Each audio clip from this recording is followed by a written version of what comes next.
survived? Where are the monuments, the ruins of cities and temples and empires from the ancient past? I've since learned that some of the evidence is right under our noses. Some of the history has been in print for centuries, but ignored because it comes from native sources. Some of it hasn't been ready to be revealed until now. My name is Nathaniel Jeanson. I'm the research biologist with Answers in Genesis, and this is the lost history of North America. My goal is to recover the history of the pre-Columbian Americas and to restore to the indigenous people and their ancestors the respect and honor that they deserve. Just this past December, I was at the Lakota Treaty Council conference where I was invited to speak on genetics and Native American history. It's a topic that has caused much angst, hurt, and even anger in times past. My hope is that our time together will be a help and not a hindrance. In this video, I want to speak directly to Native American tribal and national leaders, to those considering what to do with DNA testing, and share with you what I shared with the Lakota in December. If you're not in any of these demographic categories, maybe you're just Caucasian and you're interested, you're welcome to listen in. In fact, you do me a great favor if you'll share this video far and wide so that those interested in doing DNA testing among the Native American community might see it. By way of organization, I'm going to list my 7 recommendations to Native Americans up front as an executive summary, and then spend the rest of the video breaking it into chapters so you can find those points more easily where you might want to find more detail on the points I'm making.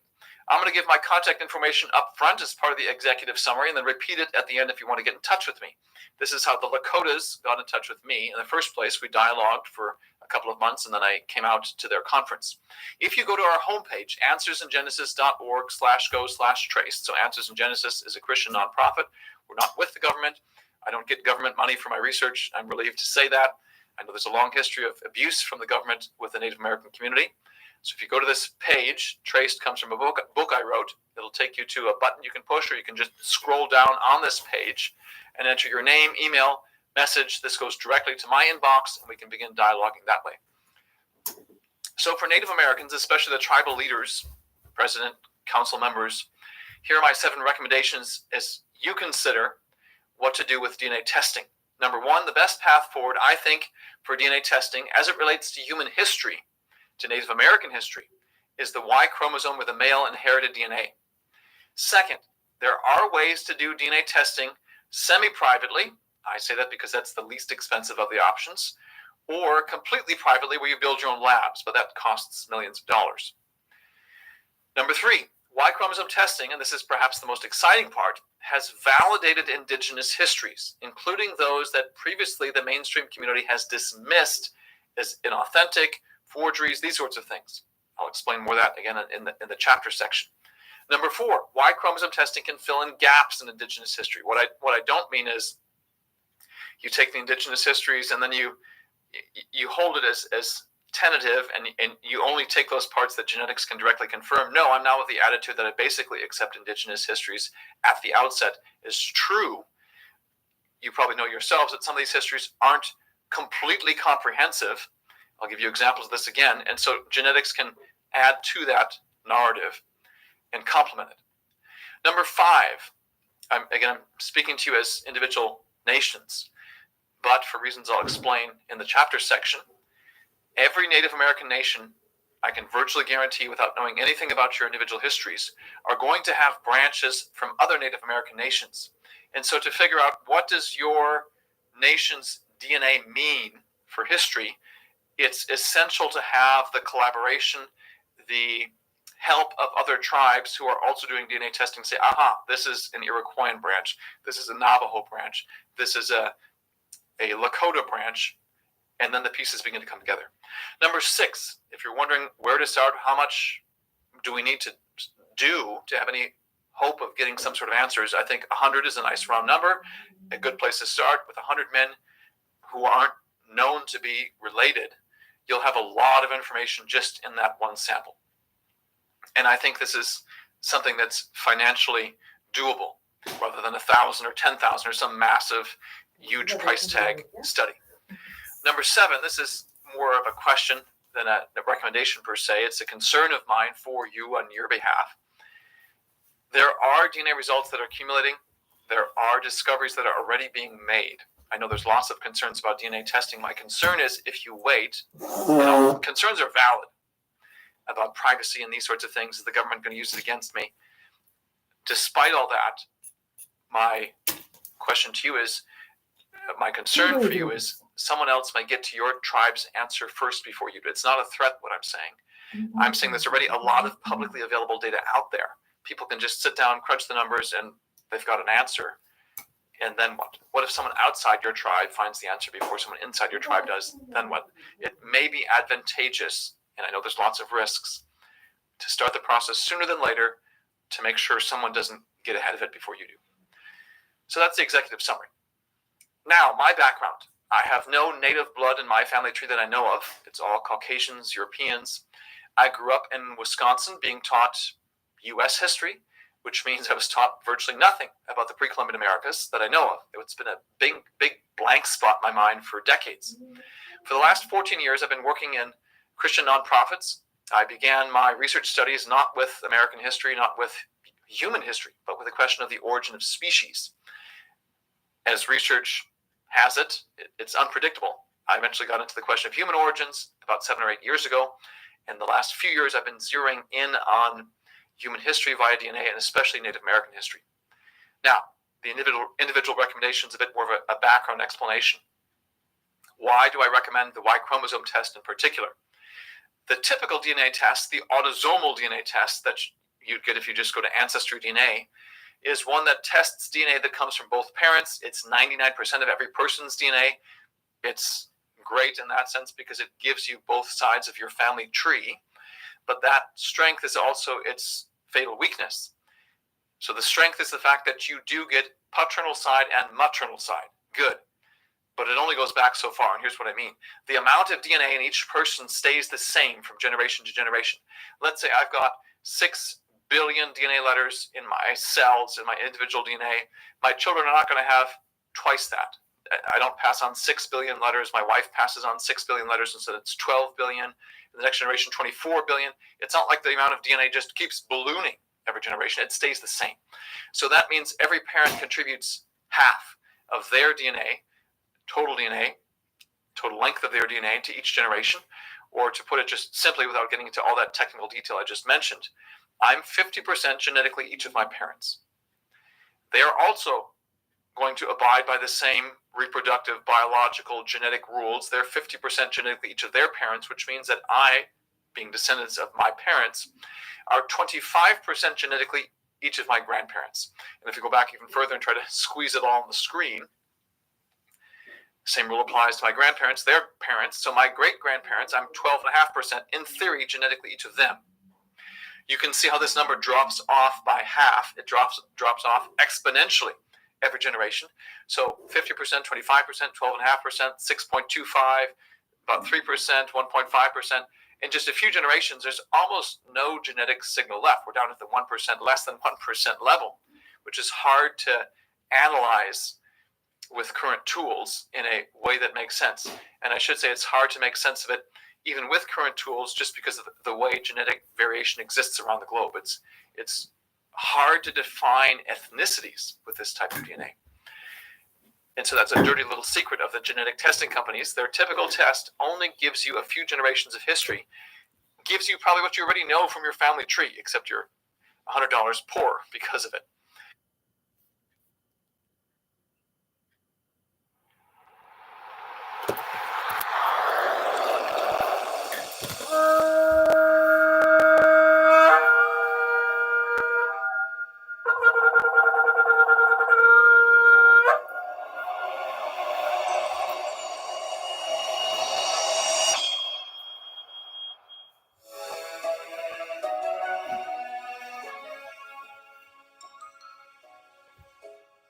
Vaikra, Leviticus chapter 1. And Yahweh called unto Moshe, and spoke unto him out of the tabernacle of the assembly, saying, Speak unto the children of Yasharel, and say unto them, If any man of you bring an offering unto Yahweh, ye shall bring your offering of the cattle, even of the herd and of the flock. If his offering be a burnt sacrifice of the herd, let him offer a male without blemish. He shall offer it of his own voluntary will, at the door of the tabernacle of the assembly, before Yahweh. And he shall put his hand upon the head of the burnt offering, and it shall be accepted for him to make an atonement for him. And he shall kill the bullock before Yahweh, and the priests, Aharon's sons, shall bring the blood, and sprinkle the blood round about upon the altar that is by the door of the tabernacle of the assembly. And he shall flay the burnt offering, and cut it into his pieces. And the sons of Aharon the priest shall put fire upon the altar, and lay the wood in order upon the fire. And the priests, Aharon's sons, shall lay the parts, the head, the fat, in order upon the wood that is on the fire, which is upon the altar. But his inwards and his legs shall he wash in water, and the priest shall burn all on the altar, to be a burnt sacrifice, an offering made by fire, of sweet savor unto Yahweh. And if his offering be of the flocks, namely of the sheep, or of the goats, for a burnt sacrifice, he shall bring it a male without blemish. And he shall kill it on the side of the altar northward, before Yahweh and the priest. Aharon's sons shall sprinkle his blood round about upon the altar. And he shall cut it into his pieces, with his head and his fat, and the priest shall lay them in order on the wood that is on the fire, which is upon the altar. But he shall wash the inwards of the legs with water, and the priest shall bring it all, and burn it upon the altar. It is a burnt sacrifice, an offering made by fire, of sweet savor unto Yahweh. And if the burnt sacrifice for his offering to Yahweh be of fowls, then he shall bring his offering of turtle doves, or of young pigeons. And the priest shall bring it unto the altar, and wring off his head, and burn it on the altar, and the blood thereof shall be wrung out at the side of the altar. And he shall pluck away his crop with his feathers, and cast it beside the altar on the east part, by the place of the ashes. And he shall cleave it with the wings thereof, but shall not divide it asunder. And the priest shall burn it upon the altar, upon the wood that is upon the fire. It is a burnt sacrifice, an offering made by fire, of sweet savor unto Yahweh. Vayikra, Leviticus chapter 2. And when any will offer a meat offering unto Yahweh, his offering shall be of fine flour, and he shall pour oil upon it, and put frankincense thereon. And he shall bring it to Aharon's sons, the priests, and he shall take thereout his handful of the flour thereof, and of the oil thereof, with all the frankincense thereof. And the priest shall burn the memorial of it upon the altar, to be an offering made by fire, of a sweet savor unto Yahweh. And the remnant of the meat offering shall be Aharon's and his sons. It is a thing most holy of the offerings of Yahweh made by fire. And if you bring an oblation of meat offering, baken in the oven, it shall be matzah cakes of fine flour, mingled with oil, or matzah wafers anointed with oil. And if your oblation be a meat offering, baken in a pan, it shall be of fine flour, unleavened, mingled with oil. You shall part it in pieces, and pour oil thereon. It is a meat offering. And if your oblation be a meat offering baken in the frying pan, it shall be made of fine flour with oil. And you shall bring the meat offering that is made of these things unto Yahweh. And when it is presented unto the priest, he shall bring it unto the altar. And the priest shall take from the meat offering a memorial thereof, and shall burn it upon the altar. It is an offering made by fire, of sweet savor unto Yahweh. And that which is left of the meat offering shall be Aharon's and his sons. It is a thing most holy of the offerings of Yahweh made by fire. No meat offering which ye shall bring unto Yahweh shall be made with leaven, for ye shall burn no leaven, nor any honey, in any offering of Yahweh made by fire. As for the oblation of the firstfruits, ye shall offer them unto Yahweh, but they shall not be burnt on the altar for a sweet savor. And every oblation of your meat offering shall ye season with salt, neither shall ye suffer the salt of the covenant of your Elohim to be lacking from your meat offering. And all your offerings you shall offer salt. And if you offer a meat offering of your firstfruits unto Yahweh, you shall offer the meat offering of your firstfruits green ears of grain dried by the fire, even grain beaten out of full ears. And you shall put oil upon it, and lay frankincense thereon. It is a meat offering. And the priest shall burn the memorial of it, part of the beaten grain thereof, and part of the oil thereof, with all the frankincense thereof. It is an offering made by fire unto Yahuwah.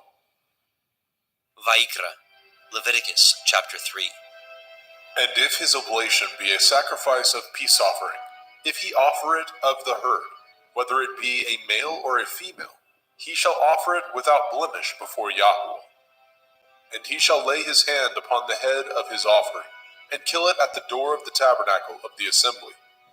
And Aharon's sons, the priests, shall sprinkle the blood upon the altar round about. And he shall offer of the sacrifice of the peace offering an offering made by fire unto Yahuwah, the fat that covers the inwards, and all the fat that is upon the inwards, and the 2 kidneys, and the fat that is on them, which is by the flanks, and the caul above the liver, with the kidneys, it shall he take away. And Aharon's sons shall burn it on the altar upon the burnt sacrifice, which is upon the wood that is on the fire. It is an offering made by fire, of sweet savor unto Yahuwah. And if his offering for a sacrifice of peace offering unto Yahuwah be of the flock, male or female, he shall offer it without blemish. If he offer a lamb for his offering, then shall he offer before Yahuwah. And he shall lay his hand upon the head of his offering, and kill it before the tabernacle of the assembly. And Aharon's sons shall sprinkle the blood thereof round about upon the altar. And he shall offer of the sacrifice of the peace offering an offering made by fire unto Yahuwah, the fat thereof, and the whole rump. It shall he take off hard by the backbone, and the fat that covers the inwards, and all the fat that is upon the inwards, and the 2 kidneys, and the fat that is upon them, which is by the flanks, and the caul above the liver, and the kidneys, it shall he take away. And the priest shall burn it upon the altar. It is the food of the offering made by fire unto Yahuwah. And if his offering be a goat, then he shall offer it before Yahuwah. And he shall lay his hand upon the head of it, and kill it before the tabernacle of the assembly. And the sons of Aharon shall sprinkle the blood thereof upon the altar round about. And he shall offer thereof his offering, even an offering made by fire unto Yahuwah, the fat that covers the inwards, and all the fat that is upon the inwards, and the 2 kidneys, and the fat that is upon them, which is by the flanks, and the caul above the liver, with the kidneys, it shall he take away. And the priest shall burn them upon the altar. It is the food of the offering, made by fire for a sweet savor. All the fat is Yahuwah's. It shall be a perpetual statute for your generations throughout all your dwellings, that ye eat neither fat nor blood. Vaikra, Leviticus chapter 4. And Yahuwah spoke unto Moshe, saying, Speak unto the children of Yasharel, saying, If a soul shall sin through ignorance against any of the commandments of Yahuwah concerning things which ought not to be done, and shall do against any of them, if the priest that is anointed do sin according to the sin of the people, then let him bring for his sin, which he has sinned, a young bullock, without blemish unto Yahuwah, for a sin offering. And he shall bring the bullock unto the door of the tabernacle of the assembly before Yahuwah, and shall lay his hands upon the bullock's head, and kill the bullock before Yahuwah. And the priest that is anointed shall take of the bullock's blood, and bring it to the tabernacle of the assembly. And the priest shall dip his finger in the blood, and sprinkle of the blood 7 times before Yahuwah, before the veil of the sanctuary. And the priest shall put some of the blood upon the horns of the altar of sweet incense before Yahuwah, which is in the tabernacle of the assembly, and shall pour all the blood of the bullock at the bottom of the altar of the burnt offering, which is at the door of the tabernacle of the assembly. And he shall take off from it all the fat of the bullock for the sin offering, the fat that covers the inwards, and all the fat that is upon the inwards, and the 2 kidneys, and the fat that is upon them, which is by the flanks, and the caul above the liver, with the kidneys it shall he take away. As it was taken off from the bullock of the sacrifice of peace offerings, and the priest shall burn them upon the altar of the burnt offering. And the skin of the bullock, and all his flesh, with his head, and with his legs, and his inwards, and his dung, even the whole bullock shall he carry forth without the camp, unto a clean place, where the ashes are poured out, and burn him on the wood with fire. Where the ashes are poured out shall he be burnt. And if the whole assembly of Yasharel sin through ignorance, and the thing be hid from the eyes of the assembly, and they have done somewhat against any of the commandments of Yahweh, concerning things which should not be done, and are guilty, when the sin which they have sinned against it is known, then the assembly shall offer a young bullock for the sin, and bring him before the tabernacle of the assembly. And the elders of the assembly shall lay their hands upon the head of the bullock before Yahweh, and the bullock shall be killed before Yahweh. And the priest that is anointed shall bring of the bullock's blood to the tabernacle of the assembly. And the priest shall dip his finger in some of the blood, and sprinkle it 7 times before Yahweh, even before the veil. And he shall put some of the blood upon the horns of the altar, which is set before Yahweh, that is in the tabernacle of the assembly, and shall pour out all the blood at the bottom of the altar of the burnt offering, which is at the door of the tabernacle of the assembly. And he shall take all his fat from him, and burn it upon the altar. And he shall do with the bullock as he did with the bullock for a sin offering, so shall he do with this. And the priest shall make an atonement for them, and it shall be forgiven them. And he shall carry forth the bullock without the camp, and burn him as he burned the first bullock. It is a sin offering for the assembly. When a ruler has sinned, and done somewhat through ignorance against any of the commandments of Yahweh, Elohiah, concerning things which should not be done, and is guilty, or if his sin, wherein he has sinned, come to his knowledge, he shall bring his offering, a kid of the goats, a male without blemish, and he shall lay his hand upon the head of the goats, and kill it in the place where they killed the burnt offering, before Yahweh. It is a sin offering. And the priest shall take of the blood of the sin offering with his finger, and put it upon the horns of the altar of burnt offering, and shall pour out his blood at the bottom of the altar of burnt offering. And he shall burn all his fat upon the altar, as the fat of the sacrifice of peace offerings. And the priest shall make an atonement for him, as concerning his sin, and it shall be forgiven him. And if any one of the common people sin through ignorance, which he does somewhat against any of the commandments of Yahweh, concerning things which ought not to be done, and be guilty, or if his sin, which he has sinned, come to his knowledge, then he shall bring his offering, a kid of the goats, a female without blemish, for his sin which he has sinned. And he shall lay his hand upon the head of the sin offering, and slay the sin offering in the place of the burnt offering. And the priest shall take of the blood thereof with his finger, and put it upon the horns of the altar of burnt offering, and shall pour out all the blood thereof at the bottom of the altar. And he shall take away all the fat thereof, as the fat is taken away from off the sacrifice of peace offerings. And the priest shall burn it upon the altar for a sweet savor unto Yahweh. And the priest shall make an atonement for him, and it shall be forgiven him. And if he bring a lamb for a sin offering, he shall bring it a female without blemish. And he shall lay his hand upon the head of the sin offering, and slay it for the sin offering in the place where they killed the burnt offering. And the priest shall take of the blood of the sin offering with his finger, and put it upon the horns of the altar of burnt offering, and shall pour out all the blood thereof at the bottom of the altar. And he shall take away all the fat thereof, as the fat of the lamb is taken away from the sacrifice of the peace offering. And the priest shall burn them upon the altar, according to the offering made by fire unto Yahweh. And the priest shall make an atonement for his sin that he has committed, and it shall be forgiven him.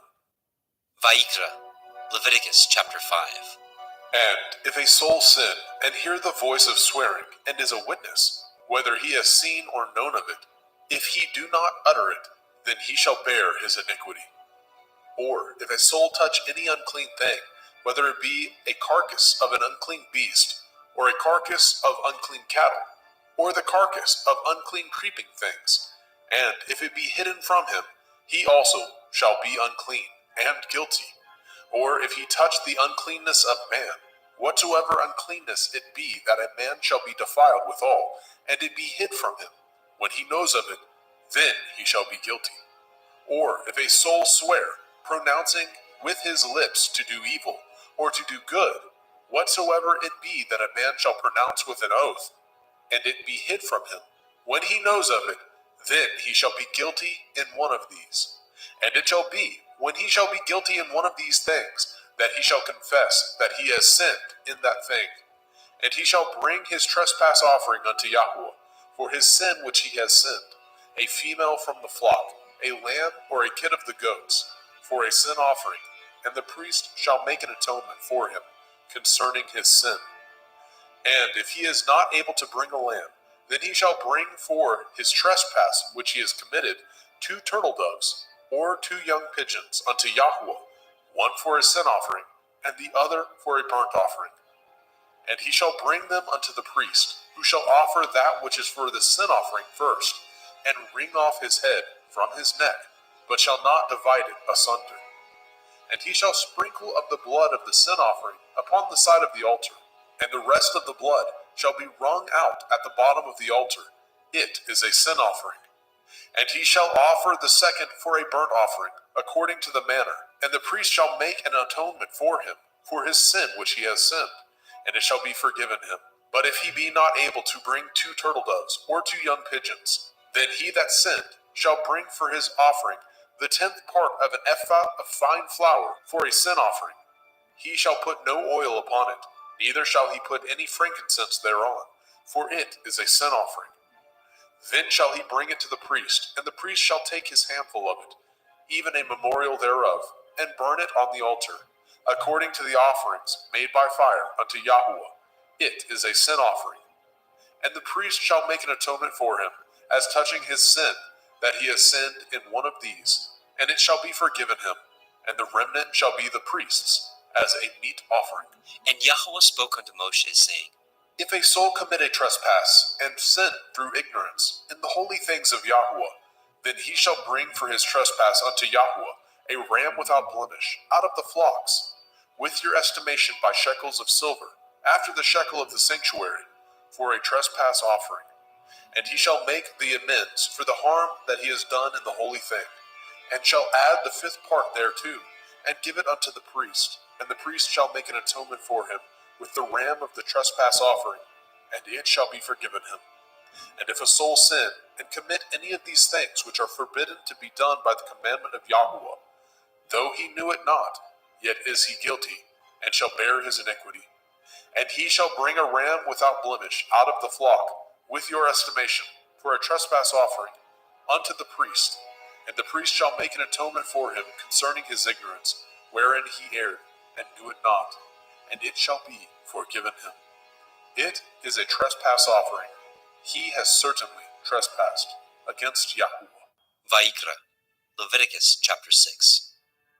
And Yahweh spoke unto Moshe, saying, If a soul sin, and commit a transgression against Yahweh, and lie unto his neighbor, in that which was delivered him to keep, or in fellowship, or in a thing taken away by violence, or has deceived his neighbor, or have found that which was lost, and lies concerning it, and swears falsely, in any of these that a man does, sinning therein, then it shall be, because he has sinned and is guilty, that he shall restore that which he took violently away, or the thing which he has deceitfully gotten, or that which was delivered him to keep, or the lost thing which he found, or all that which he has sworn falsely, he shall even restore it in the principal, and shall add the 5th part more thereto, and give it unto him to whom it appertains, in the day of his trespass offering. And he shall bring his trespass offering unto Yahweh, a ram without blemish out of the flock, with your estimation for a trespass offering unto the priest. And the priest shall make an atonement for him before Yahweh, and it shall be forgiven him for anything of all that he has done in trespass therein. And Yahweh spoke unto Moshe, saying, Command Aaron and his sons, saying, This is the Torah of the burnt offering. It is the burnt offering because of the burning upon the altar all night unto the morning. and the fire of the altar shall be burning in it. And the priest shall put on his linen garment, and his linen breeches shall he put upon his flesh, and take up the ashes which the fire has consumed with the burnt offering on the altar, and he shall put them beside the altar. And he shall put off his garments, and put on other garments, and carry forth the ashes without the camp unto a clean place. And the fire upon the altar shall be burning in it. It shall not be put out. And the priest shall burn wood on it every morning, and lay the burnt offering in order upon it, and he shall burn thereon the fat of the peace offerings. The fire shall ever be burning upon the altar. It shall never go out. And this is the Torah of the meat offering. The sons of Aharon shall offer it before Yahweh, before the altar. And he shall take of it his handful of the flour of the meat offering, and of the oil thereof, and all the frankincense which is upon the meat offering, and shall burn it upon the altar for a sweet savor, even the memorial of it unto Yahweh. And the remainder thereof shall Aharon and his sons eat, with matzah, unleavened bread, shall it be eaten in the holy place, in the court of the tabernacle of the assembly they shall eat it. It shall not be baken with leaven. I have given it unto them for their portion of my offering made by fire. It is most holy, as is the sin offering, and as the trespass offering. All the males among the children of Aharon shall eat of it. It shall be a statute forever in your generations, concerning the offerings of Yahweh made by fire. Everyone that touches them shall be holy. And Yahweh spoke unto Moshe, saying, This is the offering of Aharon and his sons, which they shall offer unto Yahweh in the day when he is anointed. The 10th part of an ephah of fine flour for a meat offering perpetual, half of it in the morning, and half thereof at night. In a pan it shall be made with oil, and when it is baken, you shall bring it in, and the baken pieces of the meat offering shall you offer for a sweet savor unto Yahweh. And the priest of his sons, that is anointed in his stead, shall offer it. It is a statute forever unto Yahweh. It shall be wholly burnt. For every meat offering for the priest shall be wholly burnt. It shall not be eaten. And Yahweh spoke unto Moshe, saying, Speak unto Aharon and to his sons, saying, This is the Torah of the sin offering. In the place where the burnt offering is killed, shall the sin offering be killed before Yahweh. It is most holy. The priest that offers it for sin shall eat it. In the holy place shall it be eaten, in the court of the tabernacle of the assembly. Whatsoever shall touch the flesh thereof shall be holy. And when there is sprinkled of the blood thereof upon any garment, you shall wash that whereon it was sprinkled in the holy place. But the earthen vessel wherein it was sodden shall be broken. And if it be sodden in a brazen pot, it shall be both scoured and rinsed in water. All the males among the priests shall eat thereof.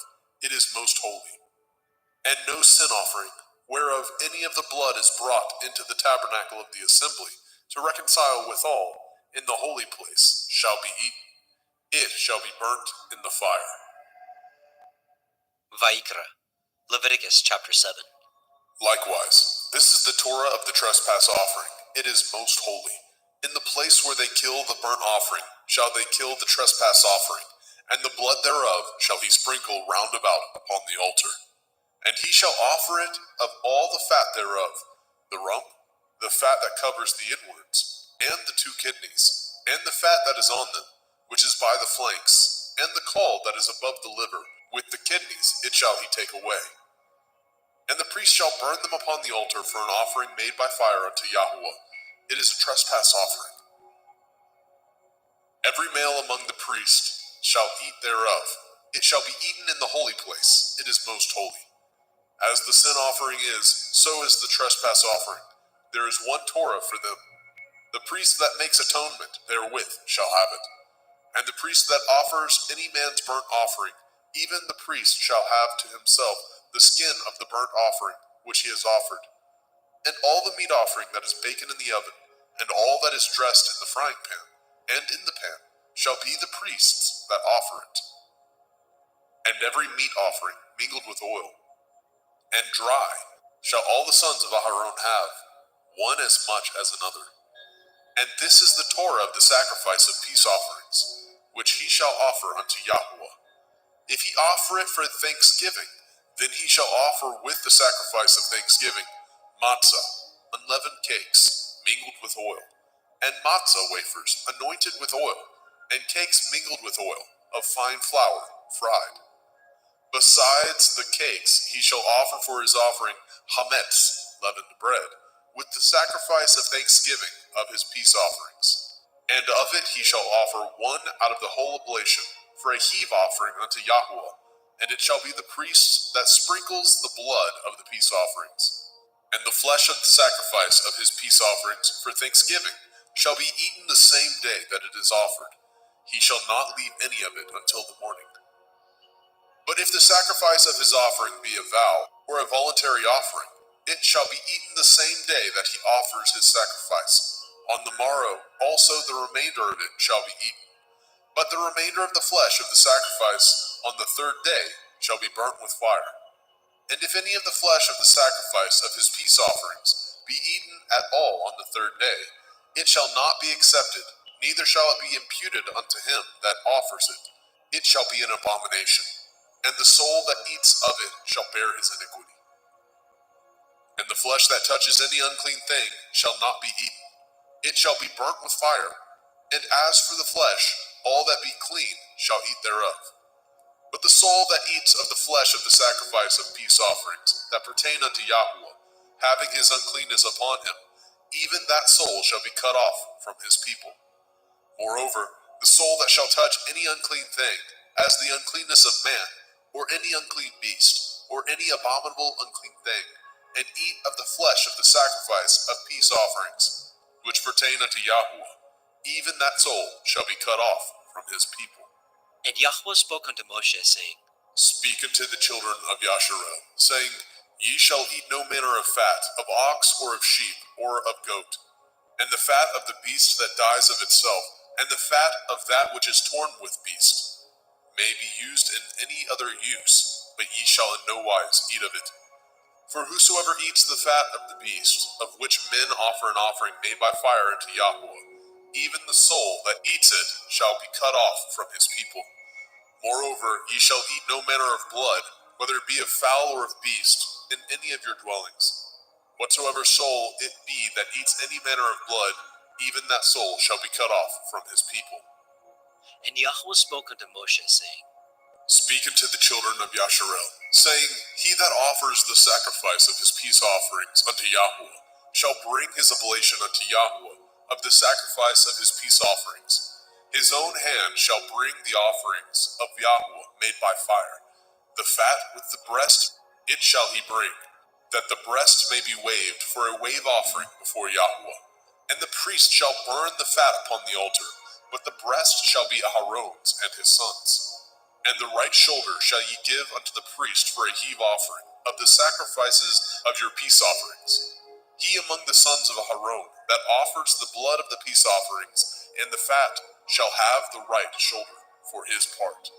For the wave breast and the heave shoulder have I taken of the children of Yasharel from off the sacrifices of their peace offerings, and have given them unto Aharon the priest, and unto his sons by a statute forever, from among the children of Yasharel. This is the portion of the anointing of Aharon, and of the anointing of his sons, out of the offerings of Yahweh made by fire, in the day when he presented them to minister unto Yahweh in the priest's office, which Yahweh commanded to be given them of the children of Yasharel, in the day that he anointed them, by a statute forever throughout their generations. This is the Torah of the burnt offering, of the meat offering, and of the sin offering, and of the trespass offering, and of the consecrations, and of the sacrifice of the peace offerings, which Yahweh commanded Moshe in Mount Sinai, in the day that he commanded the children of Yasharel to offer their oblations unto Yahweh in the wilderness of Sinai. Vayikra, Leviticus chapter 8. And Yahweh spoke unto Moshe, saying, Take Aharon and his sons with him, and the garments, and the anointing oil, and a bullock for the sin offering, and 2 rams, and a basket of matzah, unleavened bread, and gather all the assembly together unto the door of the tabernacle of the assembly. And Moshe did as Yahweh commanded him. And the assembly was gathered together unto the door of the tabernacle of the assembly. And Moshe said unto the assembly, This is the thing which Yahweh commanded to be done. And Moshe brought Aharon and his sons, and washed them with water. And he put upon him the coat, and girded him with the belt, and clothed him with the robe, and put the ephod upon him. And he girded him with the belt of the ephod, and bound it unto him therewith. And he put the breastplate upon him. Also he put in the breastplate the Urim and the Tumim. And he put the turban upon his head. Also upon the turban, even upon his forefront, did he put the golden plate, the holy crown, as Yahweh commanded Moshe. And Moshe took the anointing oil, and anointed the tabernacle, and all that was therein, and sanctified them. And he sprinkled thereof upon the altar 7 times, and anointed the altar and all his vessels, both the laver and his foot, to sanctify them. And he poured of the anointing oil upon Aharon's head, and anointed him, to sanctify him. And Moshe brought Aharon's sons, and put coats upon them, and girded them with belts, and put bonnets upon them, as Yahweh commanded Moshe. And he brought the bullock for the sin offering, and Aharon and his sons laid their hands upon the head of the bullock for the sin offering, and he slew it. And Moshe took the blood, and put it upon the horns of the altar round about with his finger, and purified the altar, and poured the blood at the bottom of the altar, and sanctified it, to make reconciliation upon it. And he took all the fat that was upon the inwards, and the caul above the liver, and the 2 kidneys, and their fat, and Moshe burned it upon the altar. But the bullock, and his hide, and his flesh, and his dung, he burnt with fire without the camp, as Yahweh commanded Moshe. And he brought the ram for the burnt offering, and Aharon and his sons laid their hands upon the head of the ram, and he killed it. And Moshe sprinkled the blood upon the altar round about. And he cut the ram into pieces, and Moshe burnt the head, and the pieces, and the fat. And he washed the inwards and the legs in water, and Moshe burnt the whole ram upon the altar.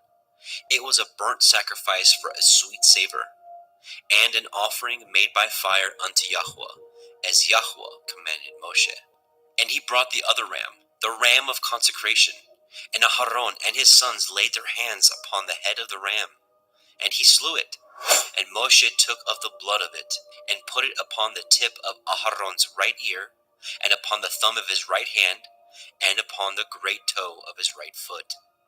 And he brought Aharon's sons, and Moshe put of the blood upon the tip of their right ear, and upon the thumbs of their right hands, and upon the great toes of their right feet.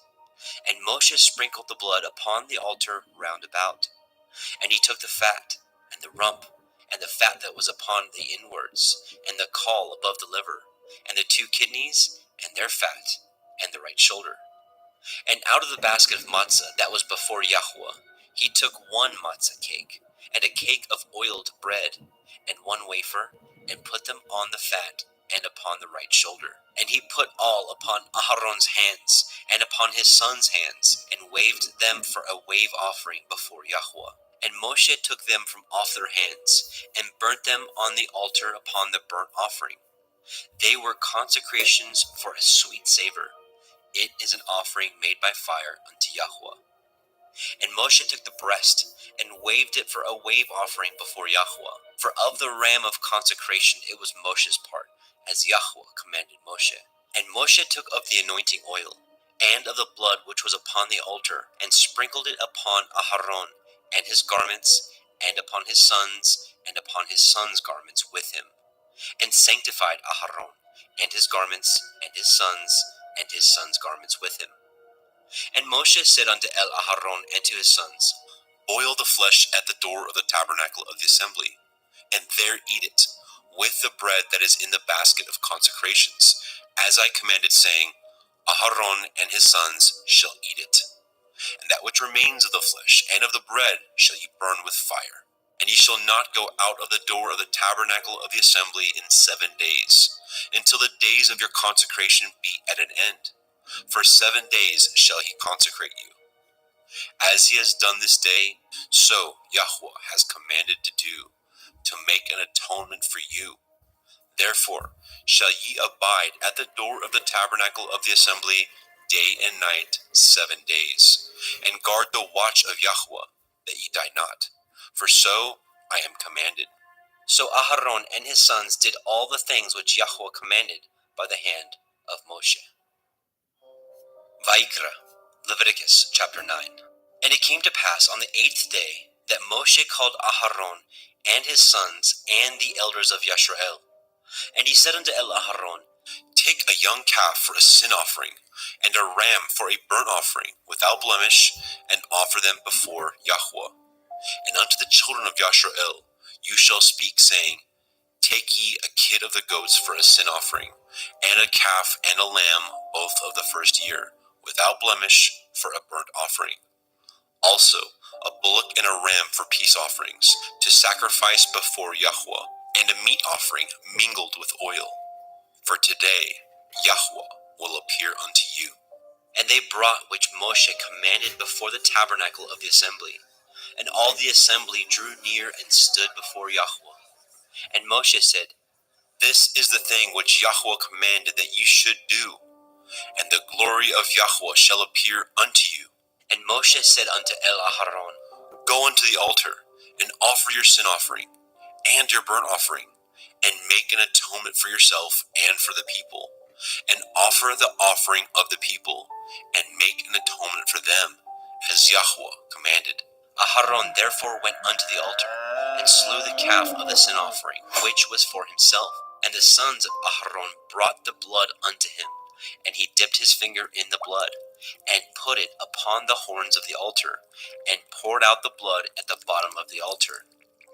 But the fat, and the kidneys, and the caul above the liver of the sin offering he burnt upon the altar, as Yahweh commanded Moshe.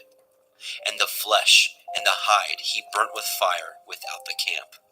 And he slew the burnt offering, and Aharon's sons presented unto him the blood, which he sprinkled round about upon the altar. And they presented the burnt offering unto him, with the pieces thereof, and the head, and he burnt them upon the altar. And he did wash the inwards and the legs, and burnt them upon the burnt offering on the altar. And he brought the people's offering, and took the goat, which was the sin offering for the people, and slew it, and offered it for sin as the first. And he brought the burnt offering, and offered it according to the manner. And he brought the meat offering, and took a handful thereof, and burnt it upon the altar, beside the burnt sacrifice of the morning. He slew also the bullock and the ram for a sacrifice of peace offerings, which was for the people. And Aharon's sons presented unto him the blood, which he sprinkled upon the altar round about. And the fat of the bullock and of the ram, the rump, and that which covers the inwards, and the kidneys, and the caul above the liver, and they put the fat upon the breasts, and he burnt the fat upon the altar.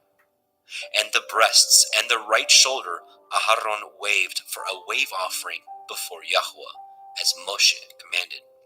And Aharon lifted up his hand toward the people, and blessed them, and came down from offering of the sin offering, and the burnt offering, and peace offerings. And Moshe and Aharon went into the tabernacle of the assembly, and came out, and blessed the people. And the glory of Yahweh appeared unto all the people. And there came a fire out from before Yahweh, and consumed upon the altar the burnt offering and the fat, which when all the people saw, they shouted and fell on their face.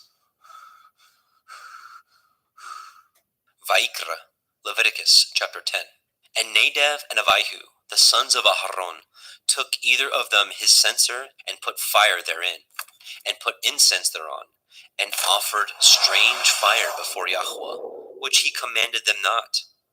And there went out fire from Yahweh, and devoured them, and they died before Yahweh.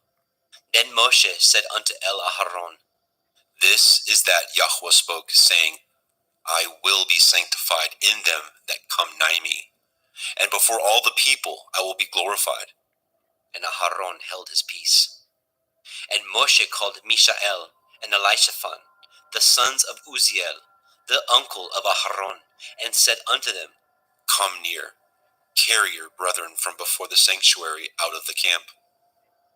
So they went near, and carried them in their coats out of the camp, as Moshe had said. And Moshe said unto Aharon, and unto Eleazar, and unto Ithamar his sons, Uncover not your heads, neither rend your clothes, lest ye die, and lest the wrath come upon all the people. But let your brethren, the whole house of Yashrael, bewail the burning which Yahweh has kindled. And ye shall not go out from the door of the tabernacle of the assembly, lest ye die. For the anointing oil of Yahweh is upon you.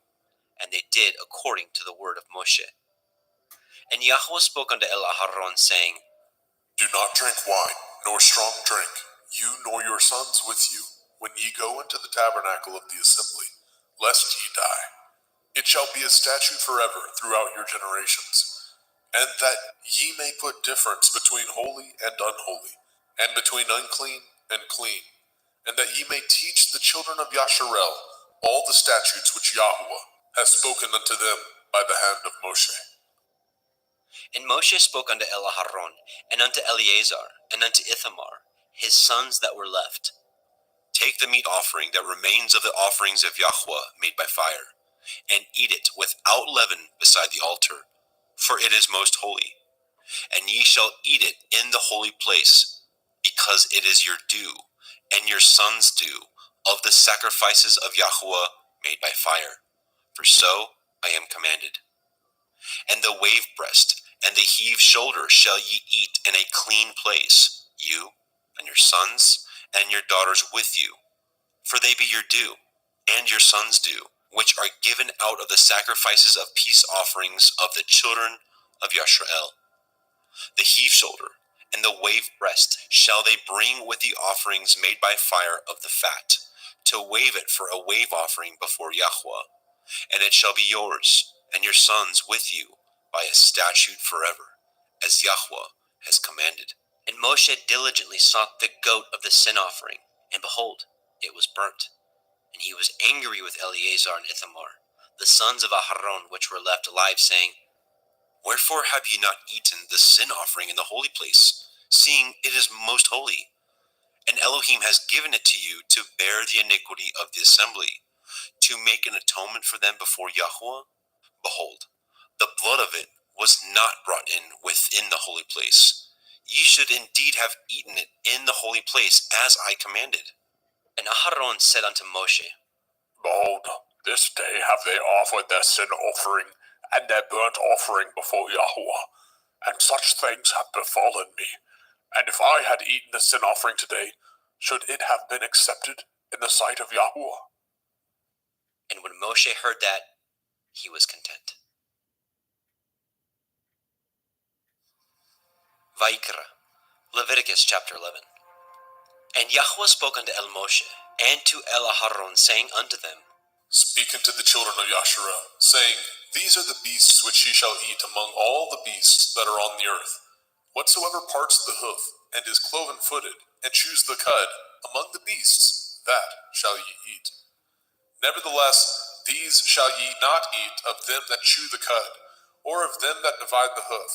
As the camel, because he chews the cud, but divides not the hoof, he is unclean unto you. And the coney, because he chews the cud, but divides not the hoof, he is unclean unto you. And the hare, because he chews the cud, but divides not the hoof, he is unclean unto you. And the swine, though he divide the hoof, and be cloven-footed, yet he chews not the cud, he is unclean to you. Of their flesh shall ye not eat, and their carcass shall ye not touch, they are unclean to you. These shall ye eat of all that are in the waters. Whatsoever has fins and scales in the waters, in the seas, and in the rivers, them shall you eat. And all that have not fins and scales in the seas, and in the rivers, of all that move in the waters, and of any living thing which is in the waters, they shall be an abomination unto you. They shall be even an abomination unto you. Ye shall not eat of their flesh, but ye shall have their carcasses in abomination. Whatsoever has no fins nor scales in the water, that shall be an abomination unto you. And these are they which ye shall have an abomination among the fowls. They shall not be eaten. They are an abomination: the eagle, the ossifrage, and the osprey, and the vulture, and the kite after his kind, every raven after his kind, and the owl, and the nighthawk, and the cuckoo, and the hawk after his kind, and the little owl, and the cormorant, and the great owl, and the swan, and the pelican, and the gier eagle, and the stork, and the heron after her kind, and the lapwing, and the bat. All fowls that creep going upon all four shall be an abomination unto you. Yet these may ye eat of every flying creeping thing that goes upon all four, which have legs above their feet, to leap withal upon the earth. Even these of them ye may eat, the locust after his kind, and the bald locust after his kind, and the beetle after his kind, and the grasshopper after his kind. But all other flying creeping things, which have 4 feet, shall be an abomination unto you. And for these ye shall be unclean. Whosoever touches the carcass of them shall be unclean until the evening. And whosoever bears aught of the carcass of them shall wash his clothes, and be unclean until the evening. The carcass of every beast which divides the hoof, and is not cloven-footed, nor chews the cud, are unclean unto you. Every one that touches them shall be unclean. And whatsoever goes upon his paws, among all manner of beasts that go on all fours, those are unclean unto you. Whoso touches their carcass shall be unclean until the evening. And he that bears the carcass of them shall wash his clothes, and be unclean unto the evening. They are unclean unto you. These also shall be unclean unto you.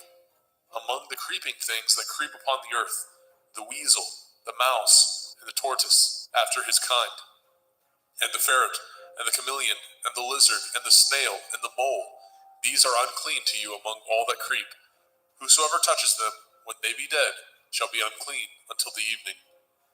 And upon whatsoever any of them, when they are dead, does fall, it shall be unclean, whether it be any vessel of wood, or raiment, or skin, or sack, whatsoever vessel it be, wherein any work is done, it must be put into water, and it shall be unclean until the evening, so it shall be cleansed.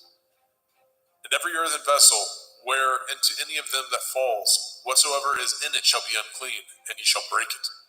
Of all meat which may be eaten, that on which such water comes shall be unclean, and all drink that may be drunk in every vessel shall be unclean, and everything whereupon any part of their carcass falls shall be unclean, whether it be oven or range for pots, they shall be broken down, for they are unclean, and shall be unclean unto you. Nevertheless, a fountain or pit, wherein there is plenty of water, shall be clean, but that which touches their carcass shall be unclean. And if any part of their carcass falls upon any sowing seed which is to be sown, it shall be clean. But if any water be put upon the seed, and any part of their carcass fall thereon, it shall be unclean unto you. And if any beast of which ye may eat die, he that touches the carcass thereof shall be unclean until the evening. And he that eats of the carcass of it shall wash his clothes, and be unclean until the evening. He also that bears the carcass of it shall wash his clothes, and be unclean until the evening. And every creeping thing that creeps upon the earth shall be an abomination. It shall not be eaten. Whatsoever goes upon the belly, and whatsoever goes upon all fours, or whatsoever has more feet among all creeping things that creep upon the earth, them shall ye not eat, for they are an abomination.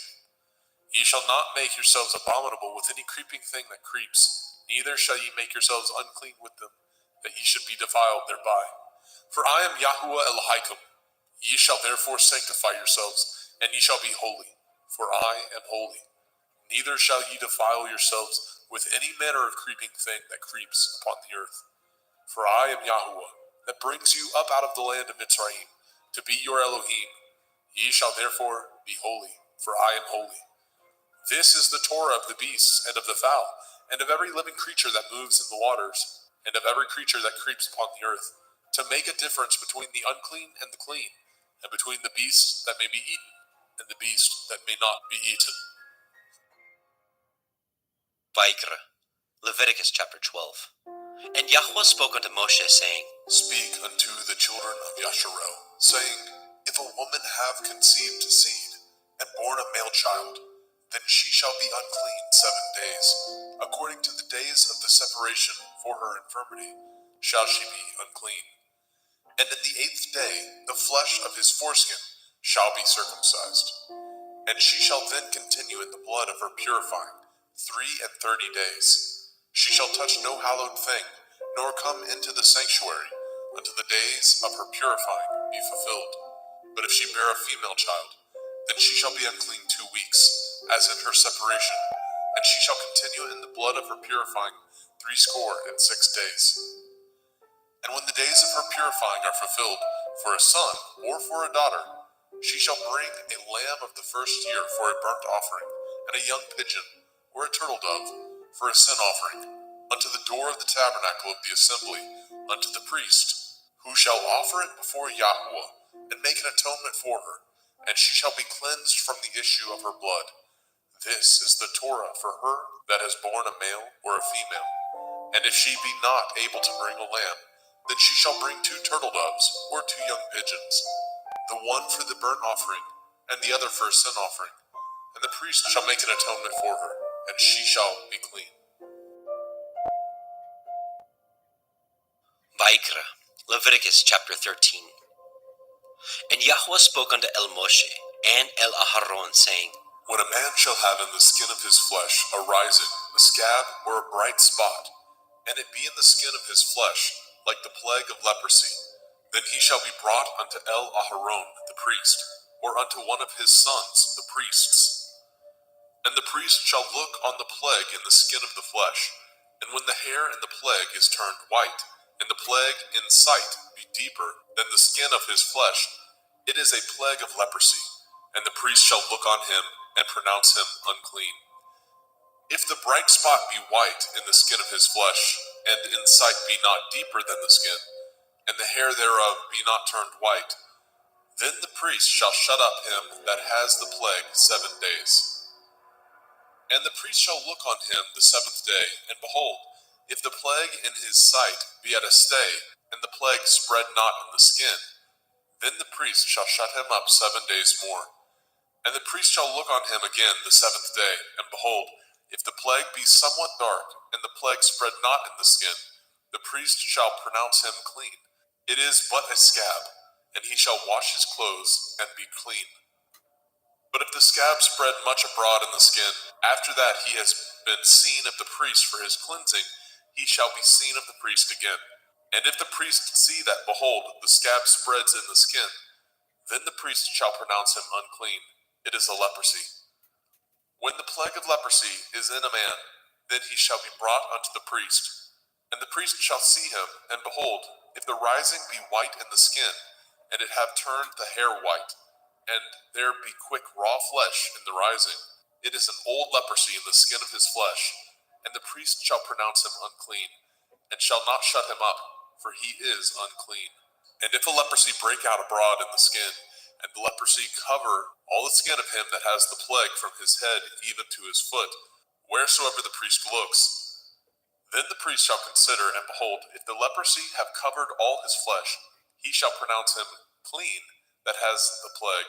It is all turned white, he is clean. But when raw flesh appears in him, he shall be unclean. And the priest shall see the raw flesh and pronounce him to be unclean, for the raw flesh is unclean.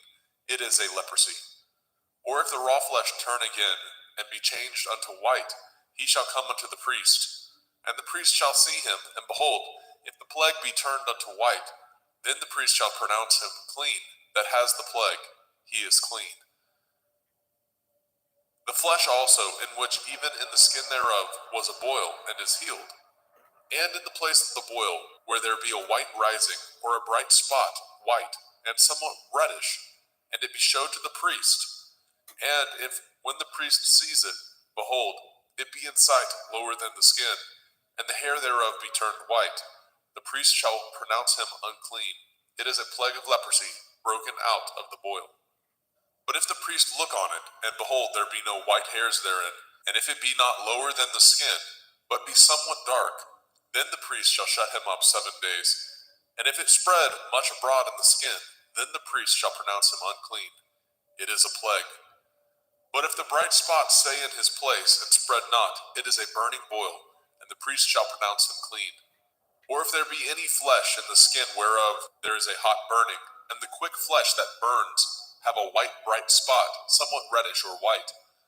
Then the priest shall look upon it, and behold, if the hair in the bright spot be turned white, and it be in sight deeper than the skin, it is a leprosy broken out of the burning, wherefore the priest shall pronounce him unclean.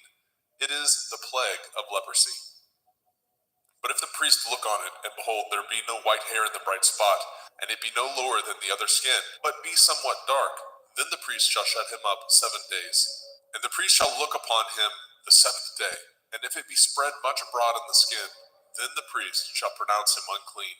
It is the plague of leprosy. And if the bright spot stay in his place, and spread not in the skin, but it be somewhat dark, it is a rising of the burning, and the priest shall pronounce him clean, for it is an inflammation of the burning. If a man or woman have a plague upon the head or the beard, then the priest shall see the plague, and behold, if it be in sight deeper than the skin, and there be in it a yellow thin hair, then the priest shall pronounce him unclean. It is a dry skull, even a leprosy upon the head or beard. And if the priest shall look on the plague of the skull, and behold, it be not in sight deeper than the skin, and that there is no black hair in it, then the priest shall shut up him that has the plague of the skull 7 days. And in the 7th day the priest shall look on the plague, and behold, if the skull spread not, and there be in it no yellow hair, and the skull be not in sight deeper than the skin, he shall be shaven, and the skull shall he not shave, and the priest shall shut him up that has the skull 7 days more. And in the 7th day the priest shall look on the skull, and behold, if the skull be not spread in the skin, nor be in sight deeper than the skin, then the priest shall pronounce him clean, and he shall wash his clothes and be clean. But if the skull spread much in the skin after his cleansing, then the priest shall look on him, and behold, if the skull be spread in the skin, the priest shall not seek for yellow hair, he is unclean. But if the skull be in his sight at a stay, and that there is a black hair grown up therein, the skull is healed, he is clean, and the priest shall pronounce him clean. If a man also or a woman have in the skin of their flesh bright spots, even white bright spots, then the priest shall look, and behold, if the bright spot in the skin of their flesh be darkish white, it is a freckled spot that grows in the skin, he is clean. And the man whose hair is fallen off his head, he is bald, yet is he clean. And he that has his hair fallen off from the part of his head towards his face, he is forehead bald, yet he is clean. And if there be in the bald head or bald forehead a white reddish sore, it is a leprosy sprung up in his bald head or his bald forehead. Then the priest shall look upon it, and behold, if the rising of the sore be white reddish in the bald head or in his bald forehead, as the leprosy appears in the skin of the flesh, he is a leprous man, he is unclean. The priest shall pronounce him utterly unclean, his plague is in his head. And the leper in whom the plague is, his clothes shall be rent, and his head bare, and he shall put a covering upon his upper lip, and shall cry, unclean, unclean. All the days wherein the plague shall be in him shall he be defiled. He is unclean. He shall dwell alone, without the camp shall his habitation be. The garment also that the plague of leprosy is in, whether it be a woolen garment or a linen garment, whether it be in the warp, the woof of linen, or of woolen, whether in a skin or anything made of skin. And if the plague be greenish or reddish in the garment or in the skin, either in the warp or in the woof or in anything of skin, it is a plague of leprosy, and shall be showed unto the priest. And the priest shall look upon the plague, and shut up it that has the plague 7 days. And he shall look on the plague on the 7th day. If the plague be spread in the garment, either in the warp or in the woof or in a skin, or in any work that is made of skin, the plague is a fretting leprosy, it is unclean. He shall therefore burn that garment, whether warp or woof, in woolen or in linen, anything of skin wherein the plague is, for it is a fretting leprosy, it shall be burnt in the fire. And if the priest shall look, and behold, the plague be not spread in the garment, either in the warp or in the woof, or in anything of skin, then the priest shall command that they wash the thing wherein the plague is, and he shall shut it up 7 days more. And the priest shall look on the plague after that it is washed. And behold, if the plague have not changed his color, and the plague be not spread, it is unclean. You shall burn it in the fire. It is a fret inward, whether it be bare within or without. And if the priest look, and behold the plague be somewhat dark after the washing of it, then he shall rend it out of the garment, or out of the skin, or out of the warp, or out of the woof. And if it appear still in the garment, either in the warp or in the woof, or in anything of skin, it is a spreading plague. You shall burn that wherein the plague is with fire. And the garment, either warp or woof, or whatsoever thing of skin it be, which you shall wash, if the plague be departed from them, then it shall be washed the second time, and shall be clean.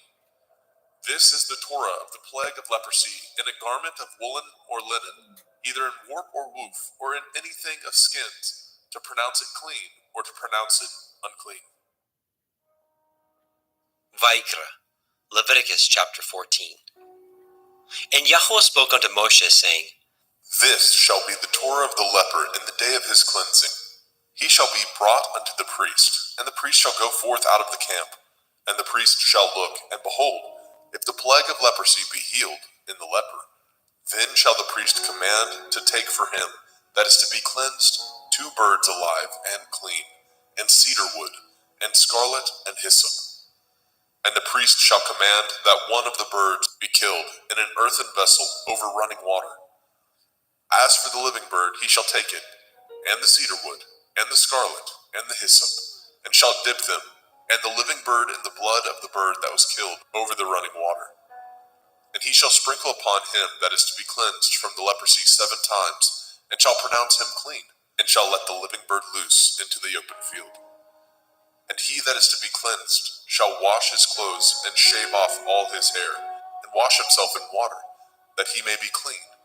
And after that he shall come into the camp, and shall tarry abroad out of his tent 7 days. But it shall be on the 7th day that he shall shave all his hair off his head, and his beard, and his eyebrows, even all his hair he shall shave off, and shall wash his clothes.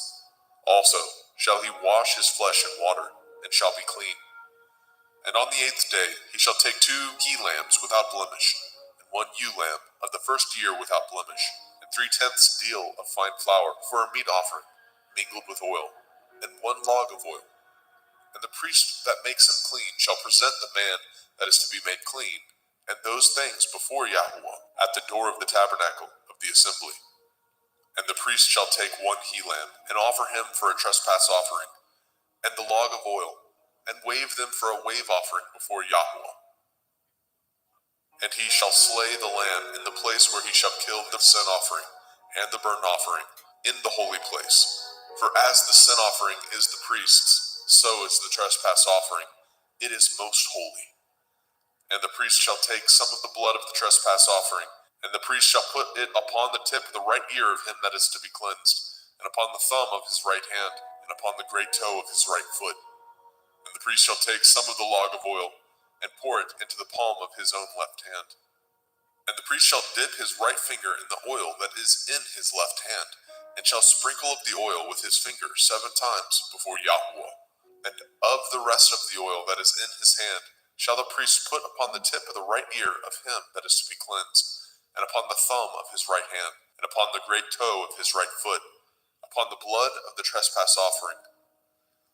And the remnant of the oil that is in the priest's hand he shall pour upon the head of him that is to be cleansed, and the priest shall make an atonement for him before Yahweh. And the priest shall offer the sin offering, and make an atonement for him that is to be cleansed from his uncleanness. And afterwards he shall kill the burnt offering. And the priest shall offer the burnt offering and the meat offering upon the altar. And the priest shall make an atonement for him, and he shall be clean. And if he be poor, and cannot get so much, then he shall take 1 lamb for a trespass offering to be waved, to make an atonement for him, and 1/10 deal of fine flour mingled with oil, for a meat offering, and a log of oil, and 2 turtle doves, or 2 young pigeons, such as he is able to get, and the one shall be a sin offering, and the other a burnt offering.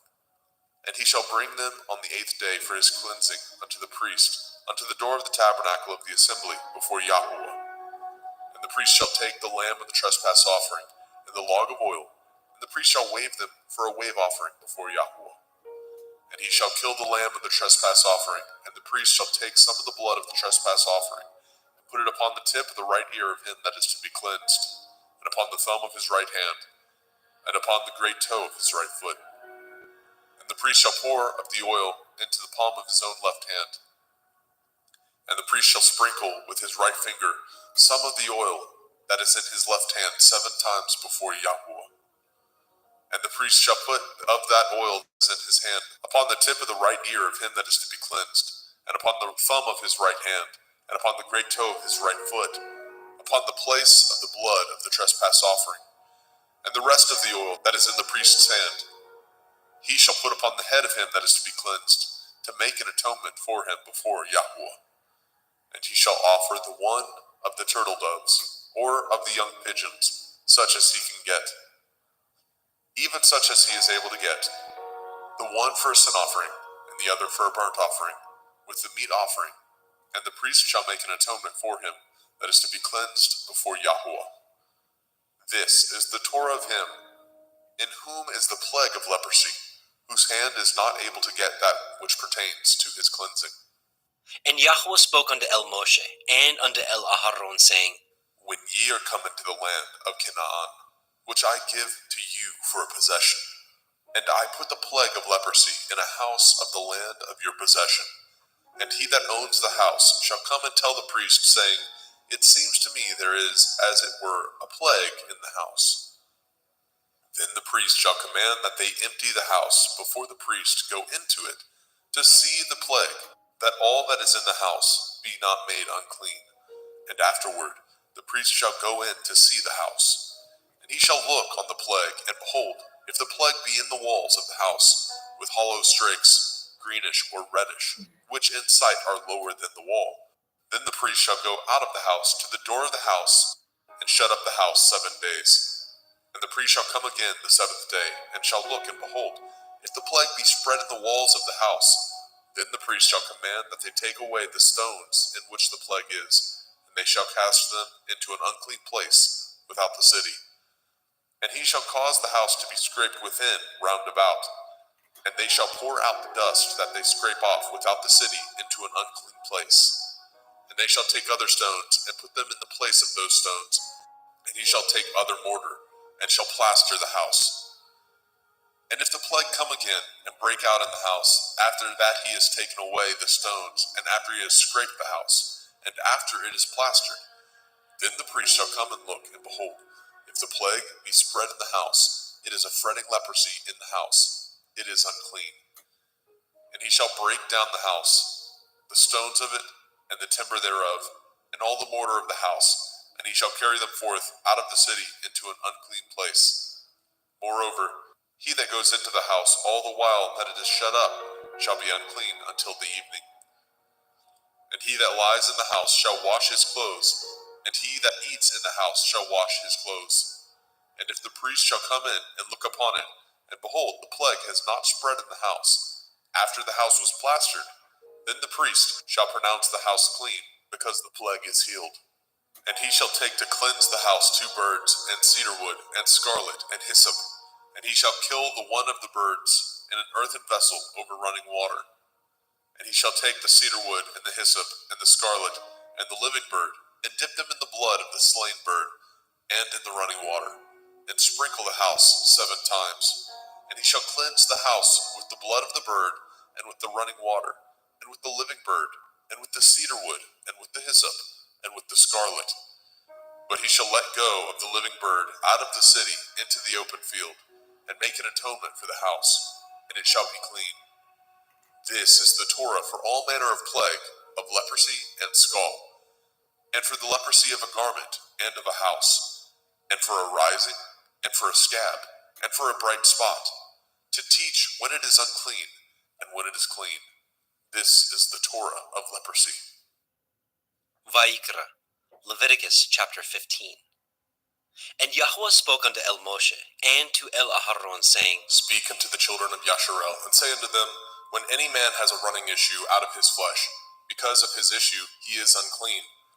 And this shall be his uncleanness in his issue, whether his flesh run with his issue, or his flesh be stopped from his issue. It is his uncleanness. Every bed whereon he lies that has the issue is unclean, and everything whereon he sits shall be unclean. And whosoever touches his bed shall wash his clothes, and bathe himself in water, and be unclean until the evening. And he that sits on anything whereon he sat that has the issue shall wash his clothes, and bathe himself in water, and be unclean until the evening. And he that touches the flesh of him that has the issue shall wash his clothes, and bathe himself in water, and be unclean until the evening. And if he that has the issue spit upon him that is clean, then he shall wash his clothes, and bathe himself in water, and be unclean until the evening. And what saddle soever he rides upon that has the issue shall be unclean. And whosoever touches anything that was under him shall be unclean until the evening. And he that bears any of those things shall wash his clothes, and bathe himself in water, and be unclean until the evening.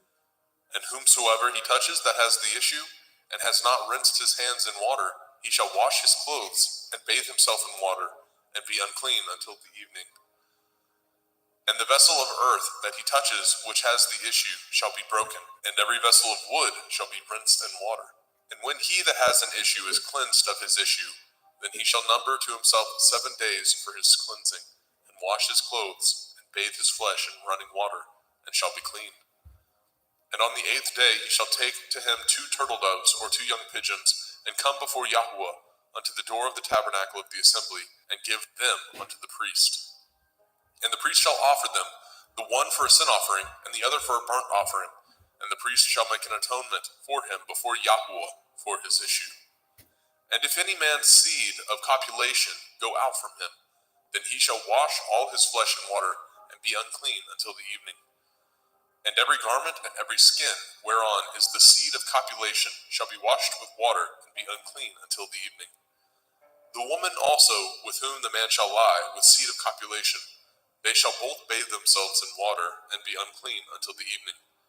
And if a woman have an issue, and her issue in her flesh be blood, she shall be put apart 7 days, and whosoever touches her shall be unclean until the evening.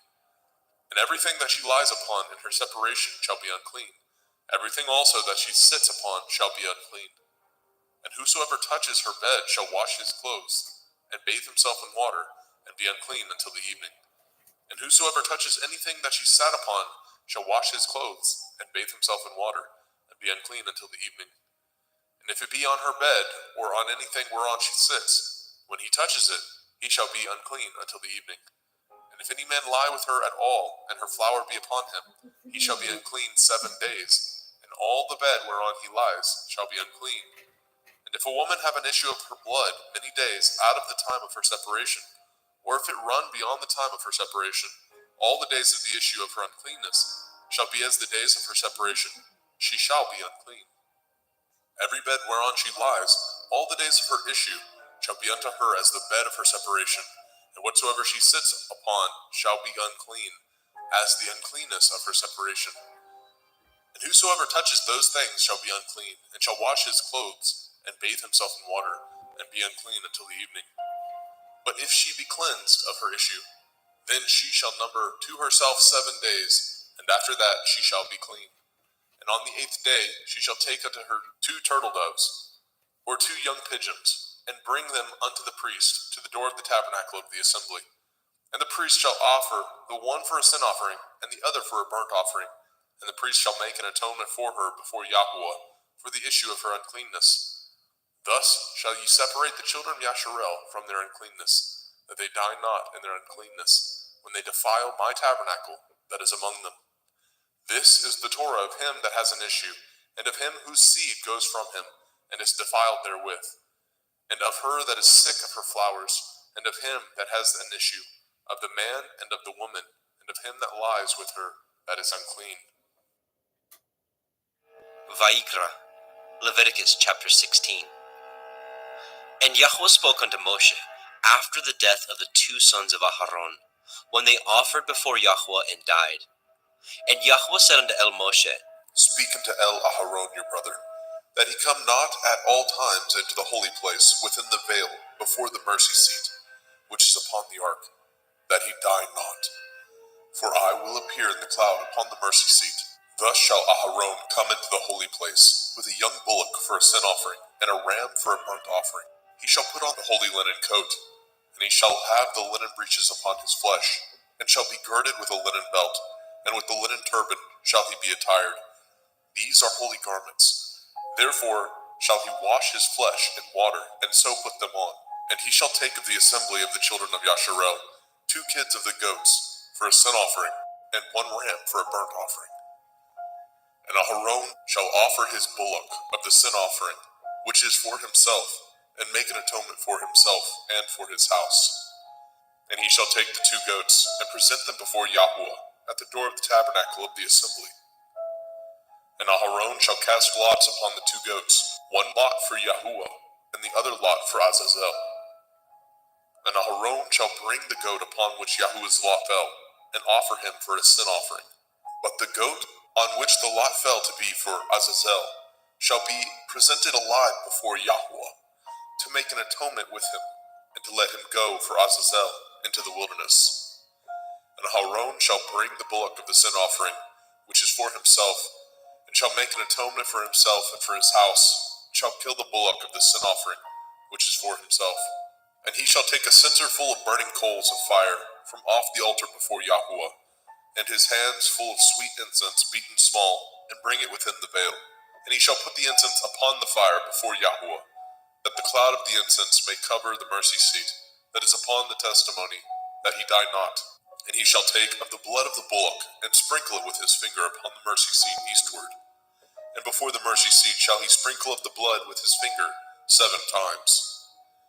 Then shall he kill the goat of the sin offering that is for the people, and bring his blood within the veil, and do with that blood as he did with the blood of the bullock, and sprinkle it upon the mercy seat, and before the mercy seat.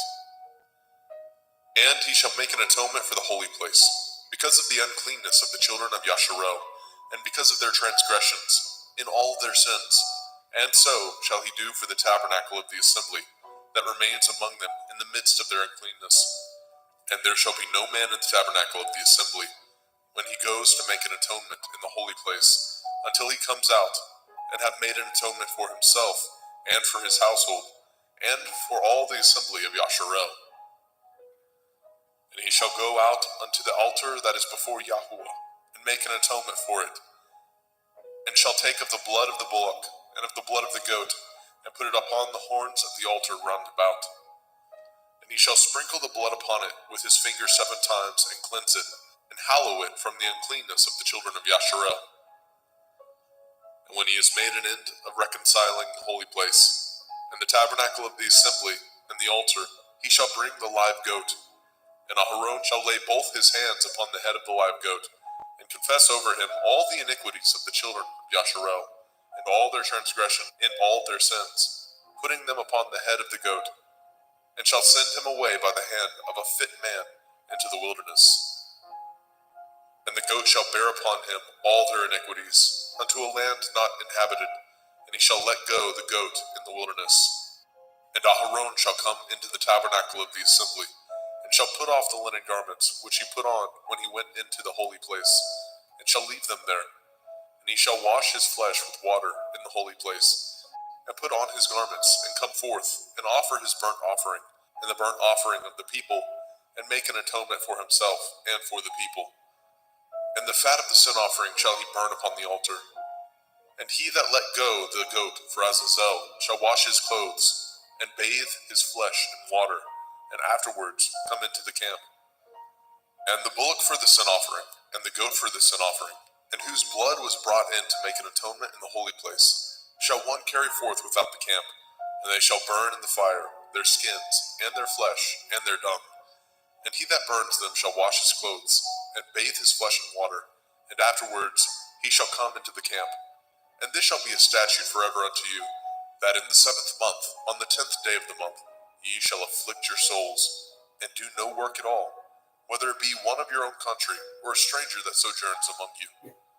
For on that day shall the priest make an atonement for you, to cleanse you, that ye may be clean from all your sins before Yahweh.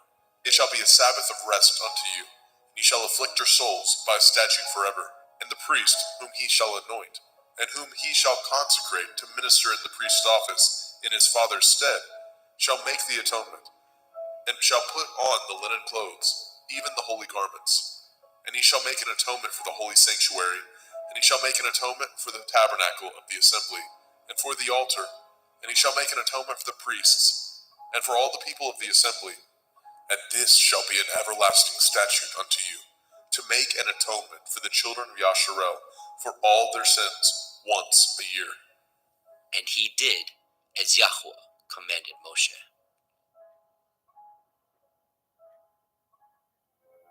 Vayikra, Leviticus chapter 17. And Yahweh spoke unto Moshe, saying, Speak unto Aharon and unto his sons, and unto all the children of Yasharel, and say unto them, This is the thing which Yahweh has commanded, saying, What man soever there be of the house of Yasharel, that kills an ox, or lamb, or goat, in the camp, or that kills it out of the camp, and brings it not unto the door of the tabernacle of the assembly, to offer an offering unto Yahweh before the tabernacle of Yahweh, blood shall be imputed unto that man. He has shed blood, and that man shall be cut off from among his people. To the end that the children of Yasharel may bring their sacrifices, which they offer in the open field, even that they may bring them unto Yahweh, unto the door of the tabernacle of the assembly, unto the priest, and offer them for peace offerings unto Yahweh. And priests shall sprinkle the blood upon the altar of Yahweh at the door of the tabernacle of the assembly, and burn the fat for a sweet savor unto Yahweh. And they shall no more offer their sacrifices unto devils, after whom they have gone a-whoring. This shall be a statute forever unto them throughout their generations. And ye shall say unto them, Whatsoever man there be of the house of Yasharel, or of the strangers which sojourn among you, that offers a burnt offering or sacrifice, and brings it not unto the door of the tabernacle of the assembly, to offer it unto Yahweh, even that man shall be cut off from among his people. And whatsoever man there be of the house of Yasharel, or of the strangers that sojourn among you, that eats any manner of blood, I will even set my face against that soul that eats the blood, and will cut him off from among his people. For the soul of the flesh is in the blood. He and I have given it to you upon the altar to make an atonement for your souls. For it is the blood of him that makes an atonement in the soul. Therefore I said unto the children of Yasharel, No soul of you shall eat blood, neither shall any stranger that sojourns among you eat blood. And whatsoever man there be of the children of Yasharel, or of the strangers that sojourn among you, which hunts and catches a beast or fowl that may be eaten, he shall even pour out the blood thereof, and cover it with dust. For it is the life of all flesh, the blood of it is for the life thereof. Therefore I said unto the children of Yasharel, Ye shall eat the blood of no manner of flesh, for the life of all flesh is the blood thereof. Whosoever eats it shall be cut off. And every soul that eats that which died of itself, or that which was torn with beasts, whether it be one of your own country or a stranger, he shall both wash his clothes and bathe himself in water, and be unclean until the evening. Then shall he be clean. But if he wash them not, nor bathe his flesh, then he shall bear his iniquity.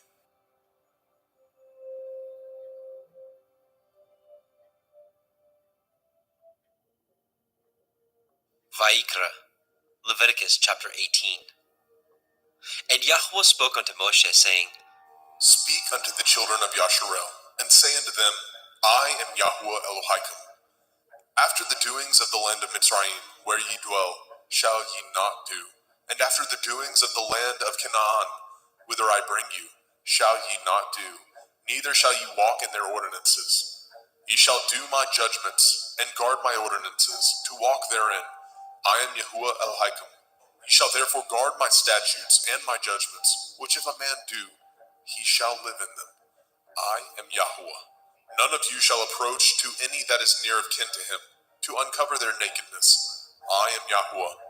The nakedness of your father, or the nakedness of your mother, shall you not uncover. She is your mother. You shall not uncover her nakedness.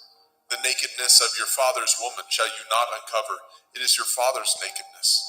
The nakedness of your sister, the daughter of your father, the daughter of your mother, whether she be born at home or born abroad, even their nakedness you shall not uncover. The nakedness of your son's daughter, or of your daughter's daughter, even their nakedness you shall not uncover, for theirs is your own nakedness. The nakedness of your father's woman's daughter, begotten of your father, she is your sister, you shall not uncover her nakedness. You shall not uncover the nakedness of your father's sister, she is your father's near kinswoman. You shall not uncover the nakedness of your mother's sister, for she is your mother's near kinswoman. You shall not uncover the nakedness of your father's brother. You shall not approach to his woman, she is your aunt. You shall not uncover the nakedness of your daughter-in-law, she is your son's woman. You shall not uncover her nakedness. You shall not uncover the nakedness of your brother's woman, it is your brother's nakedness. You shall not uncover the nakedness of a woman and her daughter, neither shall you take her son's daughter, or her daughter's daughter, to uncover her nakedness, for they are your near kinswoman, it is wickedness. Neither shall you take a woman to her sister, to vex her, to uncover her nakedness, beside the other in her lifetime. Also you shall not approach unto a woman to uncover her nakedness, as long as she is put apart for her uncleanness. Moreover, you shall not lie carnally with your neighbor's woman, to defile yourself with her. And you shall not let any of your seed pass through the fire to Molech, neither shall you profane the name of your Elohim. I am Yahweh. You shall not lie with mankind, as with womankind. It is an abomination. Neither shall you lie with any beast, to defile yourself therewith. Neither shall any woman stand before a beast to lie down thereto. It is confusion. Defile not ye yourselves in any of these things, for in all these the nations are defiled, which I cast out before you. And the land is defiled, therefore I do visit the iniquity thereof upon it, and the land itself vomits out her inhabitants. Ye shall therefore guard my statutes and my judgments, and shall not commit any of these abominations, neither any of your own nation, nor any stranger that sojourns among you. For all these abominations have the men of the land done, which were before you, and the land is defiled, that the land spew not you out also, when ye defile it, as it spewed out the nations that were before you. For whosoever shall commit any of these abominations, even the souls that commit them shall be cut off from among their people. Therefore shall ye guard my ordinance, that ye commit not any of these abominable customs, which were committed before you, and that ye defile not yourselves therein.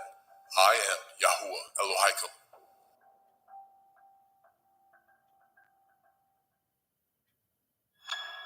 Vaikra, Leviticus chapter 19.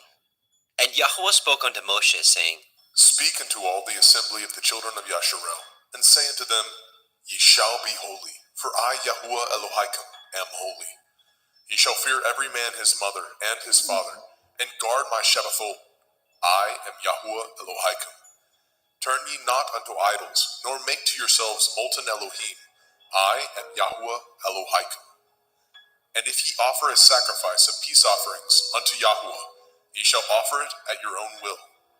It shall be eaten the same day ye offer it, and on the morrow.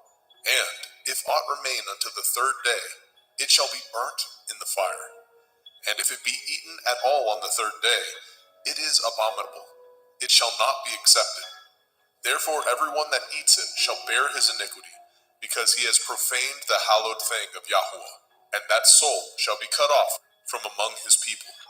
And when ye reap the harvest of your land, ye shall not wholly reap the corners of your field, neither shall you gather the gleanings of your harvest. And you shall not glean your vineyard, neither shall you gather every grape of your vineyard. You shall leave them for the poor and stranger. I am Yahuwah Elohaikum. Ye shall not steal, neither deal falsely, neither lie one to another. And ye shall not swear by my name falsely, neither shall you profane the name of your Elohim. I am Yahuwah. You shall not defraud your neighbor, neither rob him. The wages of him that is hired shall not abide with you all night until the morning. You shall not curse the deaf, nor put a stumbling block before the blind, but shall fear your Elohim. I am Yahuwah. Ye shall do no unrighteousness in judgment. You shall not respect the person of the poor, nor honor the person of the mighty, but in righteousness shall you judge your neighbor. You shall not go up and down as a talebearer among your people, neither shall you stand against the blood of your neighbor. I am Yahuwah. You shall not hate your brother in your heart.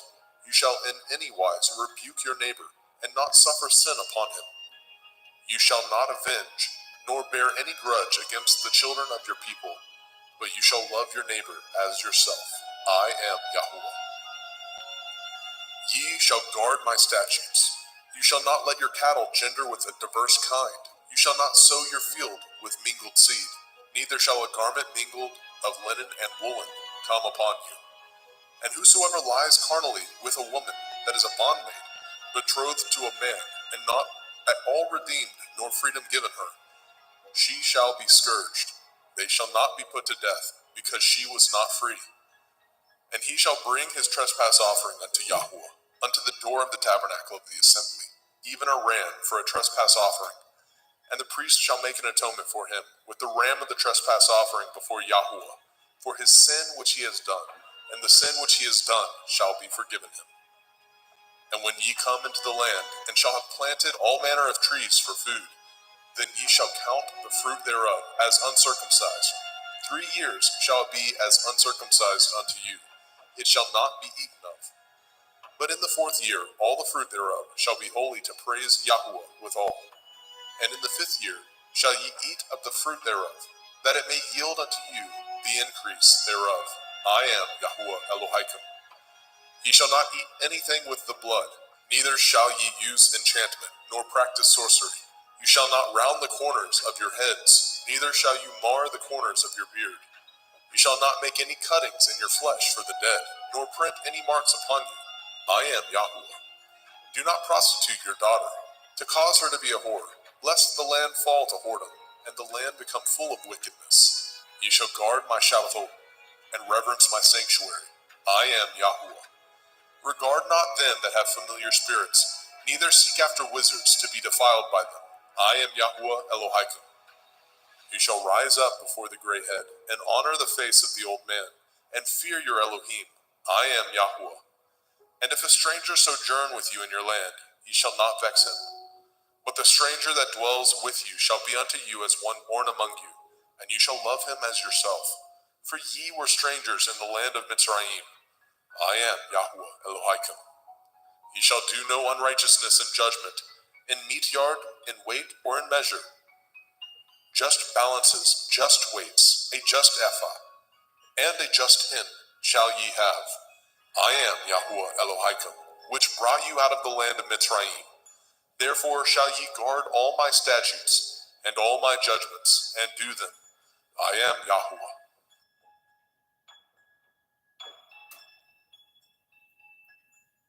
Vaikra, Leviticus chapter 20.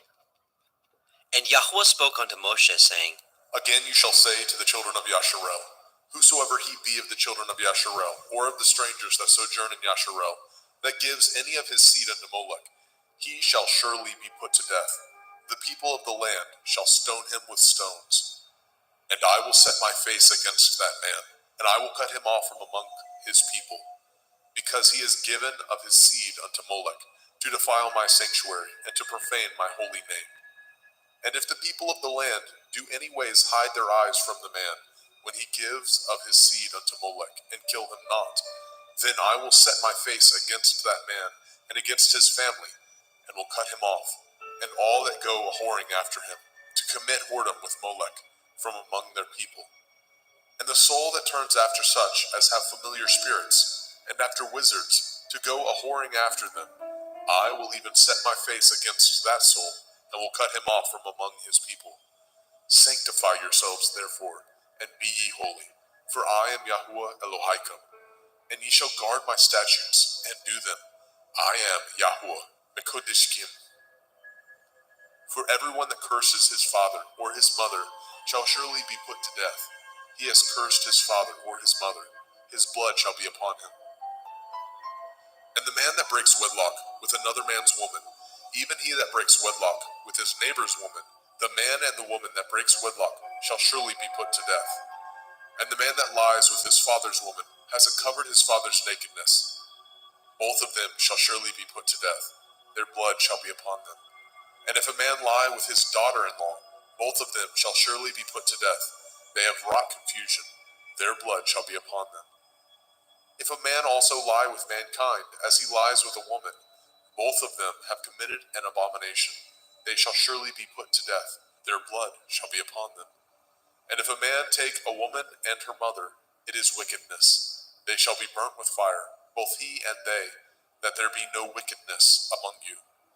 And if a man lie with a beast, he shall surely be put to death, and ye shall slay the beast. And if a woman approach unto any beast and lie down thereto, you shall kill the woman and the beast. They shall surely be put to death. Their blood shall be upon them. And if a man shall take his sister, his father's daughter, or his mother's daughter, and see her nakedness, and she see his nakedness, it is a wicked thing, and they shall be cut off in the sight of their people. He has uncovered his sister's nakedness. He shall bear his iniquity. And if a man shall lie with a woman having her sickness, and shall uncover her nakedness, he has discovered her fountain, and she has uncovered the fountain of her blood, and both of them shall be cut off from among their people. And you shall not uncover the nakedness of your mother's sister, nor of your father's sister, for he uncovers his near kin. They shall bear their iniquity. And if a man shall lie with his uncle's woman, he has uncovered his uncle's nakedness. They shall bear their sin. They shall die childless. And if a man shall take his brother's woman, it is an unclean thing. He has uncovered his brother's nakedness. They shall be childless. Ye shall therefore guard all my statutes and all my judgments, and do them, that the land whither I bring you to dwell therein spew you not out. And ye shall not walk in the manner of the nation which I cast out before you, for they committed all these things, and therefore I abhorred them. But I have said unto you, ye shall inherit their land, and I will give unto you to possess it, a land that flows with milk and honey. I am Yahweh Elohim, which have separated you from other people. Ye shall therefore put difference between clean beasts and unclean, and between unclean fowls and clean. And ye shall not make your souls abominable by beast, or by fowl, or by any manner of living thing that creeps on the ground, which I have separated from you as unclean. And ye shall be holy unto me, for I, Yahweh, am holy, and have severed you from other people, that ye should be mine. A man also, or a woman that has a familiar spirit, or that is a wizard, shall surely be put to death. They shall stone them with stones. Their blood shall be upon them. Vayikra, Leviticus chapter 21. And Yahweh said unto Moshe, Speak unto the priests, the sons of Aharon, and say unto them, There shall none be defiled for the dead among his people, but for his kin that is near unto him, that is, for his mother, and for his father, and for his son, and for his daughter, and for his brother, and for his sister a virgin, that is nigh unto him, which has had no man, for her may he be defiled. But he shall not defile himself, being a chief among his people, to profane himself. They shall not make baldness upon their head, neither shall they shave off the corners of their beard, nor make any cuttings in their flesh. They shall be holy unto their Elohim, and not profane the name of their Elohim. For the offerings of Yahweh made by fire, and the bread of their Elohim they do offer. Therefore they shall be holy. They shall not take a woman that is a whore, or profane, neither shall they take a woman put away from her man, for he is holy unto his Elohim. You shall sanctify him therefore, for he offers the bread of your Elohim. He shall be holy unto you, for I, Yahweh, which sanctify you, am holy.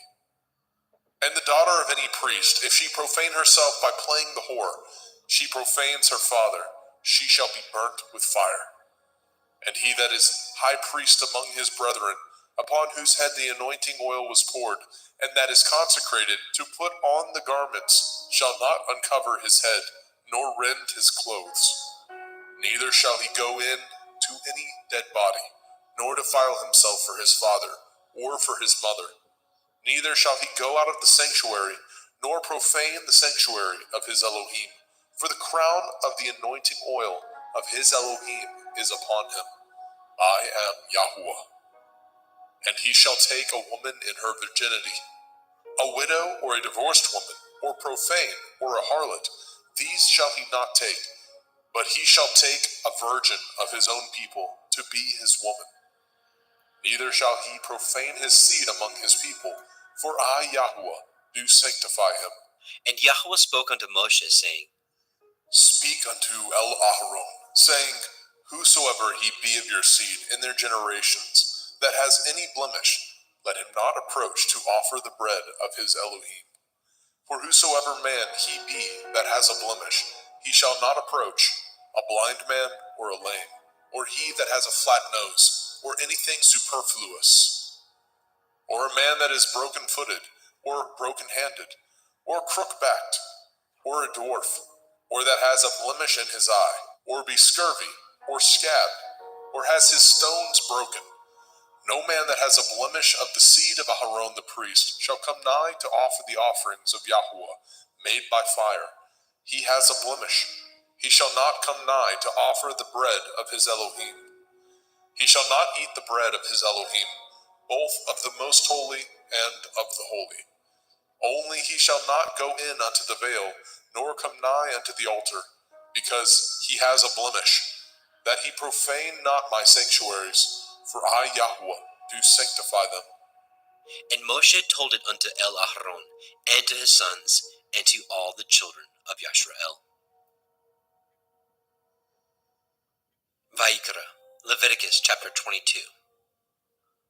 And Yahweh spoke unto Moshe, saying, Speak unto El-Aharon and to his sons, that they separate themselves from the holy things of the children of Yasharel, and that they profane not my holy name in those things, which they hallow unto me. I am Yahuwah.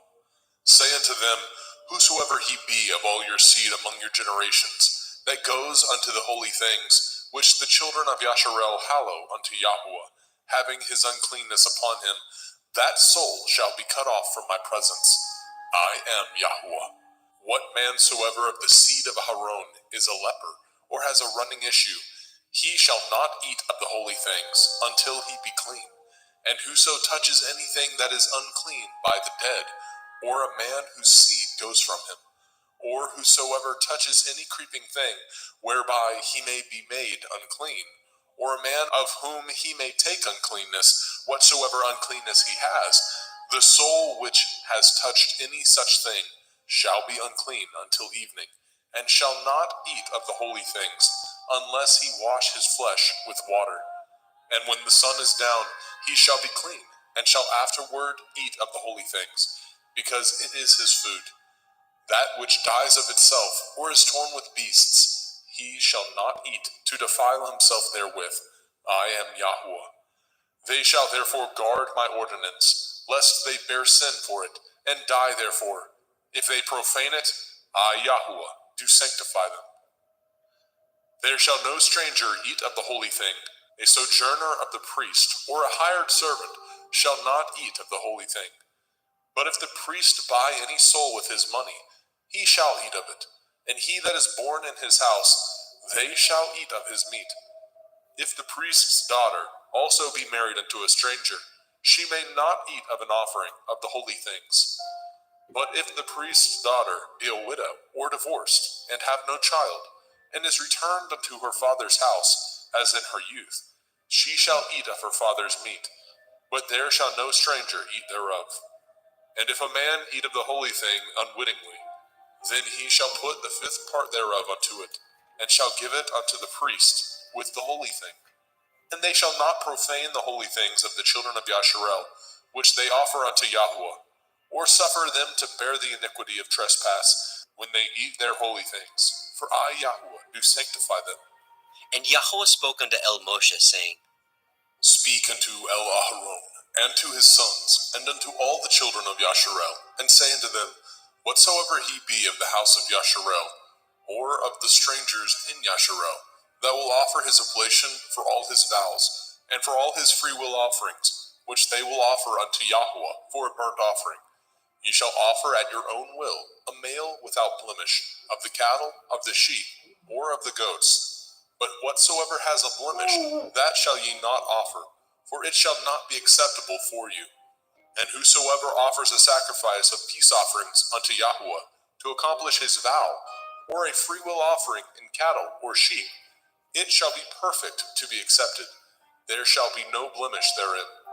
Blind or broken, or maimed, or having a running sore, or scurvy, or scabbed, ye shall not offer these unto Yahweh, nor make an offering by fire of them upon the altar unto Yahweh. Either a bullock or a lamb that has anything superfluous or lacking in his parts, that may you offer for a freewill offering, but for a vow it shall not be accepted. Ye shall not offer unto Yahweh that which is bruised, or crushed, or broken, or cut. Neither shall ye make any offerings thereof in your land. Neither from a stranger's hand shall ye offer the bread of your Elohim, of any of these, because their corruption is in them, and blemishes be in them. They shall not be accepted for you. And Yahweh spoke unto Moshe, saying, When a bullock or a sheep or a goat is brought forth, then it shall be 7 days under the dam, and from the 8th day and thenceforth it shall be accepted for an offering made by fire unto Yahweh. And whether it be cow or ewe, ye shall not kill it, and her young, both in 1 day. And when ye offer a sacrifice of thanksgiving unto Yahweh, offer it at your own will. On the same day it shall be eaten up. Ye shall leave none of it until the morrow. I am Yahweh. Therefore shall ye guard my commandments, and do them. I am Yahweh. Neither shall ye profane my holy name, but I will be hallowed among the children of Yasharel. I am Yahweh, which hallow you, that brought you out of the land of Mizraim, to be your Elohim. I am Yahweh.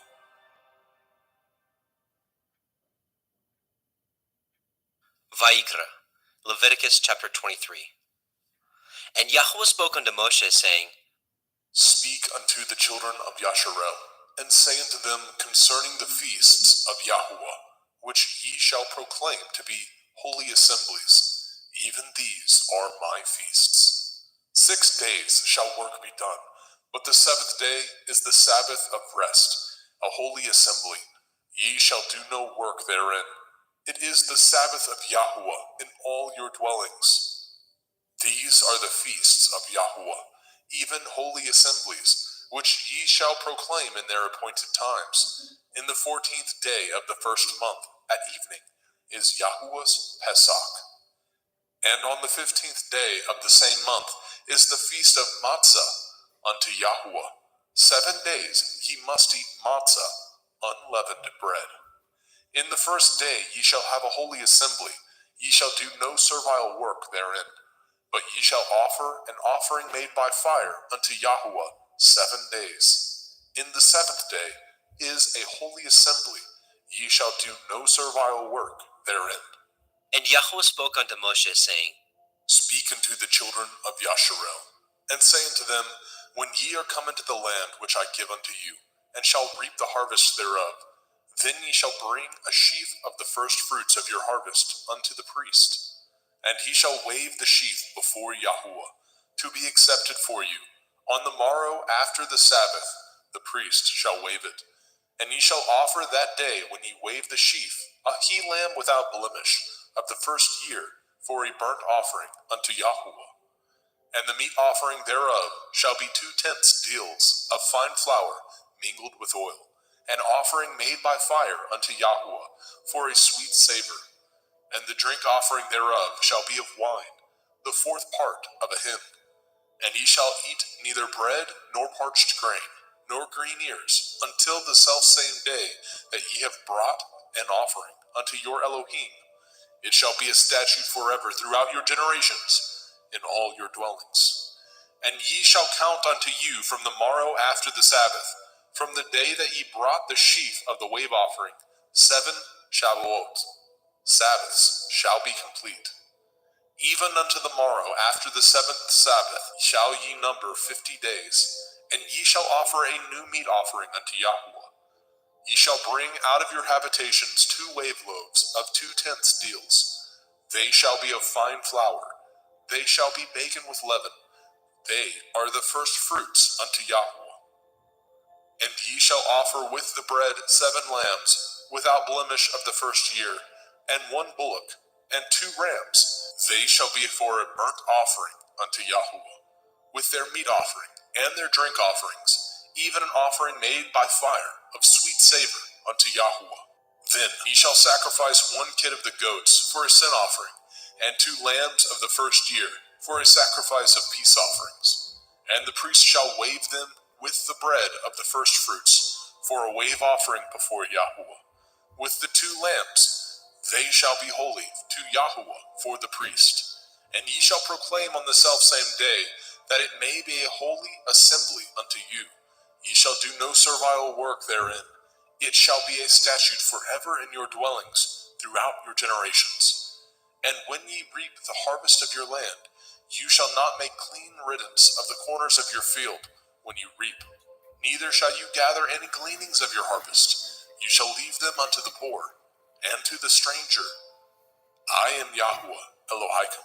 And Yahuwah spoke unto Moshe, saying, Speak unto the children of Yasharel, saying, In the 7th month, on the 1st day of the month, shall ye have a Sabbath, a memorial of blowing of shofarot, Yom Teruah, the feast of trumpets, the day of the awakening blast, a holy assembly. Ye shall do no servile work therein, but ye shall offer an offering made by fire unto Yahuwah. And Yahuwah spoke unto Moshe, saying, Also on the 10th day of this 7th month is Yom Kippurim, the day of atonement.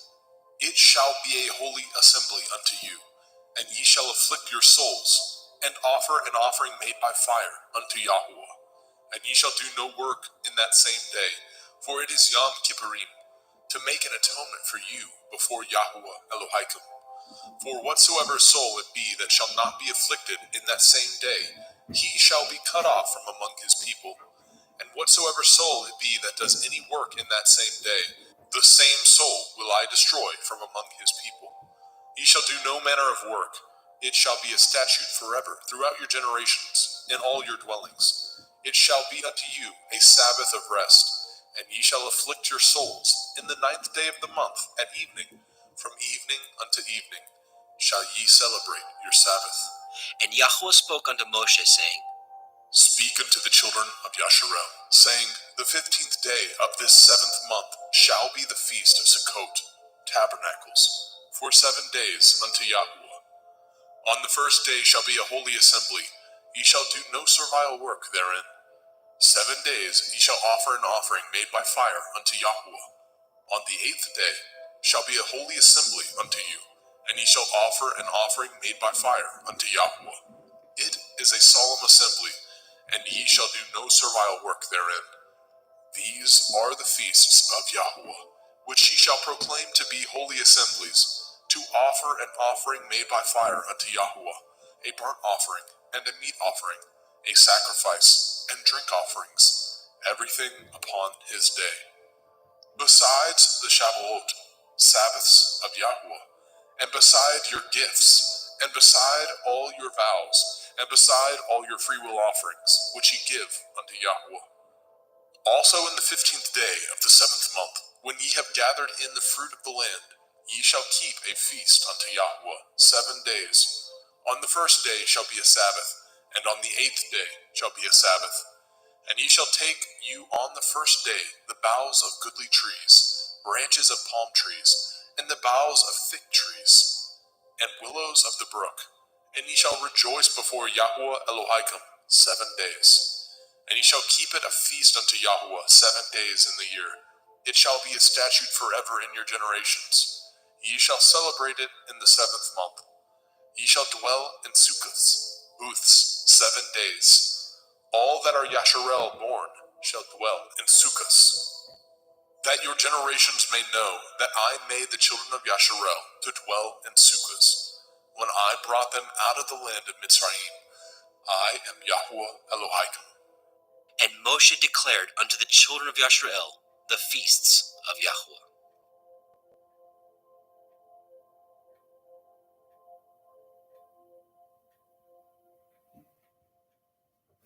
Vayikra, Leviticus chapter 24.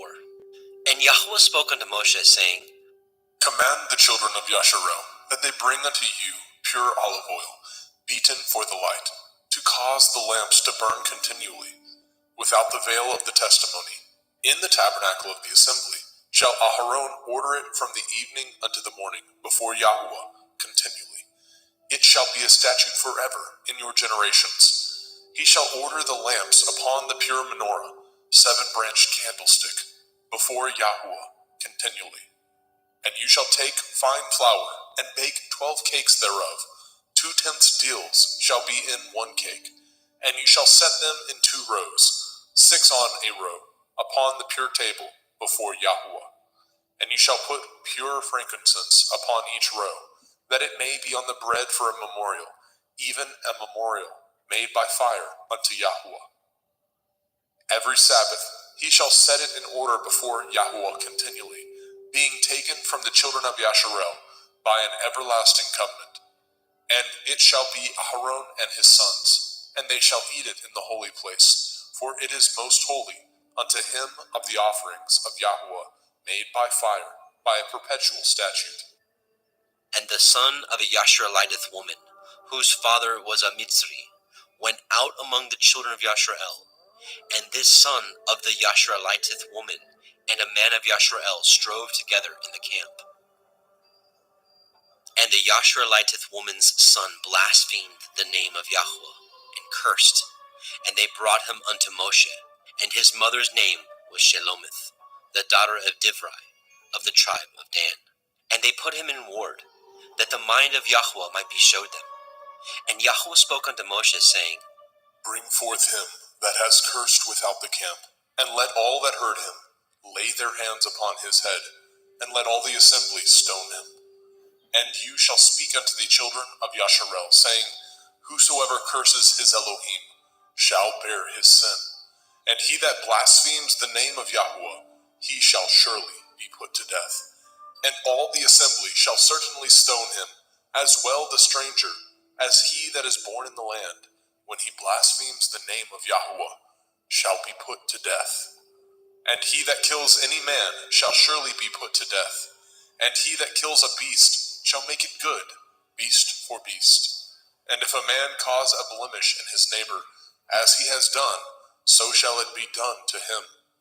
Breach for breach, eye for eye, tooth for tooth. As he has caused a blemish in a man, so shall it be done to him again.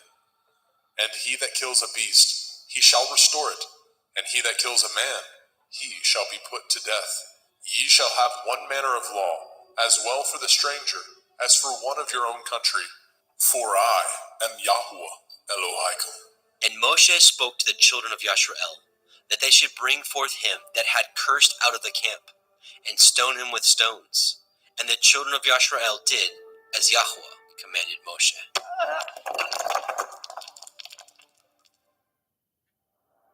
Vayikra, Leviticus chapter 25. And Yahuwah spoke unto Moshe in Mount Sinai, saying, Speak unto the children of Yasharel, and say unto them, When ye come into the land which I give you, then shall the land keep a Sabbath unto Yahuwah. 6 years you shall sow your field, and 6 years you shall prune your vineyard, and gather in the fruit thereof. But in the 7th year shall be a Sabbath of rest unto the land, a Sabbath for Yahuwah. You shall neither sow your field, nor prune your vineyard. That which grows of its own accord of your harvest you shall not reap, neither gather the grapes of your vine undressed, for it is a year of rest unto the land. And the Sabbath of the land shall be food for you and for your servant, and for your maid, and for your hired servant, and for your stranger that sojourns with you, and for your cattle, and for the beasts that are in your land, shall all the increase thereof be meat.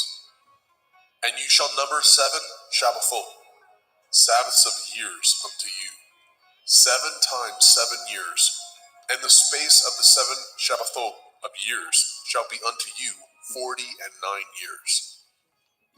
Then shall you cause the shofar of the Jubilee to sound on the 10th day of the 7th month, in Yom Kippurim, the Day of Atonement, shall ye make the shofar sound throughout all your land. And ye shall hallow the 50th year and proclaim liberty throughout all the land unto all the inhabitants thereof. It shall be a jubilee unto you, and ye shall return every man unto his possession, and ye shall return every man unto his family. A jubilee shall that 50th year be unto you. Ye shall not sow, neither reap that which grows of itself in it, nor gather the grapes in it of your vine undressed. For it is the jubilee, it shall be holy unto you. Ye shall eat the increase thereof out of the field. In the year of this jubilee ye shall return every man unto his possession. And if ye sell aught unto your neighbor, or buy aught of your neighbor's hand, ye shall not oppress one another. According to the number of years after the jubilee you shall buy of your neighbor, and according unto the number of years of the fruits he shall sell unto you. According to the multitude of years you shall increase the price thereof, and according to the fewness of years you shall diminish the price of it. For according to the number of the years of the fruits he sells unto you. Ye shall not therefore oppress one another, but you shall fear your Elohim, for I am Yahuwah Elohaikum. Wherefore ye shall do my statutes, and guard my judgments, and do them, and ye shall dwell in the land in safety. And the land shall yield her fruit, and ye shall eat your fill, and dwell therein in safety. And if ye say, what shall we eat the 7th year? Behold, we shall not sow, nor gather in our increase. Then I will command my blessing upon you in the 6th year, and it shall bring forth fruit for 3 years. And ye shall sow the 8th year, and eat yet of old fruit until the 9th year. Until her fruits come in, ye shall eat of the old store. The land shall not be sold forever, for the land is mine, and ye are strangers and sojourners with me. And in all the land of your possession ye shall grant a redemption for the land. If your brother be waxen poor, and has sold away some of his possession, and if any of his kin come to redeem it, then shall he redeem that which his brother sold. And if the man have not to redeem it, and himself be able to redeem it, then let him count the years of the sale thereof, and restore the overplus unto the man whom he sold it, that he may return unto his possession. But if he be not able to restore it to him, then that which is sold shall remain in the hand of him that has bought it until the year of Jubilee. And in the Jubilee it shall go out, and he shall return unto his possession. And if a man sell a dwelling house in a walled city, then he may redeem it within a whole year after it is sold. Within a full year may he redeem it. And if it be not redeemed within the space of a full year, then the house that is in the walled city shall be established forever to him, that brought it throughout his generations. It shall not go out in the Jubilee. But the houses of the villages which have no wall round about them shall be counted as the fields of the country. They may be redeemed, and they shall go out in the Jubilee. Notwithstanding, the cities of the Leviim, of the houses of the cities of their possession, may the Leviim redeem at any time. And if a man purchases of the Leviim, then the house that was sold, and the city of his possession, shall go out in the year of Jubilee. For the houses of the cities of the Leviim are their possession, among the children of Yasharel. But the field of the suburbs of their cities may not be sold, for it is their perpetual possession. And if your brother be waxen poor, and fallen in decay with you, then you shall relieve him, yea, though he be a stranger or a sojourner, that he may live with you. Take no usury of him, or increase, but fear your Elohim, that your brother may live with you. You shall not give him your money upon usury, nor lend him your victuals for increase. I am Yahuwah Elohaikum, which brought you forth out of the land of Mitzrayim, to give you the land of Canaan, and to be your Elohim. And if your brother that dwells by you be waxen poor, and be sold unto you, you shall not compel him to serve as a bondservant, but as a hired servant, and as a sojourner. He shall be with you, and shall serve you unto the year of Jubilee. And then shall he depart from you, both he and his children with him, and shall return unto his own family, and unto the possession of his fathers shall he return. For they are my servants, which I brought forth out of the land of Mitzrayim. They shall not be sold as bondmen. You shall not rule over him with rigor, but shall fear your Elohim. Both your bondmen and your bondmaids, which you shall have, shall be of the heathen that are round about you. Of them shall ye buy bondmen and bondmaids. Moreover, of the children of the strangers that do sojourn among you, of them shall ye buy, and of their families that are with you, which they begat in your land, and they shall be your possession. And ye shall take them as an inheritance for your children after you, to inherit them for a possession. They shall be your bondmen forever. But over your brethren, the children of Yasharel, you shall not rule one over another with rigor. And if a sojourner or a stranger wax rich by you, and your brother that dwells by him wax poor, and sell himself unto the stranger or sojourner by you, or to the stock of the stranger's family, after that he is sold, he may be redeemed again. One of his brethren may redeem him. Either his uncle or his uncle's son may redeem him, or any that is nigh of kin unto him of his family may redeem him, or if he be able, he may redeem himself. And he shall reckon with him that bought him from the year that he was sold unto him, unto the year of Jubilee. And the price of his sale shall be according to the number of years, according to the time of a hired servant shall it be with him. If there be yet many years behind, according unto them he shall give again the price of his redemption, out of the money that he was bought for. And if there remain but few years unto the year of Jubilee, then he shall count with him, and according unto his years shall he give him again the price of his redemption. And as a yearly hired servant shall be with him, and the other shall not rule with rigor over him in your sight. And if he be not redeemed in these years, then he shall go out in the year of Jubilee, both he and his children with him. For unto me the children of Yasharel are servants. They are my servants, whom I brought forth out of the land of Mitzrayim. I am Yahuwah Elohim. Vaikra, Leviticus chapter 26. Ye shall make you no idols, nor graven image, neither rear you up a standing image, neither shall ye set up any image of stone in your land, to bow down unto it, for I am Yahuwah Elohim. Ye shall guard my Sabbaths, and reverence my sanctuary. I am Yahuwah. If ye walk in my statutes, and guard my commandments, and do them, then I will give you rain in due season, and the land shall yield her increase, and the trees of the field shall yield their fruit. And your threshing shall reach unto the vintage, and the vintage shall reach unto the sowing time. And ye shall eat your bread to the full, and dwell in your land safely. And I will give peace in the land, lying down with nothing to fear, and the Sabbath of life. Though evil be part of the land, there is no sword to bring in the land. And ye shall chase your enemies, and they shall fall before you by the sword. And 5 of you shall chase 100, and 100 of you shall put 10,000 to flight. And your enemies shall fall before you by the sword. For I will have respect unto you, and make you fruitful, and multiply you, and establish my covenant with you. And ye shall eat old store, and bring forth the old because of the new. And I will set my tabernacle among you, and my soul shall not abhor you. And I will walk among you, and will be your Elohim, and ye shall be my people. I am Yahuwah Elohim, which brought you forth out of the land of Mitzrayim, that ye should not be their bondmen. And I have broken the bands of your yoke, and made you go upright.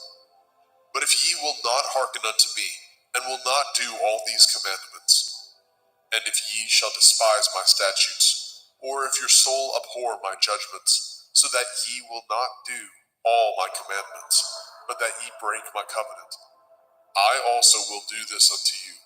I will even appoint over you terror, consumption, and the burning ague, that shall consume the eyes, and cause sorrow of heart, and ye shall sow your seed in vain, for your enemies shall eat it.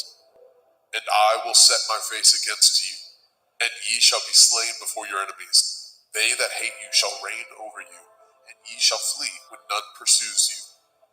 And if ye will not yet for all this hearken unto me, then I will punish you 7 times more for your sins. And I will break the pride of your power, and I will make your heaven as iron, and your earth as brass. And your strength shall be spent in vain, for your land shall not yield her increase, neither shall the trees of the land yield their fruits. And if ye walk contrary unto me, and will not hearken unto me, I will bring 7 times more plagues upon you according to your sins. I will also send wild beasts among you, which shall rob you of your children, and destroy your cattle, and make you few in number, and your highways shall be desolate. And if ye will not be reformed by me by these things, but will walk contrary unto me, then will I walk contrary unto you, and will punish you yet 7 times for your sins. And I will bring a sword upon you, that shall avenge the quarrel of my covenant. And when ye are gathered together within your cities, I will send the pestilence among you, and ye shall be delivered into the hand of the enemy. And when I have broken the staff of your bread, 10 women shall bake your bread in one oven, and they shall deliver you your bread again by weight, and ye shall eat, and not be satisfied. And if ye will not for all this hearken unto me, but walk contrary unto me, then I will walk contrary unto you also in fury, and I, even I, will chastise you 7 times for your sins. And ye shall eat the flesh of your sons, and the flesh of your daughters shall ye eat. And I will destroy your high places, and cut down your images, and cast your carcasses upon the carcasses of your idols, and my soul shall abhor you. And I will make your cities waste, and bring your sanctuaries unto desolation. And I will not smell the savor of your sweet odors. And I will bring the land unto desolation, and your enemies which dwell therein shall be astonished at it. And I will scatter you among the heathen, and will draw out my sword after you, and your land shall be desolate, and your cities waste. Then shall the land enjoy her Shabbathot, as long as it lies desolate, and ye be in your enemy's land. Even then shall the land rest, and enjoy her Shabbathot. As long as it lies desolate, it shall rest, because it did not rest in your Shabbathot, when ye dwelt upon it. And upon them that are left alive of you, I will send a faintness into their hearts, in the land of their enemies, and the sound of a shaken leaf shall chase them, and they shall flee as fleeing from a sword, and they shall fall when none pursues. And they shall fall one upon another, as it were before a sword, when none pursues. And ye have no power to stand before your enemies. And ye shall perish among the heathen, and the land of your enemies shall eat you up. And they that are left of you shall pine away in their iniquity, in your enemies' lands, and also in the iniquities of their fathers shall they pine away with them. If they shall confess their iniquity, and the iniquity of their fathers, with their transgressions which they transgressed against me, and that also they have walked contrary unto me, and that I also have walked contrary unto them, and have brought them into the land of their enemies, if then their uncircumcised heart be humbled, and they then accept of the punishment of their iniquity, then I will remember my covenant with Yaakov, and also my covenant with Yitzhak, and also my covenant with Abraham will I remember, and I will remember the land. The land also shall be left of them, and shall enjoy her Shabbathot, while she lies desolate without them. And they shall accept of the punishment of their iniquity, because they despised my judgments, and because their soul abhorred my statutes. And yet, for all that, when they be in the land of their enemies, I will not cast them away, neither will I abhor them, to destroy them utterly, and to break my covenant with them. For I am Yahweh Elohim. But I will for their sakes remember the covenant of their ancestors, whom I brought forth out of the land of Mitzrayim, in the sight of the heathen, that I might be their Elohim. I am Yahweh. These are the commandments and judgments and Torah, which Yahweh made between him and the children of Yisrael in Mount Sinai by the hand of Moshe.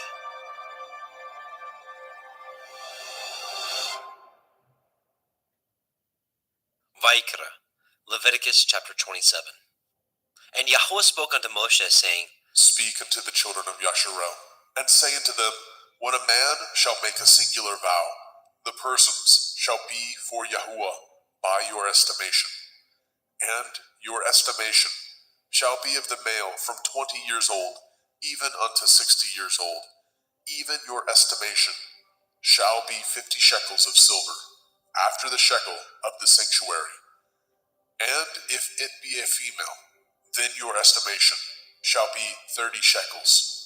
And if it be from 5 years old, even unto 20 years old, then your estimation shall be of the male 20 shekels, and for the female 10 shekels. And if it be from a month old, even unto 5 years old, then your estimation shall be of the male 5 shekels of silver, and for the female your estimation shall be 3 shekels of silver.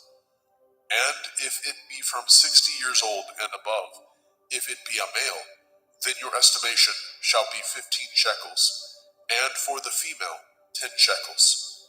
But if he be poorer than your estimation, then he shall present himself before the priest, and the priest shall value him according to his ability.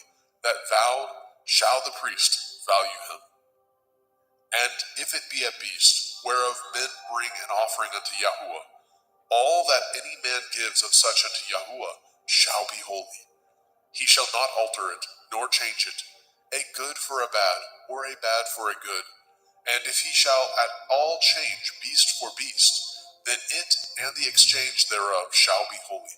And if it be any unclean beast, of which they do not offer a sacrifice unto Yahuwah, then he shall present the beast before the priest. And the priest shall value it, whether it be good or bad, as you value it. Who are the priest, so shall it be. But if he will at all redeem it, then he shall add a 5th part thereof unto your estimation. And when a man shall sanctify his house to be holy unto Yahuwah, then the priest shall estimate it, whether it be good or bad. As the priest shall estimate it, so shall it stand.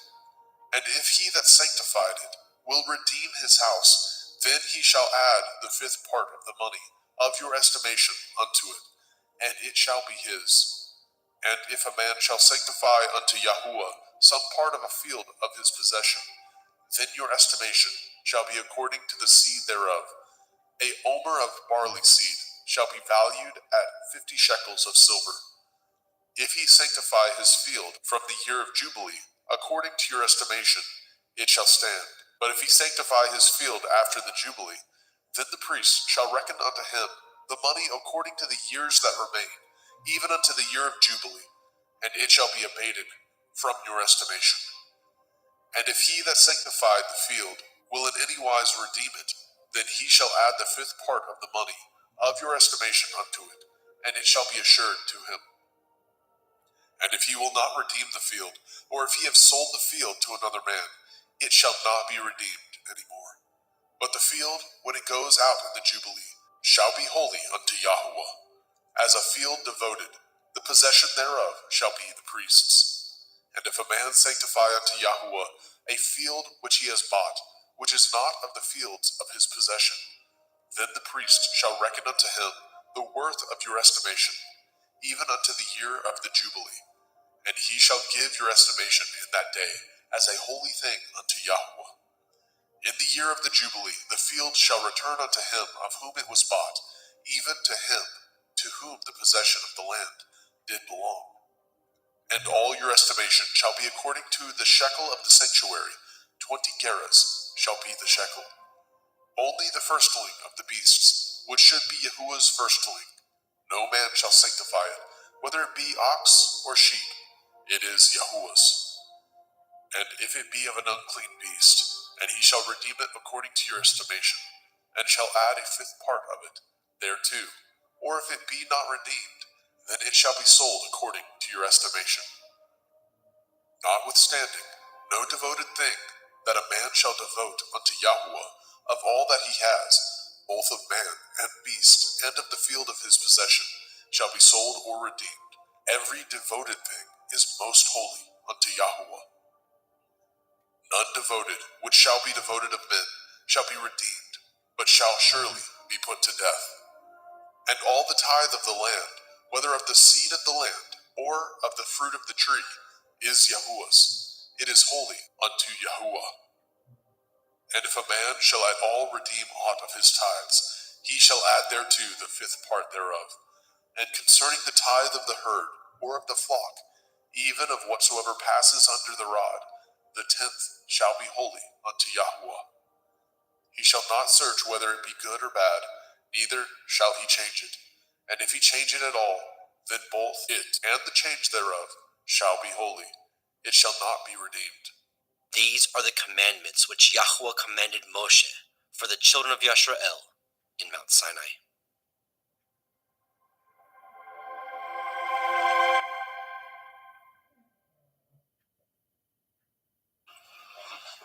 Go ahead and mute. And welcome, brothers and sisters. Welcome to the Parable of the Vineyard YouTube channel. Today we will be reading the whole book of the law, the Torah, Yahuwah's instructions for life. We'll be reading Bereshit, Genesis, Shemot, Exodus, Vaikra, Leviticus, Bamidbar, Numbers, and Devarim, Deuteronomy, and we will be reading from the Sefer version. Our desire is that this blesses you and your family in the midst of our changing world and during the week of unleavened bread. While the world is currently in fear and has cast off the yoke of the Torah, we know there is a group of peculiar people that Yahuwah is waking up and bringing back to his ways and giving us peace within these dark final hours. Hallelujah. Let's take a moment and bow our heads and bow our hearts to Yahuwah as we petition him to bless this meeting, bless this reading. Yahuwah Sebaoth, we come to you in Yahusha's name, the Elohim of Avraham, Yitzchak, and Yaakov. We thank you, Abba, for waking us up in these dark times, waking us up to belief in your true Son, Yahusha HaMashiach, who gave himself, offered himself for us, and his blood cleanses us. We thank you. We also thank you for waking us up to your marvelous Torah, Abba, and we pray that this is a sweet savor before you, and we pray that the words of this Torah penetrate the hearts of anyone that may hear it. We thank you, we honor you, and we bless you. In Yahusha's mighty name, amen. So let us take a moment, brothers and sisters, to bless Yahuwah for his goodness, for Yahusha, who has cleansed us and redeemed us by his blood, and for his set-apart spirit he has given to us to lead us into all truth.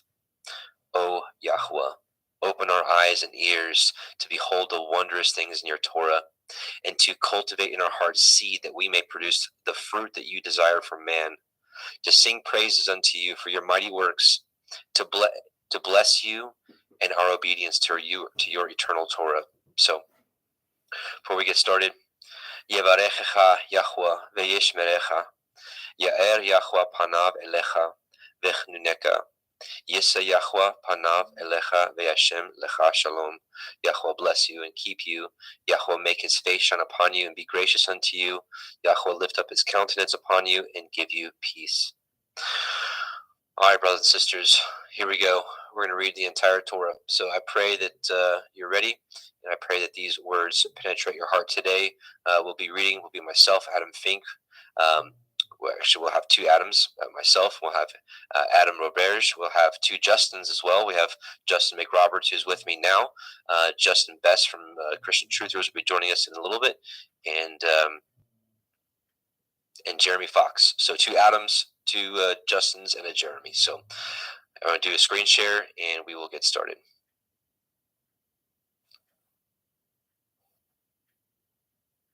Oops.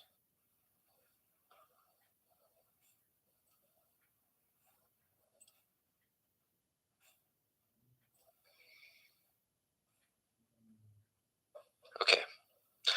Genesis. Bereshit. Genesis 1:1. In the beginning, Elohim created the heavens and the earth was without form and void, and darkness was upon the face of the deep, and the Ruach Elohim moved upon the face of the waters. And Elohim said, "Let there be light," and there was light. And Elohim saw the light, that it was good, and Elohim divided the light from the darkness. And Elohim called the light day, and the darkness he called night. and the evening and the morning were the first day. And Elohim said, Let there be a firmament in the midst of the waters, and let it divide the waters from the waters. And Elohim made the firmament, and divided the waters which were under the firmament from the waters which were above the firmament. And it was so. And Elohim called the firmament heaven, and the evening and the morning were the second day. And Elohim said, Let the waters under the heavens be gathered together into one place, and let the dry land appear. And it was so. And Elohim called the dry land earth, and gathering together of the waters called he seas. And Elohim saw that it was good. And Elohim said, Let the earth bring forth grass, the herb yielding seed, and the fruit tree yielding fruit after his kind, whose seed is in itself upon the earth. And it was so. And the earth brought forth grass, and herb yielding seed after his kind, and the tree yielding fruit, whose seed was in itself after his kind. And Elohim saw that it was good. And the evening and the morning were the third day. And Elohim said, Let there be lights in the firmament of the heavens to divide the day from the night, and let them be for signs, and for appointed feasts, and for days and years. And let them be for lights in the firmament of the heavens to give light upon the earth. And it was so. And Elohim made two great lights, the greater light to rule the day, and the lesser light to rule the night. He made the stars also. And Elohim set them in the firmament of the heavens to give light upon the earth, and to rule over the day and over the night, and to divide the light from the darkness. And Elohim saw that it was good. And the evening and the morning were the fourth day. And Elohim said, Let the waters bring forth abundantly the moving creature that has life, and the fowl that may fly above the earth in the open firmament of heaven. And Elohim created great sea monsters, and every living creature that moves, which the waters brought forth abundantly after their kind, and every winged fowl after his kind. And Elohim saw that it was good. And Elohim blessed them, saying, Be fruitful and multiply, and fill the waters in the seas, and let fowl multiply in the earth. And the evening and the morning were the fifth day. And Elohim said, Let the earth bring forth the living creature after his kind, cattle, and creeping thing, and beast of the earth after his kind. And it was so. And Elohim made the beast of the earth after his kind, and cattle after their kind, and everything that creeps upon the earth after his kind. And Elohim saw that it was good. And Elohim said, Let us make man in our image, after our likeness, and let them have dominion over the fish of the sea, and over the fowl of the air, and over the cattle, and over all the earth, and over every creeping thing that creeps upon the earth. So Elohim created man in his own image. In the image of Elohim created he him. Male and female created he them. And Elohim blessed them. And Elohim said unto them, Be fruitful, and multiply, and replenish the earth, and subdue it, and have dominion over the fish of the sea, and over the fowl of the air, and over every living thing that moves upon the earth. And Elohim said, Behold, I have given you every herb bearing seed which is upon the face of all the earth, and every tree which is in the fruit of a tree yielding seed. To you it shall be for food. And to every beast of the earth, and to every fowl of the air, and to everything that creeps upon the earth wherein there is life, I have given every green herb for food. And it was so. And Elohim saw everything that he had made, and behold, it was very good. And the evening and the morning were the sixth day. Genesis 2. Thus the heavens and the earth were finished, and all the host of them. And on the seventh day Elohim ended his work which he had made, and he rested on the seventh day from all his work which he had made. And Elohim blessed the seventh day, and sanctified it, because in it he had rested from all his work which Elohim created and made. These are the generations of the heavens and the earth when they were created, in the day that Yahweh Elohim made the earth and the heavens. And every plant of the field before it was in the earth, and every herb of the field before it grew. For Yahweh Elohim had not caused it to rain upon the earth, and there was not a man to till the ground.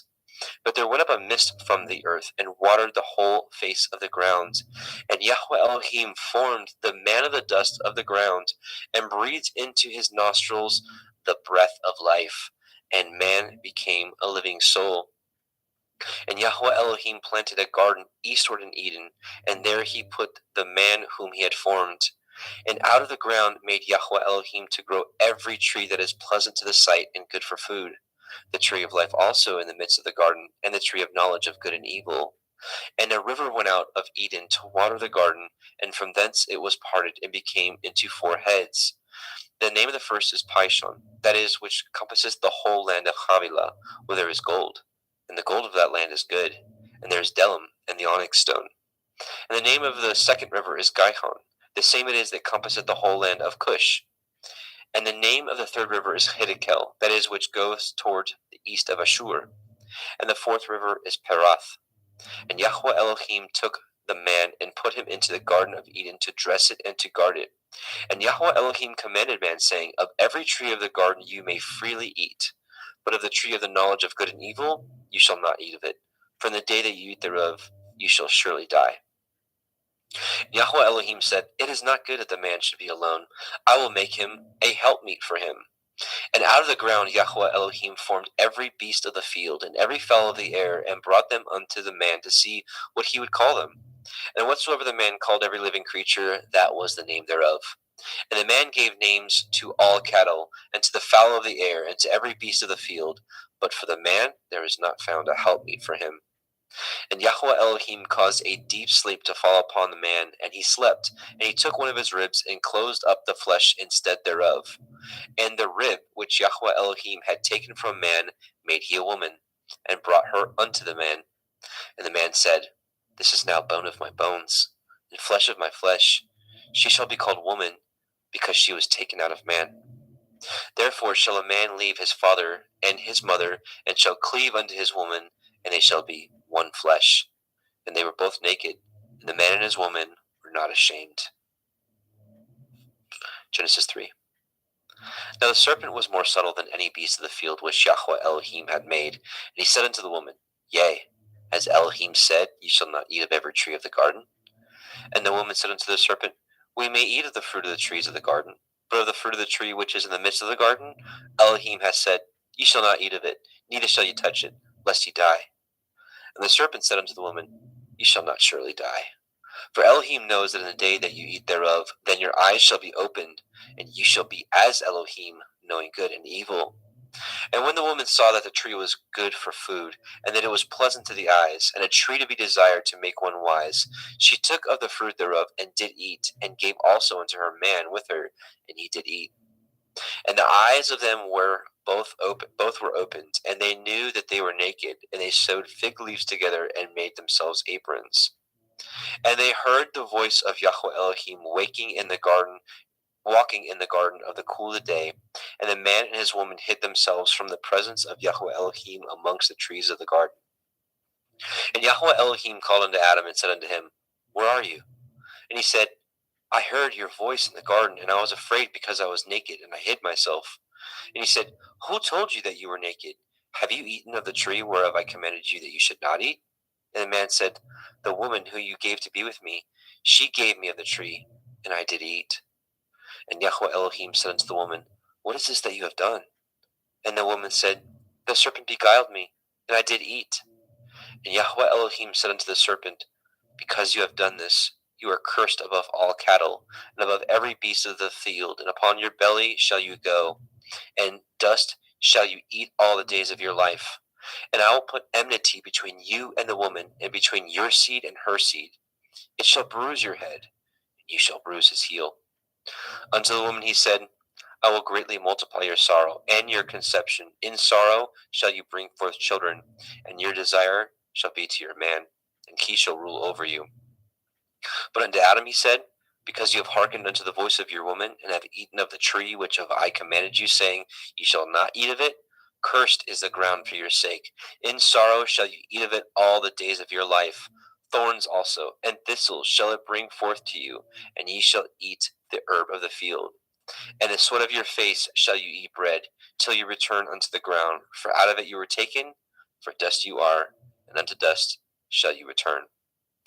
And Adam called his woman's name Hua, because she was the mother of all living. And unto Adam also and to his woman did Yahweh Elohim make coats of skins, and clothe them. And Yahweh Elohim said, Behold, the man has become as one of us, to know good and evil. And now, lest he put forth his hand, and take also of the tree of life, and eat, and live forever. Therefore Yahweh Elohim sent him forth from the Garden of Eden to till the ground from whence he was taken. So he drove out the man, and he placed at the east of the Garden of Eden cherubim, and a flaming sword with which turned every way to guard the way of the tree of life. Genesis 4. And Adam knew Hua his woman, and she conceived and bore Cain, and said, I have gotten a man from Yahweh. And she again bore his brother Havel, and Havel was a keeper of sheep, but Cain was a tiller of the ground. And in process of time it came to pass that Cain brought of the fruit of the ground an offering unto Yahweh. And Havel also brought of the firstlings of his flock and the fat thereof.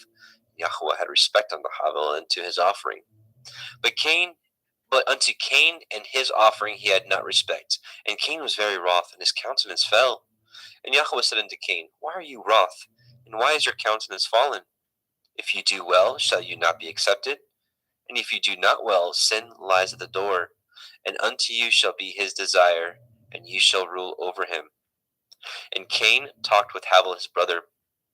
And it came to pass, when they were in the field, that Cain rose up against Havel his brother, and slew him. And Yahweh said unto Cain, Where is Havel your brother? And he said, I know not. Am I to guard my brother? And he said, What have you done? The voice of your brother's blood cries unto me from the ground. And now you are cursed from the earth, which has opened her mouth to receive your brother's blood from your hand. When you till the ground, it shall not henceforth yield unto you her strength. A fugitive and a vagabond shall you be in the earth. And Cain said unto Yahweh, My punishment is greater than I can bear. Behold, you have driven me out this day from the face of the earth, and from your face shall I be hid. And I shall be a fugitive and a vagabond in the earth. And it shall come to pass that every one that finds me shall slay me. And Yahweh said unto him, Therefore, whosoever slays Cain, vengeance shall be taken on him sevenfold. And Yahweh set a mark upon Cain, lest any finding him should kill him. And Cain went out from the presence of Yahweh, and dwelt in the land of Nod, on the east of Eden. And Cain knew his woman, and she conceived and bore Hanok. And he built a city, and called the name of the city after the name of his son, Hanok. And unto Hanok was born Irad, and Irad begat Mehujael, and Mehujael begat Methusael, and Methusael begat Lamech. And Lamech took unto him 2 women. The name of one was Ada, and the name of the other was Silla. And Ada bore Yabal.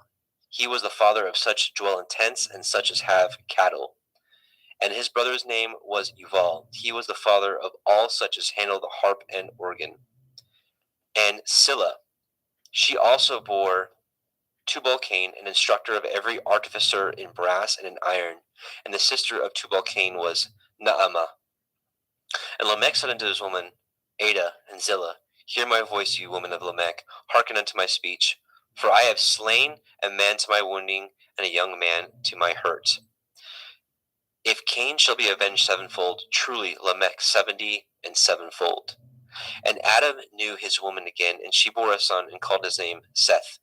For Elohim said she, has appointed me another seed instead of Havel, whom Cain slew. And to Seth, to him also there was born a son, and he called his name Enosh.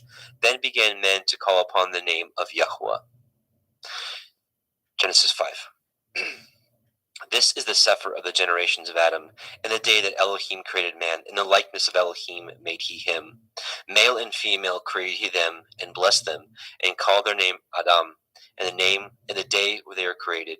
And Adam lived 130 years, and begat a son in his own likeness after his image, and called his name Seth. And the days of Adam after he had begotten Seth were 800 years, and he begat sons and daughters. And all the days that Adam lived were 930 years, and he died. And Seth lived 105 years, and begat Enosh. And Seth lived after he begat Enosh 807 years, and begat sons and daughters. And all the days of Seth were 912 years, and he died. And Enosh lived 90 years, and begat Canaan.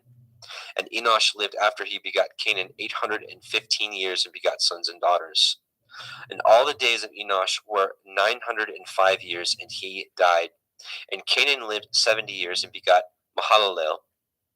And Canaan lived after he begot Mahalalel 840 years and begot sons and daughters. And all the days of Canaan were 910 years, and he died. And Mahalalel lived 65 years and begot Yared.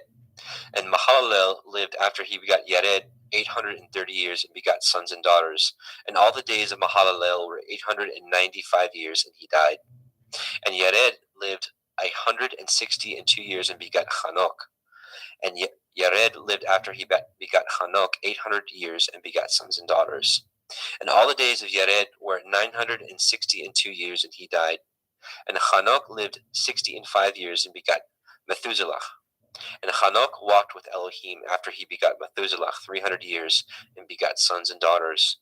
All the days of Hanok were 365 years.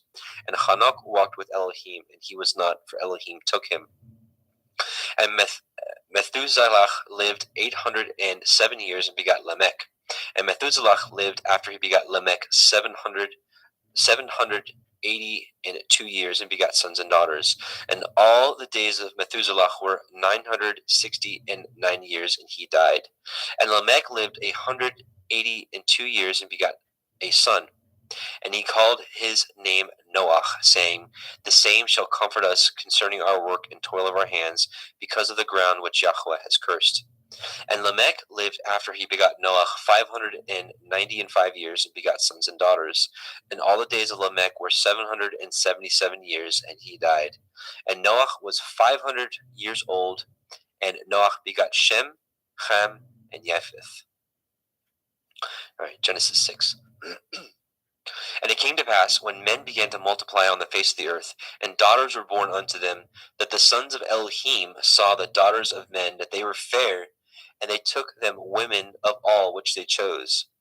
And Yahweh said, My ruach shall not always strive with man, for that he also is flesh, yet his days shall be 120 years. There were Nephilim in the earth in those days, and also after that, when the sons of Elohim came in unto the daughters of men, and they bore children to them, the same became warriors and tyrants, which were of ancient times, men of infamy. And Yahweh saw that the wickedness of man was great in the earth, and that every imagination of the thoughts of his heart was only evil continually. And Yahweh repented that he had made man on the earth, and it grieved him at his heart. And Yahweh said, I will destroy man whom I have created from the face of the earth, both man and beast, and the creeping thing, and the fowls of the air, for I repent that I have made them. But Noach found grace in the eyes of Yahweh. These are the generations of Noach. Noach was a just man and perfect in his generations. And Noach walked with Elohim. And Noach begot 3 sons, Shem, Ham, and Japheth. The earth also was corrupt before Elohim, and the earth was filled with violence. And Elohim looked upon the earth, and behold, it was corrupt, for all flesh had corrupted his way upon the earth. And Elohim said unto Noach, The end of all flesh is come before me, for the earth is filled with violence through them, and behold, I will destroy them with the earth. Make you an ark of gopher wood. Rooms shall you make in the ark, and shall pitch it within and without pitch. Within and without with pitch.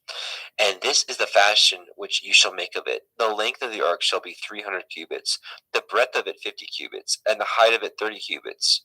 A window shall you make to the ark, and in a cubit shall you finish it above. And the door of the ark you shall set in the side thereof, with lower, second, and third stories shall you make it. And behold, I, even I, do bring a flood of waters upon the earth to destroy all flesh, wherein is the breath of life, from under heaven, and everything that is in the earth shall die. But with you will I establish my covenant, and you shall come into the ark, you, and your sons, and your woman, and your sons' women with you. And of every living thing of all flesh, 2 of every sort shall you bring into the ark, to keep them alive with you.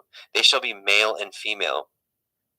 Of fowls after their kind, and of cattle after their kind, of every creeping thing of the earth after his kind, 2 of every sort shall come unto you, to keep them alive. And take unto you of all the food that is eaten, and ye shall gather it to you, and it shall be for food for you and for them. Thus did Noah according to all that Elohim commanded him, so did he. Genesis 7. And Yahweh said unto Noah, Come you and all your house into the ark, for you have I seen righteous before me in this generation. Of every clean beast ye shall take to you by sevens, the male and his female, and of beasts that are not clean by two, the male and his female. Of fowls also of the air by sevens, the male and female, to keep seed alive upon the face of all the earth. For yet 7 days I will cause it to rain upon the earth, 40 days and 40 nights. Every living substance that I have made will I destroy from off the face of the earth. And Noah did according unto all that Yahweh commanded him. And Noah was 600 years old when the flood of the waters was upon the earth. And Noah went in, and his sons, and his woman, and his sons' women with him, into the ark, because of the waters of the flood. Of clean beasts, and of beasts that are not clean, and of fowls, and of everything that creeps upon the earth. There went in 2 and 2 unto Noah into the ark, the male and the female, as Elohim had commanded Noah.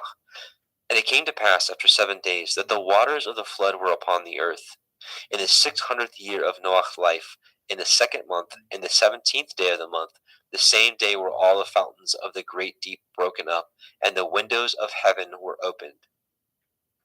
And the rain was upon the earth 40 days and 40 nights. And the selfsame day entered Noah, and Shem, and Ham, and Japheth, the sons of Noah, Noah's woman, and the 3 women of his sons with them into the ark. They, and every beast after his kind, and all cattle after their kind, and every creeping thing that creeps upon the earth after his kind, and every fowl after his kind, every bird of every sort. And they went in unto Noah into the ark, 2 and 2 of all flesh, wherein is the breath of life. And they that went in male and female of all flesh, as Elohim had commanded him, and Yahweh shut him in.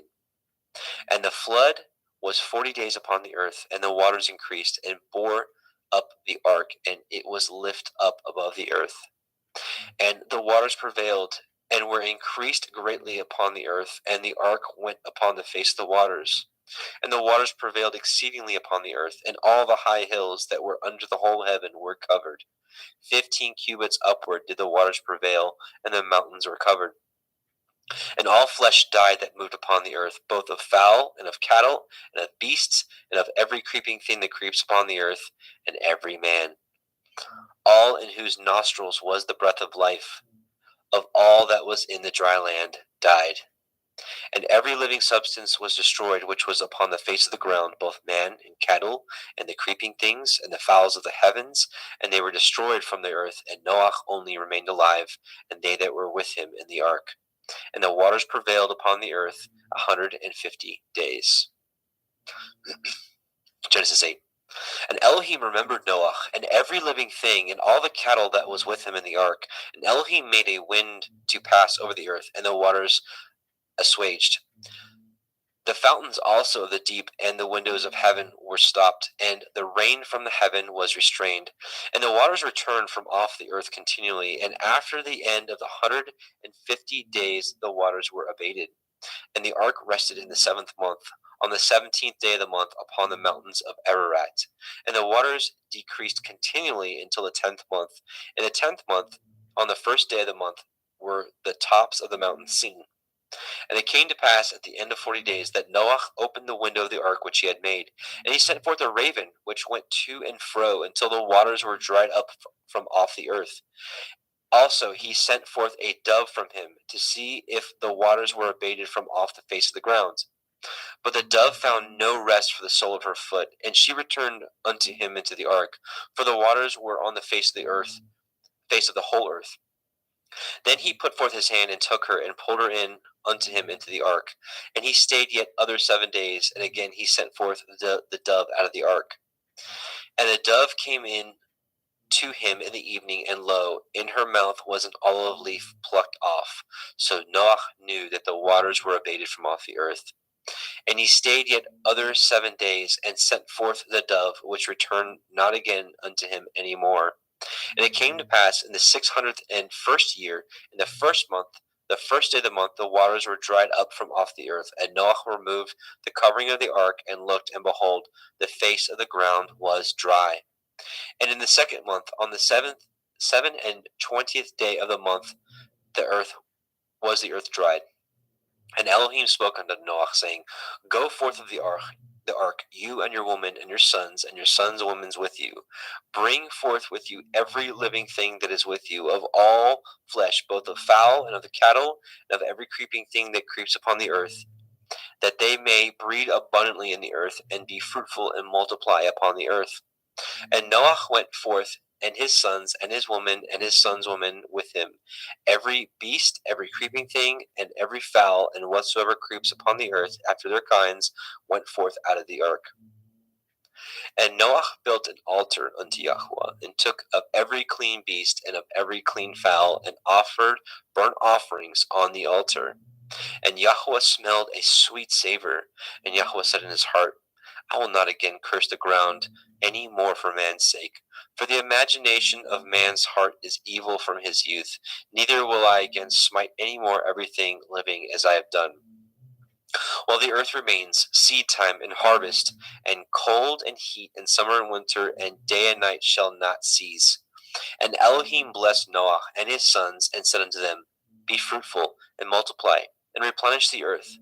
And the fear of you and the dread of you shall be upon every beast of the earth, and upon every fowl of the air, upon all that moves upon the earth, and upon all the fish of the sea.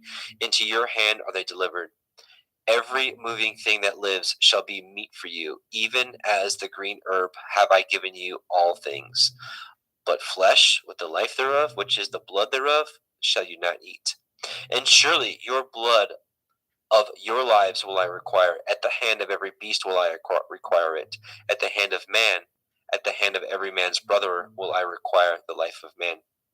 Whoso sheds man's blood, by man shall his blood be shed. For in the image of Elohim made he man. And you, be fruitful, and multiply, and bring forth abundantly in the earth, and multiply therein. And Elohim spoke unto Noah and to his sons with him, saying, And I, behold, I establish my covenant with you, and with your seed after you, and with every living creature that is with you, of the fowl, of the cattle, and of every beast of the earth with you, from all that go out from the ark, to every beast of the earth. And I will establish my covenant with you. Neither shall all flesh be cut off any more by the waters of a flood, neither shall there any more be a flood to destroy the earth. And Elohim said, This is the sign of the covenant which I make between me and you and every living creature that is with you for perpetual generations. I do set my bow in the cloud, and it shall be for a sign of a covenant between me and the earth. And it shall come to pass, when I bring a cloud over the earth, that the bow shall be seen in the cloud. And I will remember my covenant, which is between me and you and every living creature of all flesh, and the waters shall no more become a flood to destroy all the earth, all the flesh. And the bow shall be in the cloud, and I will look upon it, that I may remember the everlasting covenant between Elohim and every living creature of all flesh that is upon the earth. And Elohim said unto Noah, This is the sign of the covenant which I have established between me and all flesh that is upon the earth. And the sons of Noah that went forth of the ark were Shem, Ham, and Japheth. And Ham is the father of Canaan. These are the three sons of Noah, and of them was the whole earth overspread. And Noah began to be a husbandman, and he planted a vineyard. And he drank of the wine and was drunken, and he was uncovered within his tent. And Ham, the father of Canaan, saw the nakedness of his father, and told his two brethren without. And Shem and Japheth took a garment, and laid it upon both their shoulders, and went backward, and covered the nakedness of their father. And their faces were backward, and they saw not their father's nakedness. And Noah awoke from his wine, and knew what his younger son had done unto him. And he said, Cursed be Canaan, a servant of servants shall he be unto his brethren. And he said, Blessed be Yahweh Elohai of Shem, and Canaan shall be his servant. Elohim shall enlarge Japheth, and he shall dwell in the tents of Shem, and Canaan shall be his servant. And Noah lived after the flood 350 years, and all the days of Noah were 950 years, and he died. Genesis 10. Now these are the generations of the sons of Noach, Shem, Ham, and Japheth. And unto them were sons born after the flood. The sons of Japheth, Gimmer, and Magog, and Madai, and Yavan, and Tubal, and Meshech, and Tirach. And the sons of Gimmer, Ashkenaz, and Riphath, and Togarma. And the sons of Yavan, Elisha, Tarshish, Kittim, and Dodanim. By these were the isles of the other nations divided in their lands, everyone after his tongue, after their families, in their nations. And the sons of Ham, Cush, and Mitzrayim, and Put, and Canaan. And the sons of Cush, Heva, Havilah, Kavta, and Raama, Kavteka. And the sons of Raama, Sheva, and Dedan. And Cush begat Nimrod, and he began to be a warrior and hunter in the earth. He was a warrior and a hunter before Yahweh. Wherefore it is said, even as Nimrod, the warrior hunter before Yahweh. And the beginning of his kingdom was Babel, and Erech, and Akkad, and Calneh in the land of Shinar. Out of that land went forth Ashur, and built Nineveh, and the city Rehoboth, and Kelach. And Resen, between Nineveh and Kelach, the same is a great city. And Mitzrayim begat Ludim, and Anamim, and Lehavim, and Naphtuchim, and Pathrusim, and Kalusim, out of whom came Pelishtim, and Kaphtorim. And Canaan begat Sidon, his firstborn, and Heth, and the Yebusi, and the Amori, and the Girgashi, and the Chevi, and the Arki, and the Chini, and the Arvadi, and the Tsemari, and the Hamati, and afterward were the families of the Canaanim spread abroad. And the border of Canaanim was from Sidon as you come unto Gerar, unto Gaza as you go unto Sodom, and Gomorrah, and Admah, and Sevim, even unto Lasha. These are the sons of Ham, after their families, after their tongues, in their countries, and in their nations. And unto Shem also, the father of all the children of Eber, the brother of Japheth, the elder, even to him were children born. And the children of Shem, Elam, Ashur, Arphaxad, and Lud, and Aram. And the children of Aram, Uz, Hul, Gether, and Mash. And Arphaxad begat Shelach, and Shelach begat Eber. And unto Eber were born two sons. The name of one was Peleg, for in his days the earth was divided. And his brother's name was Yoktan. Yoktan begat Almodad, and Shelef, and Chatzar Maveth, and Yerach, and Hadoram, and Uzal, and Dikla, and Oval, and Avimael, and Shiva, and Ophir, and Havilah, and Yovav. All these were the sons of Yoktan. And their dwelling was from Mesha as you go unto Sephar, a mountain of the east. These are the sons of Shem, after their families, after their tongues, in their lands, after their nations. These are the families of the sons of Noach, after their generations, in their nations, and by these were the nations divided in the earth after the flood. Genesis 11. And the whole earth was of one language and of one speech. And it came to pass, as they journeyed from the east, that they found a plain in the land of Shinar, and they dwelt there. And they said one to another, Go to, let us make brick, and burn them thoroughly. And they had brick for stone, and slime had they for mortar. And they said, Go to, let us build a city and a tower, whose top may reach unto the heavens, and let us make a name, lest we be scattered abroad upon the face of the whole earth. And Yahweh came down to see the city and the tower which the children of men built. And Yahweh said, Behold, the people is one, and they have all one language, and this they begin to do? And now nothing will be restrained from them, which they have imagined to do. Go to, let us go down, and there confound their language, that they may not understand one another's speech. So Yahweh scattered them abroad from thence upon the face of all the earth, and they left off to build the city. Therefore is the name of it called Babel, because Yahweh did there confound the language of all the earth. And from thence did Yahweh scatter them abroad upon the face of the earth. These are the generations of Shem. Shem was 100 years old and begat Arphaxad 2 years after the flood. And Shem lived after he begat Arphaxad 500 years and begat sons and daughters. And Arphaxad lived 35 years and begat Shelah. Arphaxad lived after he begat Shelah 403 years and begat sons and daughters. And Shelah lived 30 years and begat Eber. And Shelah lived after he begat Eber 403 years and begat sons and daughters. And Eber lived 430 years and begat Peleg. And Eber lived after he begat Peleg 430 years and begat sons and daughters. And Peleg lived 30 years and begat Reu. And Peleg lived after he begat Reu 209 years and begat sons and daughters. And Reu lived 32 years and begat Serug. And Reu lived after he begat Serug 207 years and begat sons and daughters. And Serug lived 30 years and begat Nahor. And Serug lived after he begat Nahor 200 years and begat sons and daughters. And Nahor lived 920 years and begat Terach. And Nahor lived after he begat Terach 119 years and begat sons and daughters. And Terach lived 70 years and begat Avram, Nahor, and Haran. Now these are the generations of Terach. Terach begat Avram, Nahor, and Haran.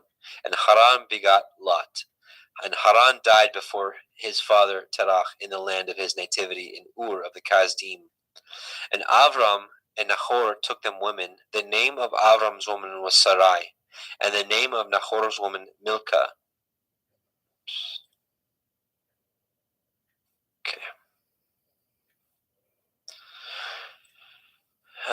Okay. Sorry. And the name of Nahor's woman Milcah, the daughter of Haran, the father of Milcah, and the father of Yechan. But Sarai was barren, she had no child. And Terach took Avram's son, and Lot, the son of Haran, his son's son. And Sarai, his daughter-in-law, his son Avram's woman, and they went forth with them from Ur of the Kasdim, to go into the land of Canaan. And they came unto Haran, and dwelt there. And the days of Terach were 205 years, and Terach died in Haran.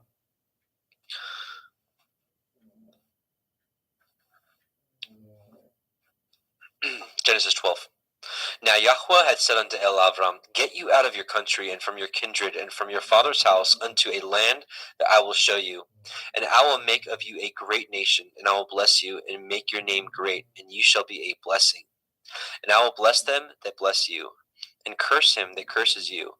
And in you shall all families of the earth be blessed. So Avram departed as Yahweh had spoken unto him, and Lot went with him. And Avram was 75 years old when he departed out of Haran.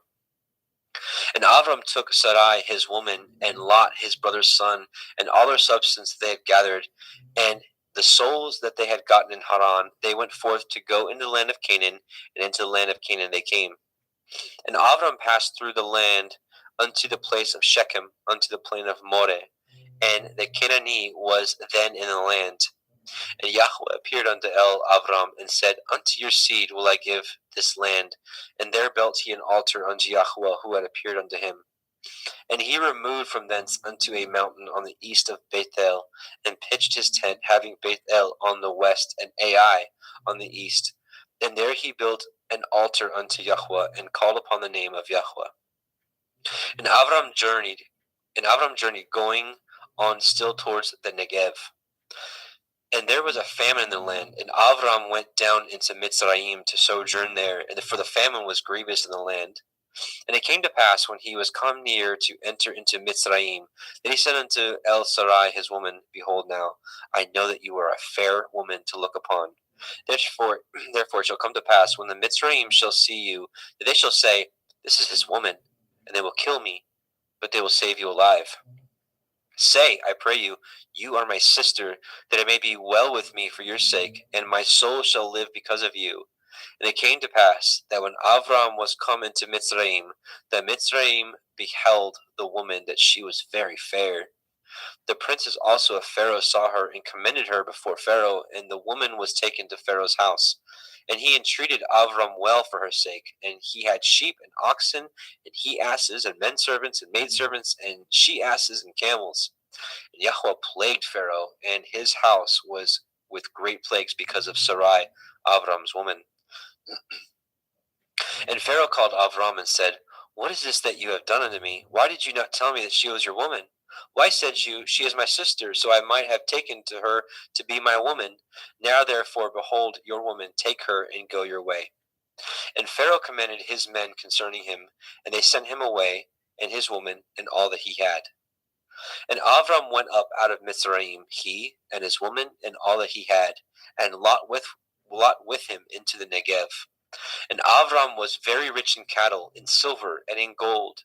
And he went on his journey from the Negev even to Bethel, unto the place where his tent had been at the beginning, between Bethel and Ai, unto the place of the altar which he had made there at the first. And there Avram called on the name of Yahweh. And Lot also, which went with Avram, had flocks and herds and tents. And the land was not able to bear them, that they might dwell together, for the substance was great, so that they could not dwell together. And there was a strife between the herdsmen of Avram's cattle and the herdsmen of Lot's cattle. And the Canaanite and the Perizzite dwelled then in the land. And Avram said unto Lot, Let there be no strife, I pray you, between me and you, and between my herdsmen and your herdsmen, for we be brethren. Is not the whole land before you? Separate yourself, I pray you, from me. And if you will take the left hand, then I will go to the right. Or if you depart to the right hand, then I will go to the left.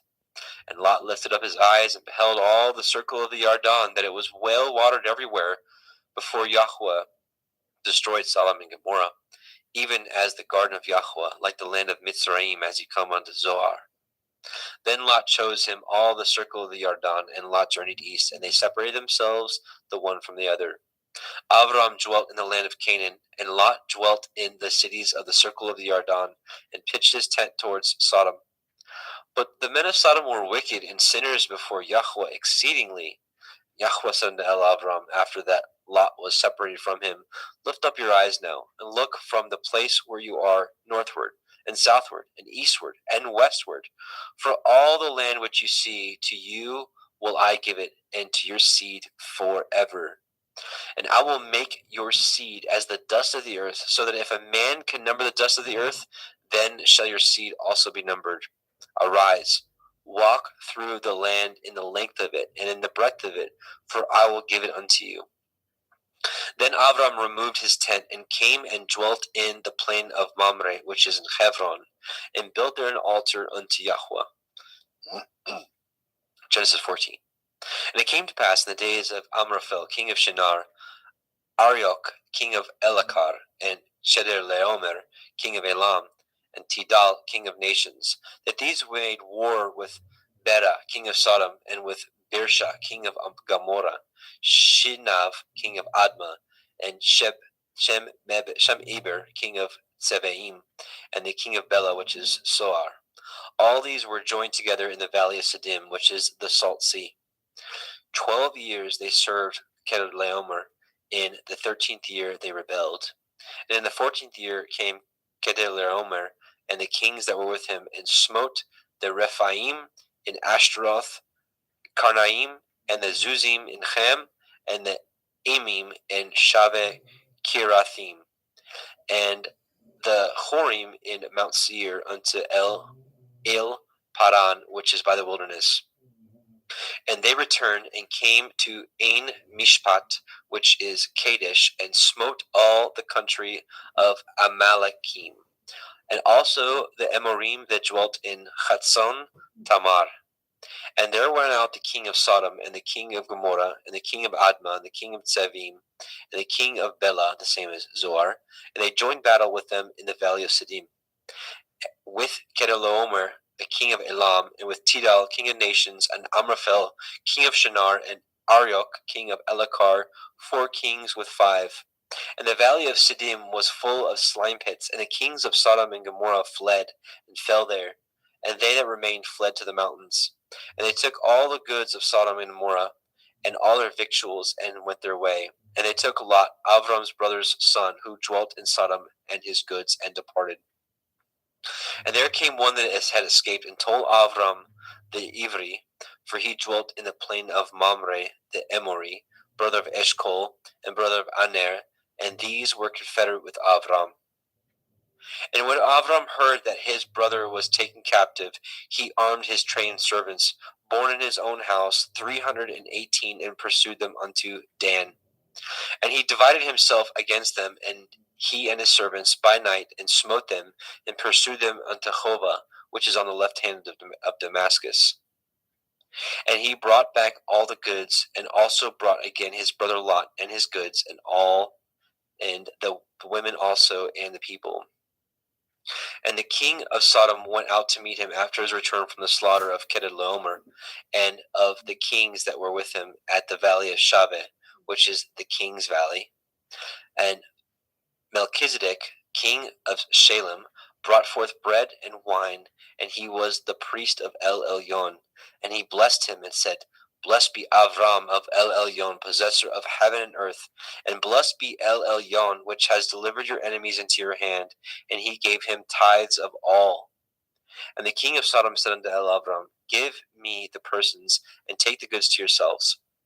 And Avram said to the king of Sodom, I have lifted up my hand unto El Yahweh, El Elyon, the possessor of heaven and earth, that I will not take from a thread, even to a shoe latchet, and that I will not take anything that is yours, lest you should say, I have made Avram rich, save only that which the young men have eaten, and the portion of the men which went with me, Aner, Eshcol, and Mamre, let them take their portion. Genesis 15. After these things, the word of Yahweh came unto El Avram in a vision, saying, Fear not, Avram, I am your shield and your exceeding great reward. And Avram said, Adonai Yahweh, what will you give me, seeing I go childless? And the steward of my house is this Eliezer of Damascus. And Avram said, Behold, to me you have given no seed, and lo, one born in my house is my heir. And behold, the word of Yahweh came unto him, saying, This shall not be your heir, but he that shall come forth out of your own generation shall be your heir.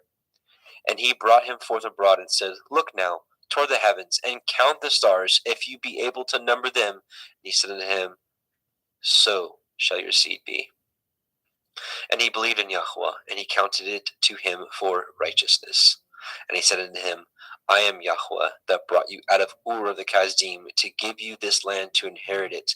And he said, Adonai Yahweh, whereby shall I know that I shall inherit it? And he said unto him, Take me a heifer of 3 years old, and a she-goat of 3 years old, and a ram of 3 years old, and a turtle dove, and a young pigeon. And he took unto him all these, and divided them in the midst, and laid each piece one against the other, but the birds he divided not. And when the fowls came down upon the carcasses, Avram drove them away. And when the sun was going down, a deep sleep fell upon Avram, and lo, a horror of great darkness fell upon him. And he said unto Avram, Know of a surety that your seed shall be a stranger in a land that is not theirs, and shall serve them, and they shall afflict them 400 years. And also that nation whom they shall serve will I judge, and afterward they shall come out with great substance. And ye shall go to your fathers in peace. Ye shall be buried in a good old age. But in the 4th generation they shall come hither again, for the iniquity of the Amorim is not yet full. And it came to pass that when the sun went down, and it was dark, behold, a smoking furnace, and a burning lamp that passed between those pieces. In the same day Yahweh cut a covenant with Avram, saying, Unto your seed have I given this land, from the river of Mitzrayim unto the great river, the river Perath. The Canaanim, and the Kenizim, and the Kadmonim, and the Hittim, and the Perizim, and the Rephaim, and the Amorim, and the Canaanim, and the Girgashim, and the Yebusim. And here we will stop and change over. I see Justin Best is with us. So Justin McRoberts, Justin is going to take the next portion because he's got a limited time. Welcome, brother Justin. Muted, I think, maybe. I can't hear you. I'm sorry about that. Shalom. There you are. Welcome, brother. Thank you. So we just left off at the end of 15. So do you want to pick it up? You can have a screen share and pick it up at 16. Yep, absolutely. Genesis chapter 16, Sarai and Hagar. Now Sarai, Aram's woman, bore him no children, and she had a handmaid, a Mitzri, whose name was Hagar. And Sarai said unto El-Abram, Behold now, Yahweh has restrained me from bearing. I pray you, go in unto my maid, that I obtain children by her. And Abram hearkened to the voice of Sarai. And Sarai, Abram's woman, took Hagar, her maid, the Mitzrayim, after Abram had dwelt 10 years in the land of Canaan, and gave her to her man Abram to be his woman. And he went in unto Hagar, and she conceived. And when she saw that she had conceived, her mistress was despised in her eyes. And Sarai said unto El-Abram, My wrong be upon you. I have given my maid into your bosom. And when she saw that she had conceived, I was despised in her eyes. Yahweh judge between me and you. But Abram said unto El-Sarai, Behold, your maid is in your hand. Do to her as it pleases you. And when Sarai dealt hardly with her, she fled from her face. And the angel of Yahweh found her by a fountain of water in the wilderness, by a fountain in the way of Shur. And he said, Hagar, Sarai's maid, whence came you, and whither will you go? And she said, I flee from the face of my mistress Sarai. And the angel of Yahweh said unto her, Return to your mistress, and submit yourself under her hands. And the angel of Yahweh said unto her, I will multiply your seed exceedingly, that it shall not be numbered for multitude. And the angel of Yahweh said unto her, Behold, you are with child, and shall bear a son, and shall call his name Yishmael, because Yahweh has heard your affliction. And he will be a wild man. His hand will be against every man, and every man's hand against him, and he shall dwell in the presence of all his brethren. And she called the name of Yahweh that spoke unto her, You, El, see me. For she said, Have I also here looked after him that sees me? Wherefore the well was called Ber Lachoroi. Behold, it is between Kadesh and Bered. And Hagar bore Abram a son, and Abram called his son's name, which Hagar bore, Yishmael. And Abram was 86 years old when Hagar bore Yishmael to Abram. Genesis 17. And when Abram was 90 years old and 9, Yahweh appeared unto El-Abram, and said unto him, I am El Shaddai. Walk before me and be perfect, and I will make my covenant between me and you, and will multiply you exceedingly. And Abram fell on his face, and Elohim talked with him, saying, As for me, behold, my covenant is with you, and you shall be a father of many nations. Neither shall your name any more be called Abram, but your name shall be called Abraham, for a father of many nations have I made you. And I will make you exceeding fruitful, and I will make nations of you, and kings shall come out of you. And I will establish my covenant between me and you and your seed after you in their generations for an everlasting covenant, to be Elohim unto you and to your seed after you. And I will give unto you and to your seed after you the land wherein you are a stranger, all the land of Canaan, for everlasting possession, and I will be their Elohim. And Elohim said unto Abraham, You shall guard my covenant, therefore, you and your seed after you in their generations. This is my covenant, which ye shall guard, between me and you and your seed after you. Every male child among you shall be circumcised, and ye shall circumcise the flesh of your foreskin, and it shall be a sign of the covenant betwixt me and you. And he that is 8 days old shall be circumcised among you, every male child in your generations. He that is born in the house or bought with money of any stranger, which is not of your seed. He that is born in your house, and he that is bought with your money, must need to be circumcised. And my covenant shall be in your flesh for an everlasting covenant. And the uncircumcised male child, whose flesh of his foreskin is not circumcised, that soul shall be cut off from his people. He has broken my covenant. And Elohim said unto Abraham, As for Sarai your woman, you shall not call her name Sarai, but Sarah shall be her name. And I will bless her, and give you a son also of her. Yea, I will bless her, and she shall be a mother of nations. Kings of people shall be of her. Then Abraham fell upon his face and laughed, and said in his heart, Shall a child be born unto him that is 100 years old? And shall Sarah, that is 90 years old, bear? And Abraham said unto Elohim, Oh, that Yishmael might live before you. And Elohim said, Sarah your woman shall bear you a son indeed, and you shall call his name Yitzchak. and I will establish my covenant with him for an everlasting covenant, and with his seed after him. And as for Ishmael, I have heard you. Behold, I have blessed him, and I will make him fruitful, and I will multiply him exceedingly. 12 princes shall he beget, and I will make him a great nation. But my covenant will I establish with Yitzchak, which Sarah shall bear unto you at the set time in the next year. And he left off talking with him, and Elohim went up from Abraham. And Abraham took Ishmael his son, and all that were born in his house, and all that were bought with his money, every male among the men of Abraham's house, and circumcised the flesh of their foreskin in the selfsame day, as Elohim had said unto him. And Abraham was 90 years old and 9 when he was circumcised in the flesh of his foreskin. And Ishmael his son was 13 years old when he was circumcised in the flesh of his foreskin. And the selfsame day was Abraham circumcised, and Ishmael his son. And all the men of his house, born in the house and bought with money of the stranger, were circumcised with him. And Yahweh appeared unto him in the plains of Mamre, and he sat at the tent door in the heat of the day. And he lifted up his eyes and looked, and lo, 3 men stood by him. And when he saw them, he ran to meet them from the tent door, and bowed himself toward the ground, and said, My Adonai, if now I have found favor in your sight, pass not away, I pray you, from your servant. Let a little water, I pray you, be fetched, and wash your feet, and rest yourselves under the tree. And I will fetch a morsel of bread, and comfort ye in your hearts. After that ye shall pass on, for therefore are you come to your servant. And he said, So do as you have said. And Abraham hastened it to the tent of El-Sarah, and said, Make ready quickly 3 measures of fine meal, knead it, and make cakes upon the hearth.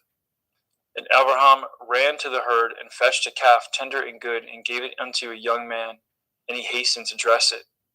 And he took butter and milk, and the calf which he had dressed, and set it before them. And he stood by them under the tree, and they did eat. And they said unto him, Where is Sarah your woman? And he said, Behold, in the tent. And he said, I will certainly return unto you according to the time of life. And lo, Sarah your woman shall have a son. And Sarah heard it in the tent door which was behind him. Now Abraham and Sarah were old and well stricken in age, and ceased to be with Sarah after the manner of women. Therefore Sarah laughed within herself, saying, After I am waxed old, shall I have pleasure, my Lord being old also? And Yahweh said unto Abraham, Wherefore did Sarah laugh, saying, Shall I of a surety bear a child, which am old? Is anything too hard for Yahweh? At the time appointed I will return unto you, according to the time of life, and Sarah shall have a son. Then Sarah denied, saying, I laughed not, for she was afraid. And he said, Nay, but you did laugh. And the men rose up from thence, and looked toward Sedom, and Abraham went with them to bring them on the way. And Yahweh said, Shall I hide from Abraham that thing which I do? Seeing that Abraham shall surely become a great and mighty nation, and all the nations of the earth shall be blessed in him. For I know him, that he will command his children, his household after him, and they shall guard the way of Yahweh, to do justice and judgment, that Yahweh may bring upon Abraham that which he has spoken of him.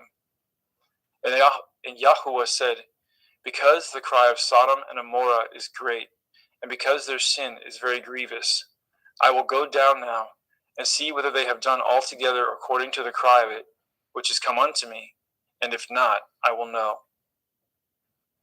And the men turned their faces from thence, and went toward Sodom. But Abraham stood yet before Yahweh. And Abraham drew near, and said, Will you also destroy the righteous with the wicked? Perchance there be 50 righteous within the city. Will you also destroy and not spare the place for the 50 righteous that are therein? That be far from you to do after this manner, to slay the righteous with the wicked, and that the righteous should be as the wicked. That be far from you. Shall not judge of all the earth do right? And Yahuwah said, If I find in Sodom 50 righteous within the city, then I will spare all the place for their sakes. And Abraham answered and said, Behold now, I have taken upon me to speak unto Adonai, which am but dust and ashes. Perchance there shall lack 5 of the 50 righteous. Will you destroy all the city for a lack of 5? And he said, If I find there 40 and 5, I will not destroy it. And he spoke unto him yet again, and said, Perchance there shall be 40 found there. And he said, I will not do it for 40's sake. And he said unto him, O let not Adonai be angry, and I will speak. Perchance there shall be 30 found there. And he said, I will not do it if I find 30 there. And he said, Behold, now I have taken upon me to speak unto Adonai. Perchance there shall be found 20 there. And he said, I will not destroy it for 20's sake. And he said, O let not Adonai be angry, and I will speak yet but this once. Perchance 10 shall be found there. And he said, I will not destroy it for 10's sake. And Yahweh went his way as soon as he had left communing with Abraham, and Abraham returned unto his place. Genesis 19. And there came 2 angels to Sodom at evening, and Lot sat in the gate of Sodom. And Lot, seeing them, rose up to meet them, and he bowed himself with his face towards the ground. And he said, Behold now, my lords, turn in, I pray you, into your servant's house, and tarry all night, and wash your feet, and ye shall rise up early and go on your ways. And they said, Nay, but we will abide in the street all night. And he pressed upon them greatly, and they turned in unto him, and entered into his house. And he made them a feast, and did bake matzah, unleavened bread, and they did eat. But before they lay down, the men of the city, even the men of Sodom, compassed the house round, both old and young, all the people from every quarter. And they called unto Lot, and said unto him, Where are the men which came in to you this night? Bring them out unto us, that we may know them. And Lot went out the door unto them, and shut the door after him, and said, I pray you, brethren, do not so wickedly. Behold now, I have 2 daughters which have not known man. Let me, I pray you, bring them out unto you, and do ye to them as good in your eyes. Only unto these men do nothing, for therefore came they under the shadow of my roof. And they said, Stand back. And they said again, This one fellow came in to sojourn, and he will need to be a judge. Now will we deal worse with you than with them. And they pressed sore upon the man, even Lot, and came near to break the door. But the men put forth their hand, and pulled Lot into the house to them, and shut the door. And they smote the men that were at the door of the house with blindness, both small and great, so that they wearied themselves to find the door. And the men said unto Lot, Have you here any besides? Son-in-law, and your sons, and your daughters, and whatsoever you have in the city, bring them out of this place. For we will destroy this place, because the cry of them is waxing great before the face of Yahweh, and Yahweh has sent us to destroy it. And Lot went out and spoke unto his sons-in-law, which married his daughters, and said, Up, get you out of this place, for Yahweh will destroy this city. But he seemed as one that mocked unto his sons-in-law. And when the morning arose, then the angels hastened Lot, saying, Arise, take your woman and your 2 daughters, which are here, lest you be consumed in the iniquity of the city. And while he lingered, the men laid hold upon his hand, and upon the hand of his woman, and upon the hand of his 2 daughters, Yahweh being merciful unto him. And they brought him forth, and set him without the city. And it came to pass, when they had brought them forth abroad, that he said, Escape for your life, look not behind you, neither stay in all the circle of the Yarden. Escape to the mountain, lest you be consumed. And Lot said unto them, Oh, not so, my Adonai. Behold now, your servant has found grace in your sight, and you have magnified your mercy, which you have showed unto me in saving my life. And I cannot escape to the mountain, lest some evil take me, and I die. Behold now, this city is near to flee unto, and it is a little one. Oh, let me escape thither. Is it not a little one? And my soul shall live. And he said unto him, See, I have accepted you concerning this thing also, that I will not overthrow this city for which you have spoken. Make haste, escape thither, for I cannot do anything until you are come thither. Therefore the name of the city was called Soar. The sun was risen upon the earth when Lot entered into Soar. Then Yahweh rained upon Sodom and upon Amorah brimstone and fire from Yahweh out of the heavens. And he overthrew those cities, and all the circle of the Yarden, and all the inhabitants of the cities, and that which grew upon the ground. But his woman looked back from behind him, and she became a pillar of salt. And Abraham got up early in the morning to the place where he stood before Yahweh, and he looked toward Sodom and Gomorrah, and toward all the land of the circle of the Jordan, and behold, and lo, the smoke of the country went up as the smoke of a furnace.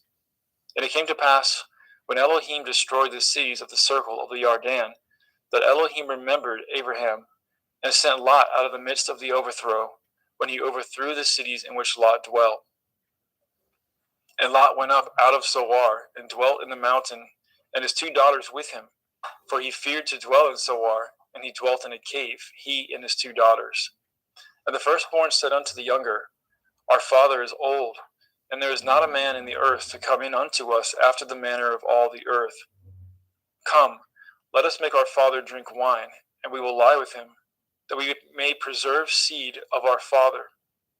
And they made their father drink wine that night, and the firstborn went in, and lay with her father, and he perceived not when she lay down, nor when she arose. And it came to pass on the morrow that the firstborn said unto the younger, Behold, I lay yesternight with my father.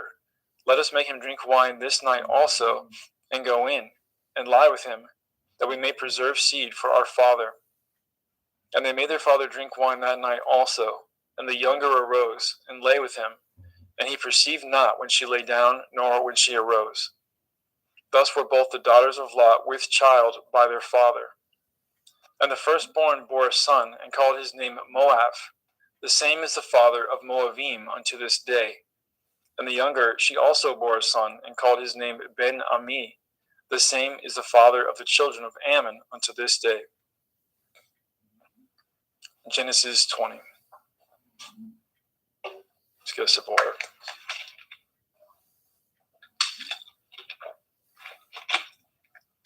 And Abraham journeyed from thence toward the country of the Negev, and dwelt between Kadesh and Shur, and sojourned in Gerar. And Abraham said of El-Sarah, his woman, She is my sister. And Avimelech, king of Gerar, sent and took Sarah. But Elohim came to Avimelech in a dream by night, and said to him, Behold, you are but a dead man, for the woman which you have taken, for she is a man's woman. But Avimelech had not come near her, and he said, Adonai, will you slay also a righteous nation? Said he not unto me, She is my sister? And she, even she herself, said, He is my brother. In the integrity of my heart and innocence of my hands have I done this. And Elohim said unto him in a dream, Yea, I know that you did this in the integrity of your heart, for I also withheld you from sinning against me. Therefore suffered I you not to touch her. Now therefore restore the man his woman, for he is a prophet, and he shall pray for you, and you shall live. And if you restore her not, know that you shall surely die, you and all that are yours. Therefore Avimelech rose early in the morning, and called all his servants, and told all things in their ears, and the men were sore afraid. Then Avimelech called Abraham, and said unto him, What have you done unto us? And what have I offended you, that you have brought on me and on my kingdom a great sin? You have done deeds unto me that ought not to be done. And Abimelech said unto Abraham, What saw you that you have done this thing? And Abraham said, Because I thought, surely the fear of Elohim is not in this place, and they will slay me for my woman's sake. And yet indeed she is my sister. She is the daughter of my father, but not the daughter of my mother, and she became my woman. And it came to pass, when Elohim caused me to wander from my father's house, that I said unto her, This is your kindness which you shall show unto me. At every place whither we shall come, say of me, He is my brother. And Avimelech took sheep and oxen and men servants and women servants, and gave them unto Abraham, and restored him Sarah his woman. And Avimelech said, Behold, my land is before you, dwell where it pleases you. And unto Sarah he said, Behold, I have given your brother 1,000 pieces of silver. Behold, he is to you a covering of the eyes, unto all that are with you. And with all other, thus she was reproved. So Abraham prayed unto Elohim, and Elohim healed Avimelech and his woman, and his maidservants, and they bore children. For Yahweh had fast closed up the wombs of the house of Avimelech, because of Sarah, Abraham's woman. Genesis 21. And Yahweh visited Sarah as he had said, and Yahweh did unto Sarah as he had spoken.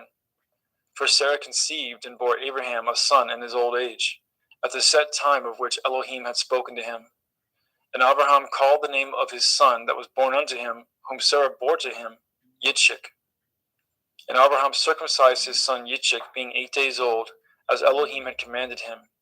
And Abraham was 100 years old when his son Yitzchak was born unto him. And Sarah said, Elohim has made me to laugh, so that all here will laugh with me. And she said, Who would have said unto Abraham that Sarah should have given children suck? For I have borne him a son in his old age. And the children grew and was weaned. And Abraham made a great feast the same day that Yitzchak was weaned. And Sarah saw the son of Hagar the Mitzrayim, which she had borne unto Abraham, mocking. Wherefore she said unto Abraham, Cast out this bondwoman and her son, for the son of this bondwoman shall not be heir with my son, even with Yitzchak. And the thing was very grievous in Abraham's sight because of his son. And Elohim said unto Abraham, Let it not be grievous in your sight because of the lad, and because of your bondwoman. And all that Sarah has said unto you, hearken unto her voice, for in Yitzchak shall your seed be called. And also of the son of the bondwoman will I make a nation, because he is your seed. And Abraham rose up early in the morning, and took bread and a bottle of water, and gave it unto Hagar, putting it on her shoulder, and the child, and sent her away. And she departed and wandered in the wilderness of Beersheba. And the water was spent in the bottle, and she cast the child under one of the shrubs. And she went and sat down over against him a good way off, as it were a bowshot. For she said, Let me not see the death of the child. And she sat over against him, and lifted up her voice, and wept. And Elohim heard the voice of the lad. And the angel of Elohim called to Hagar out of the heavens, and said unto her, What ails you, Hagar? Fear not, for Elohim has heard the voice of the lad where he is. Arise, lift up the lad, and hold him in your hand, for I will make him a great nation. And Elohim opened her eyes, and she saw a well of water. And she went, and filled the bottle with water, and gave the lad drink. And Elohim was with the lad, and he grew, and dwelt in the wilderness, and became an archer. And he dwelt in the wilderness of Paran, and his mother took him a woman out of the land of Mitzrayim.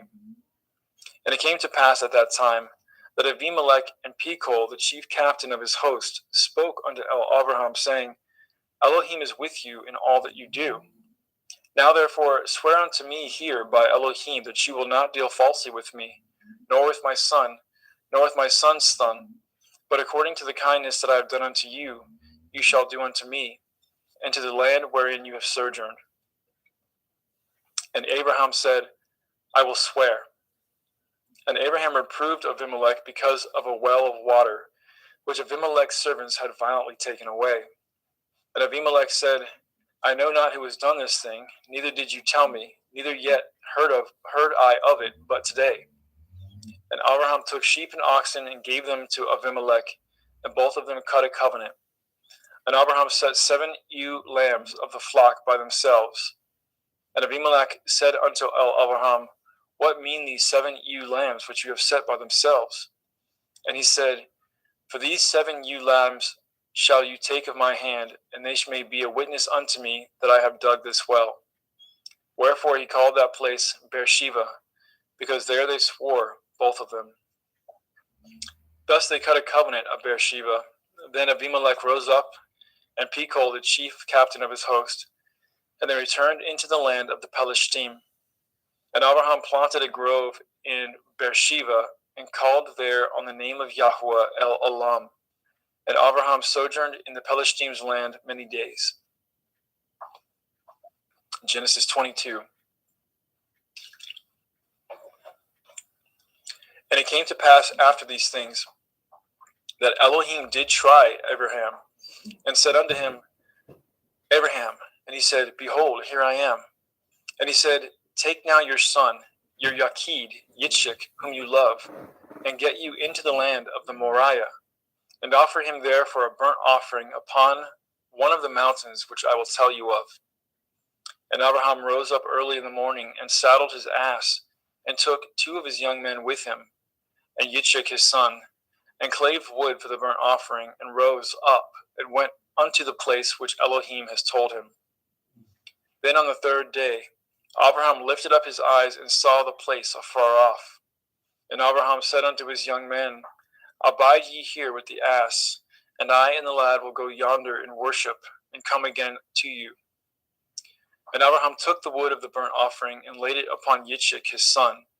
And he took the wood fire in his hand, and a knife, and they went both of them together. And Yitzchak spoke unto Abraham his father, and said, My father. And he said, Here I am, my son. And he said, Behold the fire and the wood, but where is the lamb for a burnt offering? And Abraham said, My son, Elohim will provide himself a lamb for a burnt offering. So they went both of them together. And they came to the place which Elohim had told him of. And Abraham built an altar there, and laid the wood in order, and bound Yitzchak his son, and laid him on the altar upon the wood. And Abraham stretched forth his hand, and took the knife to slay his son. And the angel of Yahweh called unto him out of the heavens, and said, Abraham, Abraham.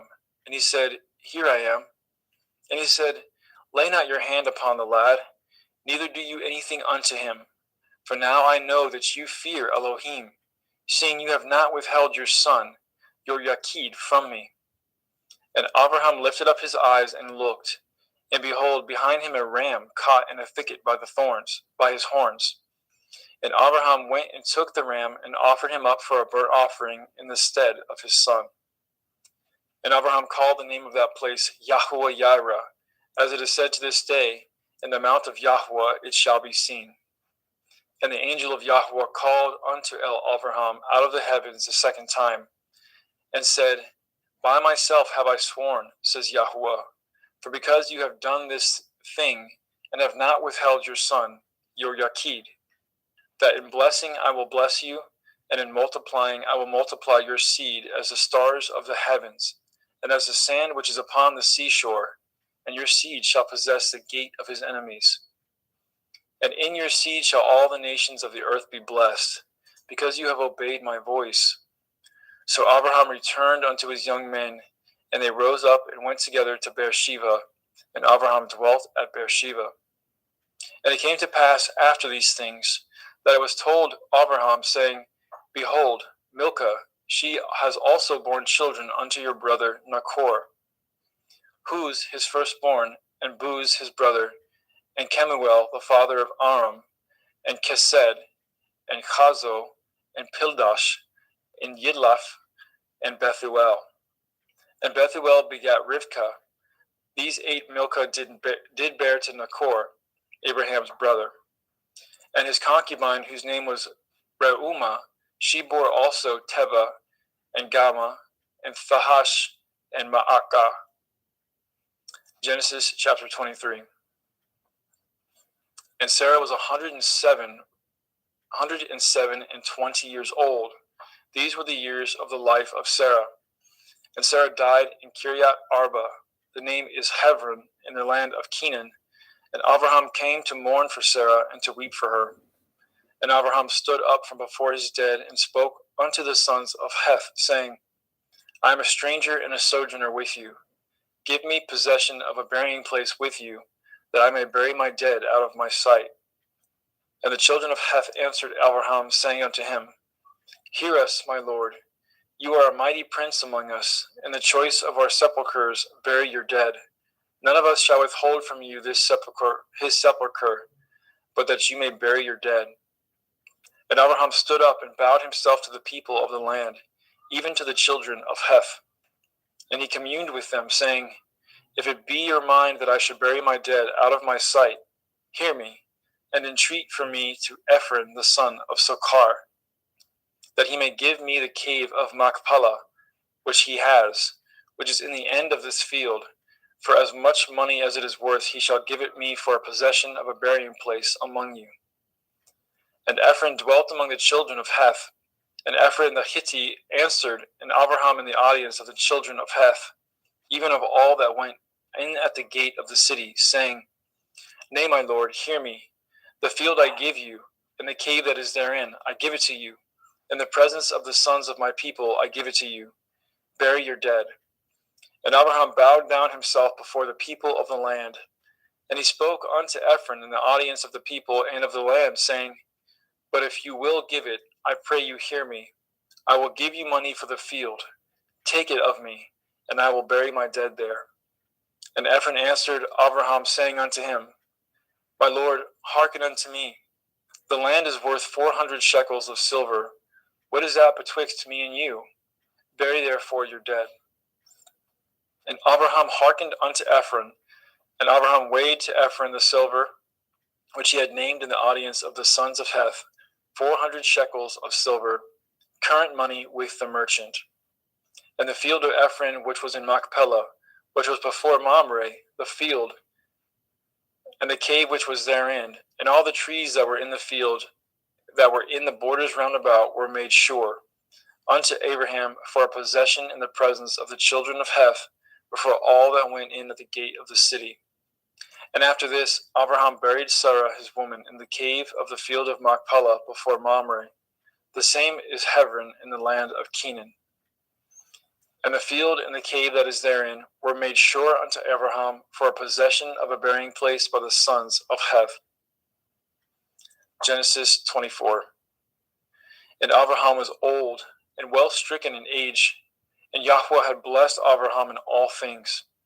And Abraham said unto his eldest servant of his house, that ruled over all that he had, Put, I pray you, your hand under my thigh, and I will make you swear by Yahweh, the Elohai of heaven and the Elohai of the earth, that you shall not take a woman unto my son of the daughters of Canaanim, among whom I dwell. But you shall go unto my country and unto my kindred, and take a woman unto my son Yitzchak. And the servant said unto him, Perchance the woman will not be willing to follow me unto this land. Must I needs bring your son again unto the land from whence you came? And Abraham said unto him, Beware that you bring not my son thither again. Yahweh Elohai of heaven, which took me from my father's house and from the land of my kindred, and which spoke unto me, and that swore unto me, saying, Unto your seed will I give this land. He shall send his angel before you, and you shall take a woman unto my son from thence. And if the woman will not be willing to follow you, then you shall be clear from this my oath. Only bring not my son thither again. And the servant put his hand under the thigh of Abraham his master, and swore to him concerning that matter. And the servant took 10 camels of the camels of his master, and departed, for all the goods of his master were in his hand. And he arose, and went to Aram Naharaim, unto the city of Nachor. And he made his camels to kneel down without the city by a well of water at the time of the evening, even the time that women go out to draw water. And he said, O Yahweh Elohai of my master, Abraham, I pray you, send me good speed this day, and show kindness unto my master, Abraham. Behold, I stand here by the well of water, and the daughters of the men of the city come out to draw water. And let it come to pass that the damsel to whom I shall say, Let down your pitcher, I pray you that I may drink, and she shall say, Drink, and I will give your camels drink also.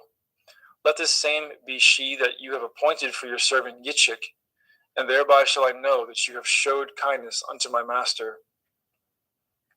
And it came to pass before he had done speaking, that behold, Rivkah came out, who was born to Bethuel, son of Milcah, the woman of Nachor, Abraham's brother, with her pitcher upon her shoulder. And the damsel was very fair to look upon, a virgin, neither had any man known her. And she went down to the well, and filled her pitcher, and came up.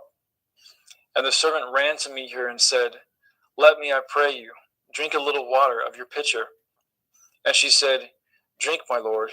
And she hasted, and let down her pitcher upon her hand, and gave him drink.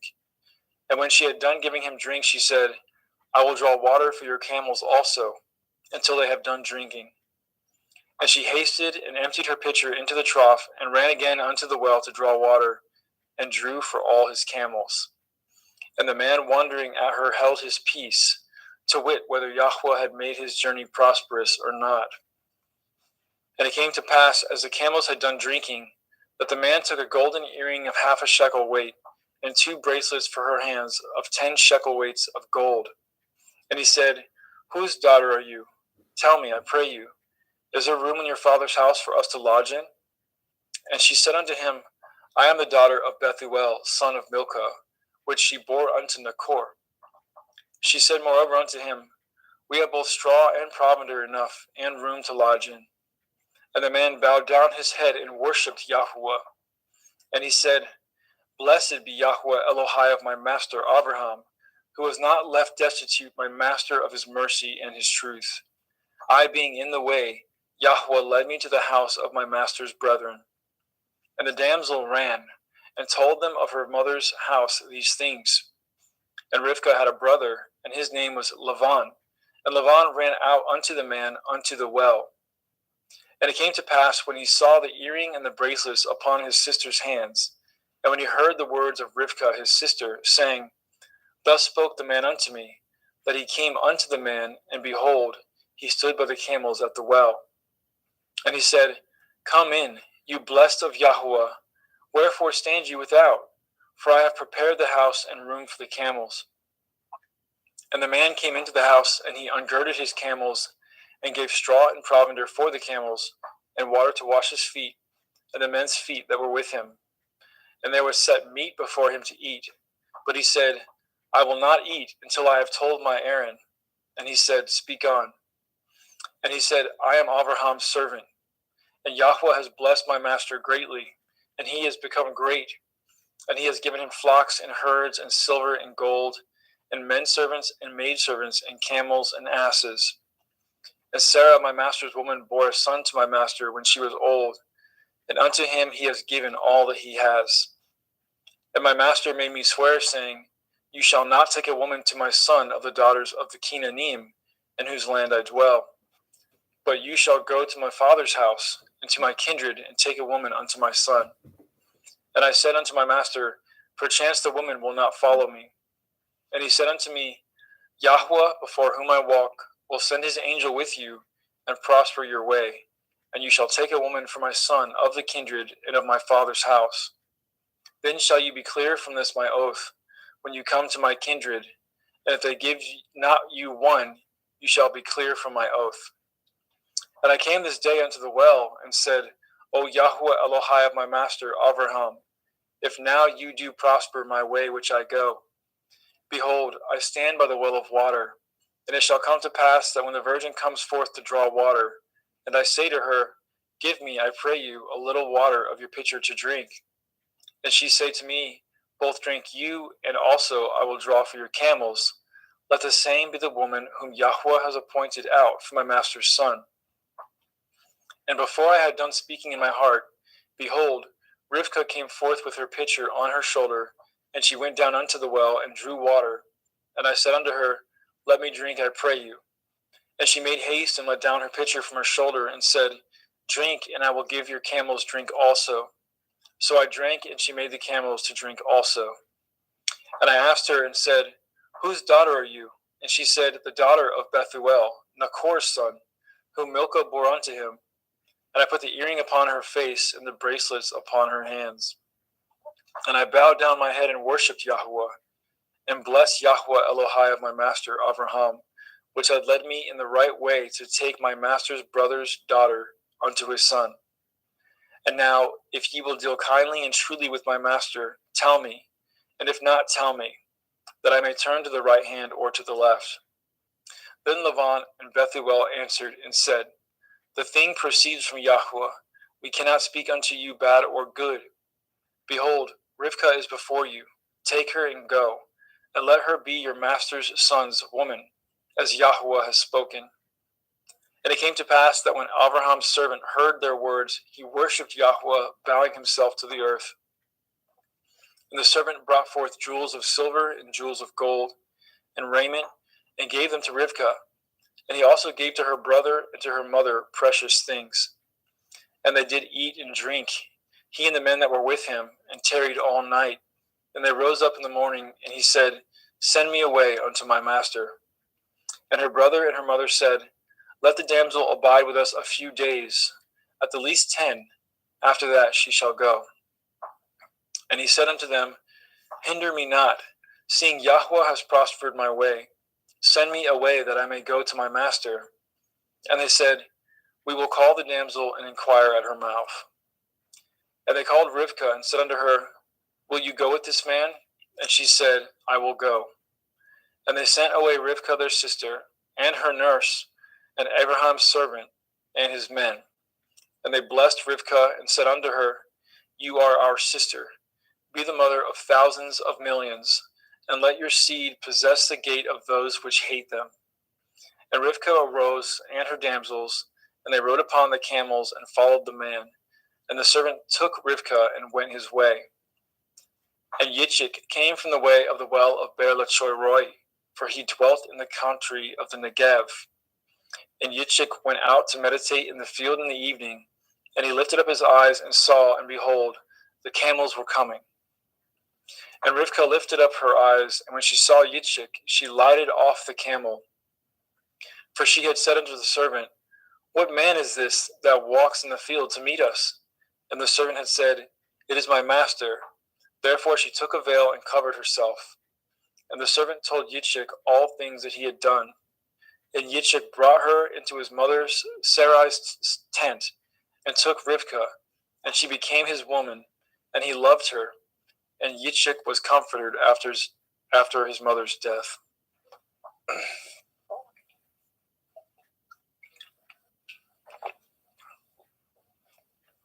Genesis chapter 25.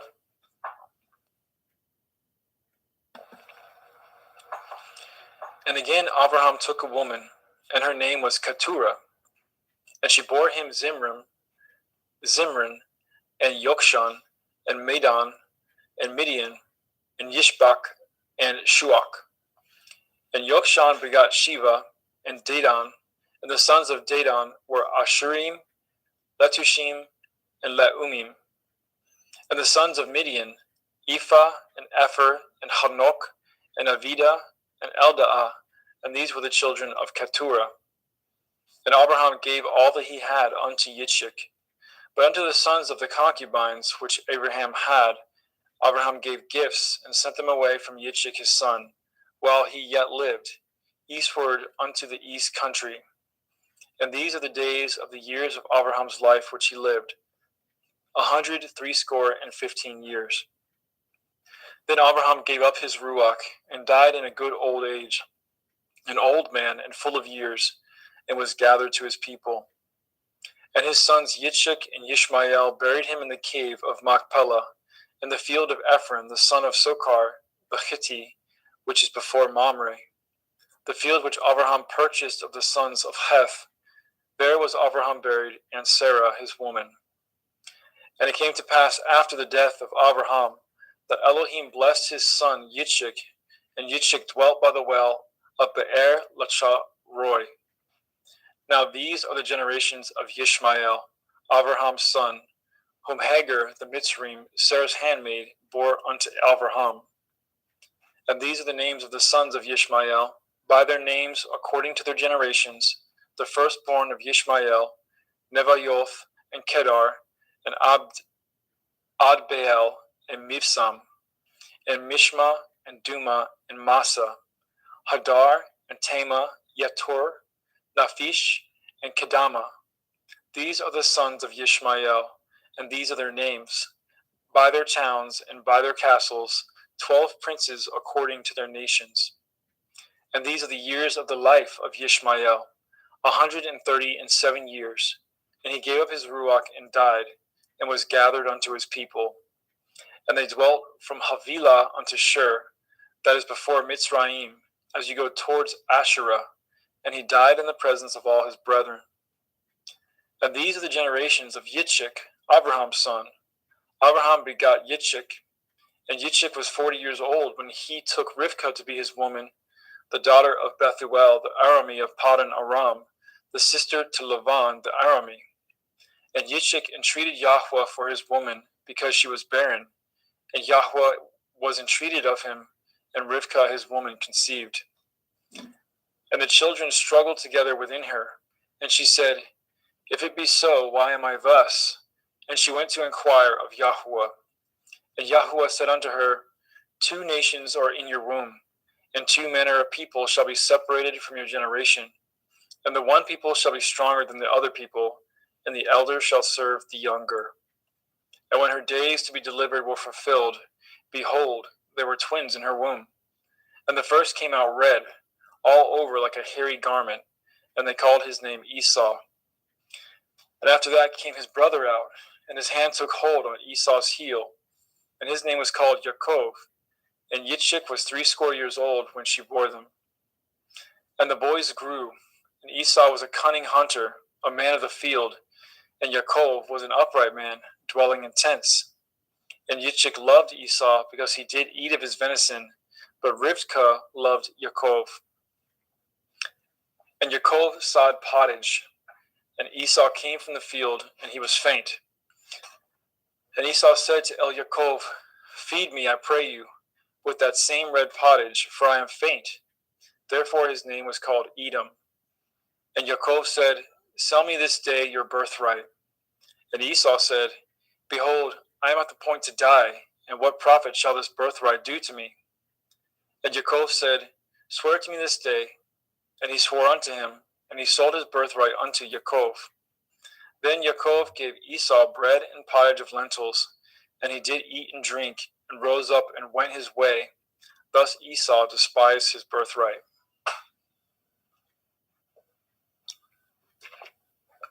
Genesis chapter 26. And there was a famine in the land beside the first famine that was in the days of Abraham. And Yitzchak went unto Abimelech, king of the Palestine, unto Gerar. And Yahweh appeared unto him and said, Go not down into Mitzrayim. Dwell in the land which I shall tell you of. Sojourn in this land, and I will be with you, and I will bless you. For unto you and unto your seed I will give all these countries, and I will perform the oath which I swore unto Abraham your father. And I will make your seed to multiply as the stars of heaven, and I will give unto your seed all these countries, and in your seed shall all the nations of the earth be blessed. Because that Abraham obeyed my voice and did guard my watch, my commandments, my statutes, and my Torah. And Yitzchak dwelt in Gerar. And the men of the place asked him of his woman, and he said, She is my sister. For he feared to say, She is my woman, lest, said he, the men of the place should kill me for Rivkah, because she was fair to look upon. And it came to pass, when he had been there a long time, that Abimelech, king of the Palestine, looked out a window and saw, and behold, Yitzchak was sporting with Rivkah his woman. And Abimelech called Yitzchak and said, Behold, of a surety she is your woman, and how said you, She is my sister? And Yitzchak said unto him, Because I said, Lest I die for her. And Abimelech said, What is this you have done unto us? One of the people might lightly have lain with your woman, and you should have brought guiltiness upon us. And Abimelech charged all his people, saying, He that touches this man or his woman shall surely be put to death. Then Yitzchak sowed in that land, and received in the same year 100-fold, and Yahweh blessed him. And the man waxed great, and went forward, and grew until he became very great. For he had possession of flocks, and possession of herds, and great store of servants, and the Palestine envied him. For all the wells which his father's servants had dug in the days of Abraham his father, the Palestine had stopped them, and filled them with earth. And Abimelech said unto Yitzchak, Go from us, for you are much mightier than we. And Yitzchak departed thence, and pitched his tent in the valley of Gerar, and dwelt there. And Yitzchak dug the wells of water, which they had dug in the days of Abraham his father, for the Palestine had stopped them after the death of Abraham, and he called their names after the names by which his father had called them. And Yitzchak's servants dug in the valley, and found there a well of springing water. And the herdsmen of Gerar did strive with Yitzchak's herdsmen, saying, The water is ours. And he called the name of the well Esek, because they strove with him. And they dug another well, and strove for that also, and he called the name of it Sitnah. And he removed from thence, and dug another well, for that they strove not, and he called the name of it Rechoboth. And he said, For now Yahuwah has made room for us, and we shall be fruitful in the land. And he went up from thence to Beersheba, and Yahuwah appeared unto him the same night, and said, I am Elohai of Abraham your father. Fear not, for I am with you, and I will bless you, and multiply your seed for my servant Abraham's sake.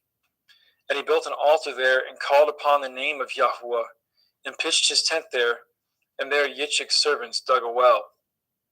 Then Abimelech went to him from Gerar, and Akuzath, one of his friends, and Pekol, the chief captain of his army.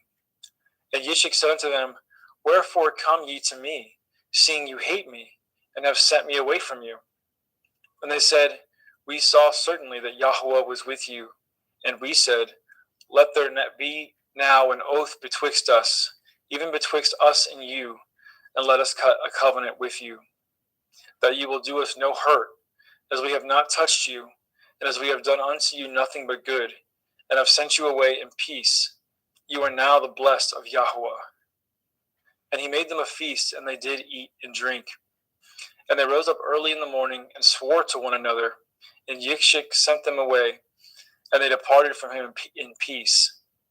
And it came to pass the same day that Yitzchak's servants came, and told him concerning the well which they had dug, and said unto him, We have found water. And he called it Shavah. Therefore the name of the city is Beer Shavah unto this day. And Esau was 40 years old when he took to be his woman Yehudith, the daughter of Beri the Hittite, and Basmath, the daughter of Elon the Hittite, which were a grief of mind unto Yitzchak and to Rivkah.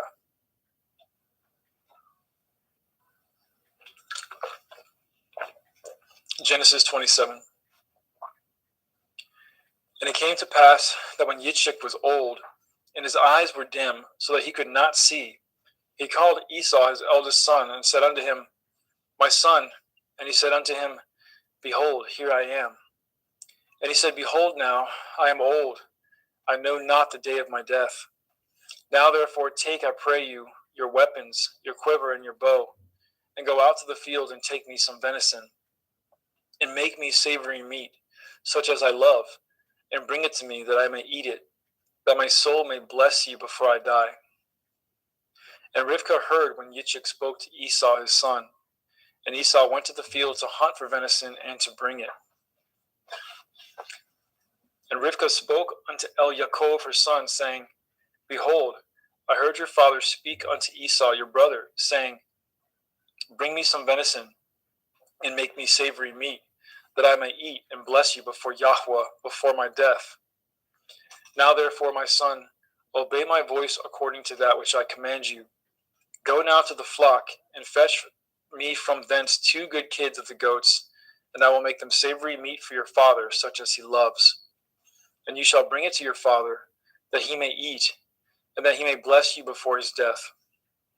And Yaakov said to Rivkah his mother, Behold, Esau my brother is a hairy man, and I am a smooth man.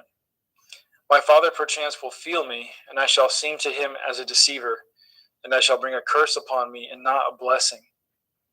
And his mother said unto him, Upon me be your curse, my son. Only obey my voice, and go fetch me them. And he went, and he fetched, and brought them to his mother. And his mother made savory meat, such as his father loved. And Rivkah took goodly raiment from her eldest son Esau, which were with her in the house, and put them upon Yaakov her younger son.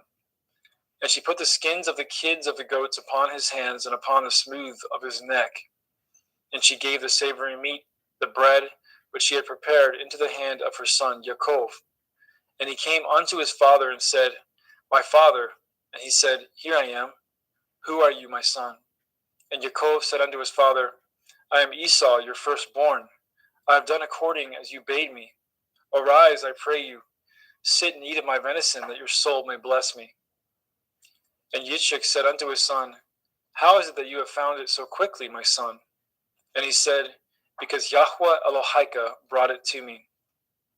And Yitzchak said unto Yaakov, Come near, I pray you, that I may feel you, my son, whether you be my very son Esau or not.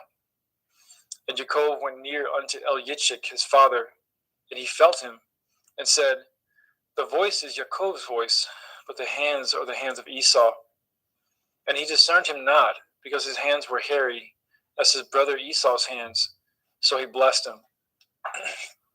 And he said, Are you my very son Esau? And he said, I am. And he said, Bring it near to me, and I will eat of my son's venison, that my soul may bless you. And he brought it near to him, and he did eat. And he brought him wine, and he drank. And his father Yitzchak said unto him, Come near now, and kiss me, my son. And he came near and kissed him. And he smelled the smell of his raiment. And he blessed him, and said, See, the smell of my son is as the smell of a field which Yahweh has blessed. Therefore Elohim give you the dew of heaven, and the fatness of the earth, and plenty of grain and wine. Let people serve you, and nations bow down to you. Be Lord over your brethren, and let your mother's sons bow down to you. Cursed be everyone that curses you, and blessed be he that blesses you. And it came to pass, as soon as Yitzchak had made an end of blessing Yaakov, and Yaakov was yet scarce gone out from the presence of Yitzchak his father, that Esau his brother came in from his hunting.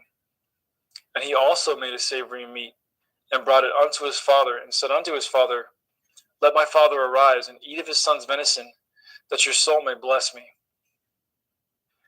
And Yitzchak his father said unto him, Who are you? And he said, I am your son, your firstborn Esau. And Yitzchak trembled very exceedingly, and said, Who? Where is he that has taken venison and brought it to me? And I have eaten of all before you came, and have blessed him. Yea, and he shall be blessed. And when Esau heard the words of his father, he cried with a great and exceeding bitter cry, and said unto his father, Bless me, even me also, O my father.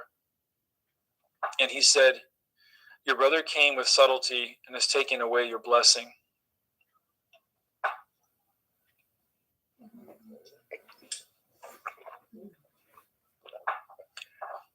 And he said, Is not he rightly named Yaakov? For he has supplanted me these 2 times. He took away my birthright, and behold, now he has taken away my blessing. And he said, Have you not reserved a blessing for me? And Yitzchak answered and said unto Esau, Behold, I have made him your lord, and all his brethren have I given to him for servants, and with grain and wine have I sustained him. And what shall I do now unto you, my son? And Esau said unto his father, Have you but one blessing, my father? Bless me, even me also, O my father. And Esau lifted up his voice and wept. And Yitzchak his father answered and said unto him, Behold, your dwelling shall be the fatness of the earth, and of the dew of heaven from above. And by your sword shall you live, and you shall serve your brother. And it shall come to pass, when you shall have the dominion, that you shall break his yoke from off your neck. And Esau hated Yaakov because of the blessing wherewith his father blessed him. And Esau said in his heart, The days of mourning for my father are at hand. Then will I slay my brother Yaakov. And these words of Esau, her elder son, were told to Rivkah. And she sent and called Yaakov, her younger son, and said unto him, Behold, your brother Esau, as touching you, comforts himself, purposing to kill you. Now therefore, my son, obey my voice and arise. Flee to Lavan, my brother, to Haran, and tarry with him a few days until your brother's fury turns away, until your brother's anger turn away from you, and he forget that which you have done to him. Then I will send and fetch you from thence. Why should I be deprived also of you both in one day? And Rivkah said to Yitzchak, I am weary of my life because of the daughters of Heth. If Yaakov take a woman of the daughters of Heth, such as these which are of the daughters of the land, what good shall my life do to me? Genesis 28. And Yitzchak called Yaakov and blessed him, and charged him, and said unto him, You shall not take a woman of the daughters of Canaan. Arise, go to Paddan Aram, to the house of Bethuel your mother's father, and take you a woman from thence of the daughters of Lavan your mother's brother. And El Shaddai bless you, and make you fruitful and multiply you, that you may be a multitude of people, and give you the blessing of Abraham to you and to your seed with you, that you may inherit the land wherein you are a stranger, which Elohim gave unto Abraham. And Yitzchak sent away Yaakov and went to Paddan Aram unto Lavan, son of Bethuel the Aramean, the brother of Rivkah, Yaakov and Esau's mother. When Esau saw that Yitzchak had blessed Yaakov and sent him away to Paddan Aram to take him a woman from thence, and that as he blessed him he gave him a charge, saying, You shall not take a woman of the daughters of Canaan, and that Yaakov obeyed his father and his mother and was gone to Paddan Aram. And Esau, seeing that the daughters of Canaan pleased not Yitzchak his father, then went Esau unto El-Yishmael, and took unto the women which he had Machalath, the daughter of Yishmael, Abraham's son, the sister of Nevaioth, to be his woman. And Yaakov went out from Beersheba and went towards Haran. And he lighted upon a certain place and tarried there all night, because the sun was set. And he took the stones out of that place and put them for his pillows, and lay down in that place to sleep. And he dreamed, and behold, a ladder set up on the earth, and the top of it reached to heaven. And behold, the angels of Elohim ascending and descending on it. And behold, Yahweh stood above it and said, I am Yahweh Elohai of Abraham your father, and the Elohai of Yitzchak, the land whereon you lie. To you will I give it, and to your seed. And your seed shall be as the dust of the earth, and you shall spread abroad to the west, and to the east, and to the north, and to the south. And in you and in your seed shall all the families of the earth be blessed. And behold, I am with you, and will guard you in all places whither you go, and will bring you again into this land, for I will not leave you until I have done that which I have spoken to you of. And Yaakov awoke out of his sleep, and he said, Surely Yahweh is in this place, and I knew it not. And he was afraid, and said, How dreadful is this place! This is none other but the house of Elohim, and this is the gate of heaven. And Yaakov rose up early in the morning, and took the stone that he had put for his pillows, and set it up for a pillar, and poured oil upon the top of it. And he called the name of that place Beit El, but the name of that city was called Luz at the first. And Yaakov vowed a vow, saying, If Elohim will be with me, and will guard me in this way that I go, and will give me bread to eat and raiment to put on, so that I come again to my father's house in peace, then shall Yahweh be my Elohim. And this stone, which I have set for a pillar, shall be Elohim's house. And of all that you shall give me, I will surely give the 10th unto you. Genesis 29.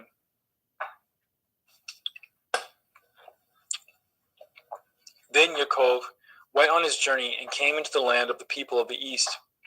And he looked, and behold, a well in the field, and lo, there were 3 flocks of sheep lying by it.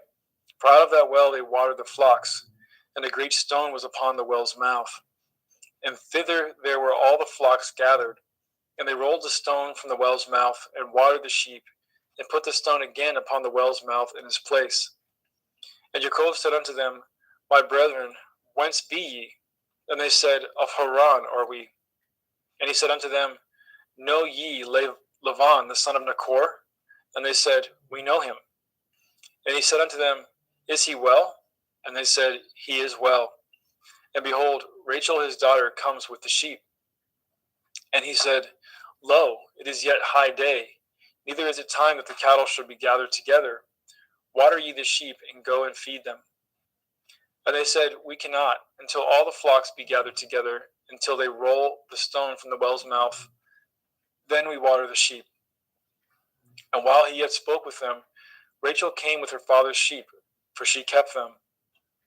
And it came to pass, when Yaakov saw Rachel, the daughter of Lavan his mother's brother, and the sheep of Lavan his mother's brother, that Yaakov went near, and rolled the stone from the well's mouth, and watered the flock of Lavan his mother's brother. And Yaakov kissed Rachel, and lifted up his voice, and wept. And Yaakov told Rachel that he was her father's brother, and that he was Rivkah's son. And she ran and told her father. And it came to pass, when Laban heard the tidings of Yaakov his sister's son, that he ran to meet him, and embraced him, and kissed him, and brought him to his house. And he told Laban all these things. And Laban said to him, Surely you are a bone in my flesh. And he abode with him in the space of a month. And Laban said to Yaakov, Because you are my brother, should you therefore serve me for naught? Tell me, what shall your wages be? And Laban had 2 daughters. The name of the elder was Leah, and the name of the younger was Rachel. Leah was tender-eyed, but Rachel was beautiful and well-favored. And Yaakov loved Rachel, and said, I will serve you 7 years for Rachel, your younger daughter. And Laban said, It is better that I give her to you than that I should give her to another man. Abide with me. And Yaakov served 7 years for Rachel, and they seemed unto him but a few days, for the love that he had to her. And Yaakov said unto Laban, Give me my woman, for my days are fulfilled, that I may go in unto her. And Laban gathered together all the men of the place, and made a feast. And it came to pass in the evening that he took Leah his daughter, and brought her to him, and he went in unto her. And Laban gave unto his daughter Leah Zilpah his maid for a handmaid. And it came to pass that in the morning, behold, it was Leah. And he said to Laban, What is this you have done unto me? Did I not serve you for Rachel? Wherefore then have you beguiled me? And Laban said, It must not be so done in our country, to give the younger before the firstborn. Fulfill her week, and we will give you this also for the service which you shall serve me yet 7 other years. And Yaakov did so, and fulfilled her week, and he gave him Rachel his daughter to be his woman also. And Laban gave Rachel his daughter Bilhah his handmaid to be her maid. And he went in also unto Rachel, and he loved also Rachel more than Leah, and served with him yet 7 other years. And when Yahweh saw that Leah was hated, he opened her womb, but Rachel was barren. And Leah conceived and bore a son, and she called his name Reuben. For she said, Surely Yahweh has looked upon my affliction. Now therefore my man will love me. And she conceived again and bore a son, and said, Because Yahweh has heard that I was hated, he has therefore given me this son also. And she called his name Shimon. And she conceived again and bore a son, and said, Now this time my man will be joined unto me, because I have borne him 3 sons. Therefore was his name called Levi. And she conceived again and bore a son. And she said, Now will I praise Yahweh. Therefore she called his name Yehudah, and left bearing. Genesis chapter 30.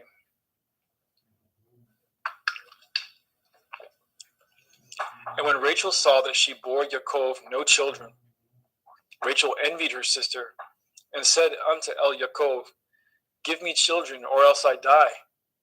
And Yaakov's anger was kindled against Rachel, and he said, Am I in Elohim's stead, who has withheld from you the fruit of the womb?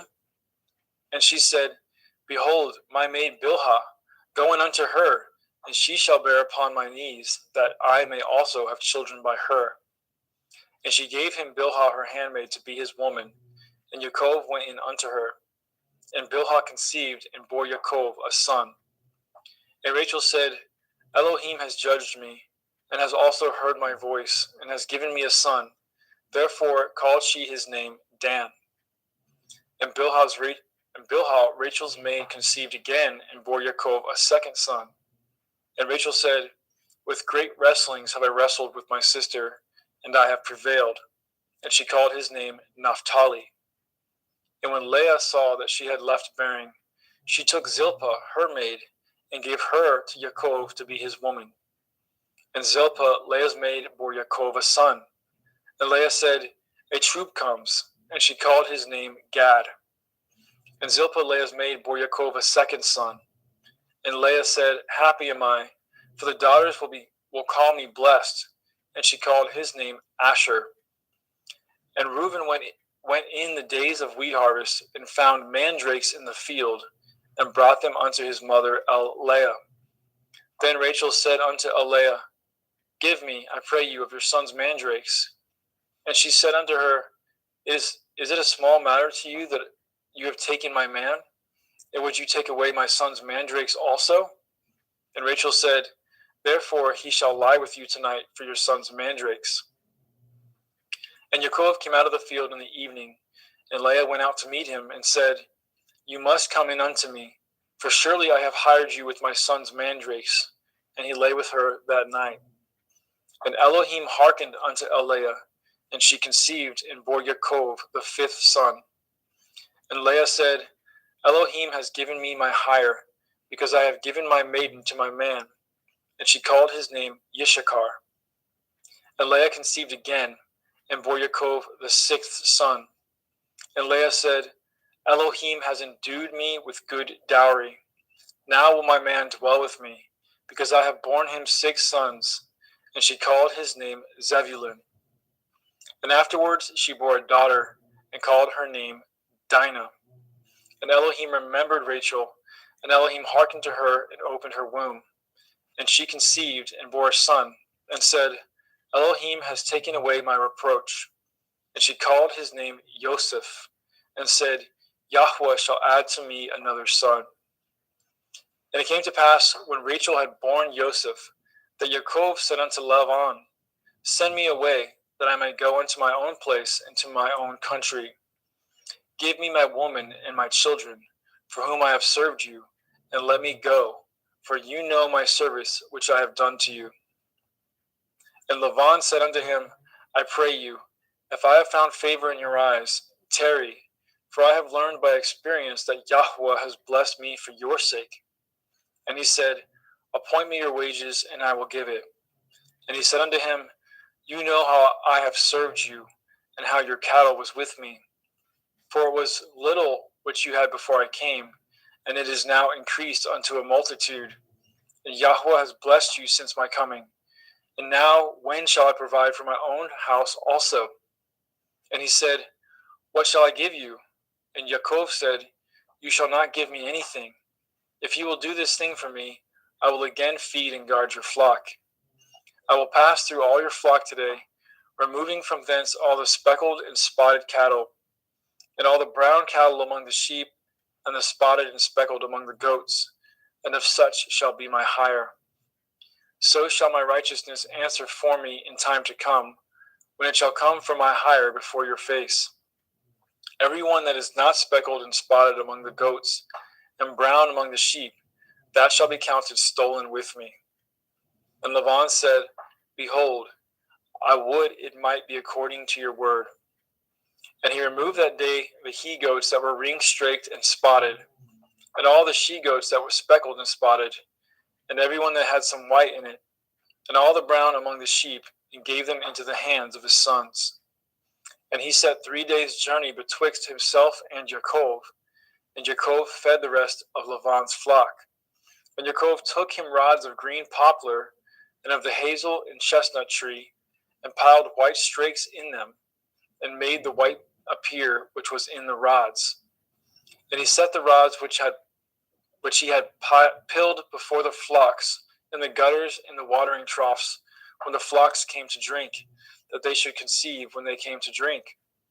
And the flock conceived before the rods, and brought forth cattle ring-straked, speckled, and spotted.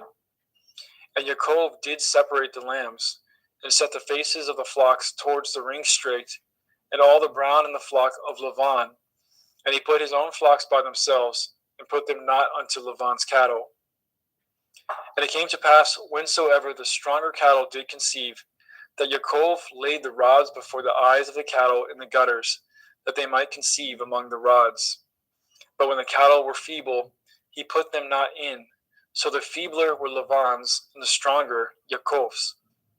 And the man increased exceedingly, and had much cattle, and maidservants, and manservants, and camels, and asses. Thank you, brother. Praise Yah. Thank Praise you. Yah. Brother Justin McRoberts, pick up at chapter 31.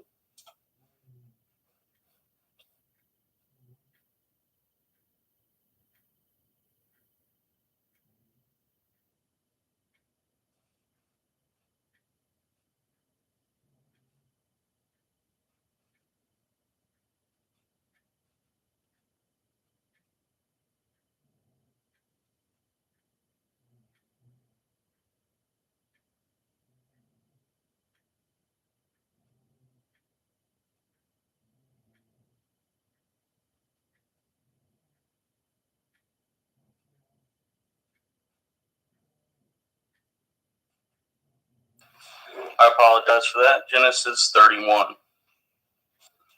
And he heard the words of Laban's son, saying, Jacob has taken away all was our father's, and of that which was our father's has he gotten, and of all his glory.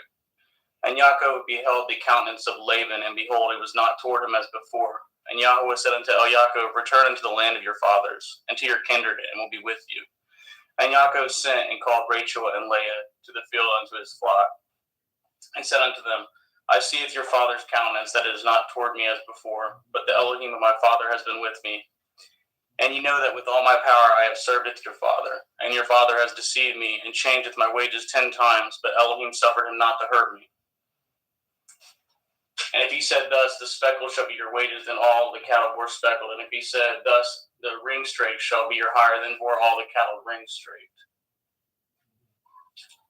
Thus Elohim has taken away the cattle of your father and given them to me. And it came to pass at the time that the cattle conceived, that I lifted up my eyes, and I saw in a dream. And behold, the rams which leaped upon the cattle were ring straight, speckled, and grizzled.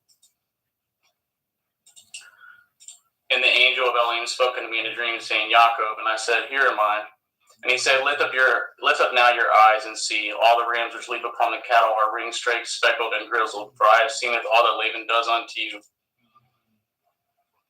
And he said, And I am the Elohim of Bedel, which you anointed the pillar, and were vowed a vow unto me. Now arise, get you out from this land, and return unto the land of your kindred. And Rachel and Leah answered and said unto him, Is there yet any portion or inheritance for us in your father's house? Are we not counted of him strangers? For he has told us, and has quite devoured also our money. For all the riches which Elohim has taken from our father, that is ours, and our children's. Now then, whatsoever Elohim has said unto you, do. Then Jacob rose up and set at his sons, at his women's upon camels, and he carried away all his cattle and all his goods which he had gotten, the cattle of his getting, which he had gotten in Paddan Aram, for to go to Yitzhak his father in the land of Canaan. And Laban went to shear at the sheep, and Rachel had stolen at the teraphim that were her father's. And Jacob stole away unawares to Laban the Aramean, in that he had told him not that he fled. So he fled with all that he had, and he rose up and passed over the river, and setteth his face toward Mount Gilead. And it was told Laban on the third day that Jacob was fled. And he tooketh his brethren with him, and pursued after him 7 days' journey, and they overtook him in Mount Gilead. And Elohim came to Laban the Aramean in the dream by night, and said unto him, Take heed that you speak not to Jacob, neither good or bad. Then Laban overtooketh Jacob. Now Jacob had pitched his tent in the mount, and Laban with his brethren pitched the mount of Gilead. And Laban said to Jacob, What have you done that you have stolen away unawares to me, and carried away my daughters and captives, taken with the sword? Wherefore did you flee away secretly and steal away from me, and did not tell me, that I might have sent you away with mirth and with songs, with tabret and harp, and have not suffered me to kiss my sons and my daughters? You have now done foolishly in so doing. Is it in the power of my hand to do you hurt? But the Elohim of your father spoke unto me yesternight, saying, Take heed that you speak not to Jacob, either good or bad. And now, though you would needs be gone, because you sore longed after your father's house, yet wherefore have you stolen my Elohim? And Jacob answered and said to Laban, Because I was afraid, for I said, Perchance you would take by force your daughters from me. With whomsoever you findeth your Elohim, let him not live. Before our brethren discern what is yours with me, and take it to you. For Jacob knew not that Rachel had stolen them. And Laban went into Jacob's tent, and into Leah's tent, and into the 2 maiden servants' tents, but he found them not. Then went he out of Laban's tent, and entered into Rachel's tent. Now Rachel had taken at the teraphim, and put them in the camel's furniture, and sat upon them. And Laban searched all the tent, but he found them not.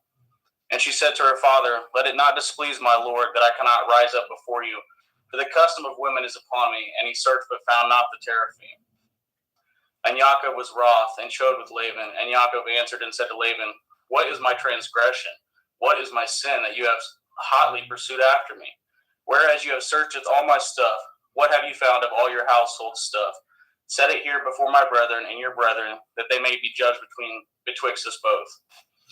This 20 years have I been with you. Your ewes and your she-goats have not cast their young, and the rams of your flock have I not eaten. That which was torn of beasts I brought not unto you. I bore the loss of it, of my hand, did you require it, whether stolen by day or stolen by night? And thus I was in the day that the drought consumed me, and the frost by night, and my sleep departed from my eyes. Thus have I been 20 years in your house. I served you 14 years for your 2 daughters, and 6 years for your cattle, and you have changed my wages 10 times. Except the Elohai of my father, the Elohai of Abraham, and the fear of Yitzhak had been with me, surely you had sent me away now empty. Elohim has seen of my affliction, at the labor of my hands, and rebuked you yesternight. And Laban answered and said unto Yaakov, these daughters are my daughters, and these children are my children, and these cattle are my cattle, and all that you see is mine. And what can I do this day unto these my daughters, or unto these children which they have borne? Now therefore, let us cut a covenant, I and you, and let it be for a witness between me and you. And Yaakov took a stone and set it up for a pillar, and Yaakov set it unto his brethren, Gasher stones, and they took stones and made a heap, and they did eat there upon the heap. And Laban called it Yegar Sahudutha, but Yaakov called it Gal-Aid. And Laban said, this heap is a witness between me and you this day. Therefore was the name of it called Gali. And Mitzpah, for he said, Yahweh watch between me and you when we are absent one from another. If you shall afflicteth my daughters, or if you shall take other women besides my daughters, no man is with us. See Elohim is witness betwixt me and you. And Laban said to Yaakov, behold this heap, and behold this pillar which I have cast betwixt me and you. This heap be witness, and this pillar be witness, that I will not pass over at this heap to you, and you shall not pass over at this heap and at this pillar unto me for harm. The Elohai of Abraham and the Elohai of Nachor and the Elohai of their father judged betwixt us. And Yaakov swore by the fear of his father Yitzhak. Then Yaakov offered sacrifice upon the mountain, called his brethren to eat bread, and they did eat bread and tarried all night in the mount. And early in the morning Laban rose up and kissed his sons and his daughters and blessed them, and Laban departed and returned unto his place. Genesis chapter 32. And Yaakov went on his way, and the angels of Elohim met him. And when Yaakov saw them, he said, this is Elohim's host. And he called the name of that place Mach-Anaim. And Yaakov sent messengers before him to Esau his brother unto the land of Seir in the country of Edom. And he commanded them, saying, thus shall you speak unto my lord Esau, your servant Yaakov, says thus, I have sojourned with Laban and stayed there until now. And I have oxen and asses, flocks and men servants and women servants. And I have sent to tell my lord that I may find grace in your sight. And the messengers returned to Yaakov, saying, we came to your brother Esau, and also he comes to you, and 400 men with him. Then Yaakov was greatly afraid and distressed, and he divided of his people that was with him, and of his flocks, and of his herds, and his camels, in 2 bands, and said, if Esau come to the one company and smite it, then the other company which is left shall escape. And Yaakov said, O Elohai of my father Abraham, and Elohai of my father Yitzhak, Yahweh, which said unto me, return unto your country and to your kindred, and I will deal with you. I am not worthy of the least of all the mercies and of all the truth which you have showed unto your servant. For with my staff I passed over this Yarden, and now I am become 2 bands. Deliver me, I pray you, from the hand of my brother, from the hand of Esau, for I fear him, lest he will come and smite me and the mother with the children. And you said, I will surely do you good, and maketh your seed as the sand of the sea, which cannot be numbered for multitude. And he lodged there that same night, and took of that which came to his hand a present for Esau his brother, 200 she-goats and 20 he-goats, 200 ewes and 20 rams, 30 milch camels with their colts, 40 kine and 10 bulls, 20 she-asses and 10 foals. And he delivered them into the hand of his servants, every drove by themselves, and said unto his servants, pass over before me, and put a space betwixt drove and drove. And he commanded at the foremost, saying, when Esau my brother meets you, and asks you, saying, whose are you, and where go you, and whose are these before you? Then you shall say, they be your servant Yaakov's. It is a present sent unto my lord Esau, and behold, also he is behind us. And so command he at the second and the third, and of all that follow the drove, saying, on this manner shall you speak unto Esau when you find him. And say ye moreover, behold, your servant Yaakov is behind us. For he said, I will appease him with the present that goes before me, and afterward I will see his face. Perchance he will accept of me. So went the present over before him, and himself lodged that night in the company. And he rose up that night, and tooketh his 2 women, and his 2 women servants, and his 11 sons, and passed over the ford Yabok. And he took them and sent them over at the brook, and sent over as he had, and Jacob was left alone. And there wrestled a man with him until the breaking of day. And when he had saw that he prevailed not against him, he touched the hollow of his thigh, and the hollow of Jacob's thigh was out of joint as he wrestled with him. And he said, Let me go, for the day breaks. And he said, I will not let you go, except you bless me. And he said unto him, What is your name? And he said, Jacob. And he said, Your name shall be called no more Jacob, but Yashrael. For as a prince have you power with Elohim and with men, and have prevailed. And Jacob asked him and said, Tell me, I pray you, your name. And he said, Wherefore is it that you do ask after my name? And he blessed him there. And Jacob called the name of that place Peniel, for I have seen Elohim face to face, and my life is preserved. As he passed over Peniel, the sun rose upon him, and he halted upon his thigh. Therefore the children of Yashrael eat not of the sinew which shrank, which is upon the hollow of the thigh unto this day, because he touched the hollow of Jacob's thigh and the sinew that shrank. Genesis 33. And Jacob lifted up his eyes and looked, and behold, Esau came, and with him 400 men. And he divided the children unto Leah, and unto Rachel, and unto the two handmaids. And he putteth the handmaids and their children foremost, and Leah and her children after, and Rachel and Joseph hindermost. And he passed over before them and bowed himself to the ground 7 times until he came near to his brother. And Esau ran to meet him and embraced him and fell on his neck and kissed him, and they wept. And he lifted up his eyes and saw at the woman and at the children, and said, Who are those with you? And he said, The children which Elohim has graciously given your servant. Then the handmaidens came near, they and their children, and they bowed themselves. And Leah also with her children came near and bowed themselves. After came Joseph near and Rachel, and they bowed themselves. And he said, What do you mean by all this drove which I met? And he said, These are to find grace in the sight of my Lord. And Esau said, I have enough, my brother. Keep that you have unto yourself. And Jacob said, Nay, I pray you, if now I have found grace in your sight, then receive my present at my hand. For therefore I have seen your face, as though I had seen the face of Elohim, and you are pleased with me. Take, I pray you, with my blessing that is brought to you, because Elohim has dealt graciously with me, and because I have enough. And he urged him, and he took it. And let us take our journey, and let us go, and I will go before you. And he said, Let us take our journey, and let us go, and I will go before you. And he said unto him, My Lord knows that the children are tender, and the flocks and herds with you young are with me. And if men should overdrive them one day, all the flock will die. Let my Lord, I pray you, pass over before his servant, and I will lead on softly, according as the cattle that goes before me, and the children be able to endure, until I come unto my Lord, unto Seir. And Esau said, Let me now leave with you some of the folk that are with me. And he said, What need it? Let me find grace in the sight of my Lord. So Esau returned that day on his way into Seir, and Jacob journeyed to Succoth, and he built him a house and made Succoth for his cattle. Therefore the name of that place is called Succoth. And Jacob came to Shalem, a city of Shechem, which is in the land of Canaan, when he came from Paddan Aram, and pitched his tent before the city. And he brought at the parcel of the field which he had spread his tent, and at the hand of the children of Shemor, Shechem's father, 100 pieces of money. And he erected there an altar and called it El Elohai Yashrael. And Dinah, the daughter of Leah, which she bore unto Jacob, went out to see the daughters of the land. And when Shechem, the son of Shemor, the Shivi, prince of the country, saw her, he took her and lay with her and defiled her.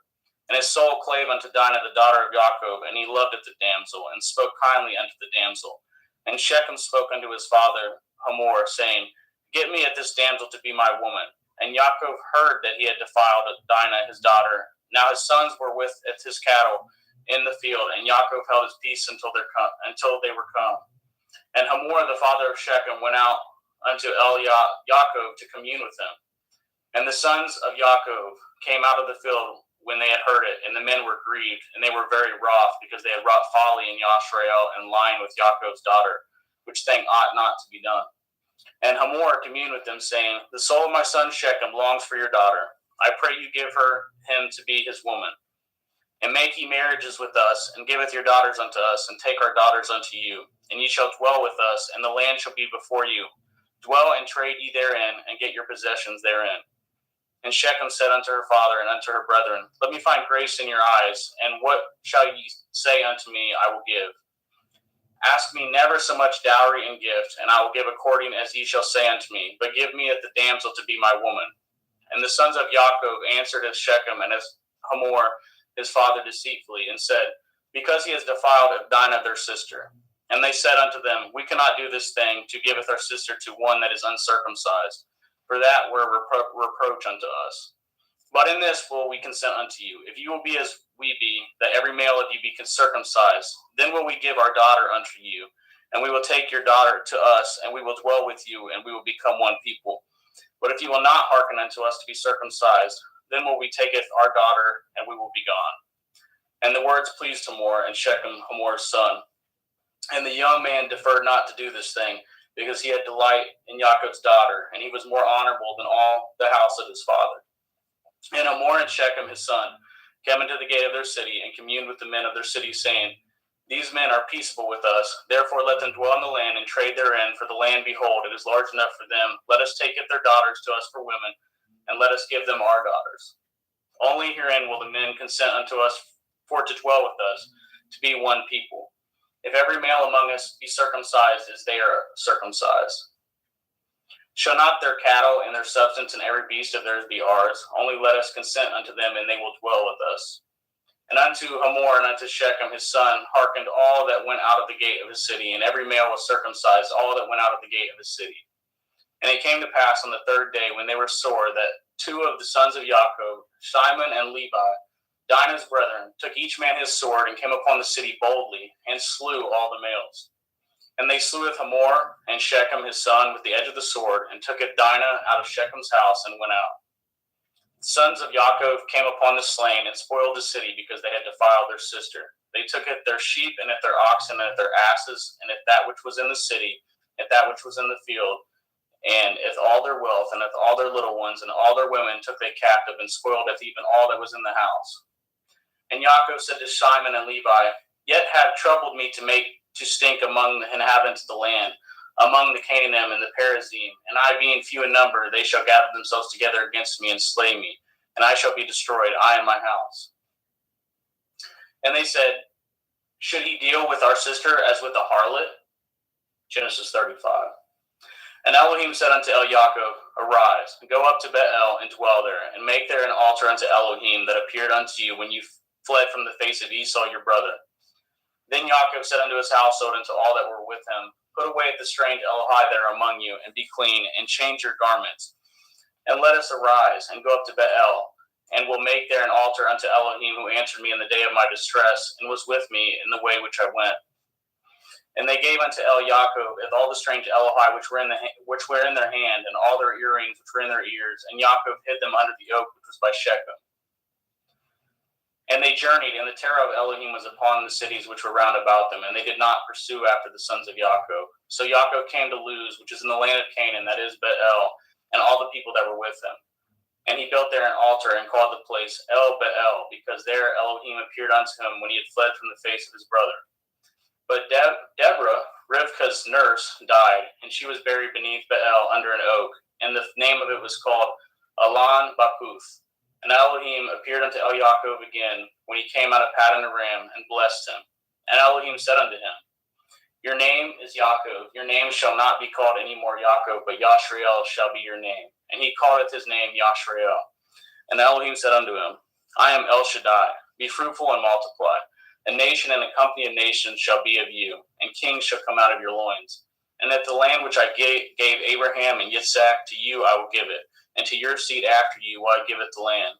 And Elohim went up from him in the place where he talked with him. And Jacob set up a pillar in the place where he talked with him, even a pillar of stone. And he poured a drink offering thereon, and he poured oil thereon. And Jacob called it the name of the place where Elohim spoke with him, Bethel. And they journeyed from Bethel, and there was but a little way to come to Ephrath. And Rachel travailed, and she had hard labor.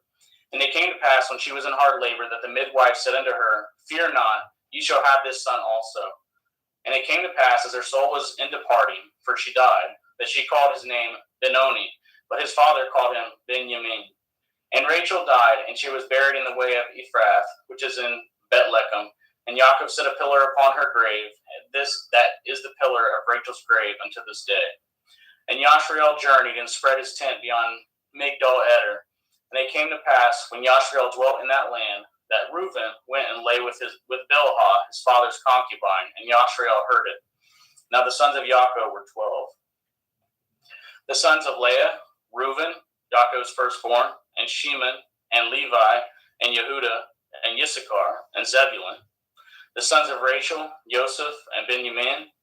And the sons of Bilhah, and Rachel's handmaid, Dan and Naphtali. And the sons of Zilpah, Leah's handmaid, Gad and Asher. These are the sons of Yaakov, which were born to him in Paddan Aram. And Yaakov came unto El-Yitzhak his father, unto Mamre, unto Kiart Arba, which is Chevron, where Abraham and Yitzhak sojourned. And the days of Yitzhak were 180 years. And Yitzhak gave up his ruach and died, and was gathered unto his people, being old and full of days. And his sons Esau and Yaakov buried him. Genesis 36. Now these are the generations of Esau, who is Edom. Esau tooketh his woman of the daughters of Canaan, Eth Adah, the daughter of Elon the Hittite, and Eth Oholibamah, the daughter of Anah, the daughter of Tiz on the Hivi, and Eth Basmath, Ishmael's daughter, sister of Naboth. And Adah bore to Esau Eth Eliphaz, and Basmath bore Eth Reuel, and Oholibamah bore Eth Yeish, and Eth Ya'alam, and Eth Korach. These are the sons of Esau, which were born unto him in the land of Canaan. And Esau tooketh his woman, and his sons, and his daughters, and all the persons of his house, and his cattle, and all his beasts, and all his substance which he had got in the land of Canaan, and went into the country from the face of his brothers Yaakov. For the riches were more than that they might dwell together, and the land wherein they were strangers could not bear them both because of their cattle.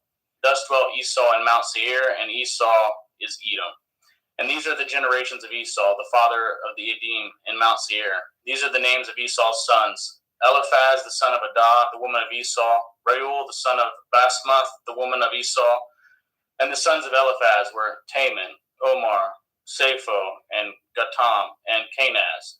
And Timnah was concubine to Eliphaz, Esau's son, and she bore to Eliphaz Amalek. And these were the sons of Adah, Esau's woman. And these are the sons of Reuel, Nakath, and Zerach, Shema, and Mizah. These were the sons of Basmath, Esau's woman.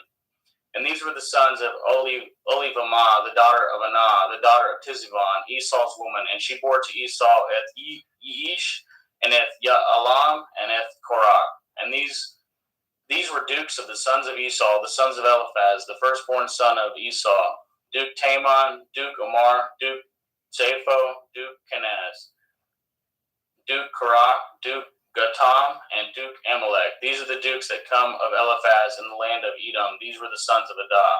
And these are the sons of Reuel, Esau's son: Duke Nakath, Duke Zerach, Duke Shema, Duke Mizah. These are the dukes that came of Reuel in the land of Edom. These are the sons of Basmath, Esau's woman. And these are the sons of Oholibamah, Esau's woman: Duke Yeish, Duke Ya'alam, Duke Korach. These were the dukes that came of Oholibamah, daughter of Anah, Esau's woman. These are the sons of Esau, who is Edom, and these are their dukes. These are the sons of Seir, the Hori, who inhabited the land: Lotan, and Shoval, and Tizivon, and Anah, and Dishon, and Etzer, and Dishon. These are the dukes of Horium, and the children of Seir in the land of Edom. And the children of Lotan were Harai and Haman, and Lotan's sister was Timnah. And the children of Shoval were these: Elion, Menakath, and Ebal, Shephi, and Onam. And these are the children of Tevion, both Ayah and Anah. And this was Anah that founded the mules in the wilderness, and he fed the asses of Tiziv on his father. And the children of Anah were these: Dishon, and Oholibamah, the daughter of Anah. And these are the children of Dishon: Himdan, and Eshban, and Yithran, and Haran. The children of Etzer are these: Bilhan, and Zabon, and Akon. The children of Dishon are these: Uts and Aran.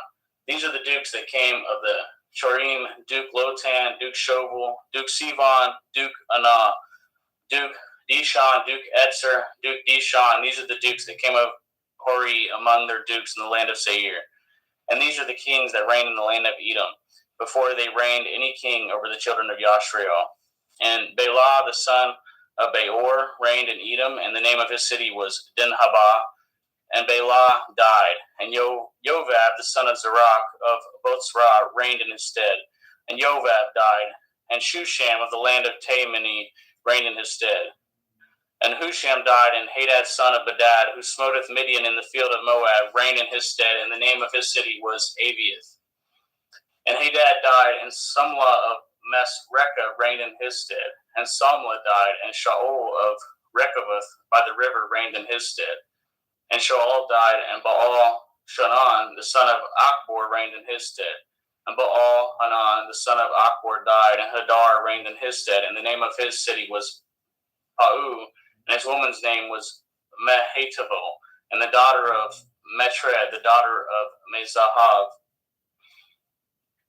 And these are the names of the dukes that came of Esau, according to their families, after their places, by their names: Dukes Timnah, Duke Eliah, Duke Yetheth, Duke Olihavamah, Duke Elah, Duke Peon, Duke Kenaz, Duke Taman, Duke Mithitzer, Duke Magdiel, Duke Eram. These be the dukes of Edom, according to their habitations in the land of their possessions. He is Esau, the father of the Edomim.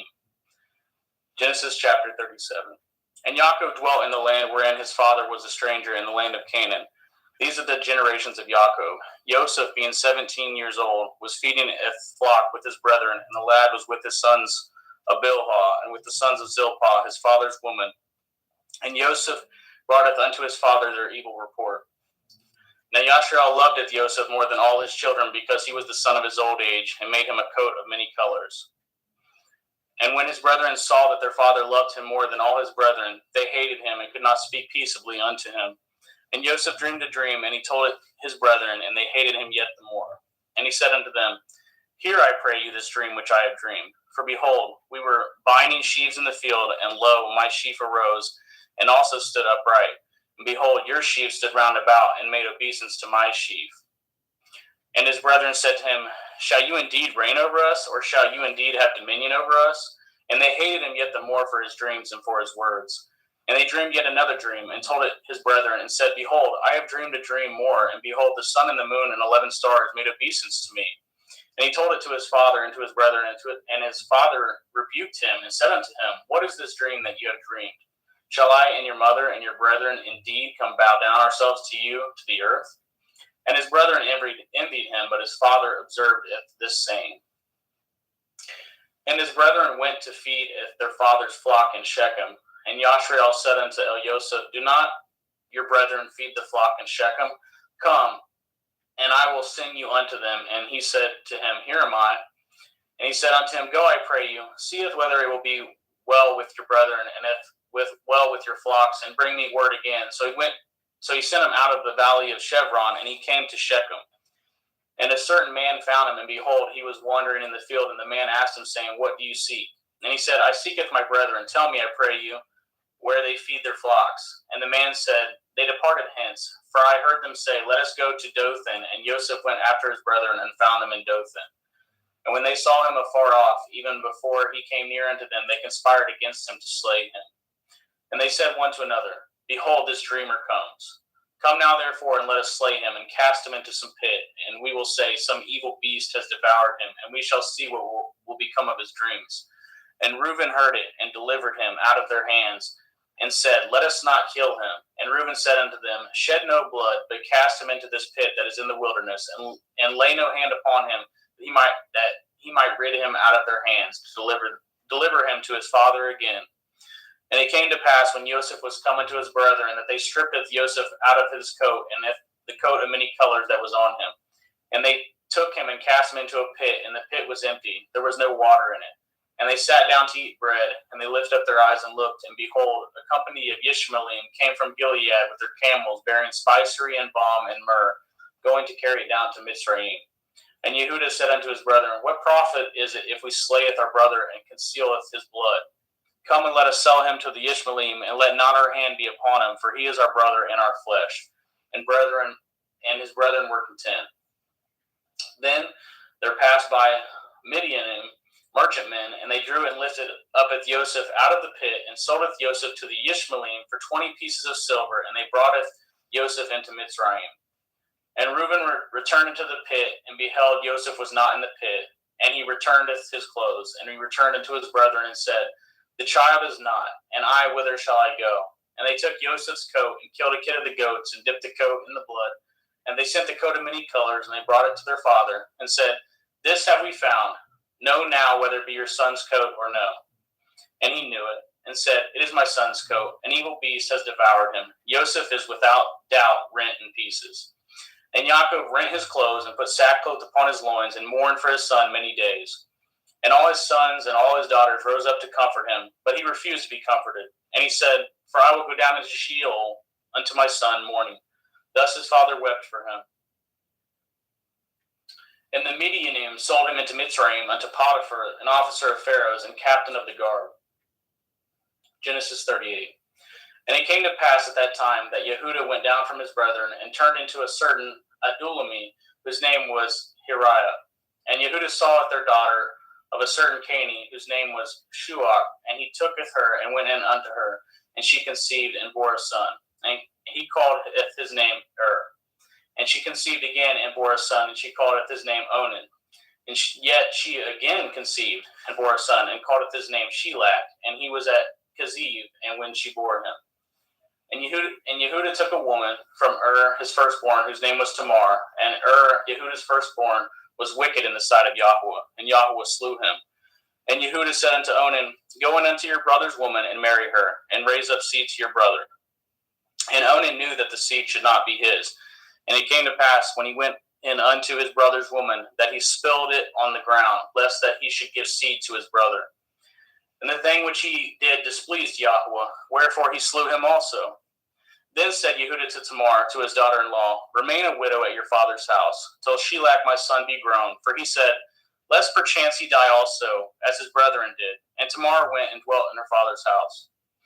And in the process of time, the daughter of Shuach, Yehudah's woman, died, and Yehudah was comforted, and went up into his sheep shears to Timnath, and he and his friend Hiriah the Adullamite. And it was told Tamar, saying, Behold, your father-in-law goes up to Timnah to shear his sheep. And she put her widow's garments off from her, and covered her with a veil, and wrapped herself, and sat in an open place, which is by the way to Timnah. For she saw that Shelach was grown, and she was not given unto him to be his woman. When Yehudah saw her, he thought her to be a harlot, because she had covered her face. And he turned unto her by the way, and said, Go to, I pray you, let me come in unto you, for he knew not that she was his daughter-in-law. And she said, What will you give me that you may come in unto me? And he said, I will send you a kid from the flock. And she said, Will you give me a pledge till you send it? And he said, What pledge shall I give you? And she said, Your signet and your bracelets, your staff that is in your hand. And he gave it to her, and came in unto her, and she conceived by him. And she arose and went away, and laid by her veil from her, and put on the garments of her widowhood. And Yehudah senteth the kid by the hand of his friend, the Adullamite, to receive his pledge from the woman's hand, but he found her not. Then he asked the men of the place, saying, Where is the harlot that was openly by the wayside? And they said, There was no harlot in this place. And he returned to Yehudah and said, I cannot find her. And also the men of the place said that there was no harlot in this place. And Yehudah said, Let her take it to her, lest we be shamed. Behold, I sent this kid, and you have not found her. And it came to pass about 3 months after that she was told Yehudah, saying, Tamar, your daughter-in-law, has played the harlot, and also, behold, she is with child by whoredom. And Yehudah said, Bring her forth, and let her be burnt. When she was brought forth, she sent to her father-in-law, saying, By the man whose these are, am I with child? And she said, Discern, I pray you, whose are these? The signet, and bracelets, and staff. And Yehudah acknowledged them, and said, She has been more righteous than I, because that I gave her not to Shelach my son, and he knew her again no more. And it came to pass in the time of her travail, that behold, twins were in her womb. And it came to pass when she travailed, that the one put out his hand, and the midwife took and bound upon his hand a scarlet thread, saying, This came out first. And it came to pass, as he drew back his hand, that behold, the brother came out, and she said, Have you broken forth? This breach be upon you. Therefore his name is called Peretz.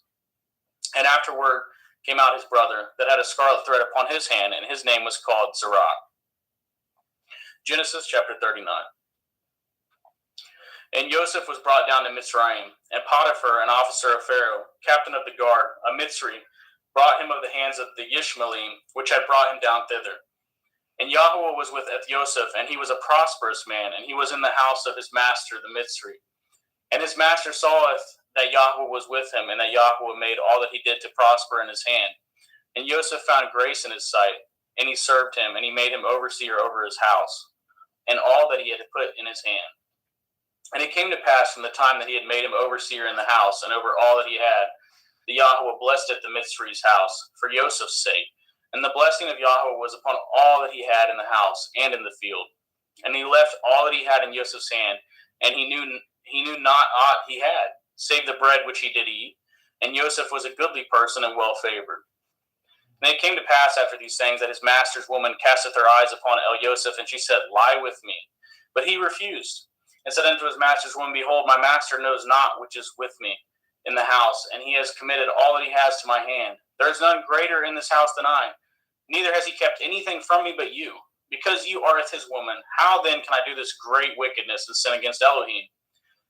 And it came to pass, as she spoke to Joseph day by day, that he hearkened not unto her, to lie by her, or to be with her.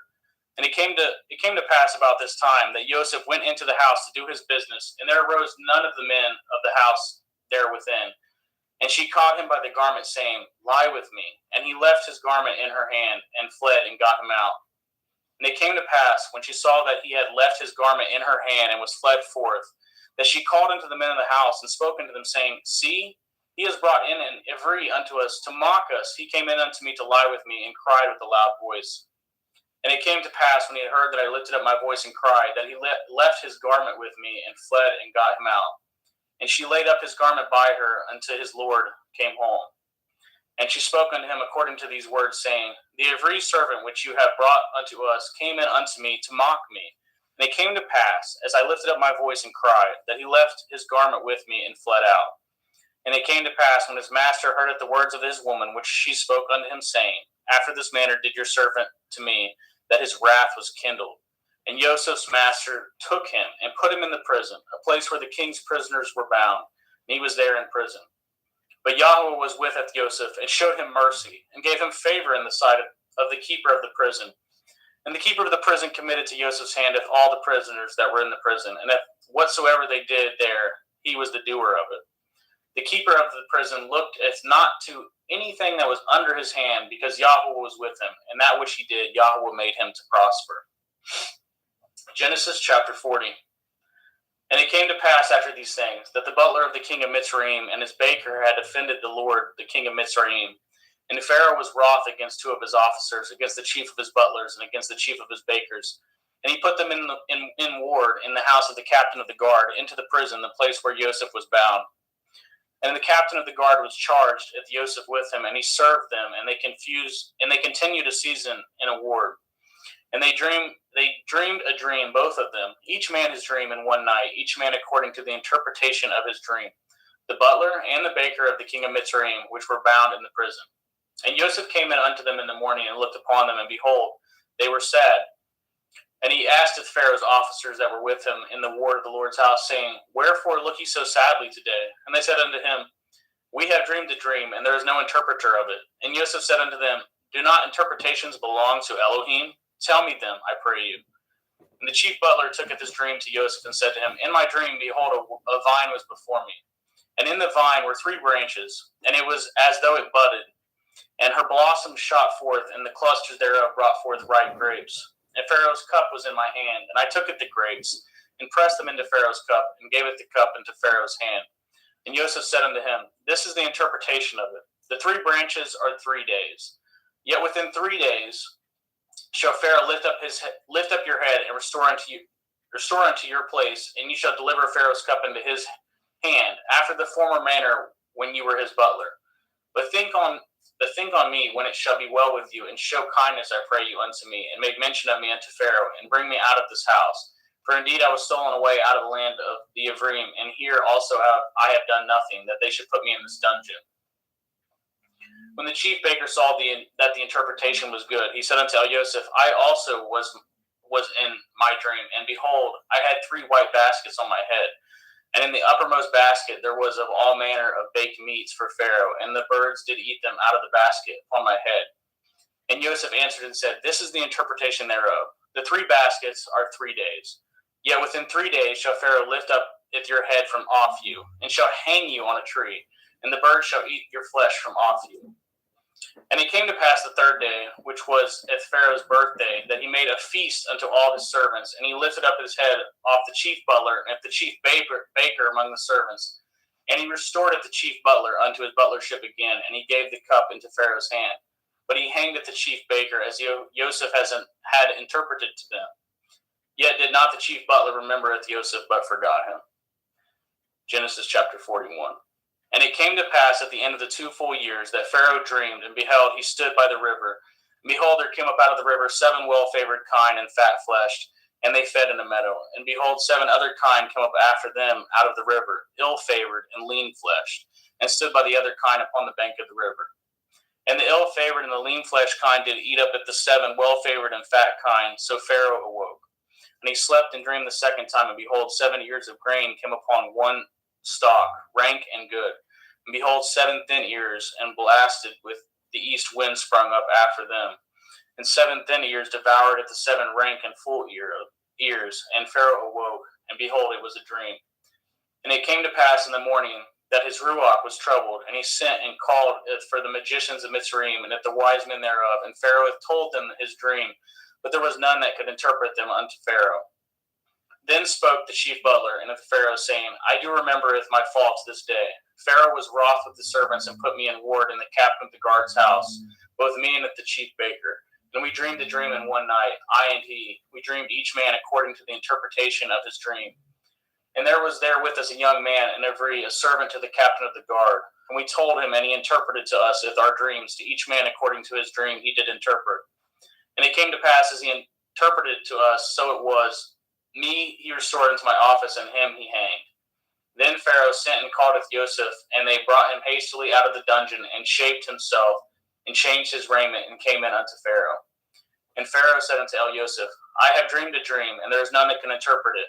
I have heard say of you that you can understand a dream to interpret it. And Joseph answered the Pharaoh, saying, It is not in me. Elohim shall give Pharaoh an answer of peace.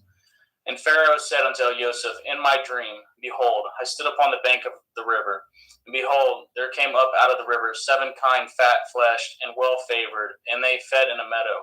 And behold, 7 other kine came up after them, poor and very ill-favored and lean-fleshed, such as I had never saw in the land of Mitzrayim for badness. And the lean and the ill-favored kine did eat up the first 7 fat kine. And when they had eaten them up, it could not be known that they had eaten them, but they were still ill-favored as at the beginning. So I awoke. And I saw in my dream, and behold, 7 ears came up in one stalk, full and good. And behold, 7 ears withered thin, and blasted with the east wind sprung up after them. And the thin ears devoured the 7 good ears. And I told this unto the magicians, but there was none that could declare it unto me. And Joseph said unto Pharaoh, The dream of Pharaoh, it is one. Elohim has showed Pharaoh what he is about to do. The 7 kine are 7 years, and the 7 good ears are 7 years. The dream is one. And the 7 thin and ill-favored kine that come up after them are 7 years, and the 7 empty ears blasted with the east wind shall be 7 years of famine. This is the thing which I have spoken unto Pharaoh. Oh, what Elohim is about to do, he shows it unto Pharaoh. Behold, there come 7 years of great plenty throughout all the land of Mitzrayim, and there shall rise after them 7 years of famine, and all the plenty shall be forgotten in the land of Mitzrayim. And the famine shall consumeth the land. And the plenty shall not be known in the land by the reason of the famine following, for it shall be very grievous. And for that the dream was doubled unto Pharaoh twice. It is because the thing is established by Elohim, and Elohim will shortly bring it to pass. Now therefore let Pharaoh look out a man discreet and wise, and set him over the land of Mitzrayim. Let Pharaoh do this, and let him appoint officers over the land to take up a 5th part of the land of Mitzrayim in the 7 plenteous years. And let them gather all the food of those good years that come, and lay up grain under the hand of Pharaoh, and let them guard food in the cities. And that food shall be for store to the land against the 7 years of famine, which shall be in the land of Mitzrayim, that the land perish not through the famine. And the thing was good in the eyes of Pharaoh, and in the eyes of his servants. And Pharaoh said unto his servants, Can we find such a one as this, a man in whom the Ruach Elohim is? And Pharaoh said unto Joseph, For as much as Elohim has showed you with all this, there is none so discreet and wise as you are. You shall be over my house, and according to your word shall all my people be ruled. Only in the throne will I be greater than you. And Pharaoh said unto Joseph, See, I have set over you all the land of Mitzrayim. And Pharaoh took off his ring from his hand, and put it upon Joseph's hand, and arrayed him in vestures of fine linen, and put a gold chain about his neck. And he made him to ride in the second chariot which he had, and they cried before him, bowed the knee, and he made him ruler over all the land of Mitzrayim. And Pharaoh said unto Joseph, I am Pharaoh, and without you shall no man lift up this hand, at this foot in all the land of Mitzrayim. And Pharaoh called Joseph's name Sophath Panah, and he gave him to be his woman Asenath, the daughter of Potiphar's priest of On. And Joseph went out over all the land of Mitzrayim. And Joseph was 30 years old when he stood before Pharaoh, king of Mitzrayim. And Joseph went out from the presence of Pharaoh and went throughout all the land of Mitzrayim. And in the 7 plenteous years the earth brought forth by handfuls. And he gathered up all the food of the 7 years which were in the land of Mitzrayim, and laid up the food in the cities, and the food of the field which was round about every city laid he up in the same. And Joseph gathered grain as the sand of the sea, very much, until he left numbering, for it was without number.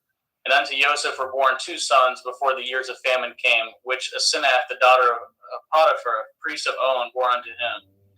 And Joseph called up the name of the firstborn Manasseh, for Elohim said, He has made me forget my toil in all my father's house.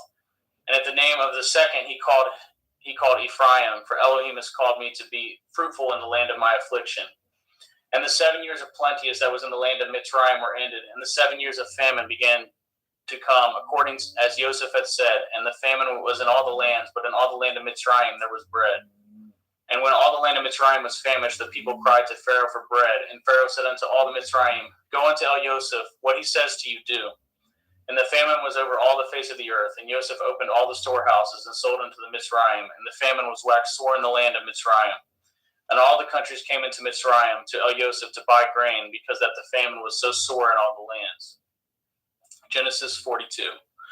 Now when Yaakov saw that there was grain in Mitzrayim, Yaakov said unto his sons, Why do you look one upon another?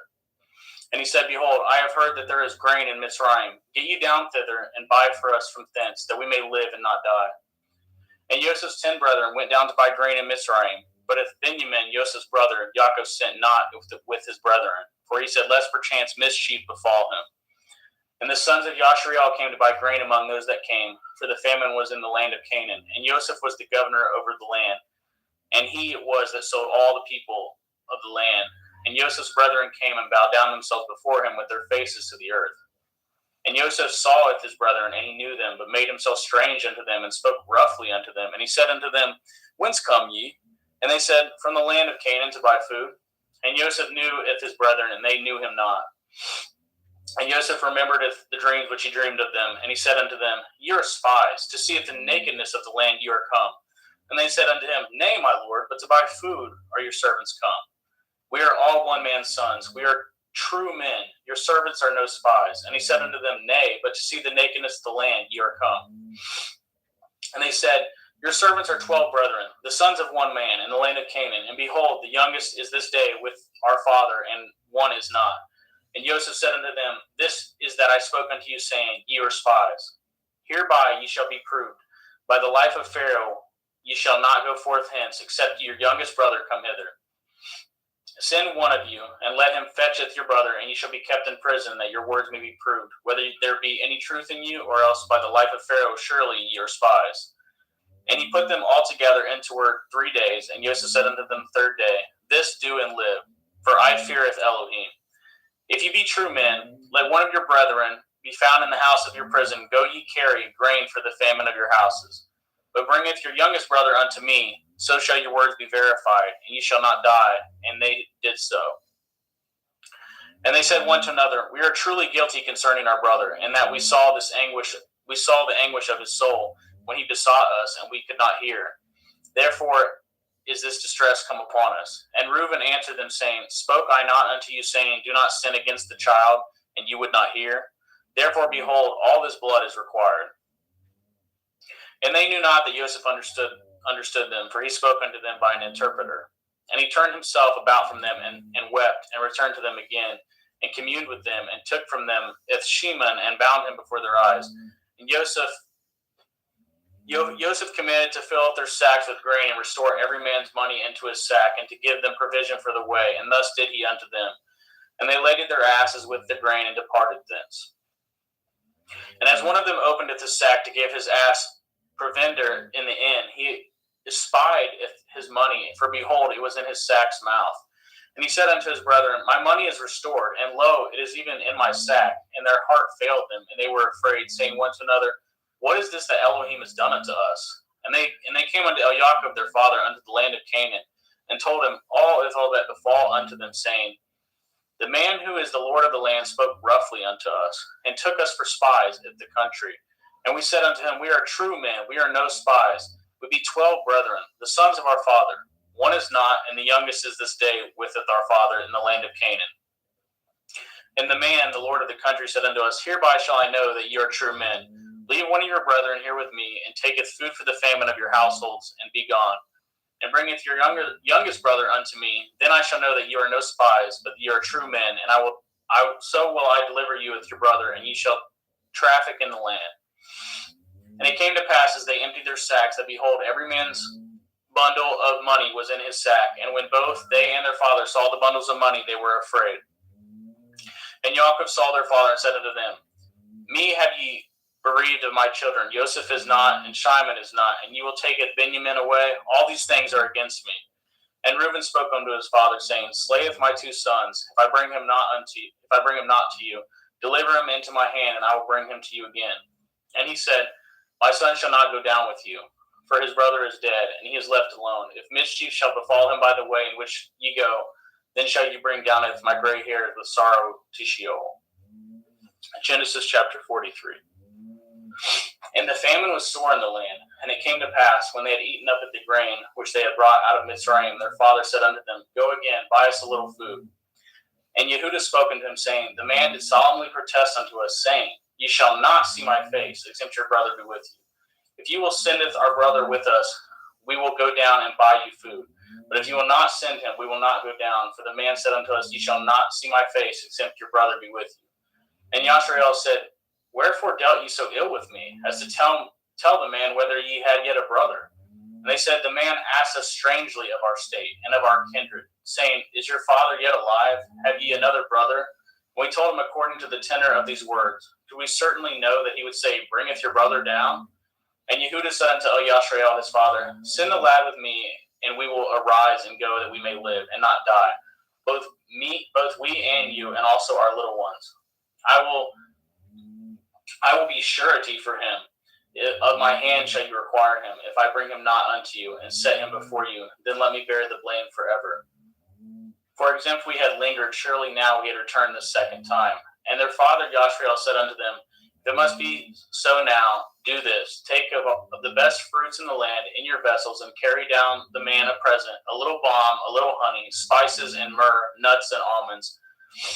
And take a double money in your hand, and the money that was brought again in the mouth of your sacks. Carry it again in your hand, and perchance it was an oversight. Taketh your brother, and arise, go again unto the man. And El Shaddai give you mercy before the man, that he may send away with your other brother, and with Benjamin, if I be bereaved of my children, I am bereaved. And the men took that present, and they took double money in their hand, and Benjamin and rose up and went down to Mitzrayim and stood before Joseph. And when Joseph saw Benjamin with them, he said to the ruler of the house, Bring these men home and slay, and make ready, for these men shall dine with me at noon. And the men did as Joseph bade, and the man brought the men into Joseph's house. And the men were afraid, because they were brought into Joseph's house. And they said, Because of the money that was returned in our sacks at the first time are we brought in, that he may seek occasion against us, and fall upon us, and take us for bondmen and with our asses.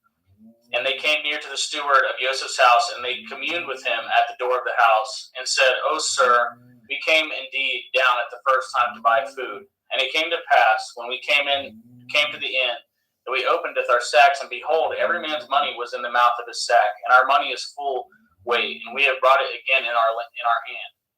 And other money have we brought down in our hand to buy food. We cannot tell who put our money in our sacks. And he said, Peace be to you. Fear not. Your Elohim and the Elohim of your father has given you the treasure in your sacks. I had your money, and he brought it Shimon out unto them. And the man brought the men into Joseph's house and gave them water, and they washed their feet, and he gave their asses provender. And they made ready at the present against Joseph came at noon, for they had heard that they should eat bread there. And when Joseph came home, they brought of him the present which was in their hand into the house, and bowed themselves to him in the earth. And he asked them of their welfare, and said, Is your father well? The old man of whom you spoke, is he yet alive? And they answered, Your servant our father is in good health. He is yet alive. And they bowed down their heads and made obeisance. And he lifted up his eyes and saw his brother, Benjamin, and his mother, and said, Is this your younger brother of whom you spoke unto me? And he said, Elohim be gracious unto you, my son. And Joseph made haste, for his heart did yearn upon his brother, and he sought where to weep. And he entered into his chamber and wept there. And he washed his face and went out and refrained himself, and said, Set on bread. And they set on for him by himself, and for them by themselves, and for the Mitzrayim which did eat with him by themselves, because the Mitzrayim might not eat bread with the Ephraim, for that is an abomination unto the Mitzrayim. And they sat before him, the firstborn according to his birthright, and the youngest according to his youth. And the men marveled one at another. And he took and sent messes unto them from before him. But Benjamin's mess was 5 times so much as any of theirs. And they drank and were merry with him. Genesis 44. And he commanded at the steward of the house, saying, Fill up the men's sacks with food, and as much as they can carry, and put every man's money in his sack's mouth. And putteth my cup, the silver cup, in the sack's mouth of the youngest, and his grain money, and he did according to the word that Joseph had spoken. As soon as the morning was light, the men were sent away, they and their asses. And when they were gone out of the city, and not yet afar off, Joseph said unto his stewards, Follow after the men, and when you do overtake them, say unto them, Wherefore have you rewarded evil for good? Is not this it which my Lord drinks, and whereby indeed he divines? Ye have done evil in so doing. And he overtook them, and he spoke unto them at these same words. And they said unto him, Wherefore says my Lord these words? Far be it that your servants should do according to this thing. Behold the money which we found in our sacks' mouths, we brought again unto you out of the land of Canaan. How then should we steal out of your Lord's house silver or gold? With whomsoever of your servants it be found, both let him die, and we also will be my Lord's bondmen. And he said, Now also let it be according to your words. He with whom it is found shall be my servant, and ye shall be blameless. Then they speedily took down every man of his sack to the ground, and opened every man his sack. And he searched and began at the eldest, and left at the youngest. And the cup was found in Benjamin's sack. Then they rent their clothes, and laded every man his asses, and returned to the city. And Yehudah and his brethren came to Joseph's house, for he was yet there, and they fell before him on the ground. And Joseph said unto them, What deed is this that ye have done? Know ye not that such a man as I can certainly divine? And Yehudah said, What shall we say unto my Lord? What shall we speak? Or how shall we clear ourselves? Elohim has found out the iniquity of your servants. Behold, we are my Lord's servants, both we and he also with whom the cup is found. And he said, Far be it that I should do so. But the man in whose hand the cup is found, he shall be my servant. And as for you, get up in peace unto your father. Then Yehudah came near unto him and said, O my Lord, let your servant, I pray you, speak a word of my Lord's ears, and let not your anger burn against your servant, for you are even as Pharaoh. My Lord asked of his servant, saying, Have ye a father or a brother? And we said unto my Lord, We have a father, and an old man, and a child of his old age, a little one, and his brother is dead, and he is alone, left of his mother, and his father loves him. And you said unto your servants, Bring down unto me, that I may set my eyes upon him. And we said unto my Lord, The lad cannot leaveth his father, for if he should leaveth his father would die. And you said unto your servants, Except your youngest brother come down with you, ye shall see my face no more. And it came to pass, when we came up unto your servant my father, we told him the words of my Lord. And our father said, Go again, and buy us a little food. And we said, We cannot go down. If our youngest brother be with us, then we will go down, for we may not see the man's face, except our youngest brother be with us. And your servant my father said unto us, Ye know that my woman bore me 2 sons, and the one went out from me, and I said, Surely he is torn in pieces, and I saw him not since. If ye take this also from me, and mischief befall him, ye shall bring down with my gray hairs with sorrow to Sheol. Now therefore, when I come to your servant my father, and the lad be not with us, seeing that his life is bound up in the lad's life, it shall come to pass, when he sees that the lad is not with us, he will die, and your servant shall bring down at the gray hairs of your servant our father with sorrow to Sheol. For your servant became surety for the lad unto my father, saying, If I bring him not unto you, then I shall bear the blame to my father forever. Now therefore I pray you, let your servant abide instead of the lad in a bondman to my lord, and let the lad go up with his brethren. For how shall I go up to my father, and the lad be not with me, lest perchance I see the evil that shall come on my father? Genesis 45. Then Joseph could not refrain himself before all them that stood by him, and he cried, caused every man to go out from me. And there stood no man with him, while Joseph made himself known unto his brethren. And he wept at the loud, and the Mitzrayim in the house of Pharaoh heard. And Joseph said unto his brethren, I am Joseph. Does my father yet live? And his brethren could not answer him, for they were troubled at his presence.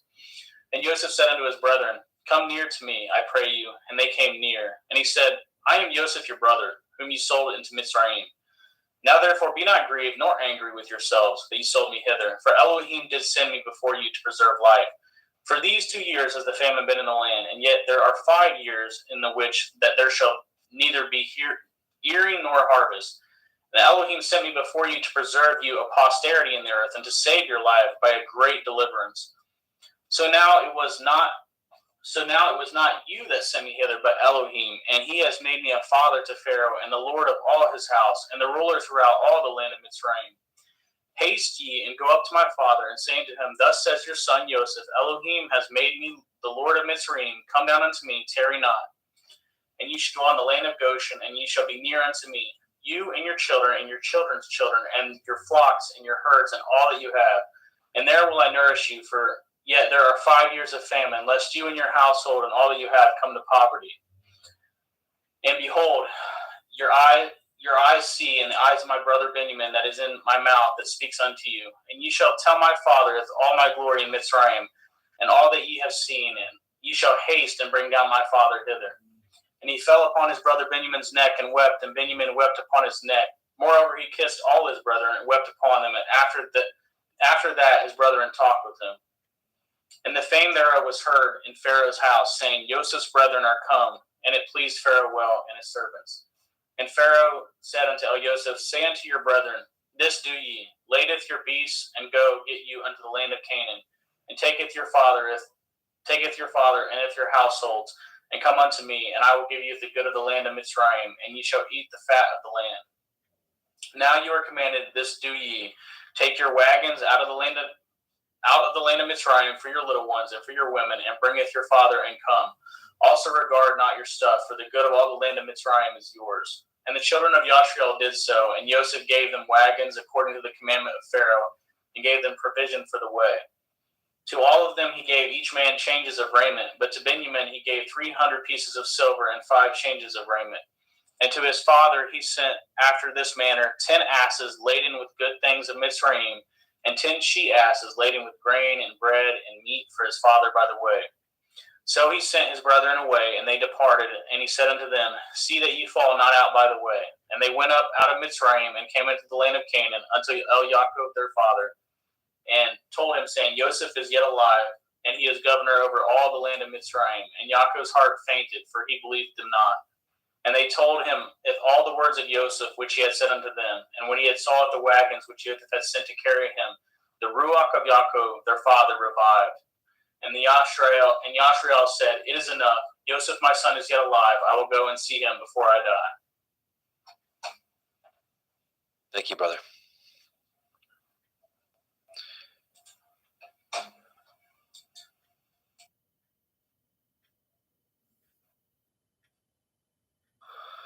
Genesis 46. And Yashrael took his journey with all he had, and came to Beersheba, and offered sacrifices unto the Elohim of his father Yitzchak. And Elohim spoke unto Yashrael in the visions of the night, and said, Yaakov, Yaakov. And he said, Here am I. And he said, I am El, the Elohai of your father. Fear not to go down into Mitzrayim, for I will there make of you a great nation. And I will go down with you into Mitzrayim, and I will also surely bring you up again, and Joseph shall put his hand upon your eyes. And Yaakov rose up from Beersheba, and the sons of Yashrael carried Yaakov their father and their little ones and their women in the wagons which Pharaoh had sent to carry him.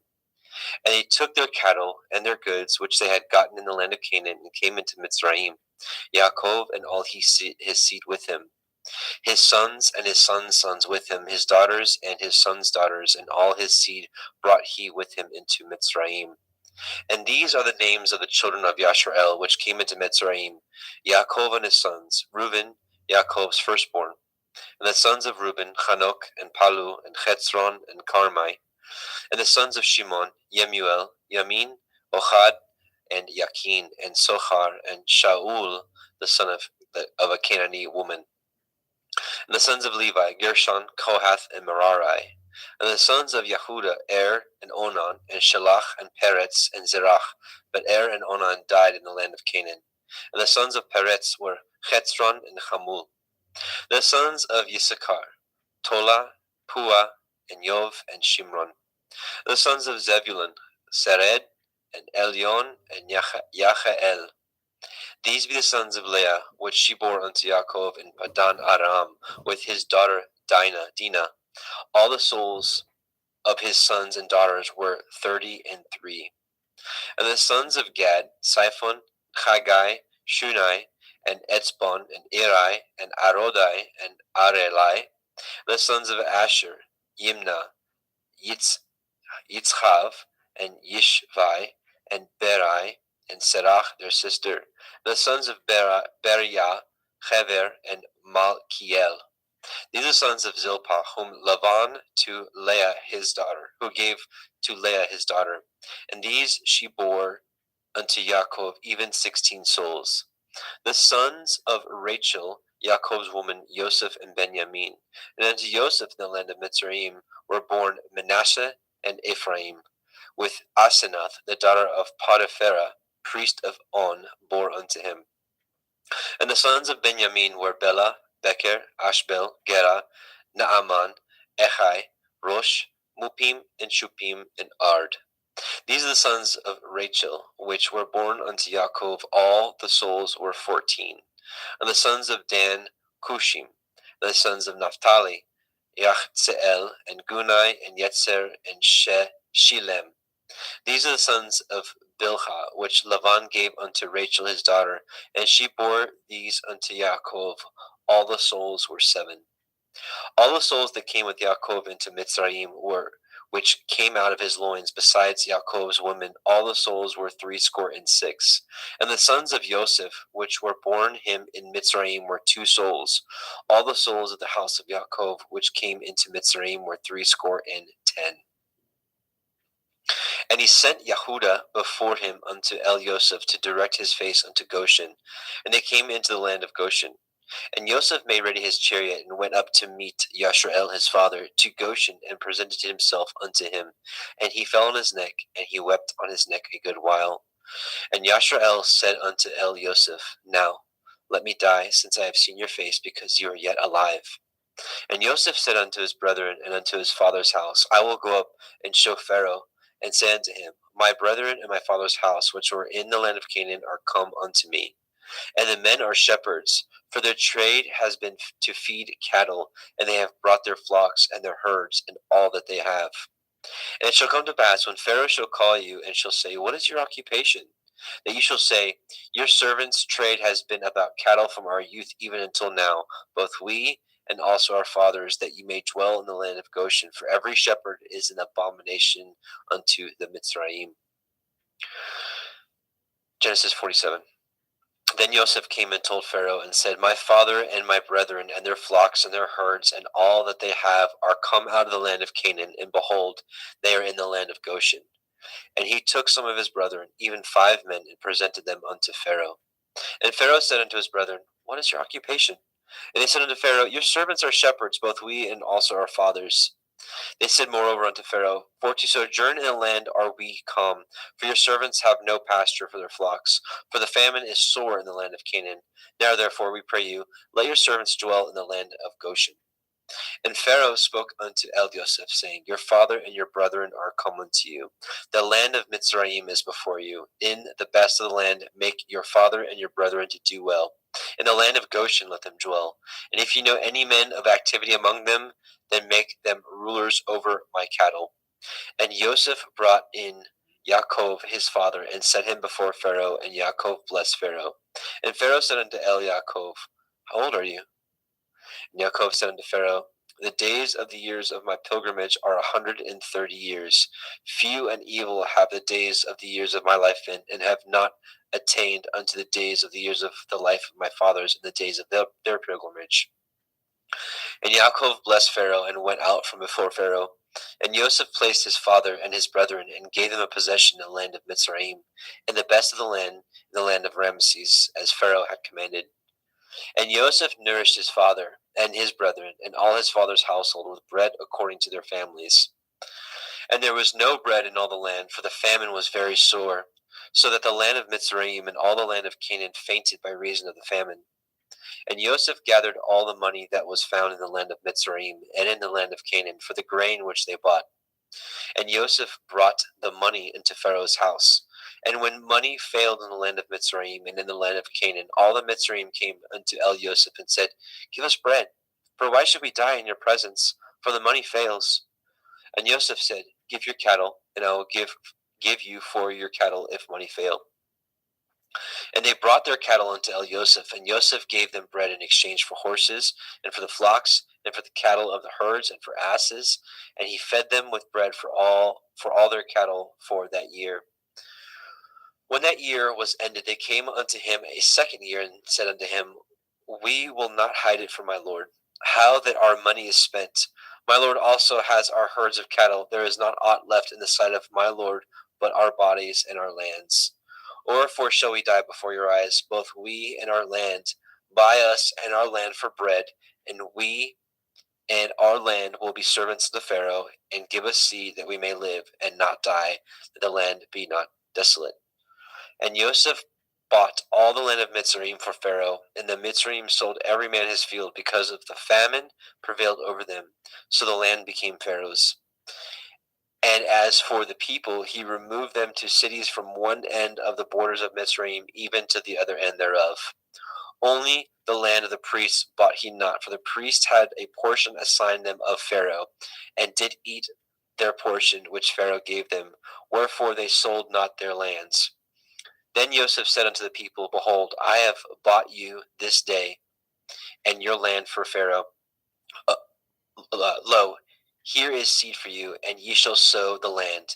And it shall come to pass in the increase that you will give the fifth part unto Pharaoh, and 4 parts shall be your own, for seed of the field, and for your food, and for them of your household, and for food for your little ones. And they said, You have saved our lives. Let us find grace in the sight of my Lord, and we will be Pharaoh's servants. And Joseph made it a law over the land of Mitzrayim unto this day, that Pharaoh should have a 5th part, except the land of the priests only, which became not Pharaoh's. And Yashrael dwelt in the land of Mitzrayim, in the country of Goshen, and they had possessions therein, and grew and multiplied exceedingly.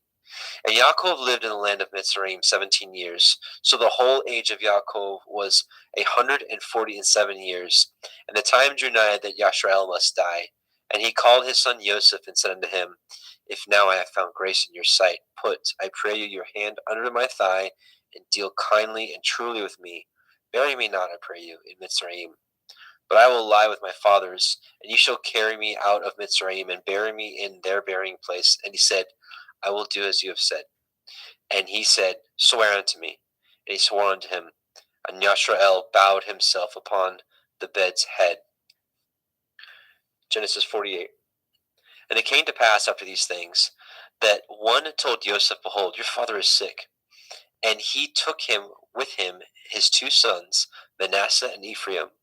And one told Yaakov, and said, Behold, your son Joseph comes unto you.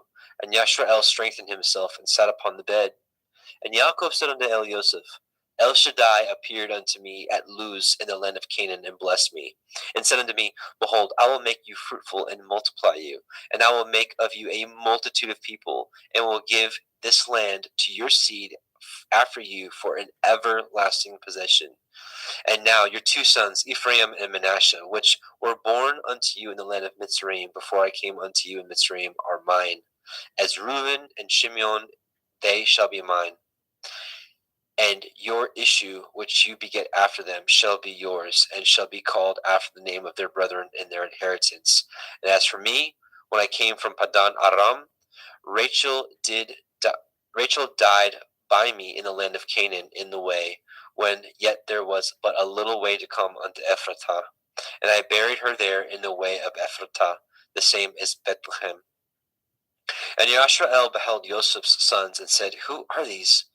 And Joseph said unto his father, These are my sons, whom Elohim has given me in this place. And he said, Bring them, I pray you, unto me, and I will bless them. Now the eyes of Yashrael were dim for age, so that he could not see. And he brought them near unto him, and he kissed them, and embraced them.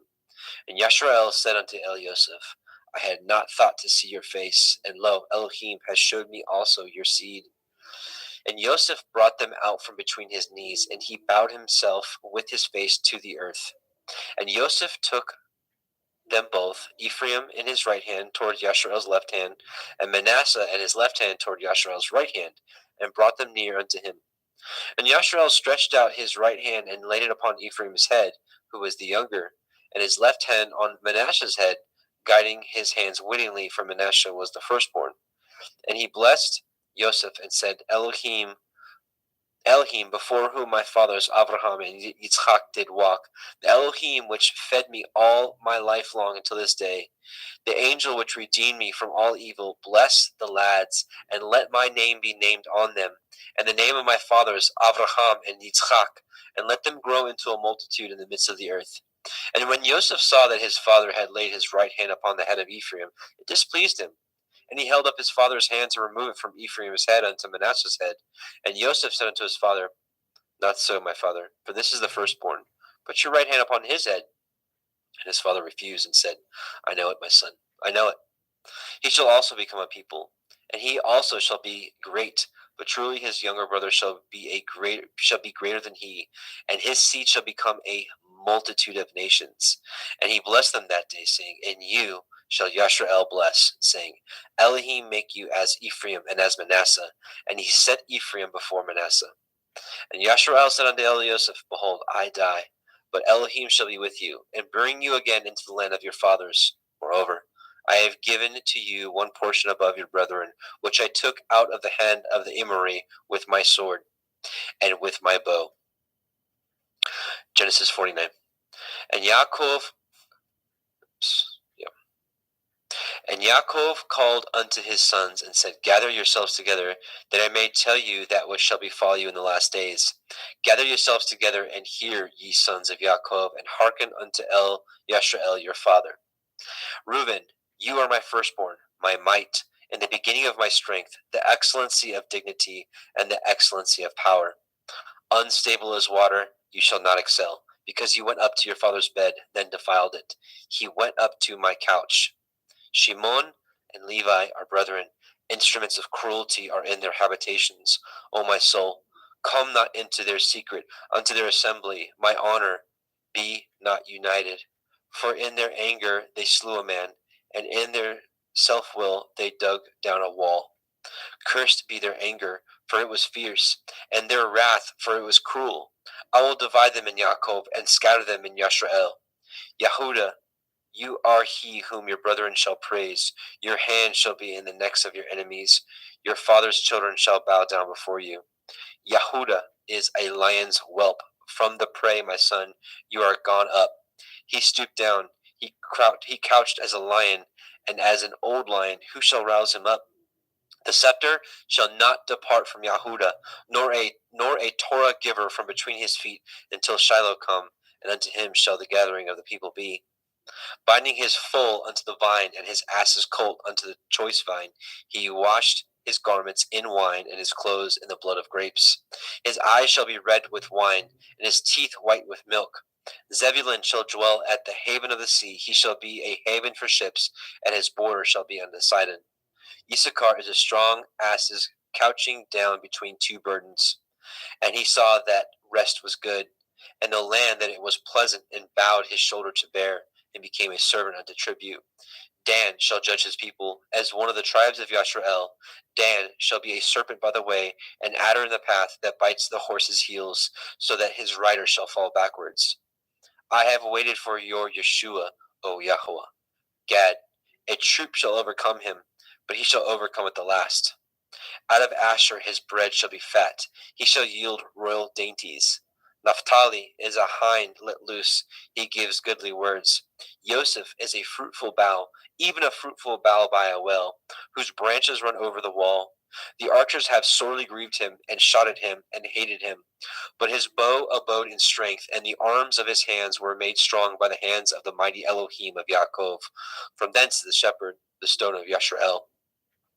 Even by the Elohim of your father, who shall help you, and by El Shaddai, who shall bless you with blessings of heaven above, blessings of the deep that lies under, blessings of the breasts and the womb.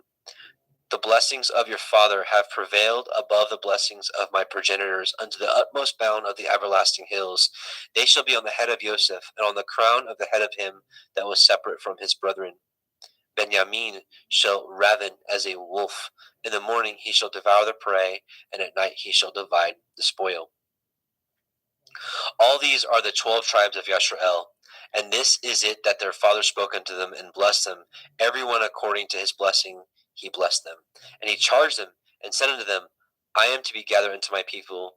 Bury me with my fathers in the cave that is in the field of Ephron the Hittite, in the cave that is in the field of Machpelah, which is before Mamre in the land of Canaan, which Abraham bought with the field of Ephron the Hittite for possession of a burying place. There they buried Abraham and Sarah his woman. There they buried Yitzchak and Rivka his woman, and there I buried Leah. The purchase of the field and of the cave that is therein was from the children of Heth. And when Yaakov had made an end of commanding his sons, he gathered up his feet into the bed, and yielded up his ruach, and was gathered unto his people. Genesis 50. And Joseph fell upon his father's face, and wept upon him, and kissed him. And Joseph commanded his servants, the physicians, to embalm his father, and the physicians embalmed Yashrael. And 40 days were fulfilled for him. For so are fulfilled the days of those which are embalmed, and the Mitzrayim mourned for him 60 days. And when the days of his mourning were past, Joseph spoke unto the house of Pharaoh, saying, If now I have found grace in your eyes, speak, I pray you, in the ears of Pharaoh, saying, My father made me swear, saying, Lo, I die. In my grave which I have dug for me in the land of Canaan, there shall you bury me. Now therefore, let me go up, I pray you, and bury my father, and I will come again. And Pharaoh said, Go up, bury your father, according as he made you swear.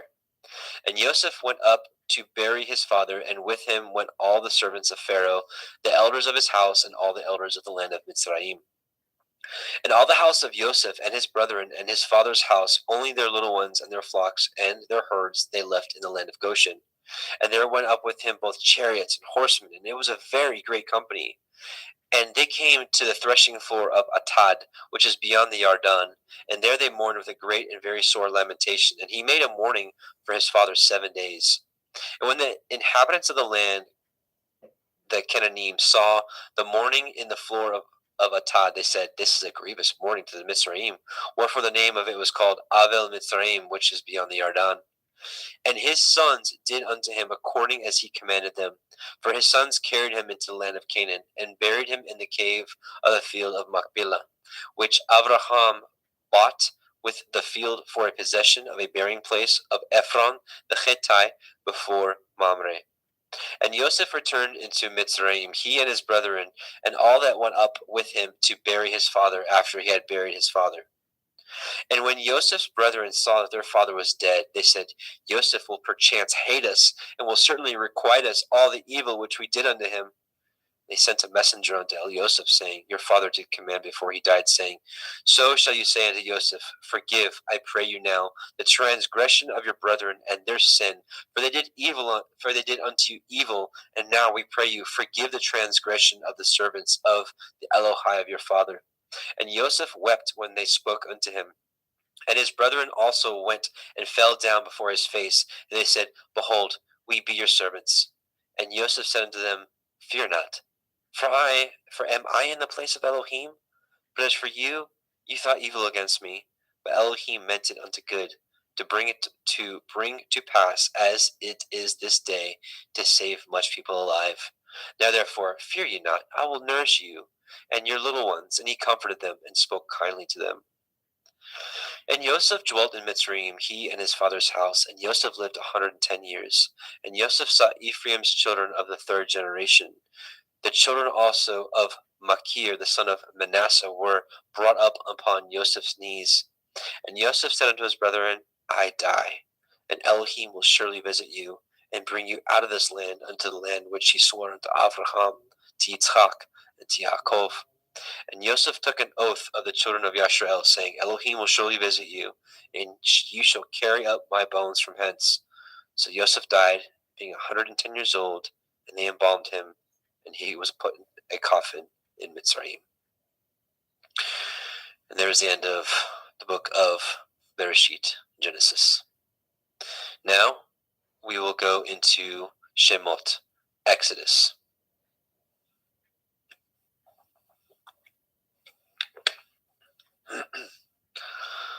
Exodus 1:1. Now these are the names of the children of Yashrael, which came into Mitzrayim. Every man in his household came with Yaakov: Reuben, Shimon, Levi, Yehuda, Issachar, Zebulun, and Benjamin, Dan, Naphtali, Gad, and Asher. And all the souls that came out of the loins of Yaakov were 70 souls. For Joseph was in Mitzrayim already. And Joseph died, and all his brethren, and all that generation. And the children of Yashrael were fruitful and increased abundantly, and multiplied, and waxed exceedingly mighty, and the land was filled with them. Now there arose up a new king over Mitzrayim, which knew not Joseph. And he said unto his people, Behold, the people of the children of Yashrael are more and mightier than we. Come on, let us deal wisely with them, and lest they multiply. And it come to pass that, when there falls out any war, they join also unto our enemies, and fight against us, and so get them up out of the land. Therefore they did set over them taskmasters, to afflict them with their burdens. And they built for Pharaoh treasure cities, Pithom and Ramesses. But the more they afflicted them, the more they multiplied and grew, and they were grieved because of the children of Yashrael.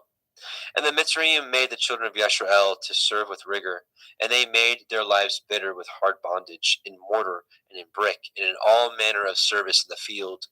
All their service wherein they made them serve was with rigor.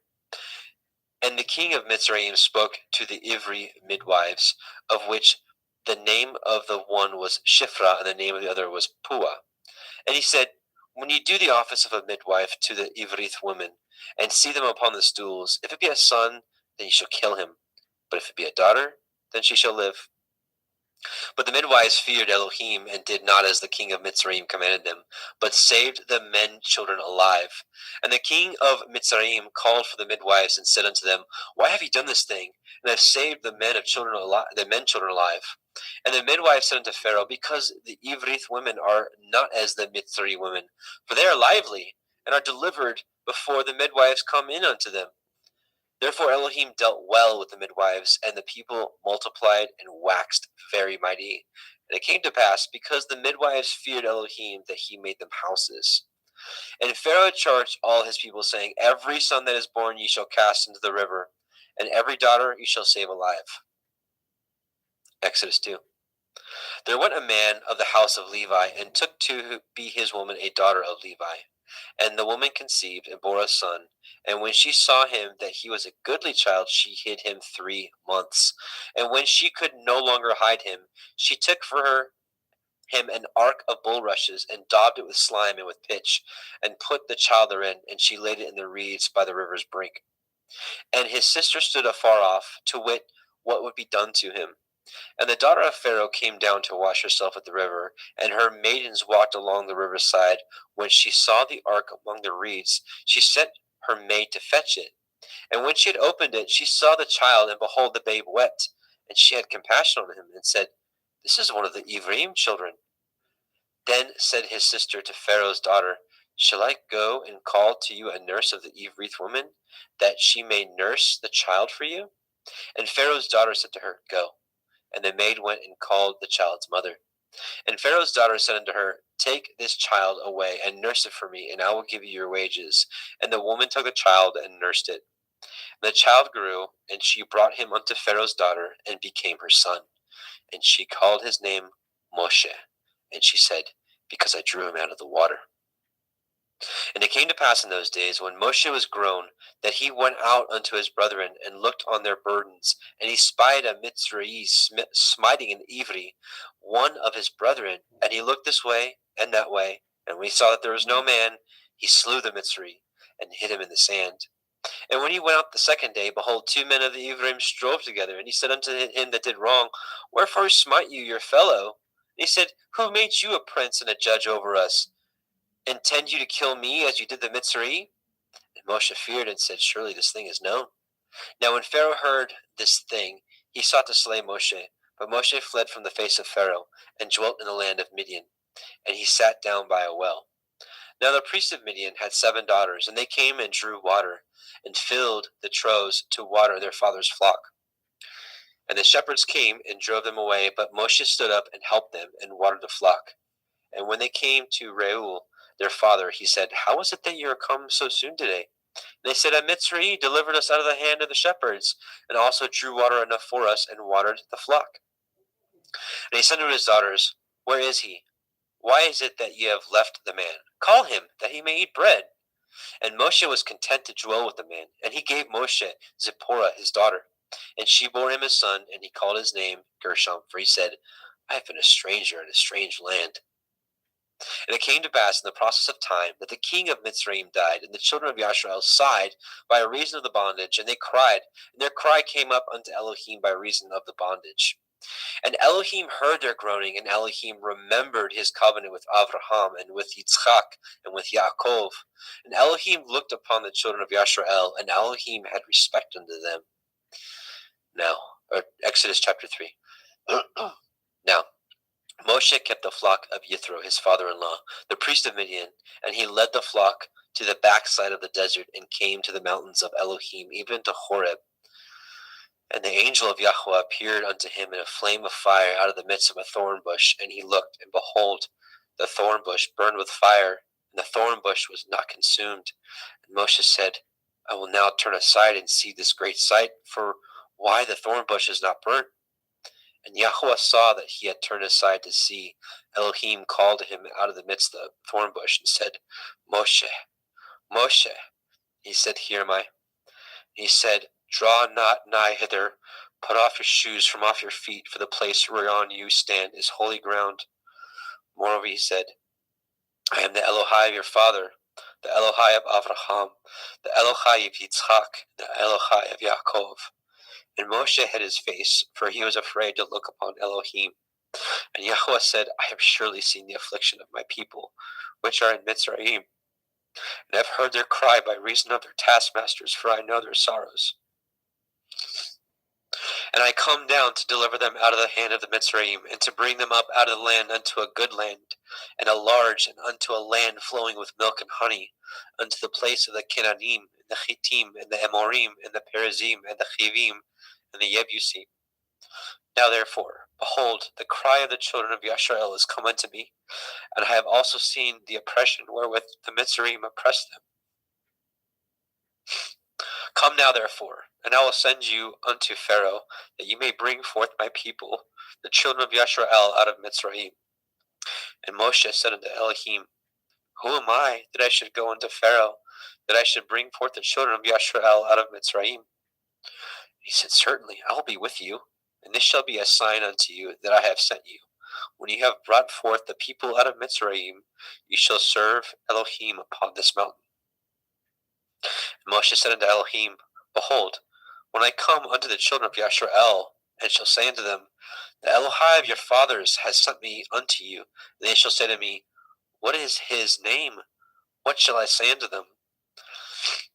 And Elohim said unto Moshe, Echaya, Asher Echaya, I am that I am.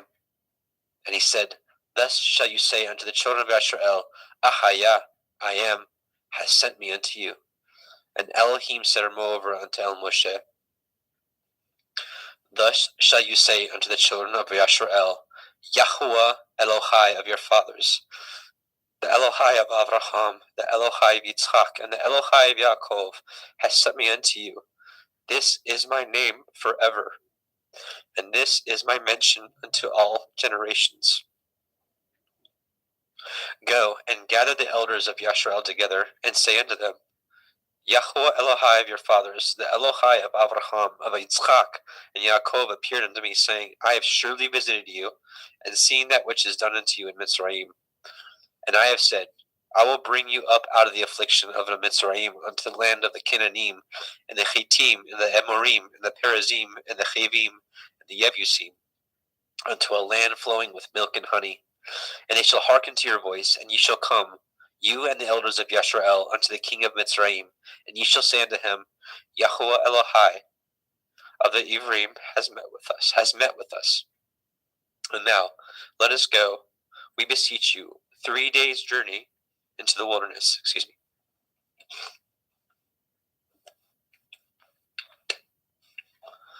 That we may sacrifice to Yahuwah Eloheinu. And I am sure that the king of Mitzrayim will not let you go. No, not by a mighty hand. And I will stretch out my hand and smite the Mitzrayim with all my wonders, which I will do in the midst thereof. And after that, he will let you go. And I will give this people favor in the sight of the Mitzrayim. And it shall come to pass that when you go, you shall not go empty. But every woman shall borrow of her neighbor, and of her that sojourns in her house, jewels of silver, and jewels of gold, and raiment, and ye shall put them upon your sons, and upon your daughters, and ye shall spoil the Mitzrayim.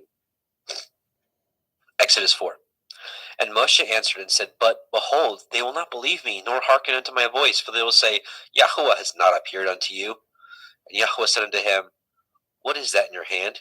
And he said, A rod. And he said, Cast it on the ground. And he cast it on the ground, and it became a serpent. And Moshe fled from before it. And Yahweh said unto Moshe, Put forth your hand, and take it by the tail. And he put forth his hand, and caught it, and it became a rod in his hand, that they may believe that Yahweh Elohai of your fathers, the Elohai of Avraham, the Elohai of Yitzchak, and the Elohai of Yaakov has appeared unto you. And Yahweh said furthermore unto him, Put now your hand into your bosom. And he put his hand into his bosom. And when he took it out, behold, his hand was leprous as snow.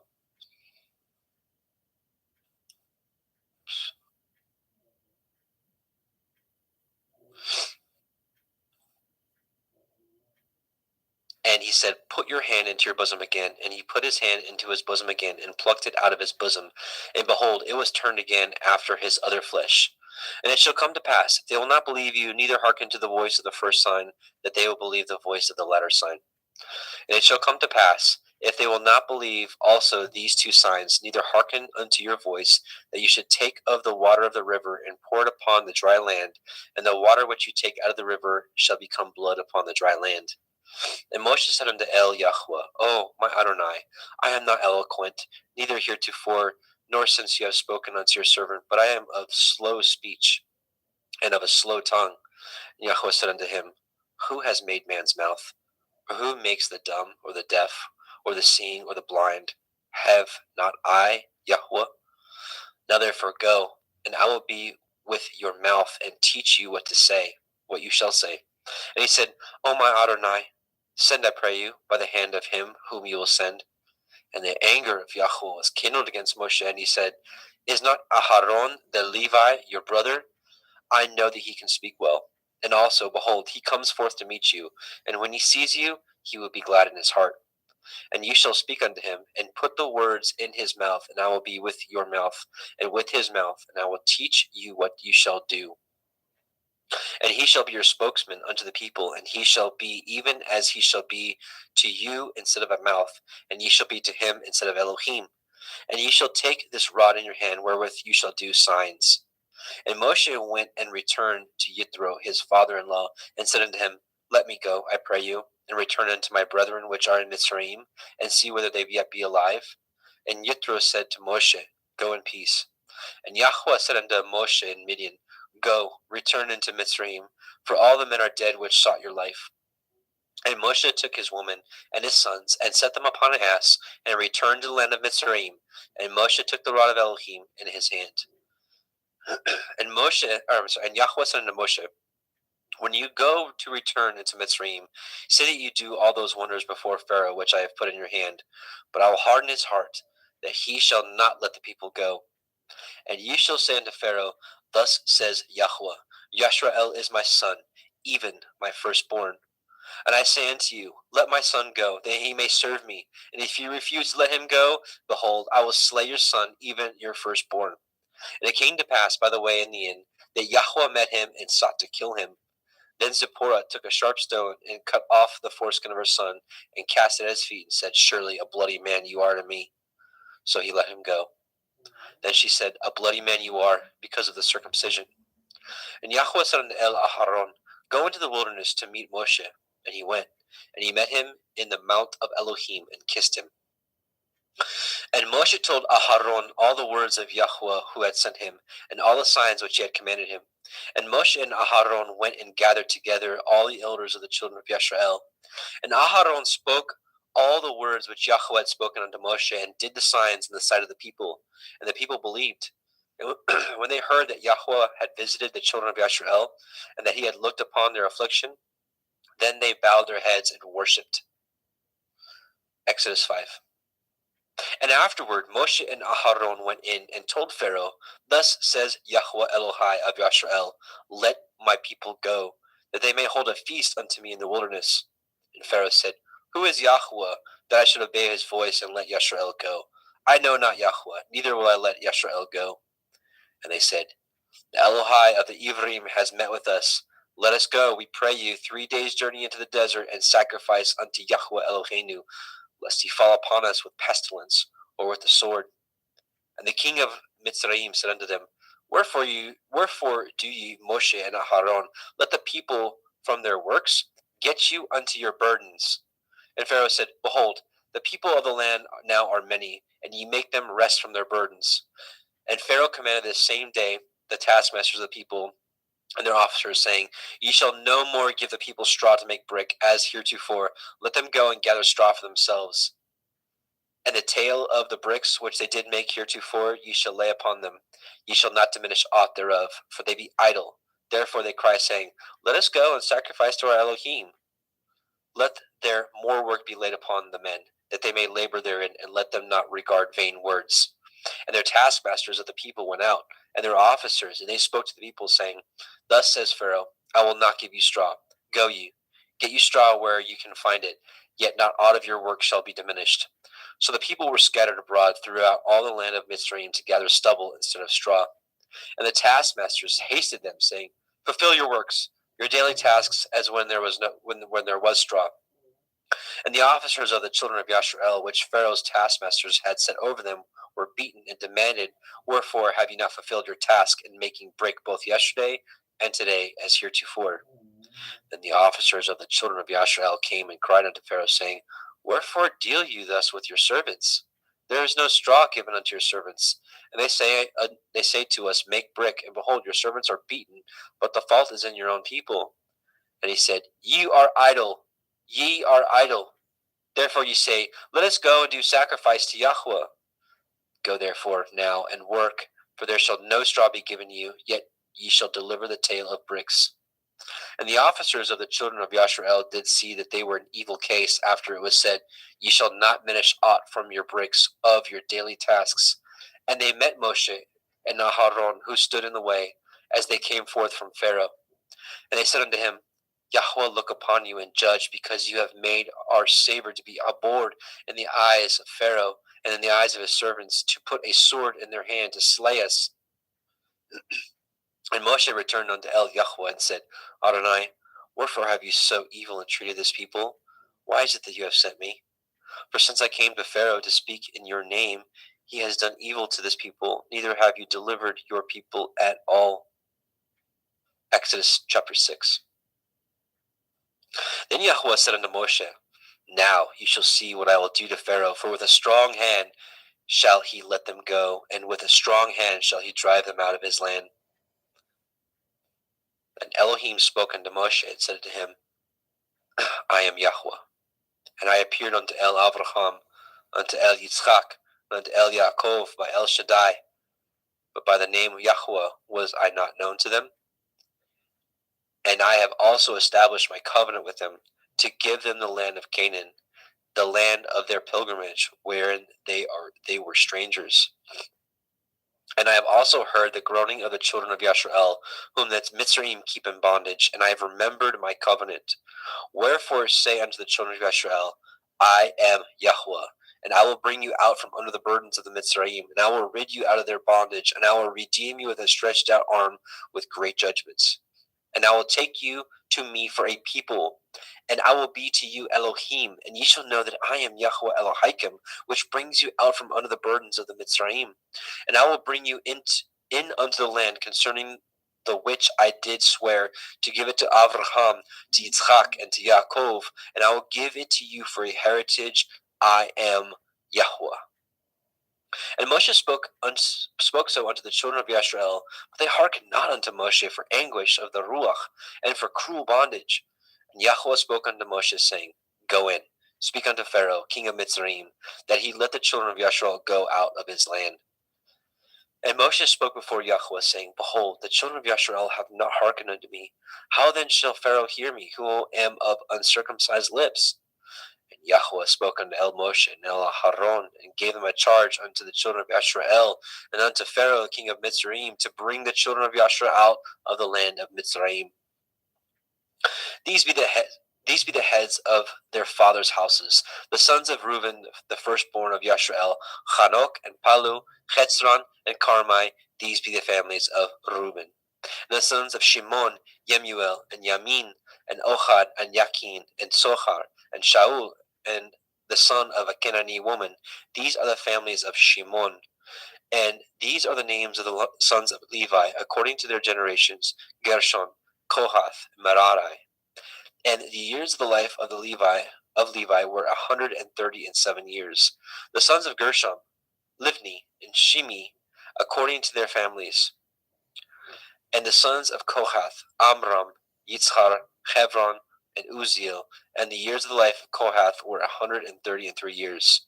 And the sons of Merari, Machlai, and Mushai. These are the families of Levi, according to their generations. Hang on, give me just a moment.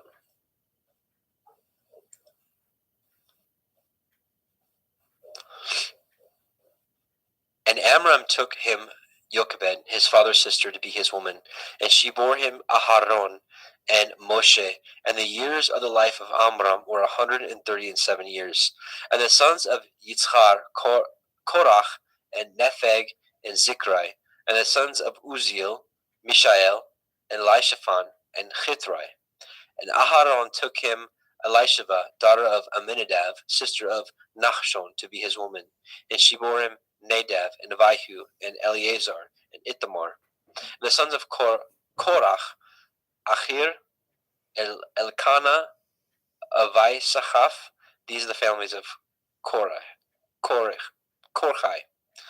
And Eleazar, Aharon's son, took him one of the daughters of Petuel to be his woman, and she bore him Pinechach. These are the heads of the fathers of the Leviim, according to their families. These are that Aharon and Moshe, to whom Yahweh said, Bring out the children of Yashrael from the land of Mitzrayim, according to their armies.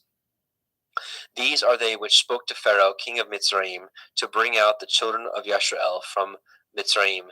These are that Moshe and Aharon.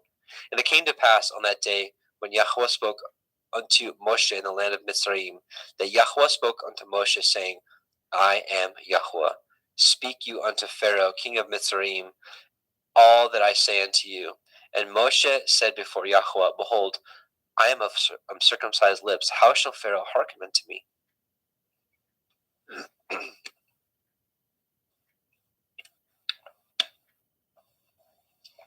Exodus chapter 7. And Yahweh said unto Moshe, See, I have made you an Elohim to Pharaoh, and Aharon your brother shall be your prophet. You shall speak all that I command you, and Aharon your brother shall speak unto Pharaoh, that he send the children of Yashrael out of his land. And I will harden Pharaoh's hearts, and multiply my signs and my wonders in the land of Mitzrayim. But Pharaoh shall not hearken unto you, that I may lay my hand upon Mitzrayim, and bring forth my armies and my people, the children of Yashrael, out of the land of Mitzrayim by great judgments. And the Mitzrayim shall know that I am Yahweh when I stretch forth my hand upon Mitzrayim and bring out the children of Yashrael from among them. And Moshe and Aharon did as Yahweh commanded them, so did they. And Moshe was 80 years old, and Aharon 83 years old, when they spoke unto Pharaoh. And Yahweh spoke unto El Moshe and unto El Aharon, saying, when Pharaoh shall speak unto you, saying, show a miracle for you, and then you shall say unto El Aharon, take your rod and cast it before Pharaoh, and it shall become a serpent. And Moshe and Aharon went unto Pharaoh, and they did so as Yahweh had commanded. And Aharon cast down his rod before Pharaoh, and before his servants, and it became a serpent. Then Pharaoh also called the wise men and the sorcerers, now the magicians of Mitzrayim. They also did in like manner with their enchantments, for they cast down every man his rod, and they became serpents. But Aharon's rod swallowed up their rods. And he hardened Pharaoh's heart, that he hearkened not unto them, as Yahweh had said. And Yahweh said unto Moshe, Pharaoh's heart is hardened, he refuses to let the people go. Get you unto Pharaoh in the morning. Lo, he goes out into the water, and you shall stand by the river's brink against he come, and the rod which was turned to a serpent shall you take in your hand.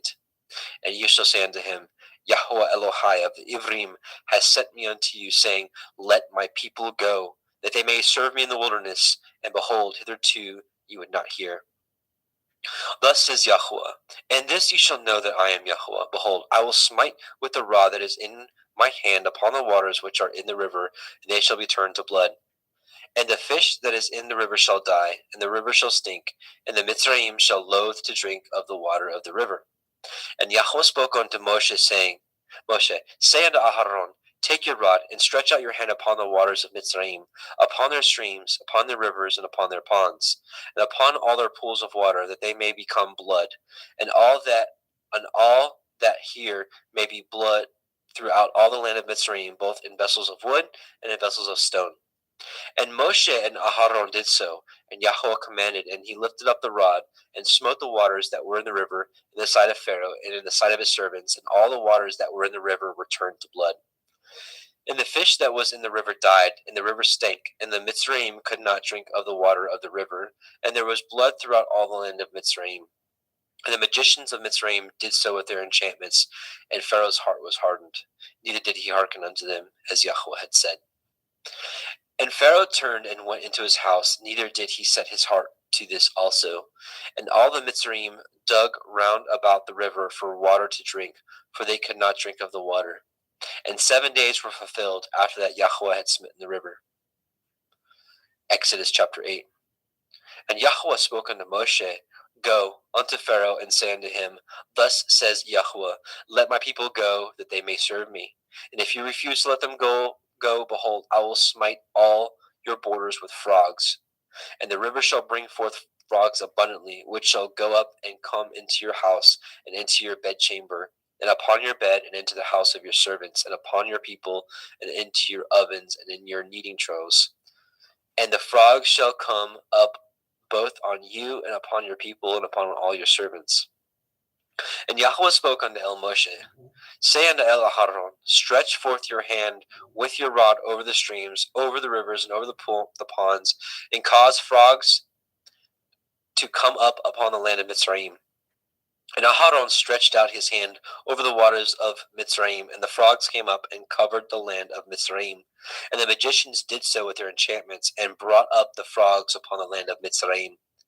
Then Pharaoh called for Moshe and Aharon, and said, entreat El Yahweh, that he may take away the frogs from me and my people, and I will let the people go, that they may do sacrifice unto Yahweh. And Moshe said unto Pharaoh, glory over me. When shall I entreat for you, and for your servants, and for your people, to destroy the frogs from you and from your houses, that they may remain in the river only? And he said, tomorrow. And he said, be it according to your word, that you may know that there is none like unto Yahweh Eloheinu. And the frogs shall depart from you, and from your houses, and from your servants, and from your people, they shall remain in the river only. And Moshe and Aharon went out from Pharaoh, and Moshe cried unto El Yahweh because of the frogs which he had brought against Pharaoh. And Yahweh did according to the word of Moshe, and the frogs died out of the houses, out of the villages, and out of the fields. And they gathered them together upon heaps, and upon the land, and the land stank. But when Pharaoh saw that there was respite, he hardened his heart, and hearkened not unto them, as Yahweh had said.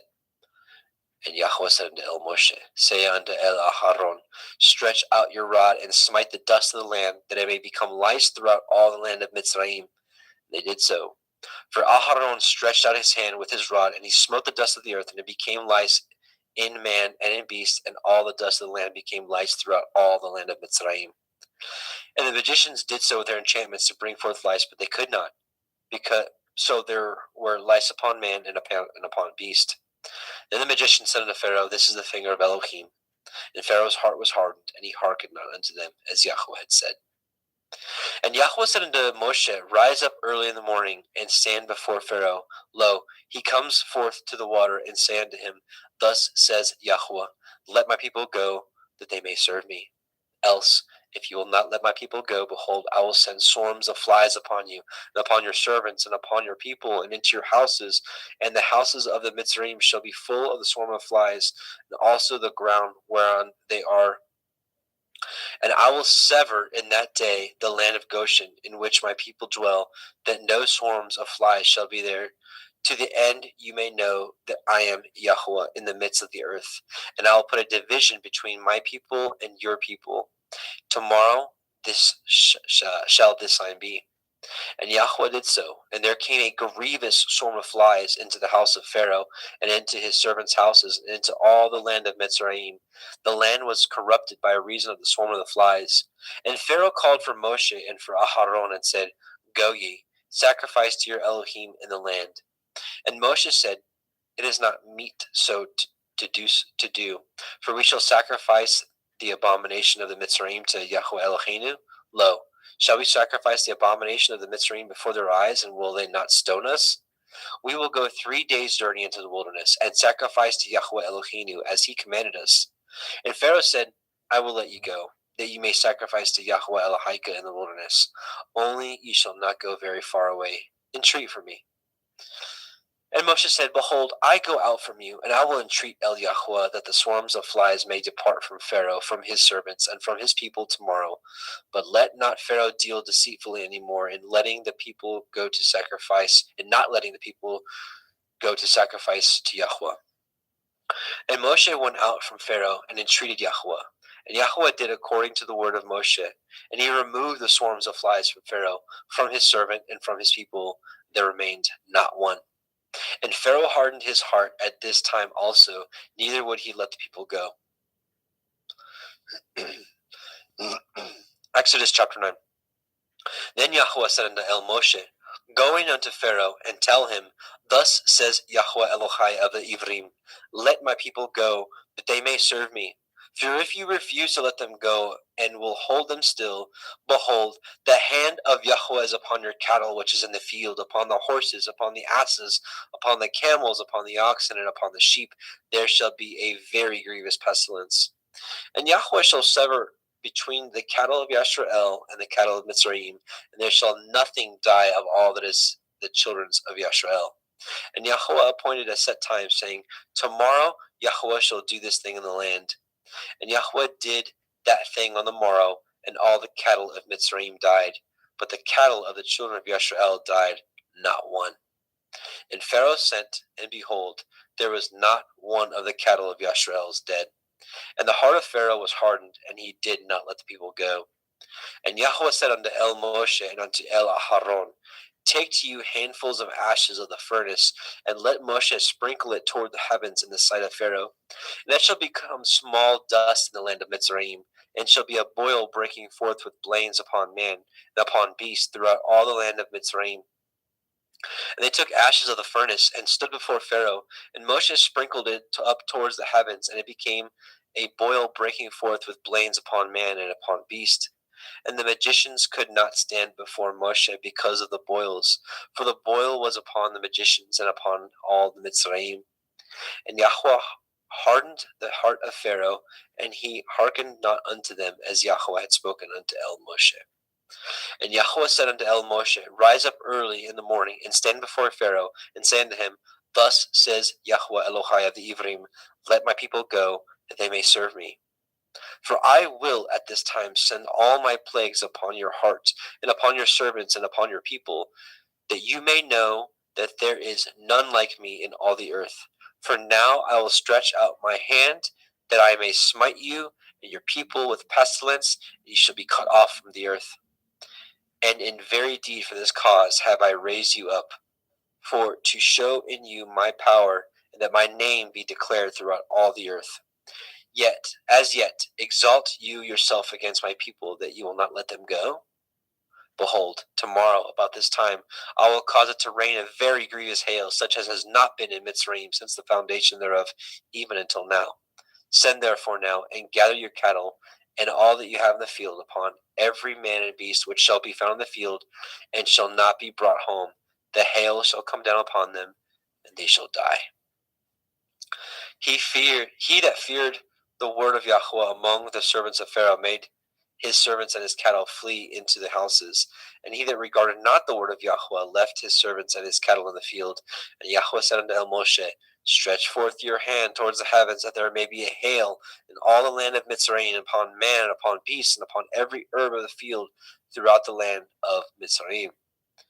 And Moshe stretched forth his rod toward the heavens, and Yahweh sent thunder and hail, and the fire ran along upon the ground, and Yahweh rained hail upon the land of Mitzrayim. So there was hail and fire mingled with the hail, very grievous, such as there was none like it in all the land of Mitzrayim, since it became a nation. And the hail smote through all the land of Mitzrayim, and all that was in the field, both man and beast, and the hail smote every herb of the field, and broke every tree of the field. Only in the land of Goshen, where the children of Yasharel were, was there no hail. And Pharaoh sent and called for Moshe and Aharon, and said unto them, I have sinned this time. Yahweh is righteous, and I and my people are wicked. Entreat Yahweh, for it is enough, that there be no more mighty thunderings and hail, and I will let you go, and ye shall stay no longer. And Moshe said unto him, As soon as I am gone out of the city, I will spread abroad my hands unto Yahweh, and the thunder shall cease, neither shall there be any more hail, that you may know how that the earth is Yahweh's. But as for you and your servants, I know that you will not yet fear Yahweh Elohim. And the flax and the barley was smitten, for the barley was in the ear, and the flax was bold. But the wheat and the rye were not smitten, for they were not grown up. And Moshe went out of the city from Pharaoh, and spread abroad his hands unto Yahweh. The thunders and the hails ceased, and the rain was not poured upon the earth. And when Pharaoh saw that the rain and the hail and the thunders were ceased, he sinned yet more, and hardened his heart, he and his servants. And the heart of Pharaoh was hardened, neither would he let the children of Yasharel go, as Yahweh had spoken by Moshe.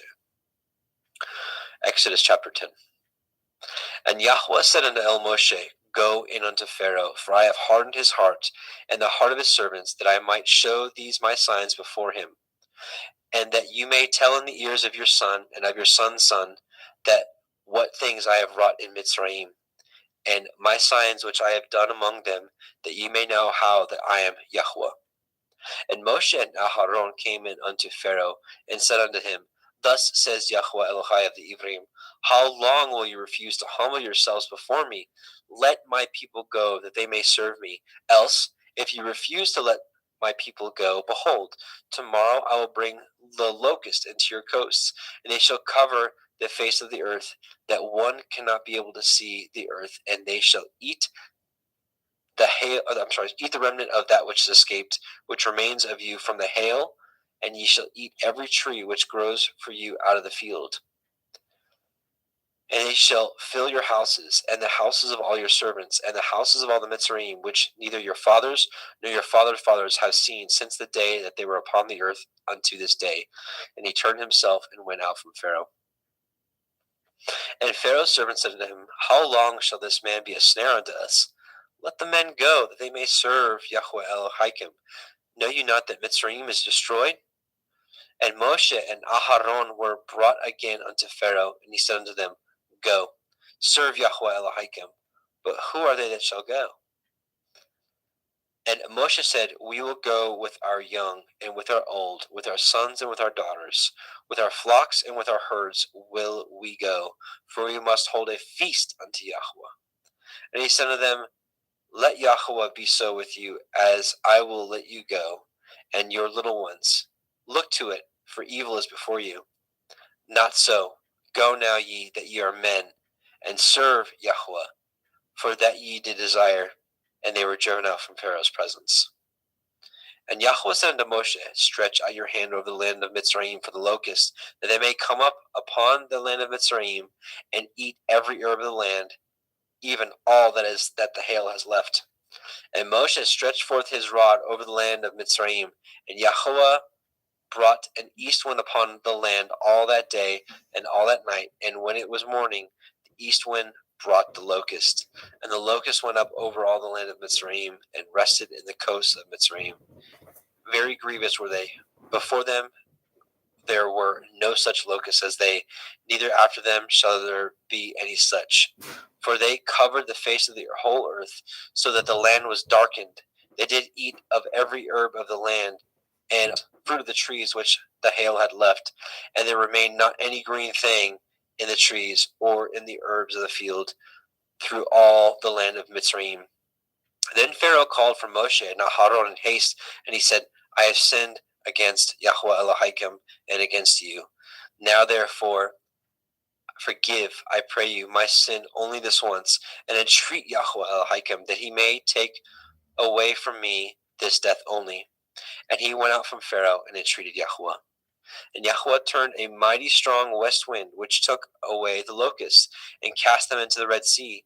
There remained not one locust in all the coast of Mitzrayim. But Yahweh hardened Pharaoh's heart, so that he would not let the children of Yisrael go. And Yahweh said unto Moshe, Stretch out your hand toward the heavens, that there may be a darkness over the land of Mitzrayim, even darkness which may be felt. And Moshe stretched forth his hand toward the heavens, and there was a thick darkness in all the land of Mitzrayim 3 days. They saw not one another, neither rose any from his place for 3 days, but all the children of Yisrael had light in their dwellings. And Pharaoh called unto Moshe and said, Go ye, serve Yahweh, only let your flocks and your hearts be stayed. Let your little ones also go with you. And Moshe said, You must give us also sacrifices and burnt offerings, that we may sacrifice unto Yahweh Eloheinu. Our cattle also shall go with us. There shall not a hoof be left behind, for thereof must we take to serve Yahweh Eloheinu. And we know not whether what we must serve Yahweh until we have come hither. But Yahweh hardened Pharaoh's heart, and he would not let them go. And Pharaoh said unto him, Get you from me, take heed to yourselves, see my face no more, for in that day you shall see my face, you shall die. And Moshe said, You have spoken well. I will see your face again no more. Oops.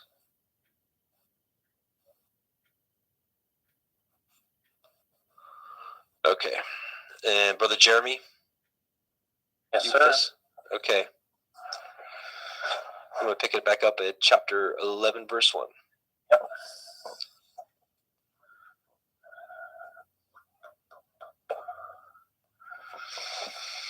The final plague, 11. And Yahweh said unto Moshe, Yet will I bring one plague more upon Pharaoh and upon Mitzrayim. Afterwards he will let you go hence. When he shall let you go, he shall surely thrust you out hence altogether.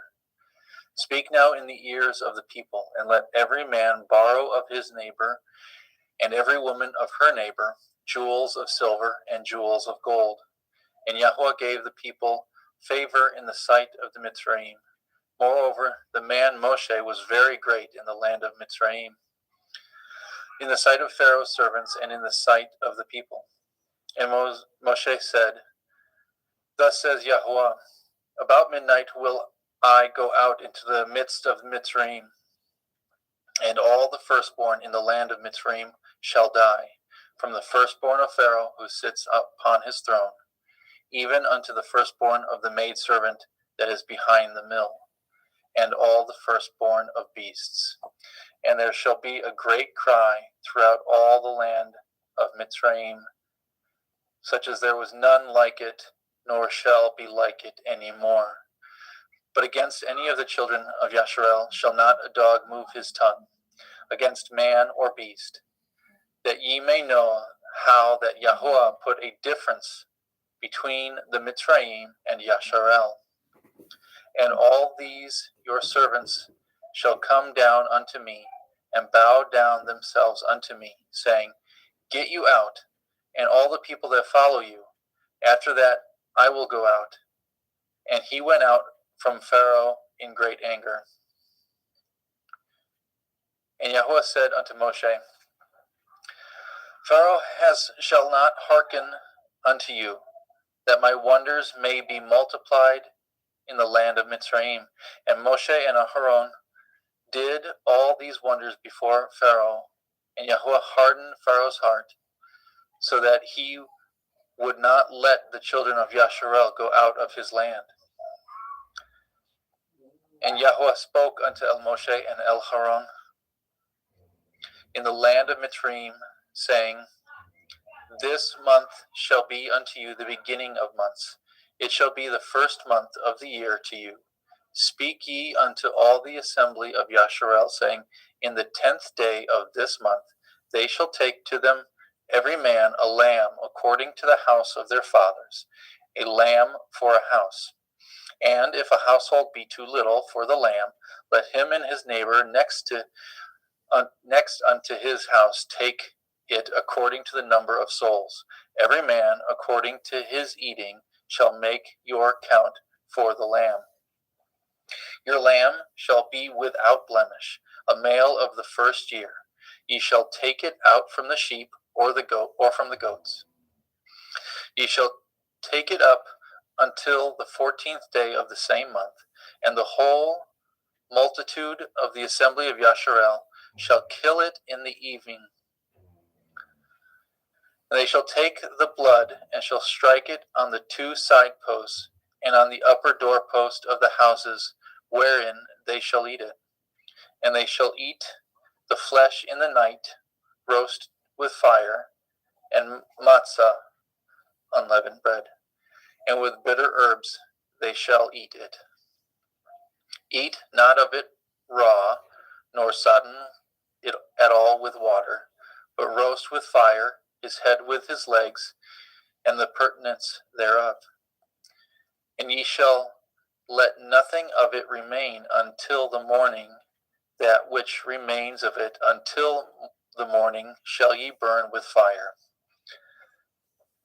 And thus shall ye eat it, with your loins girded, your shoes on your feet, your staff in your hand, and ye shall eat it in haste. It is Yahuwah's Pesach. For I will pass through the land of Mitzrayim this night, and will smite all the firstborn in the land of Mitzrayim, both man and beast, and against all the Elohai of Mitzrayim will I execute judgment. I am Yahuwah. The blood shall be to you for a mark upon the houses where ye are. And when I see the blood, I will pass over you, and the plague shall not be upon you to destroy you, when I smite the land of Mitzrayim. And this day shall be unto you for a memorial, and you shall keep it a feast to Yahuwah throughout your generations, and ye shall keep it a feast by an ordinance forever. 7 days shall ye eat matzah. Even the first day ye shall put away leaven out of your houses. For whosoever eats chametz from the first day until the 7th day, that soul shall be cut off from Yasharel. And in the first day there shall be a holy assembly, and in the 7th day there shall be a holy assembly to you. No manner of work shall be done in them, save that which every man must eat, that only may be done for you. and ye shall guard the feast of Matzah. For in this selfsame day have I brought your armies out of the land of Mitzrayim. Therefore shall ye guard this day in your generations by an ordinance forever. In the first day, on the 14th, in the first month, on the 14th day of the month, at evening, shall ye eat matzah until the 21st day of the month at evening. 7 days shall there be no chametz found in your houses. For whosoever eats that which is with chametz, even that soul shall be cut off from the assembly of Yasharel, whether he be a stranger or born in the land. Ye shall eat nothing with chametz. In all your habitations shall ye eat matzah.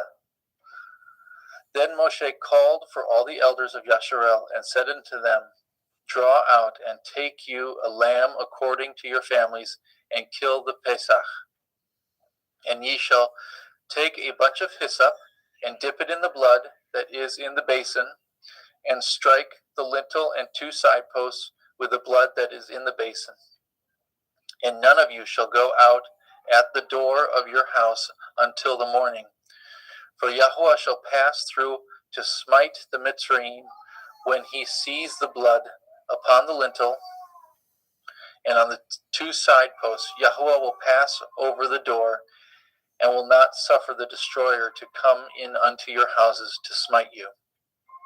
And ye shall guard this thing for an ordinance to you and your sons forever. And it shall come to pass when ye are come to the land which Yahuwah will give you according as he has promised, that ye shall guard this service. And it shall come to pass when your children shall say unto you, What mean ye by this service?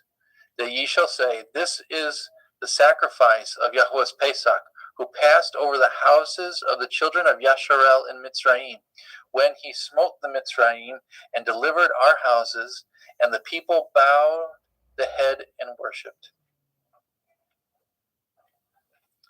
And the children of Yasharel went away and did as Yahuwah commanded Moshe and Aharon, so did they. Exodus 12:20. And it came to pass that at midnight Yahuwah smote all the firstborn in the land of Mitzrayim, from the firstborn of Pharaoh that sat on his throne, unto the firstborn of the captive that was in the dungeon, and all the firstborn of cattle. And Pharaoh rose up in the night, and he and all his servants, and all the Mitzrayim. There was a great cry in Mitzrayim, for there was not a house where there was not one dead. And he called for Moshe and Aharon by night, and said, Rise up and get you forth from among my people, both ye and the children of Yasharel, and go and serve Yahuwah, as ye have said. Also take your flocks and your herds, as ye have said, and be gone, and bless me also.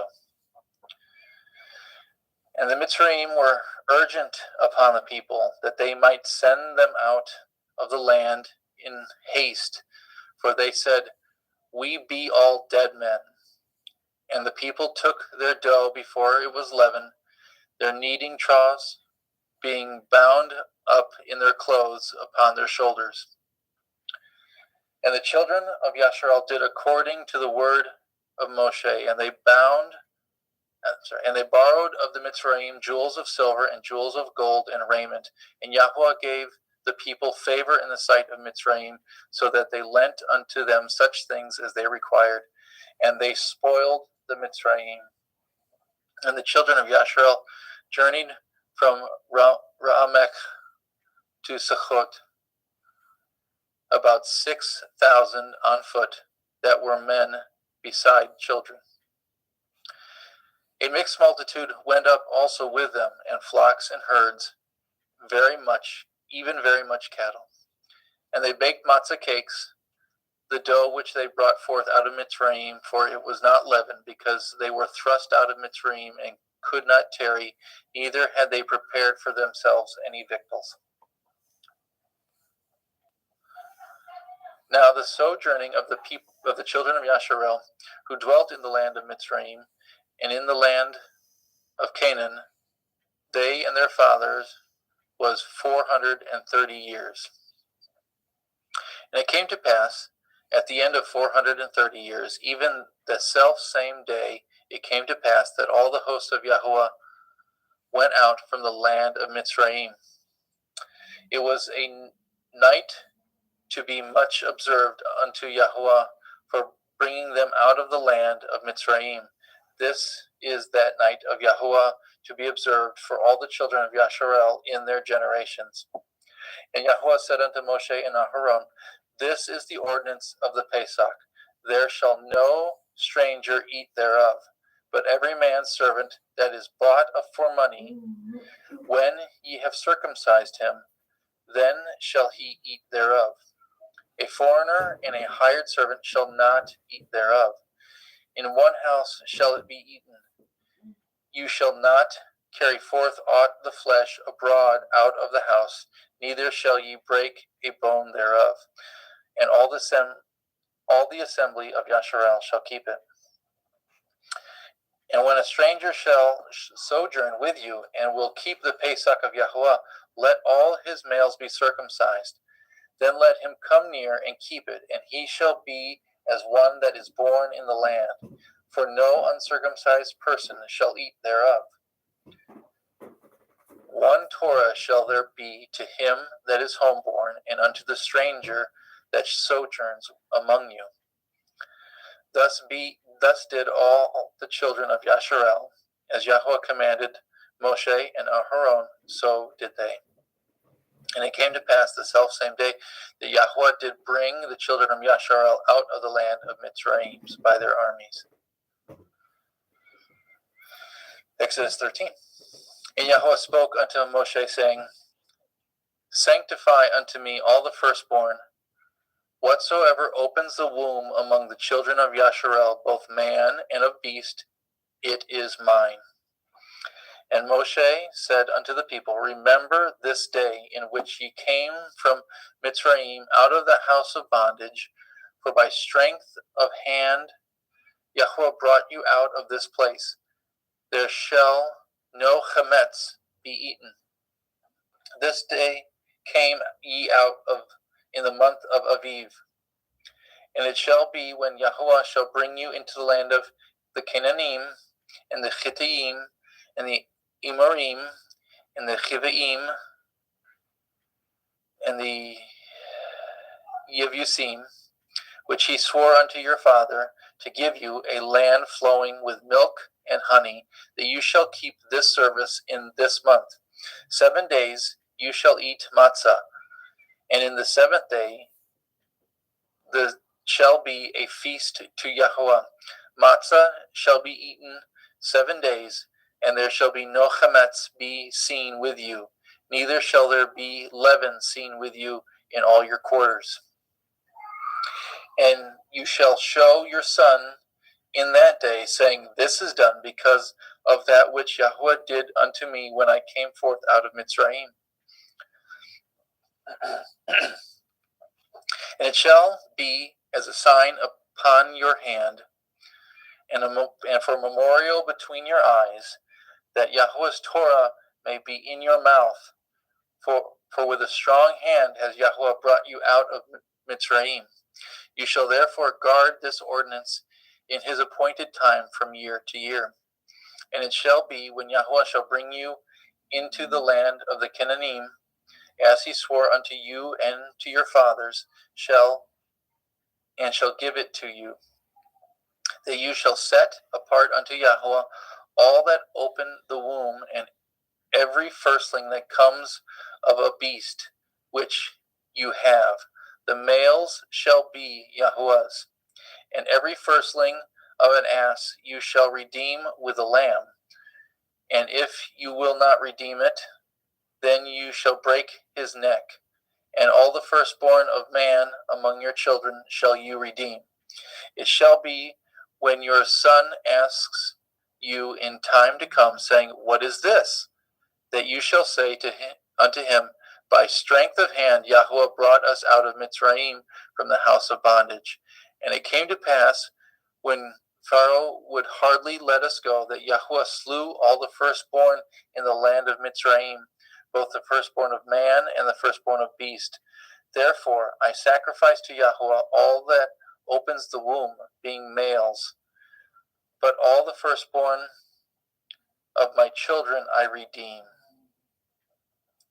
And it shall be for a mark upon your hand, and for frontlets between your eyes, for by strength of hand Yahweh brought us forth out of Mitzrayim. And it came to pass, when Pharaoh had let the people go, that Elohim led them not through the way of the land of the Pelishtim, although it was near. For Elohim said, Lest perchance the people repent when they see war, and they return to Mitzrayim. But Elohim led the people about through the way of the wilderness of the Red Sea.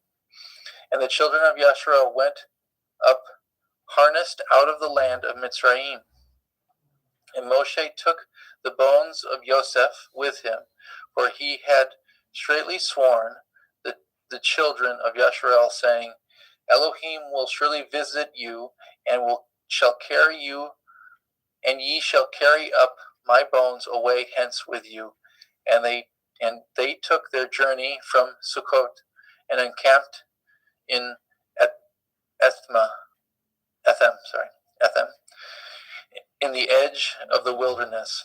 And Yahweh went before them by day in a pillar of a cloud, and led them the way, to lead them the way, and by night in a pillar of fire to give them light to go by day and night.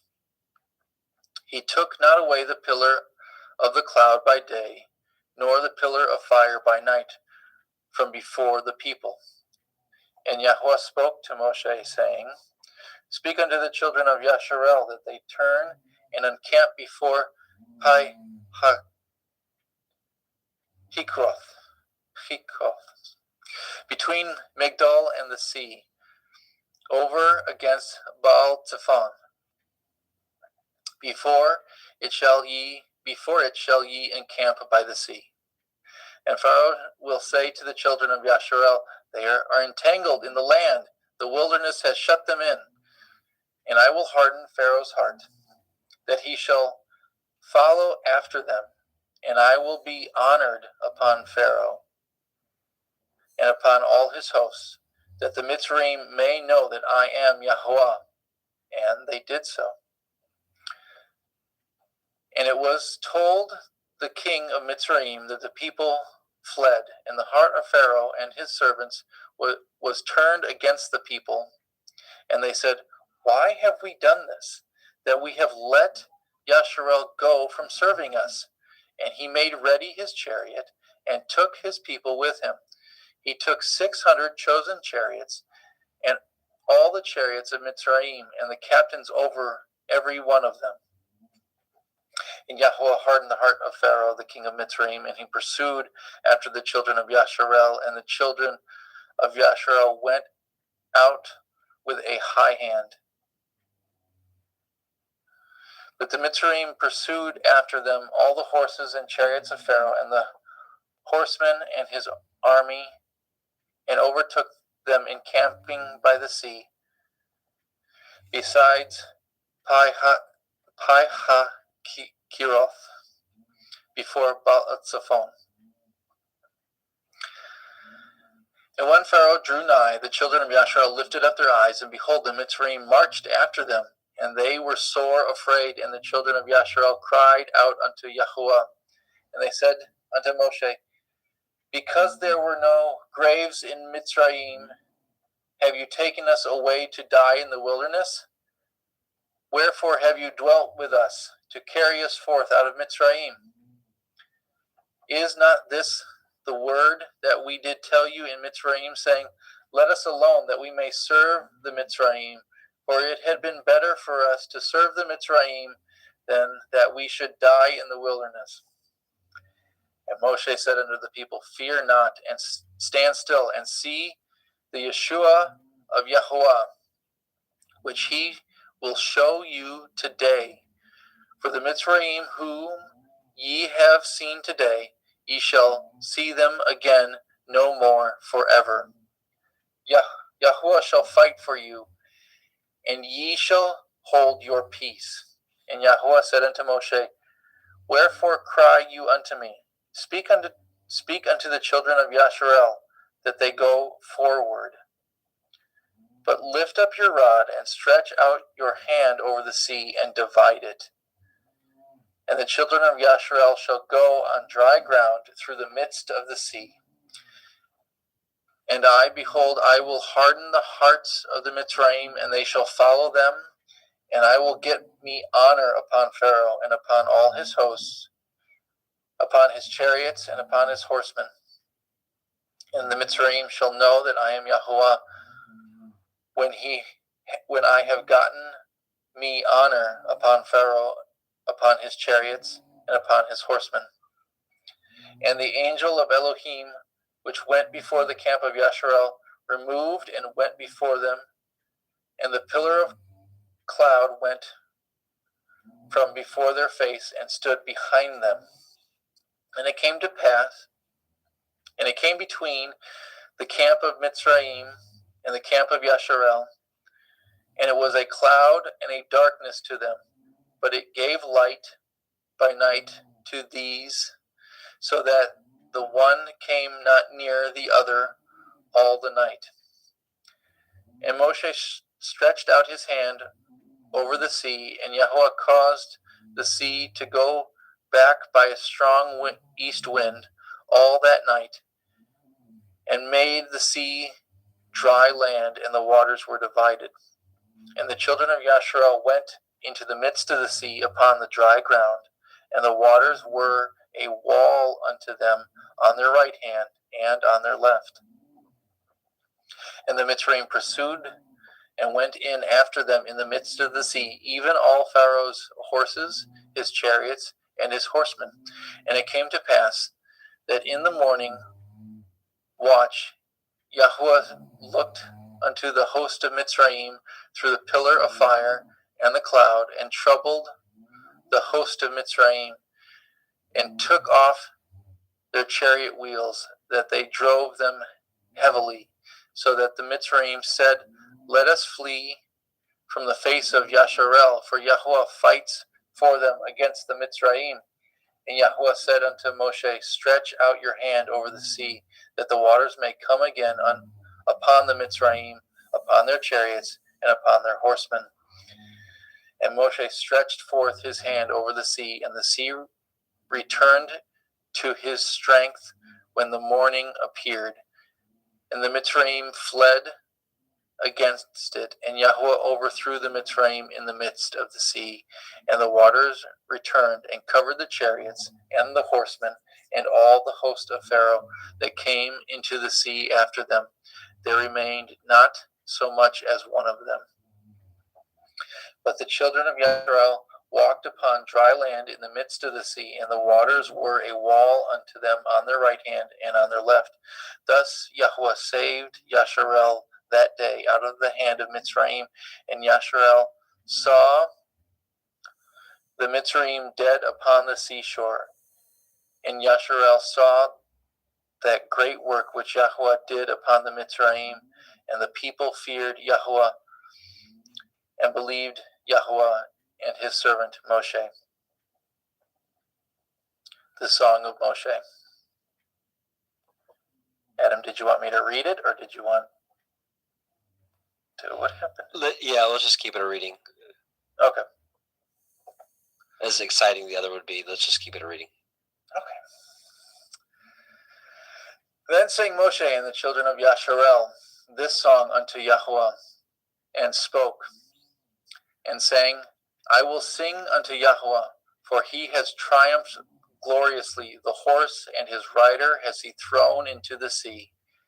Yahuwah, Yah is my strength and song, and he is become my Yeshua. He is my El, and I will prepare him a habitation. My father's Elohai, and I will exalt him. Yahweh is a man of war. Yahweh is his name. Pharaoh's chariots and his host has he cast into the sea. His chosen captains are also drowned in the Red Sea. The depths have covered them. They sank into the bottom as a stone. Your right hand, O Yahweh, is become glorious in power. Your right hand, O Yahweh, has dashed in pieces the enemy. In the greatness of your excellence, In the greatness of your excellence have you overthrown them that rose up against you. You set forth your wrath, which consumed them as stubble. And with a blast of your nostrils the waters were gathered together. The floods stood upright as a heap, and the depths were congealed in the heart of the sea. The enemy said, I will pursue, I will overtake, I will divide the spoil. My lust shall be satisfied upon them. I will draw my sword, my hand shall destroy them. You blew with your ruach, the sea covered them. They sank as lead in the mighty waters.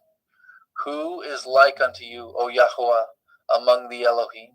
Who is like you, glorious in holiness, fearful in praise, doing wonders? You stretch out your right hand, the earth swallowed them. You in your mercy have led forth the people which you have redeemed. You have guided them in your strength unto your holy habitation. The people shall hear and be afraid. Sorrow shall take hold of the inhabitants of Pelisheth. The dukes of Edom shall be amazed. The mighty men of Moab trembling shall take hold upon them. All the inhabitants of Canaan shall melt away. Fear and dread shall fall upon them. By the greatness of your arm they shall be as still as a stone, till your people pass over, O Yahweh, till the people pass over, which you have purchased. You shall bring them in and plant them in the mountain of your inheritance, in the place, O Yahweh, which you have made for you to dwell in the sanctuary, O Yahweh, which your hands have established. Yahweh shall reign forever and forever. For the horse of Pharaoh went in with his chariots and with his horsemen into the sea, and Yahweh brought again the waters of the sea upon them. But the children of Yasharel went on dry land in the midst of the sea. And Miriam, the prophetess, the sister of Aharon, took a timbrel in her hand, and all the women went out after her with timbrels and with dancing. And Miriam answered them, Sing ye to Yahweh, for he has triumphed gloriously. The horse and his rider has he thrown into the sea. So Moshe brought Yasharel from the Red Sea, and they went out into the wilderness of Shur. And they went 3 days in the wilderness and found no water. And when they came to Marah, they could not drink the waters of Marah, for they were bitter. Therefore, the name of it was called Marah. The people murmured against Moshe, saying, What shall we drink? And he cried unto Yahweh, and Yahweh showed him a tree, which when he had cast it into the waters were made sweet. There he made for them a statute and an ordinance, and there he proved them, and said, If you will diligently hearken unto the voice of Yahuwah Elohechem, and will do that which is right in his sight, and will give ear to his commandments, and guard all his statutes, I will put none of these diseases upon you, which I have brought upon the Mitzrayim, for I am Yahuwah Rapha. Yahuwah who heals you. And they came to Elim, and there were 12 wells of water, and 70 palm trees, and they encamped there by the waters. Exodus 16. And they took their journey from Elim, and all the assembly of the children of Yasharel came into the wilderness of Sin, which is between Elim and Sinai. On the 15th day of the second month, after they departed out of the land of Mitzrayim, and the whole assembly of the children of Yasharel murmured against Moshe and Aharon in the wilderness. And the children of Yasharel said unto them, Would Elohim we had died by the hand of Yahuwah in the land of Mitzrayim, when we sat by the flesh pots, and when we did eat bread to the full. For ye have brought us forth into this wilderness to kill this whole assembly with hunger. Then said Yahuwah to Moshe, Behold, I will rain bread from the heavens for you, and the people shall go out and gather a certain rate every day, that I may prove them, whether they will walk in my Torah or no. And it shall come to pass on the 16th day when it shall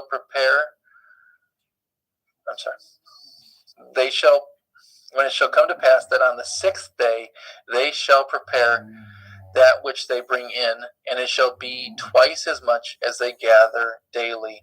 And Moshe and Aharon said unto the children of Yasharel, At evening, when ye shall know that Yahuwah has brought you out of the then you shall know that Yahuwah has brought you out of the land of Mitzrayim.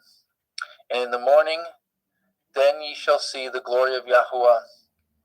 For he that hears your murmurings against Yahuwah, and what ye are that ye murmur against us. And Moshe said, This shall be when Yahuwah shall give you in the evening flesh to eat, and in the morning bread to the full, that Yahuwah hears your murmurings which ye murmur against him. And what are we? Your murmurings are not against us, but against Yahuwah.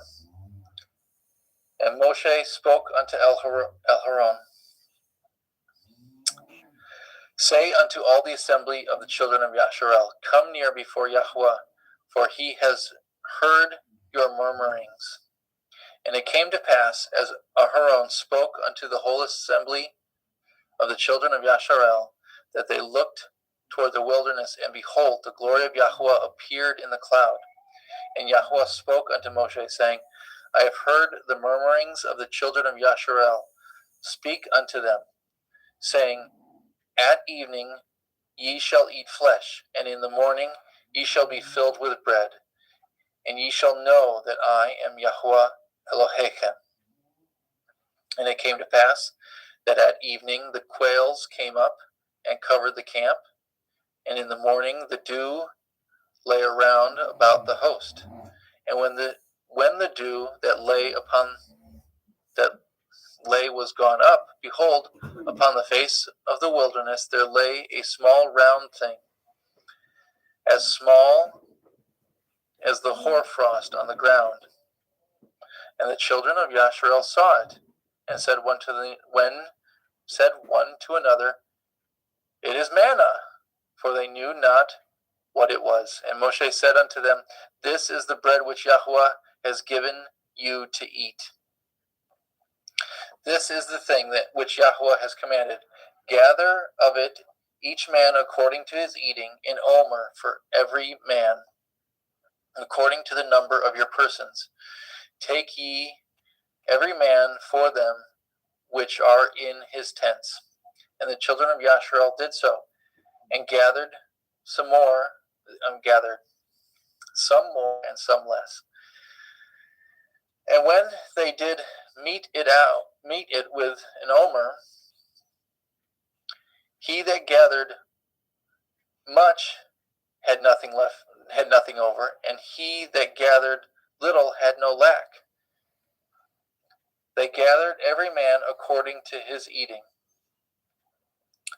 And Moshe said, Let no man leave it till the morning. Notwithstanding, they hearkened not unto Moshe, but some of them left of it until the morning. And it bred worms and stank, and Moshe was wroth with them. And they gathered it every morning, every man according to his eating, and when the sun waxed hot, it melted. And it came to pass that on the sixth day they gathered twice as much bread, 2 omers for one man. And all the rulers of the assembly came and told Moshe. And he said unto them, This is that which Yahweh said, Tomorrow is the rest of the holy Shabbat unto Yahweh. Bake that which ye will bake today, and seethe that which ye will seethe, and that which remains over lay up for you to be kept until the morning. And they laid it up till the morning, and Moshe, as Moshe bade, and it did not stink, neither was there any worm therein. And Moshe said, Eat that today, for today is a Shabbat unto Yahuwah. Today ye shall not find it in the field. 6 days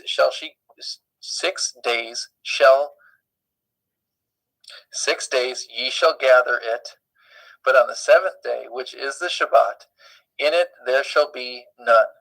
And it came to pass, there went out some of the people on the 7th day for to gather, and they found none. And Yahuwah said unto Moshe, How long refuse ye to guard my commandments and my Torah? See, for that Yahuwah has given you the Shabbat, therefore he gives you on the 6th day the bread of 2 days. Abide ye every man in his place. Let no man go out of his place on the 7th day. So the people rested on the 7th day.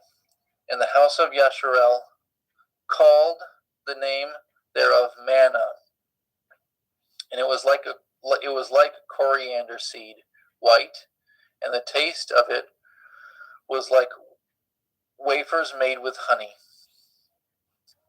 And Moshe said, This is the thing which Yahuwah commands. Fill an omer of it to be kept for your generations, that they may see the bread wherewith I have fed you in the wilderness, when I brought you forth from the land of Mitzrayim. And Moshe said unto Aharon, Take a pot, and fill an omer full of manna therein, and lay it up before Yahuwah to be kept for your generations. As Yahuwah commanded Moshe, so Aharon laid it up before the testimony to be kept.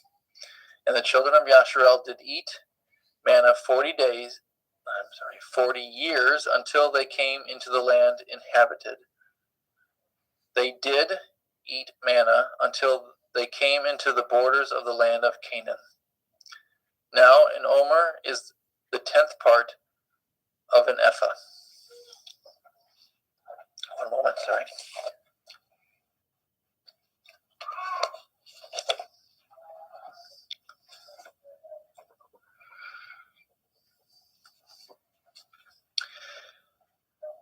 And all the assembly of the children of Yasharel journeyed from the wilderness of Sin after their journeys, according to the commandment of Yahuwah, and pitched in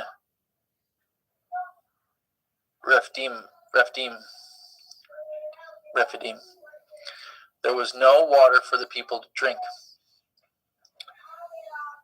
Wherefore the people did chide with Moshe, and say, Give us water that we may drink. And Moshe said unto them, Why chide ye with me? Wherefore do ye tempt Yahuwah? And the people thirsted there for water. And the people murmured against Moshe, and said, Wherefore is it that you have brought us up out of Mitzrayim to kill us and our children and our cattle with thirst? And Moshe cried unto El Yahuwah, saying, What shall I do unto this people, that they be almost ready to stone me? And Yahuwah said unto Moshe, Go on before the people, and take with you of the elders of Yasharel your rod, wherewith you smote the river, take in your hand, and go. Behold, I will stand before you there upon the rock in Horeb, and you shall smite the rock, and there shall come water out of it, and that the people may drink. And Moshe did so in the sight of the elders of Yasharel. And he called the name of the place Makkah.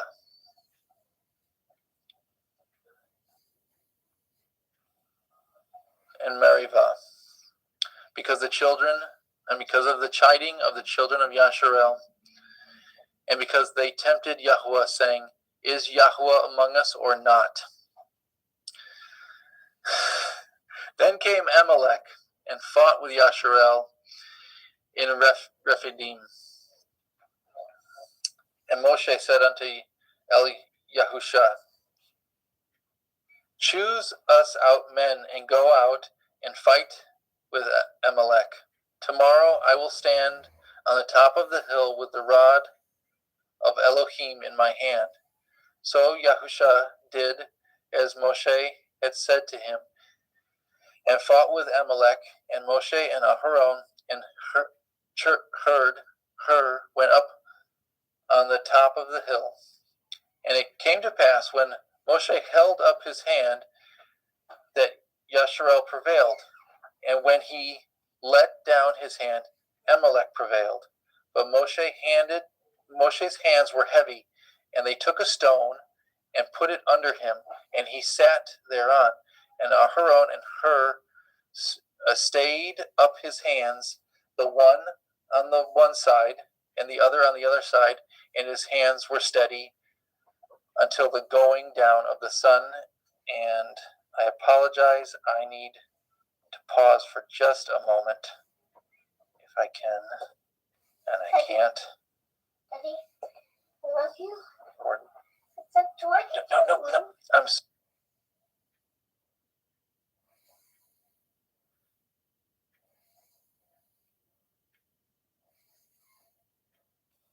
Okay, let's see if I can share my screen and pick up.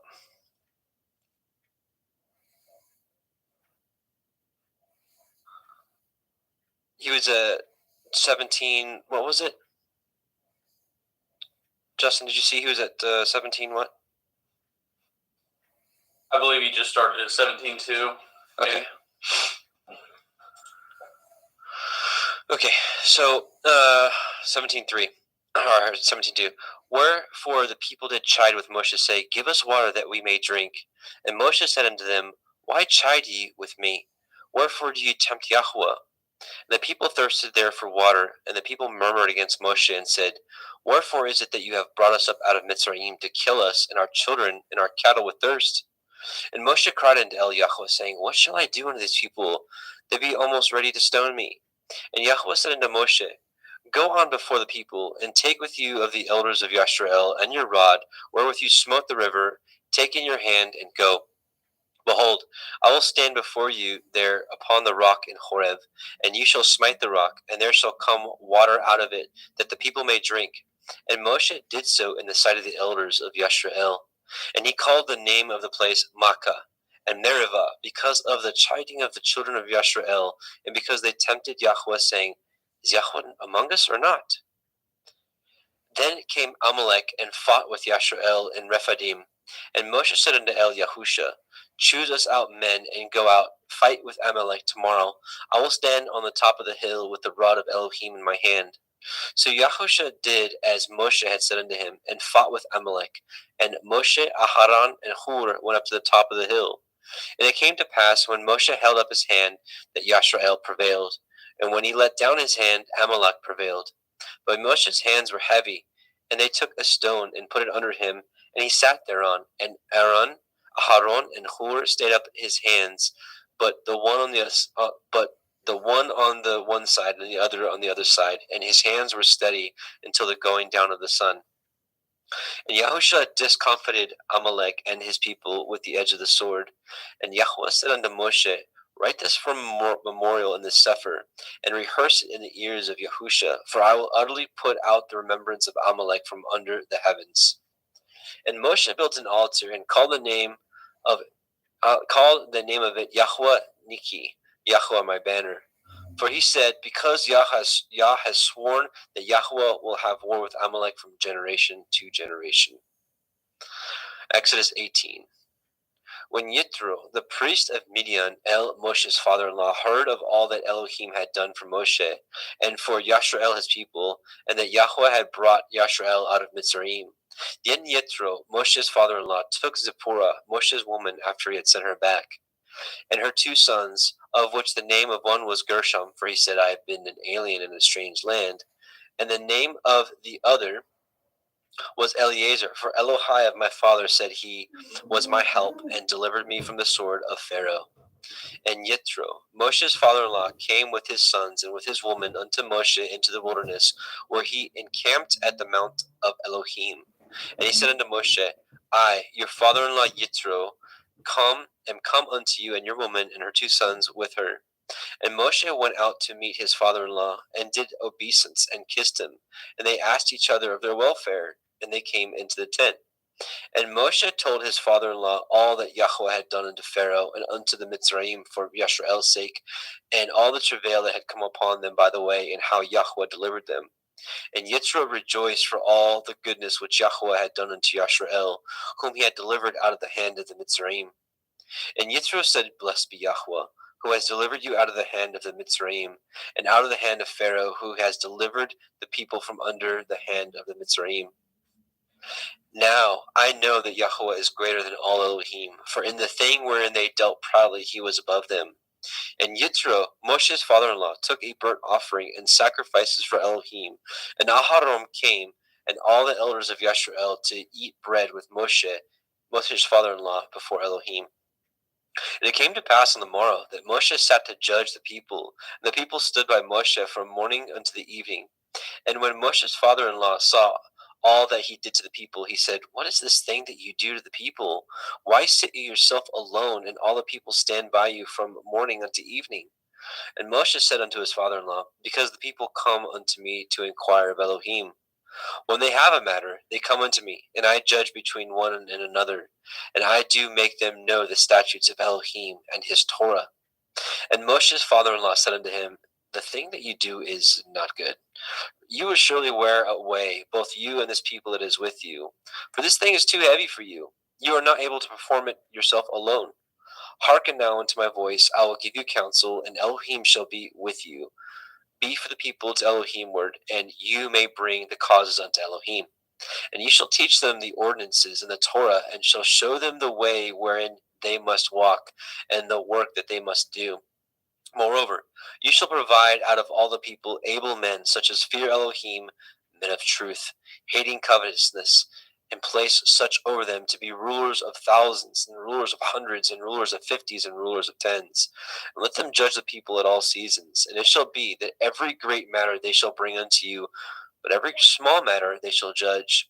So it shall be easier for yourself, and they shall bear the burden with you. If you shall do this thing, Elohim command you so, then you shall be able to endure, and all this people shall go to their place in peace. So Moshe hearkened to the voice of his father-in-law, and did all that he had said. And Moshe chose able men out of all Yashrael, and made them heads over the people, rulers of thousands, rulers of hundreds, rulers of 50s, and rulers of 10s. And they judged the people at all seasons. The hard causes they brought unto Moshe, but every small matter they judged themselves. And Moshe let his father-in-law depart, and he went his way into his own land. Exodus 19. In the 3rd month, when the children of Yashrael were gone forth out of the land of Mitzrayim, the same day came they into the wilderness of Sinai. For they were departed from Rephidim, and were come to the desert of Sinai, and had pitched in the wilderness, and there Yashrael camped before the mount. And Moshe went up unto Elohim, and Yahweh called unto him out of the mountain, saying, Thus shall you say to the house of Yaakov, and tell the children of Yashrael, You have seen what I did unto the Mitzrayim, and how I bore you on eagle's wings, and brought you unto myself. Now therefore, if you will obey my voice indeed, and guard my covenant, then ye shall be a peculiar treasure unto me above all people, for all the earth is mine. And ye shall be unto me a kingdom of priests, and a holy nation. These are the words which you shall speak unto the children of Yisrael. And Moshe came and called for the elders of the people, and laid before their faces all these words which Yahweh commanded him. And all the people answered together and said, All that Yahweh has spoken, we will do. And Moshe returned the words of the people unto El Yahweh. And Yahweh said unto Moshe, Lo, I come unto you in a thick cloud, that the people may hear when I speak with you, and believe you forever. And Moshe told the words of the people unto El Yahweh. And Yahweh said unto Moshe, Go unto the people, and sanctify them today and tomorrow, and let them wash their clothes, and be ready against the third day. For the third day Yahweh will come down in the sight of all the people upon Mount Sinai. And ye shall set bounds unto the people round about, saying, Take heed to yourselves, that you not go up unto the mount, or touch the border of it. Whosoever touches the mount shall surely be put to death. There shall not a hand touch it, but he shall surely be stoned, or shot through, whether it be beast or man, it shall not live. When the shofar sounds long, they shall come up to the mount. And Moshe went down from the mount unto the people, and sanctified the people, and they washed their clothes. And he said unto the people, Be ready against the third day. Come not at your women. And it came to pass on the third day in the morning that there were thunders and lightnings and a thick cloud upon the mount, and the voice of the shofar exceeding loud, so that all the people that was in the camp trembled. And Moshe brought forth the people out of the camp to meet with Elohim. And they stood at the nether part of the mount. And Mount Sinai was altogether on a smoke, because Yahweh descended upon it in fire. And the smoke thereof ascended as the smoke of a furnace, and the whole mount quaked greatly. And when the voice of the shofar sounded long and waxed louder and louder, Moshe spoke, and Elohim answered him by a voice. And Yahweh came down upon Mount Sinai on the top of the mount, and Yahweh called Moshe up to the top of the mount, and Moshe went up. And Yahweh said unto Moshe, Go down, charge the people, lest they break through unto El Yahweh to gaze, and many of them perish. And let the priests also which come near to El Yahweh sanctify themselves, lest Yahweh break forth upon them. And Moshe said unto El Yahweh, The people cannot come up to Mount Sinai. For you charged us, saying, Set bounds about the mount, and sanctify it. And Yahweh said unto him, Away, get you down, and you shall come up, you, and Aharon with you. But let not the priests and the people break through to come up unto El Yahweh, lest he break forth upon them. So Moshe went down unto the people, and spoke unto them. Exodus 20. And Elohim spoke all these words, saying, I am Yahweh Elohika, which have brought you out of the land of Mitzrayim, out of the house of bondage. You shall have no other Elohim before me. You shall not make unto you any graven image, or any likeness of anything that is in the heavens above, or that is in the earth beneath, or that is in the water under the earth. You shall not bow down yourself to them, nor serve them. For I, Yahweh Elohika, am an jealous El, visiting the iniquity of the fathers upon the children unto the third and fourth generations of them that hate me, and showing mercy unto thousands of them that love me and guard my commandments. You shall not take the name of Yahweh Elohika in vain, for Yahweh will not hold him guiltless that takes his name in vain.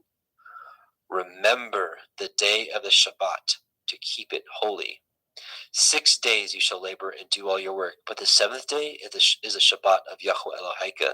In it you shall not do any work, you, nor your son, nor your daughter, nor your manservant, nor your maidservant, nor your cattle, nor your stranger that is within your gates. For in 6 days Yahweh made the heavens and the earth, the sea, and all that is in them, and rested the seventh day. Wherefore Yahweh blessed the day of the Shabbat and hallowed it. Honor your father and your mother, that your days may be long upon the land which Yahweh Elohika gives you. You shall not kill. You shall not break wedlock. You shall not steal. You shall not bear false witness against your neighbor. You shall not lust after your neighbor's house. You shall not lust after your neighbor's woman, nor his manservant, nor his maidservant, nor his ox, nor his ass, nor anything that is your neighbor's. And all the people saw the thunderings and the lightnings and the noise of the shofar and the mountain smoking. And when the people saw it, they removed and stood afar off. And they said unto Moshe, Speak with us, and we will hear. But let not Elohim speak with us, lest we die. And Moshe said unto the people, Fear not, for Elohim is come to prove you, and that his fear may be before your faces, that you sin not. And the people stood afar off, and Moshe drew near the thick darkness where Elohim was. And Yahweh said unto Moshe, Thus you shall say unto the children of Yisrael, You have seen that I have talked with you from heaven. You shall not make with me Elohai of silver, neither shall you make unto you Elohai of gold.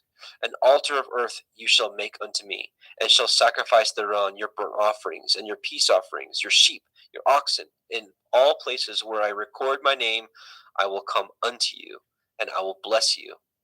And if you will make me an altar of stone, you shall not build it of hewn stone. For if you lift up your tool upon it, you have polluted it. Neither shall you go up by steps unto my altar, that your nakedness be not discovered thereon. Let's see. Just a moment here.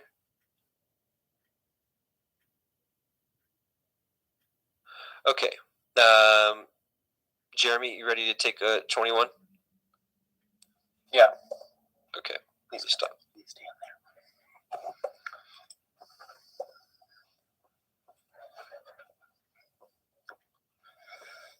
Get to 21, goodness.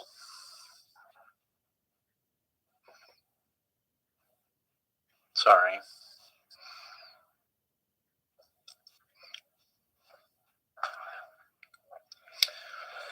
Now these are the judgments which you shall set before them. If you obtain an Ivri servant, 6 years shall he serve, and in the 7th year he shall go out free for nothing. If he came in by himself, he shall go out by himself. If he were married, then his woman shall go out with him. If his master have given him a woman, and she have borne him sons or daughters, the woman and her children shall be her master's, and he shall go out by himself. And if the servant shall plainly say, I love my master and my woman and my children, I will not go free, then his master shall bring him unto the judges, and he shall also bring him to the door, or unto the door post, and his master shall pierce his ear with an awl, and he shall serve him forever. And if a man surrender his daughter to be a maidservant, she shall not go out as the men servants do. If she pleases not her master, who has betrothed him to himself, then shall he let her be redeemed to surrender her unto a strange nation, and he shall have no power, seeing he has dealt deceitfully with her. And if he have betrothed her unto his son, he shall deal with her after the manner of daughters. If he take him another woman, her food, her raiment, and her duty of marriage shall not be diminished. And if he do not these 3 unto her, then shall she go out free without money. And if he smites a man so that he dies, he that smites a man so that he dies shall surely be put to death. And if a man lie not in wait, but Elohim deliver him into his hand, then I will appoint you a place whither he shall flee.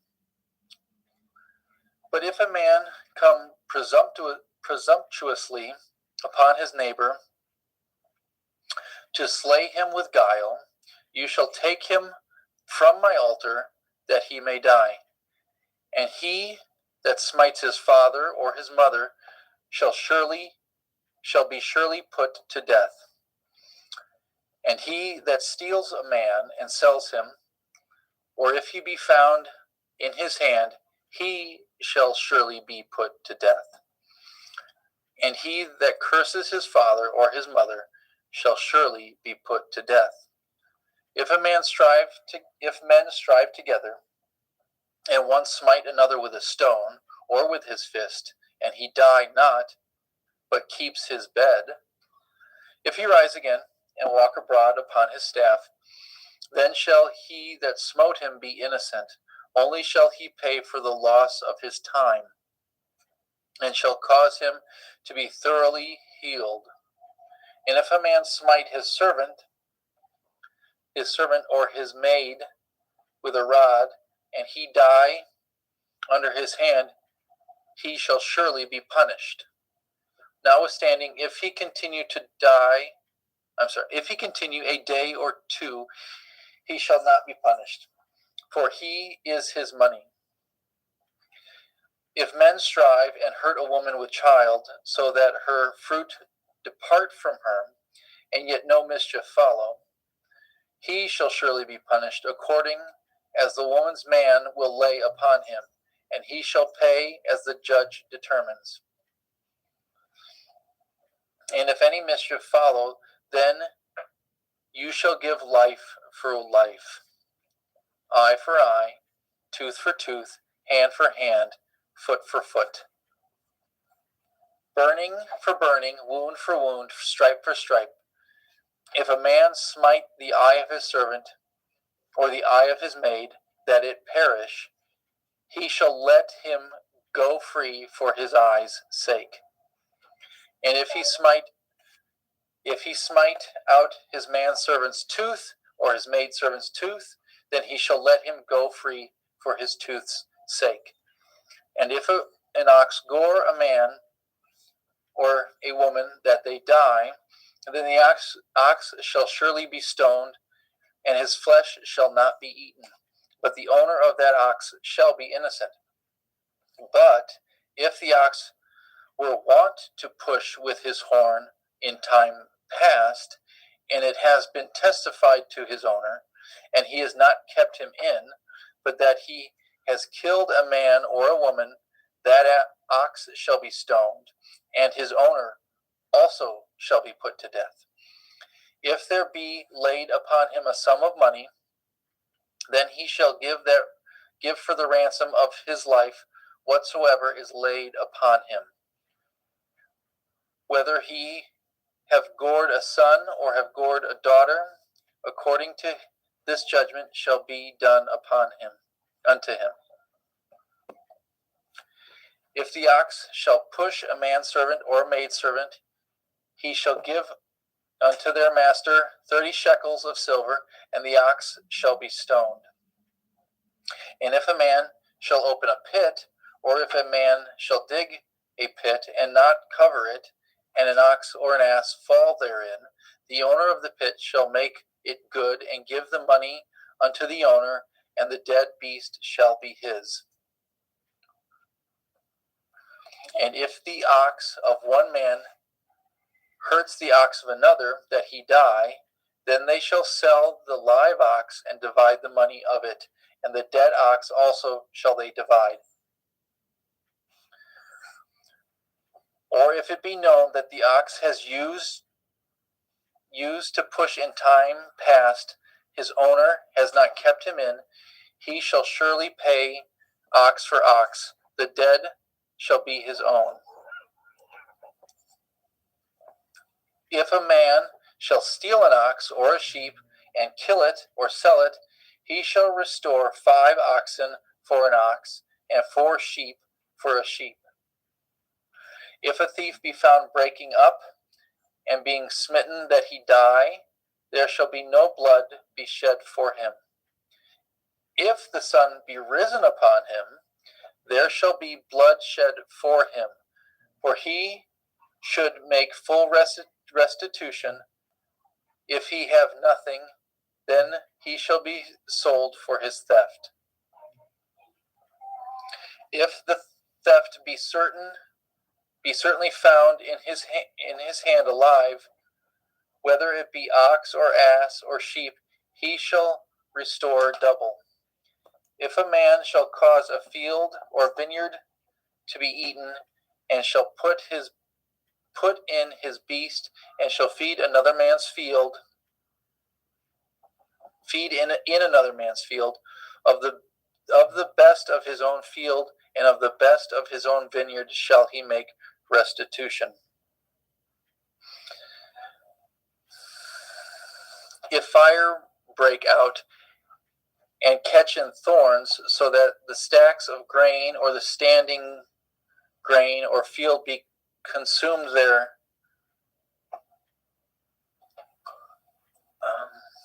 therein, he that kindled the fire shall surely make restitution. If a man shall deliver unto his neighbor money or stuff to guard, and it be stolen out of the man's house, if the thief be found, let him pay double.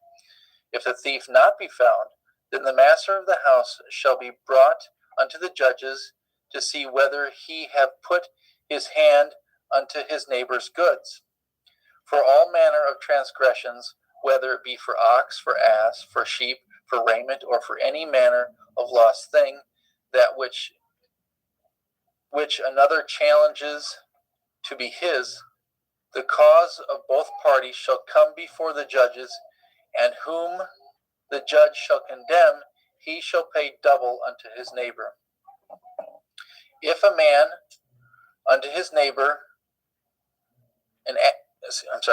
deliver unto his neighbor an ass or an ox or a sheep or a beast to guard, and it die or be hurt or driven away, no man seeing it, then shall an oath of Yahweh be between them both, that he not his hand unto his neighbor's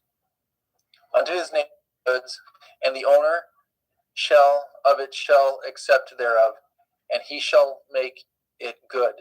And if it be stolen from him, he shall make restitution unto the owner thereof. If it be torn in pieces, then let him bring it for witness, and he shall not make good that which is torn. If a man ought of his neighbor, and if a man borrow aught of his neighbor, and it be hurt or die, the owner thereof being not with it, he shall surely make it good. If the owner thereof be with it, he shall not make it good. If it be a hired thing, it came for his hire.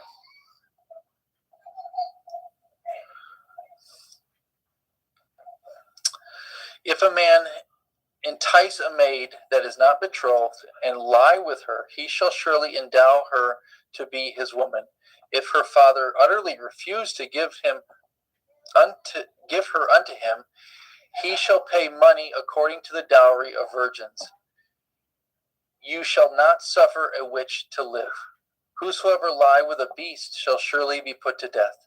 He that sacrifices unto any Elohim, save unto Yahweh only, he shall be utterly destroyed. You shall neither vex a stranger nor oppose him, for ye were strangers in the land of Mitzrayim. Ye shall not afflict any widow or fatherless child. If you afflict them in any wise, and they cry at all unto me, I will surely hear their cry. And my wrath will wax hot, and I will kill you with the sword, and your women shall be widows, and your children fatherless. If you lend money to any of my people that is poor by you, you shall not be to him as an usurer,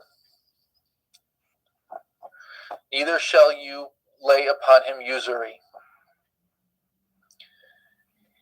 If you at all take your neighbor's raiment to pledge, you shall deliver it him by the sun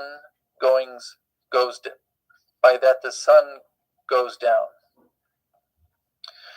For that is his covering only. It is his raiment for his skin. Wherein shall he sleep? And it shall come to pass, when he cries unto me, I shall hear him, for I am gracious.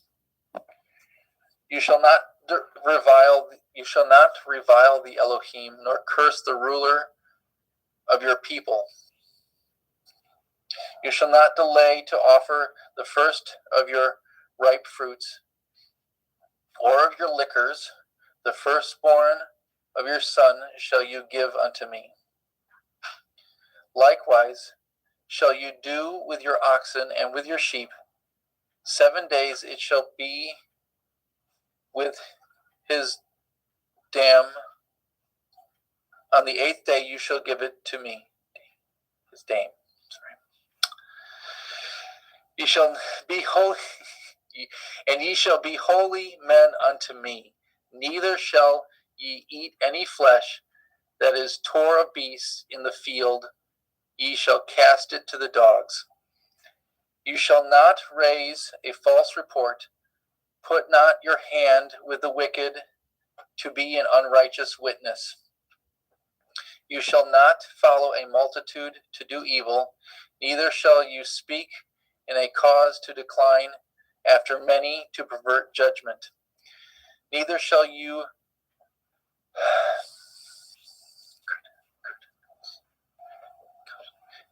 countenance a poor man in his cause. If you meet your enemy's ox or his ass going astray, you shall surely bring it. Oh dear, what just happened? I'm sorry.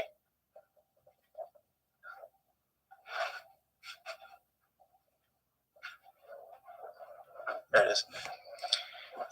If you meet your enemy's ox or his ass going astray, you shall surely bring it back to him again. If you see the ass of him that hates you lying under his burden, and would forbear to help him, you shall surely help with him. You shall not pervert the judgment of your poor in his cause. Keep far from a false matter. The innocent and righteous slay you not. For I will not justify the wicked. You shall take no gift, for the gift blinds the wise and perverts the words of the righteous. You shall not oppress a stranger, for ye know the heart of a stranger, seeing ye were strangers in the land of Mitzrayim. In 6 years you shall sow your land, and shall gather in the fruit thereof. But the 7th year you shall let it rest and lie still, that the poor of your people may eat, and what they leave the beasts of the field shall eat. In like manner you shall deal with your vineyard and with your oliveyard. 6 days you shall do your work, and on the 7th day you shall rest, that your ox and your ass may rest, that the son of your handmaid and the stranger may be refreshed. And in all things that I have said unto you, be guarded, and make no mention of the name of other Elohim, neither let it be heard out of your mouth. 3 times you shall keep a feast unto me in the year. You shall guard the feast of matzah, unleavened bread. You shall eat matzah 7 days, as I command you, in the time appointed in the month of Aviv. For in it you came out of Mitzrayim, and none shall appear before me empty. And the feast of Katsir, the first fruit of your labors, which you have sown in the field, and the feast of Akfi in gathering. which is in the end of the year, when you have gathered in the labors out of your field.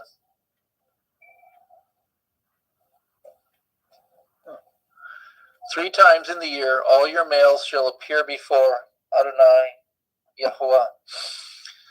And you shall not offer the blood of my sacrifice with chametz, neither shall the fat of my sacrifice remain until the morning. The first of the first fruits of your land you shall bring into the house of Yahuwah Eloheka. You shall not seethe a kid in his mother's milk. Behold, I send an angel before you to guard you in the way and to bring you into the place which I have prepared. Beware of him and obey his voice. Provoke him not, for he will not pardon your transgressions, for my name is in him. But if you shall indeed obey his voice and do all that I speak, then I will be an enemy unto your enemies and an adversary unto your adversaries. For my angel shall go before you and bring you unto the Ivarim and the Chittim and the Perizim and the Cananim and the Chiviim and the Yevusim, and I will cut them off. You shall not bow down to their Elohim, nor serve them, nor do after their works, but you shall utterly overthrow them and quite break down their images. And ye shall serve Yahuwah Elohechem, and he shall bless your bread and your water, and I will take sickness away from the midst of you. There shall nothing cast their young, nor be barren in your land, and the number of your days I will fulfill. I will send my fear before you, and will destroy all the people to whom you shall come, and I will make all your enemies turn their backs unto you.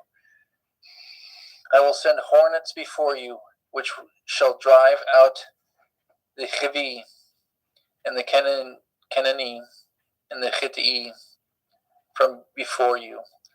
I will not drive them out from before you in 1 year, unless the land become desolate, and the beasts of the field multiply against you.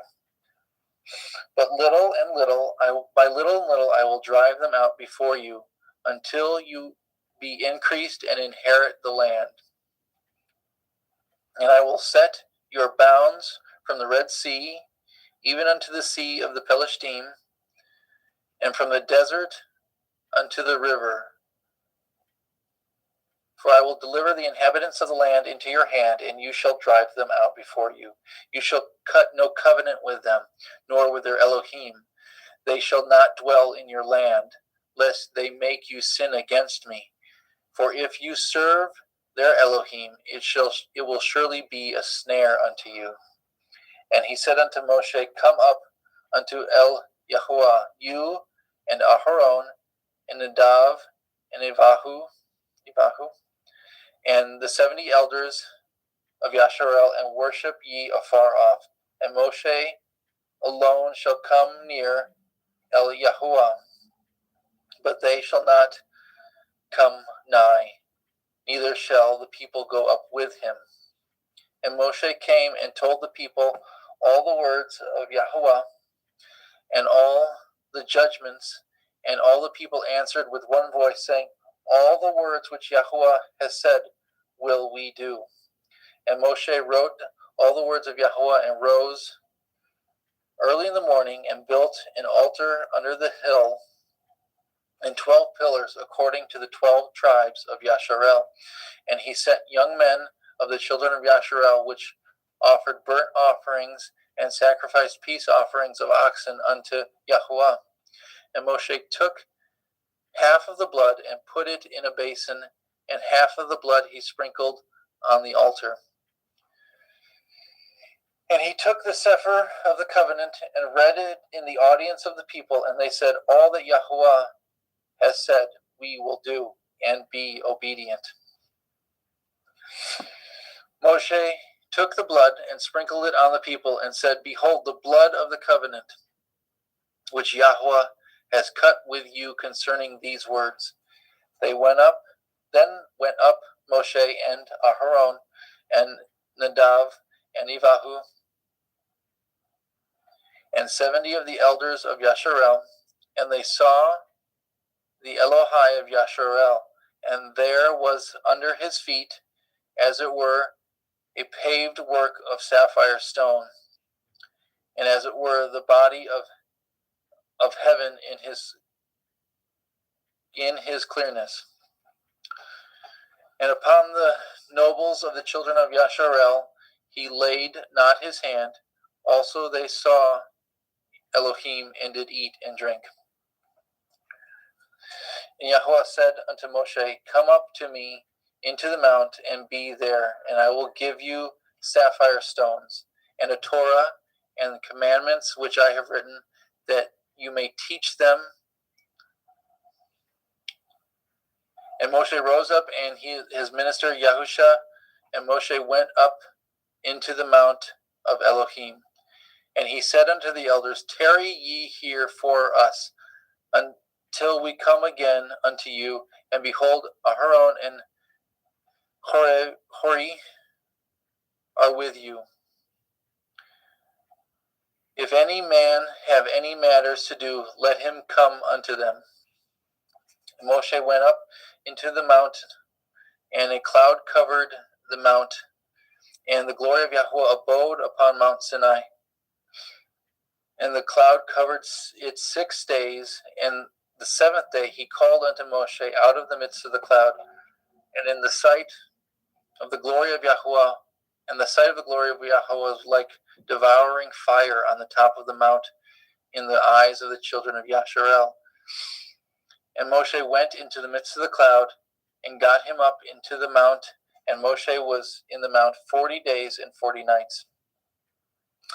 Yahweh spoke unto Moshe, saying, speak unto the children of Yasharel, that they bring me an offering of every man that gives it willingly with his heart. Ye shall take my offering. And this is the offering which ye shall take of them: gold, silver, and brass, and blue and purple and scarlet and fine linen, and goat's hair, and ram's skin dyed red, and badger skin, and shittim wood, oil for the light, spices for anointing oil, and for sweet incense, onyx stones, and stones to be set in the ephod and the breastplate. And let them make me a sanctuary, that I may dwell among them, according to all that I show you, after the pattern of the tabernacle, and the pattern of all the instruments thereof, even so shall ye make it. And they shall make an ark of shittim wood, 2 cubits and a half shall it be the length thereof, and a cubit and a half the breadth thereof, and a cubit and a half the height thereof. And you shall overlay it with pure gold. Within and without shall ye overlay it, and shall make upon it a crown of gold round about. And you shall cast 4 rings of gold for it, and put them in the 4 corners thereof. And 2 rings shall be in the one side of it, and 2 rings on the other side of it.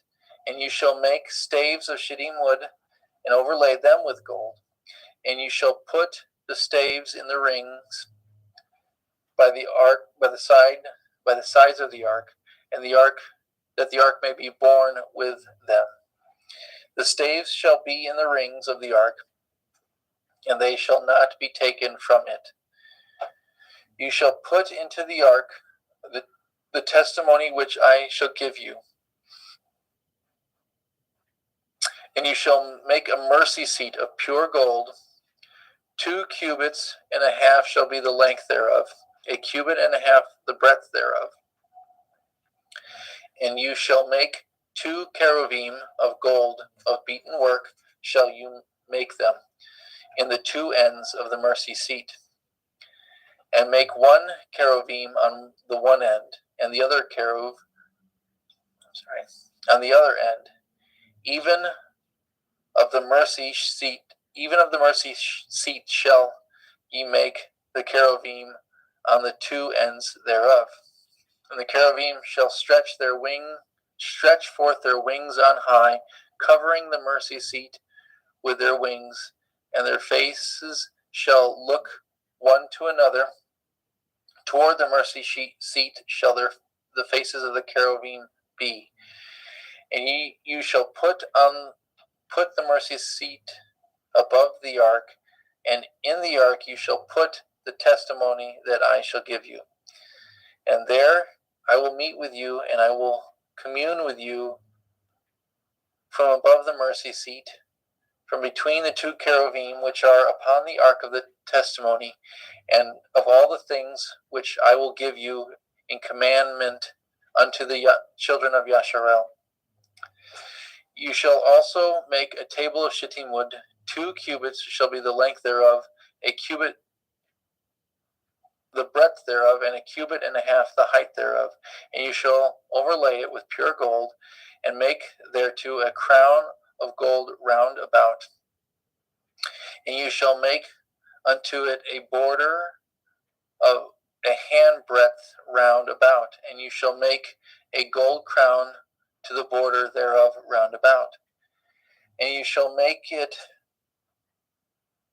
for it 4 rings of gold, and put the 4 rings on the 4 corners that are on the 4 feet thereof. Over against the border shall the rings be for places for the staves to bear the table. And you shall make the staves of shittim wood, and overlay them with gold, that the table be borne with them. And you shall make the dishes thereof, and the spoons thereof, and the covers thereof, and the bowls thereof, to cover withal of pure gold shall you make them. And you shall set upon the table showbread before me always. And you shall make a menorah, 7 branch. You shall make a menorah of pure gold, of beaten work shall the menorah be made. His shaft and his branches, and his bowls, and his knops, and his flowers shall be of the same. And 6 branches shall come out of the sides of it, 3 branches of the menorah out of the one side, and 3 branches of the menorah out of the other side. 3 bowls made like unto almonds, with a knop and a flower in one branch, and 3 bowls made like almonds in the other branch, with a knop and a flower, so that the 6 branches that come out of the menorah, so that in the 6 branches that are come out of the menorah, and in the menorah shall be 4 bowls made like unto almonds, with their knops and their flowers, and there shall be a knop under 2 branches of the same, and a knop under 2 branches of the same, and a knop under 2 branches of the same, according to the 6 branches that proceed out of the menorah. Their knops and their branches shall be of the same, all of it shall be one beaten work of pure gold. And you shall make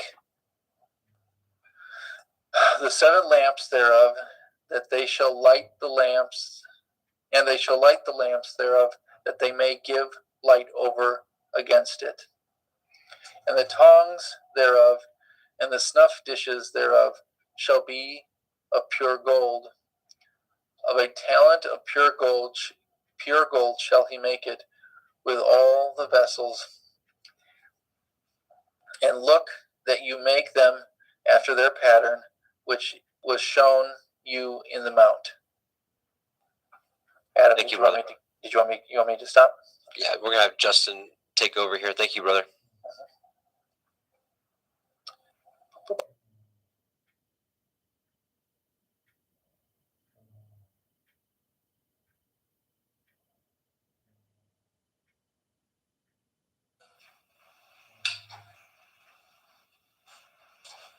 Moreover, you shall make the tabernacle with 10 curtains of fine twined linen, and blue and purple and scarlet, with cherubim of cunning work shall you make them.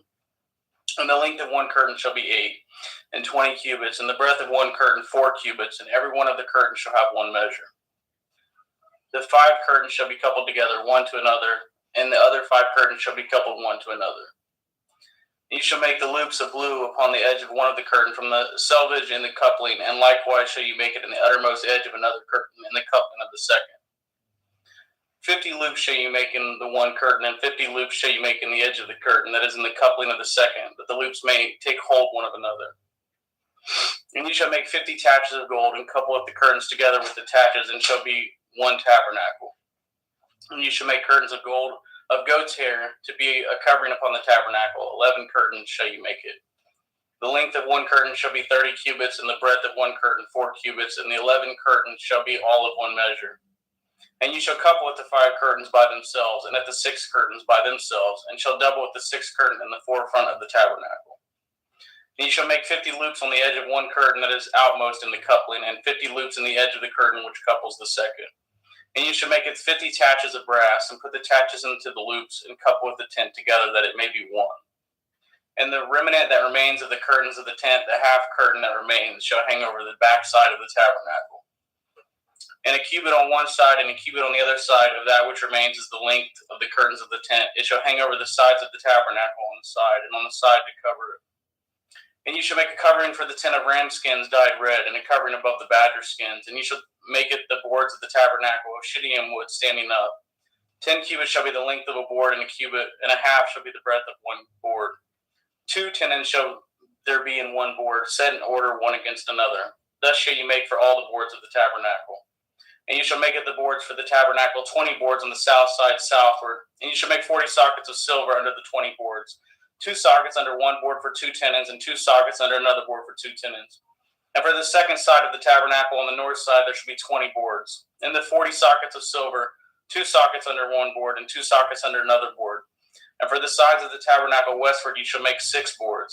And 2 boards shall you make for the corners of the tabernacle in the 2 sides. And they shall be coupled together beneath, and they shall be coupled together above the head of it unto one ring. Thus shall it be for them both, and they shall be for the 2 corners. And they shall make 8 boards in their sockets of silver, 16 sockets, 2 sockets under one board, and 2 sockets under another board. And you shall make bars of shittim wood, 5 for the boards of one side of the tabernacle, and the 5 bars of the boards of the other side of the tabernacle, and 5 bars for the boards of the other side of the tabernacle, for the 2 sides westward. And the middle bar in the midst of the board shall reach from one end to end. And you shall overlay the boards with gold, and make it the rings of gold for places for the bars. And you shall overlay the bars with gold. And you shall rear up at the tabernacle according to the fashion thereof which was showed you in the mount. And you shall make a veil of blue and purple and scarlet and fine twined linen of cunning work, and cherubim shall it be made. Sorry, guys. Exodus chapter 26. Or no, I'm still on it, sorry. You shall hang it upon the 4 pillars of shittim wood overlaid with gold. Their hooks shall be of gold upon the 4 sockets of silver. And you shall hang up at the veil under the taches, that you may bring in thither within the veil the ark of the testimony. And the veil shall divide unto you between the holy place and the most holy. And you shall put at the mercy seat upon the ark of the testimony in the most holy place. And you shall set at the table without the veil, and at the menorah 7 branches candlestick over against the table on the side of the tabernacle toward the south. And you shall put the table on the north side. And you shall make a hanging for the door of the tent of blue and purple and scarlet and fine twined linen, wrought with needlework. And you shall make for the hanging 5 pillars of shittim wood, and overlay them with gold, and their hooks shall be of gold. And you shall cast 5 sockets of brass for them. Exodus chapter 27. And you shall make an altar of shittim wood, 5 cubits long and 5 cubits broad. The altar shall be 4 square, and the height thereof shall be 3 cubits. And you shall make the horns of it upon the 4 corners thereof. His horns shall be of the same, and you shall overlay with brass. And you shall make his pans to receive his ashes, and his shovels, and his basins, and his flesh hooks, and his fire pans. All the vessels thereof you shall make of brass. And you shall make it for a grate of network of brass, and upon the net shall you make 4 brazen rings in the 4 corners thereof. And you shall put it under the compass of the altar beneath, that the net may be even to the midst of the altar.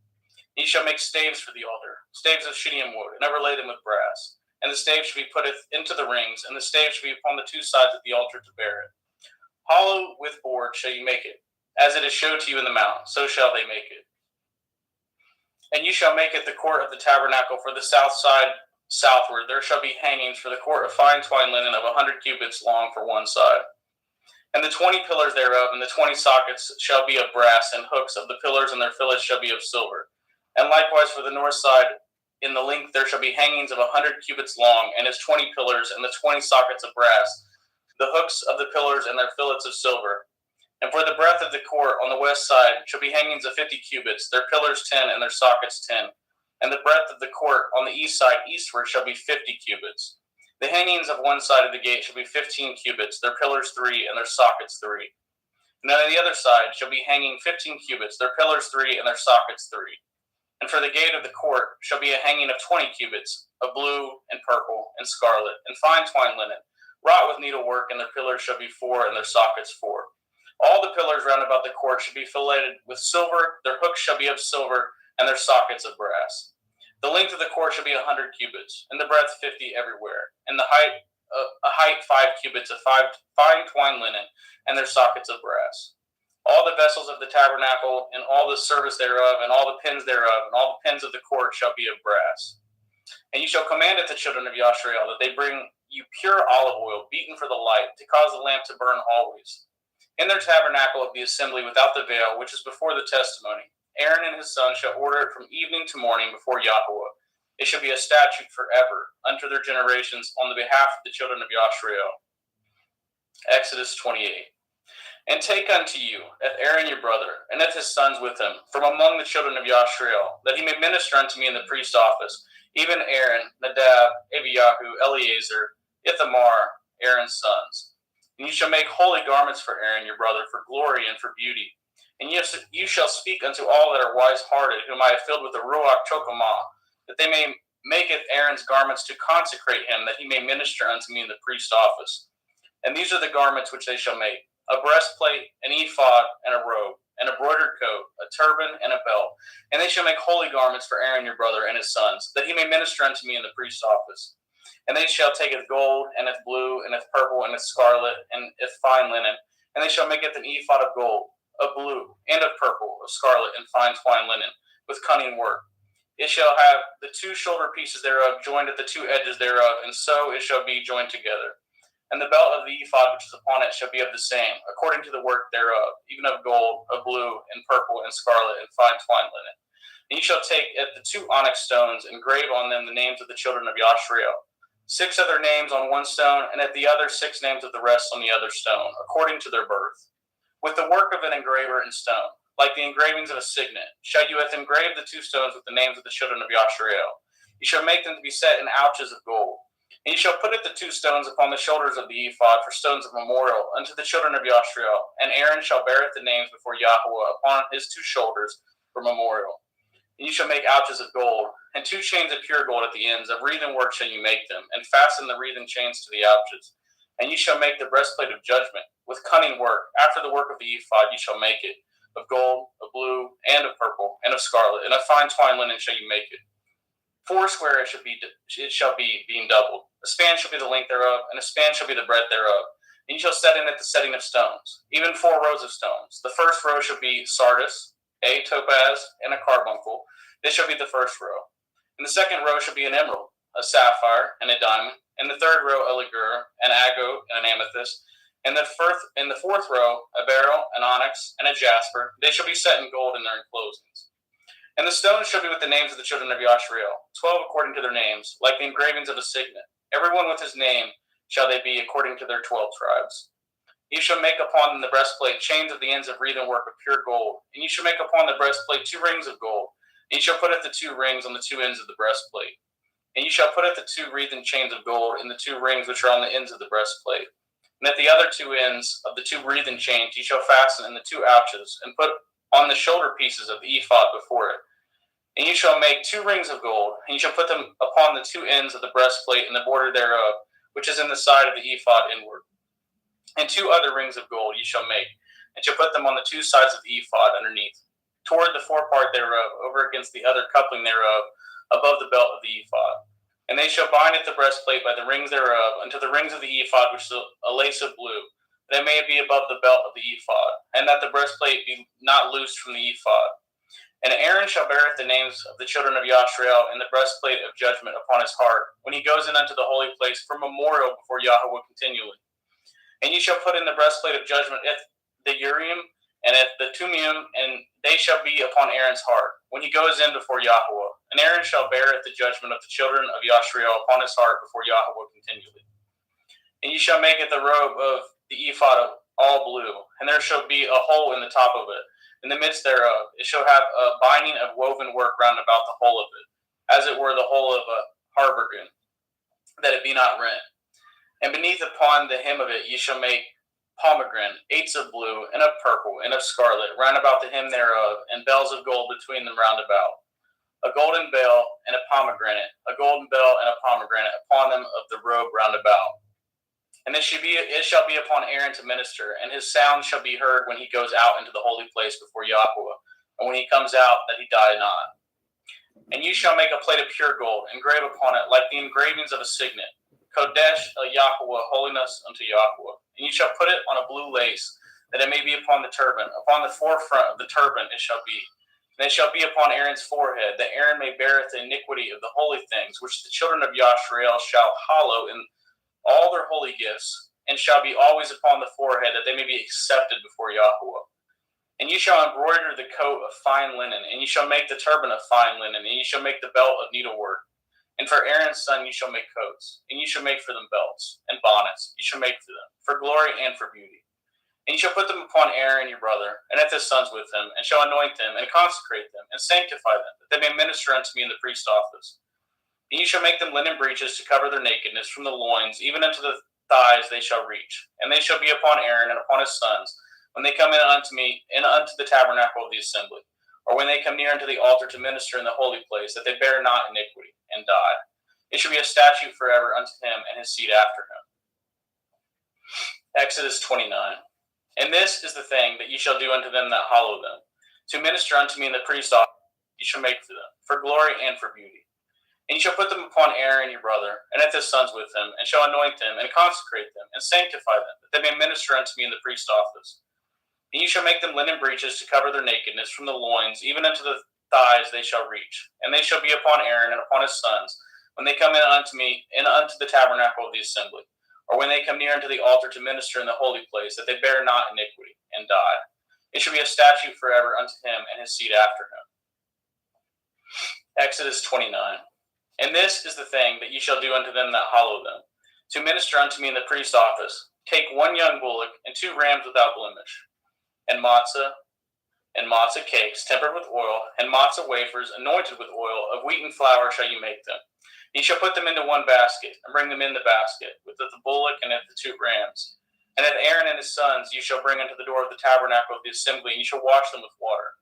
And ye shall take at the garments, and put upon Aaron the coat, and at the robe of the ephod, and at the ephod, and at the breastplate, and gird him with the belt of the ephod.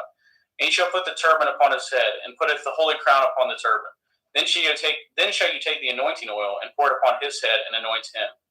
And ye shall bring his sons, and put coats upon them, and ye shall gird them with belts, Aaron and his sons, and put the bonnets on them. And the priest's office shall be theirs for a perpetual statute, and ye shall consecrate Aaron and his sons. And ye shall cause the bullock to be brought before the tabernacle of the assembly, and Aaron and his sons shall put their hands upon the head of the bullock. And ye shall kill the bullock before Yahweh, by the door of the tabernacle of the assembly. And ye shall take of the blood of the bullock, and put it upon the horns of the altar with your finger, and pour the blood beside the bottom of the altar. And ye shall take at the fat that covers the inwards, and at the caul that is above the liver, and at the 2 kidneys, and the fat that is upon them, and burn them upon the altar. But at the flesh of the bullock, and at his skins, and at his dung, ye shall burn with fire without the camp. It is an offering. It is a sin offering. Ye shall also take 1 ram, and Aaron and his sons shall put their hands upon the head of the ram, and ye shall slay the ram, and ye shall take his blood, and sprinkle round about the altar. And ye shall cut the ram in pieces, and wash inwards of him, and his legs, and put them in unto his pieces, and unto his head. And ye shall burn the whole ram upon the altar. It is a burnt offering unto Yahweh. It is a sweet savor, an offering made by fire unto Yahweh. And ye shall take the other ram, and Aaron and his sons, and shall put their hands upon the head of the ram. Then shall you kill the ram, and take of his blood, and put it upon the tip of the right ear of Aaron, and upon the tip of the right ear of his sons, and upon the thumb of their right hand, and upon the great toe of their right foot, and sprinkle with the blood upon the altar round about. And ye shall take of the blood that is upon the altar, and of the anointing oil, and sprinkle it upon Aaron, and upon his garments, and upon his sons, and upon the garments of his sons with him. And he shall be hallowed, and his garments, and his sons' garments with him. Also, you shall take of the ram the fat and the rump, at the fat that covers the inwards, and at the caul above the liver, and at the two kidneys, and at the fat that is upon them, and at the right shoulder, for it is a ram of consecration. And 1 loaf of bread, and 1 cake of oiled bread, and 1 wafer out of the basket of matzah that is before Yahweh. And you shall put all in the hands of Aaron, and in the hands of his sons, and shall wave them for a wave offering before Yahweh.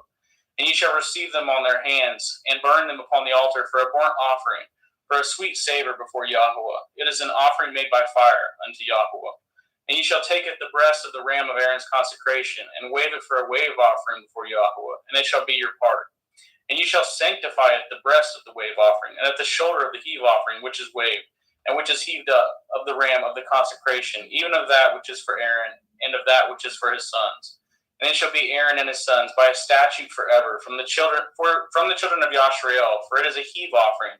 It shall be a heave offering from the children of Yashrael of the sacrifice of their peace offerings, even their heave offering unto Yahweh. And the holy garments of Aaron shall be his sons after him, to be anointed therein, and to be consecrated in them. And that son that is priest in his stead shall put them on 7 days, when he comes into the tabernacle of the assembly to minister in the holy place. And ye shall take it the ram of the consecration, and receive his flesh in the holy place. And Aaron and his sons shall eat the flesh of the ram, and eat the bread that is in the basket by the door of the tabernacle of the assembly. And they shall eat those things there wherewith the atonement was made, to consecrate and to sanctify them, but a stranger shall not eat thereof, because they are holy. And if aught of the flesh of the consecrations or of the bread remain unto the morning, then ye shall burn it the remainder with fire. It shall not be eaten, because it is holy. And thus shall you do unto Aaron and to his sons, according to all things which I have commanded you. 7 days shall you consecrate them. And ye shall offer every day a bullock for a sin offering for atonement, and ye shall cleanse the altar when you have made an atonement for it. Ye shall anoint it to sanctify it. 7 days ye shall make an atonement for the altar and sanctify it, and it shall be an altar most holy. Whatsoever touches the altar shall be holy. Now this is that which ye shall offer upon the altar: 2 lambs of the first year, day by day continually. If the 1 lamb you shall offer in the morning, and the other lamb you shall offer at the evening. And with the 1 lamb, a 10th deal of flour, mingled with the 4th part of hin beaten oil, and the 4th part of a hin of wine for a drink offering. And if the other lamb you shall offer at evening, and shall do thereto according to the meat offering of the morning, and according to the drink offering thereof for a sweet savor, an offering made by fire unto Yahweh. This shall be a continual burnt offering throughout your generations at the door of the tabernacle of the assembly before Yahweh, where I will meet you, to speak there unto you. And there I will meet with the children of Yashrael. And the tabernacle shall be sanctified by my glory. And I will sanctify at the tabernacle of the assembly and at the altar. I will sanctify also both Aaron and his sons to minister to me in the priest's office. And I will dwell among the children of Yashrael, and I will be their Elohim. And they shall know that I am Yahweh Elohim, that brought them forth out of the land of Mizraim, that I may dwell among them. I am Yahweh Elohim. And you shall make an altar to burn incense upon it. Of shittim wood shall you make it. The cubit shall be the length thereof. This is Exodus 30.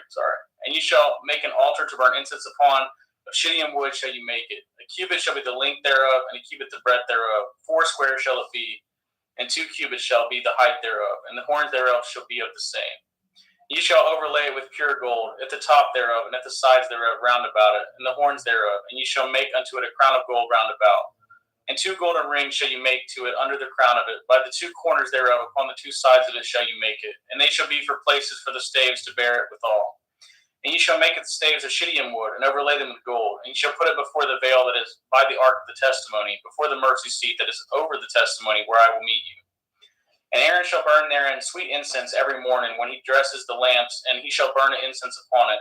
And when Aaron lights at the lamps at evening, he shall burn incense upon it, a perpetual incense before Yahweh throughout your generations. Ye shall offer no strange incense thereon, nor burnt sacrifice, nor meat offering, neither shall ye pour drink offering thereon. And Aaron shall make an atonement upon the horns of it once in a year without the blood of the sin offering of atonements. Once in a year shall he make atonement upon it throughout your generations. It is most holy unto Yahweh. And Yahweh spoke unto Moshe, saying, When you take the sum of the children of Yashriel after their number, then shall they give every man a ransom for his soul unto Yahweh. When you number them, that there be no plague among them, when you number them. This shall they give. Every one that passes among them that are numbered, half a shekel after the shekel of the sanctuary. The shekel is 20 gerahs. A half shekel shall be the offering of Yahweh. Every one that passes among them that are numbered, from 20 years old and above, shall give an offering unto Yahweh. The rich shall not give more, and the poor shall not give less than half a shekel, when they giveth the offering unto Yahweh to make an atonement for your souls.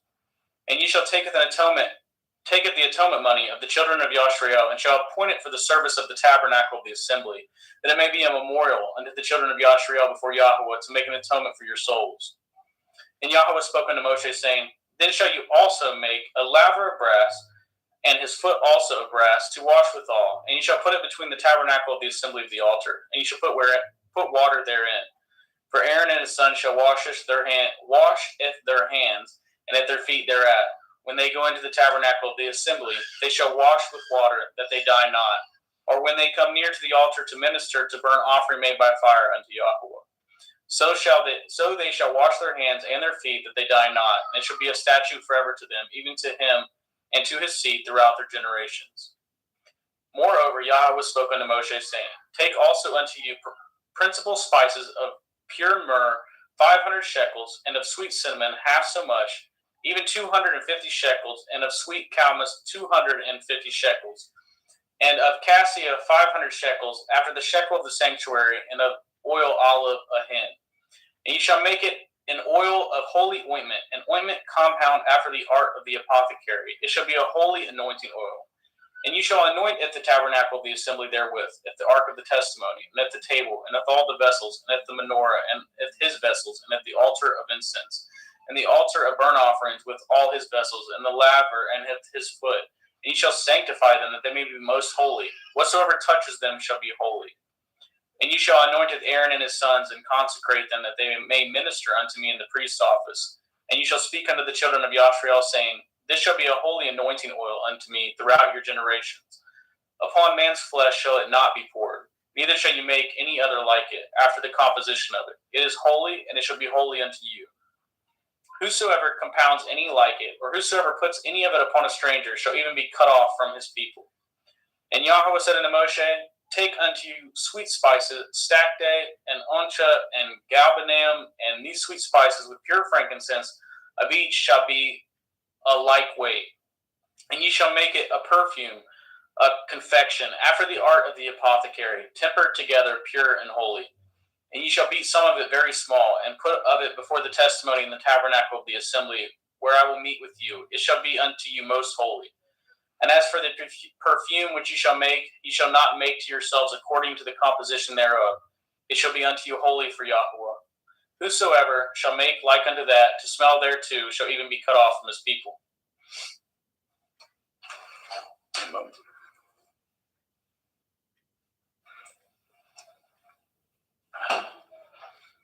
Exodus 31. And Yahweh spoke unto Moshe, saying, See, I have called by the name Bezalel, the son of Uri, the son of Hori, of the tribe of Yehudah, and I have filled him with the Ruach Elohim, in wisdom and in understanding and in knowledge and in all manner of workmanship, to devise cunning works, to work in gold and in silver and in brass, and in the cutting of stones, to set them, and in carving of timber, to work in all manner of workmanship. And behold, I have given with him Aholiab, the son of Achikamach, of the tribe of Dan, and in the hearts of all that are wise-hearted I have put wisdom, that they may make it all that I have commanded you. At the tabernacle of the assembly, and at the ark of the testimony, and at the mercy seat that is thereupon, and at the furniture of the tabernacle, and at the table, and at his furniture, and at the pure menorah, with all his furniture, and at all the altar of incense. And at the altar of burnt offering, with all his furniture, and at the laver, and at his foot. And at the cloths of service, and at the holy garments for Aaron the priest, and at the garments of his sons, to minister in the priest's office. and at the anointing oil, and at the sweet incense for the holy place, according to all that I have commanded you, shall they do. And Yahweh spoke unto Moshe, saying, Speak also unto the children of Yashrael, saying, Truly, if my Shabbath ye shall guard, for it is a sign between me and you throughout your generations, that ye may know that I am Yahweh Mekadeshim, Yahweh, who sanctifies you. Ye shall guard it the Shabbath, therefore, for it is holy unto you. Every one that defiles it shall surely be put to death. For whosoever does any work therein, that soul shall be cut off from among his people. 6 days may work be done, but in the seventh it is a Shabbath of rest, holy to Yahweh. Whosoever does any work in the Shabbath, he shall surely be put to death. Wherefore the children of Yashrael shall guard it the Shabbath, to keep it the Shabbath, throughout their generations, for a perpetual covenant. It is a sign between me and the children of Yashrael forever. For in 6 days Yahweh made the heavens and the earth, and on the seventh day he rested, and was refreshed. And he gave unto Moshe, when he had made an end of communing with him upon the Mount Sinai, 2 sapphires of testimony, sapphire stones, written with the finger of Elohim. Exodus 32. And when the people saw that Moshe delayed to come down out of the mount, the people gathered themselves together unto Aaron, and said unto him, Up, make us Elohim, which shall go before us. For as for this Moshe, the man that brought us up out of the land of Mitzrayim, we know not what has become of him. And Aaron said unto them, Break off the golden earrings which are in the ears of your women, and of your sons, and of your daughters, and bring them unto me. And all the people broke off at the golden earrings which were in the ears, and brought them unto Aaron. And he received them at their hand, and fashioned it with a graving tool, after he had made it a molten calf. And they said, These be your Elohim, O Yashrael, which brought you up out of the land of Mitzrayim. And when Aaron saw it, he built an altar before it. And Aaron made proclamation, and said, Tomorrow is a feast to Yahweh. And they rose up early on the morrow, and offered burnt offerings, and brought peace offerings. And the people sat down to eat and to drink, and they rose up to play. And Yahweh said unto Moshe, Go, get you down, for your people, which you brought out of the land of Mitzrayim, have corrupted themselves. They have turned aside quickly out of the way which I commanded them. They have made them a molten calf, and have worshipped it, and have sacrificed thereunto, and said, These be your Elohim, O Yashrael, which have brought you up out of the land of Mitzrayim. And Yahweh said unto Moshe, I have seen it this people, and behold, it is a stiff-necked people. Now therefore let me alone, that my wrath may wax hot against them, and that I may consume them, and will make of you a great nation. And Moshe hath besought Yahweh Eloheinu, and said, Yahweh, why does your wrath wax hot against your people, which have brought you forth out of the land of Mitzrayim with a great power, and with a mighty hand? Wherefore should the Mitzrayim speak and say, For mischief did he bring them out, to slay them in the mountains, and to consume them from the face of the earth? Turn from your fierce wrath, and repent of this evil against your people. Remember Abraham, Yitzhak, and Yashrael, your servants, to whom you swore by your own self, and said unto them, I will multiply your seed as the stars of heaven, and all this land that I have spoken of will I give it to your seed, and they shall inherit it forever. And Yahweh repented of the evil which he had thought to do unto his people. And Moshe turned and went down from the mount, and the 2 sapphires of testimony were in his hand. The sapphires were written on both their sides, and on one side and on the other were they written. And the sapphires were the work of Elohim, and the writing was the writing of Elohim, graven upon the sapphires. And when Yahusha heard at the noise of the people as they shouted, he said unto Moshe, There is a noise of war in the camp. And he said, It is not the voice of them that shout for mastery, neither is it the voice of them that cry for being overcome, but the noise of them that sing do I hear. And it came to pass, as soon as he came nigh to the camp, that he saw the calf and the dancing, and Moshe's anger waxed hot.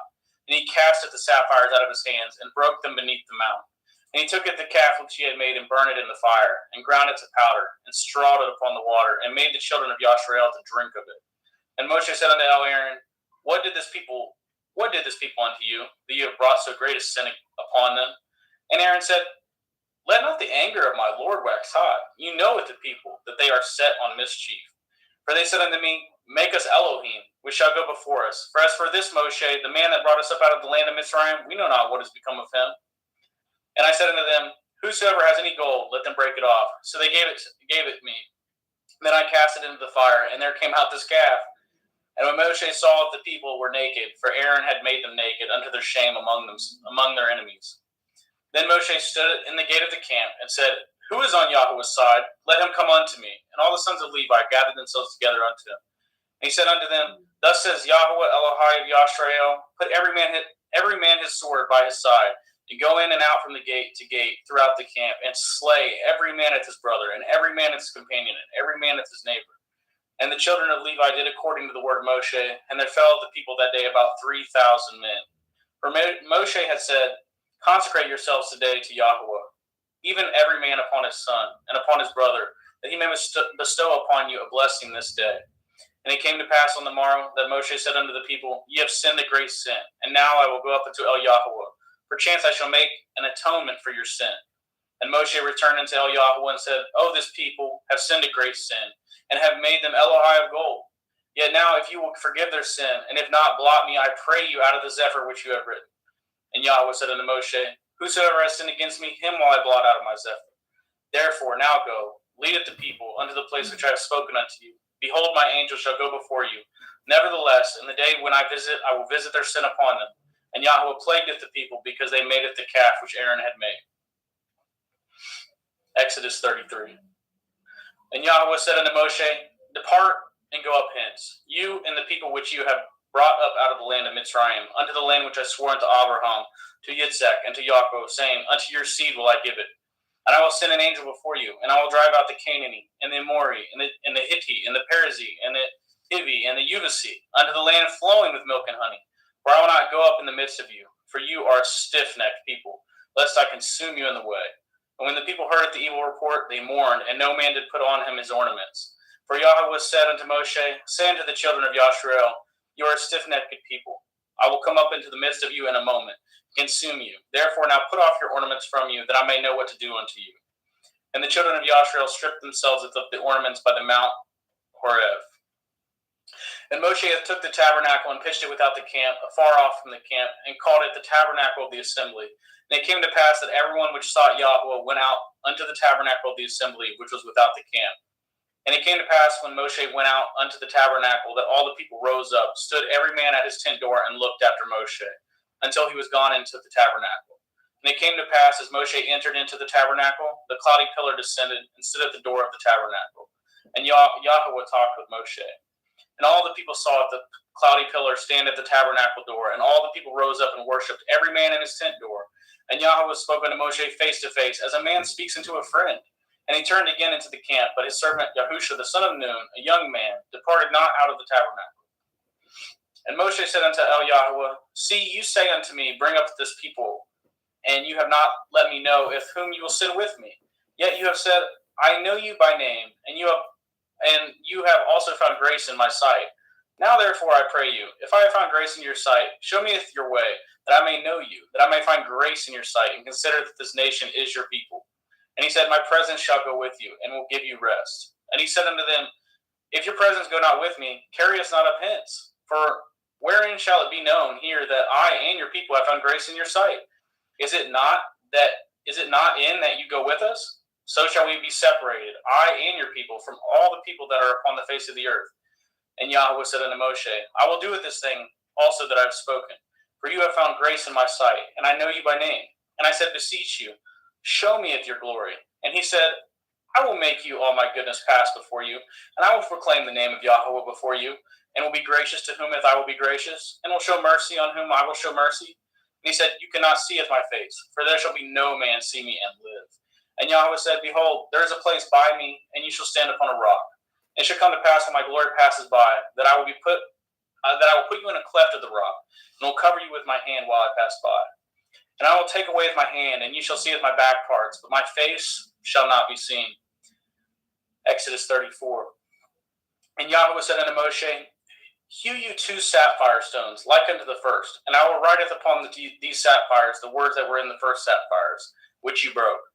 And be ready in the morning, and come up in the morning unto Mount Sinai, and present yourself there to me in the top of the mount.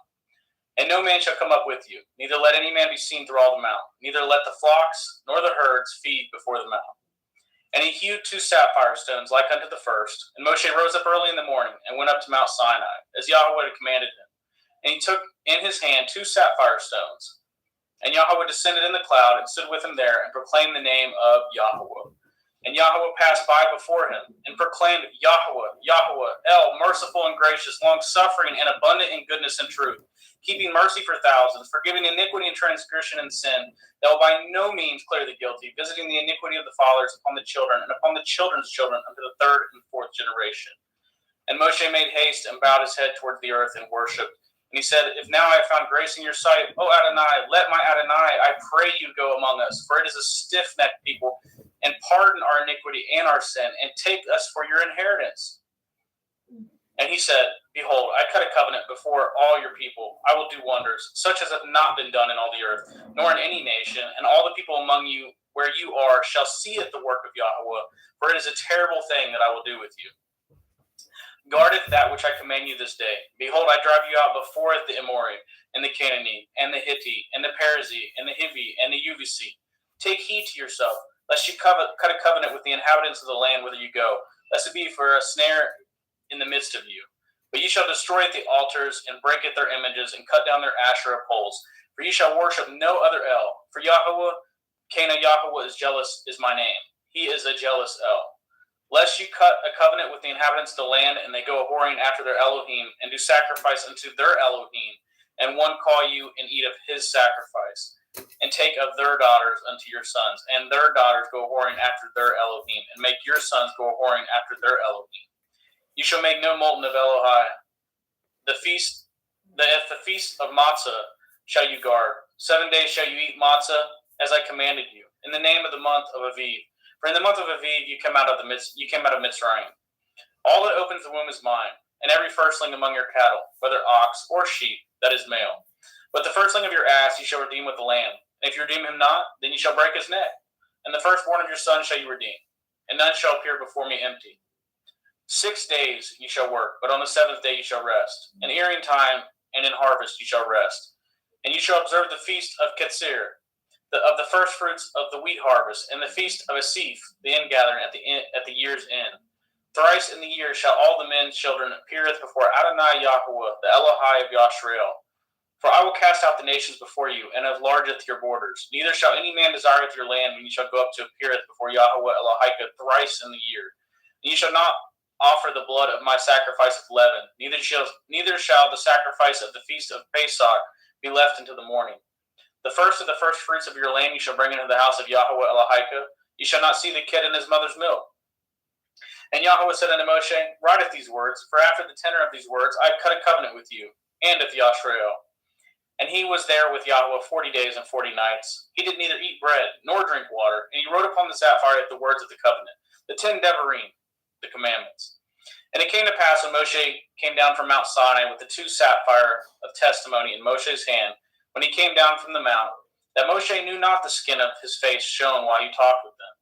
And when Aaron and all the children of Yashrael saw Moshe, behold, the skin of his face shone, and they were afraid to come nigh him. And Moshe called unto them, and Aaron and all the rulers of the assembly returned unto him, and Moshe talked with them. And afterwards all the children of Yashrael came nigh, and he gave them in commandment, if all that Yahweh had spoken with him in Mount Sinai. Until Moshe had done speaking with them, he put a veil on his face. But when Moshe went in before Yahweh to speak with him, he took the veil off until he came out. And he came out and spoke unto the children of Yashrael, which he was commanded. And the children of Yashrael saw the face of Moshe, that the skin of Moshe's face shone. And Moshe put the veil upon his face until he went in to speak with him. One moment.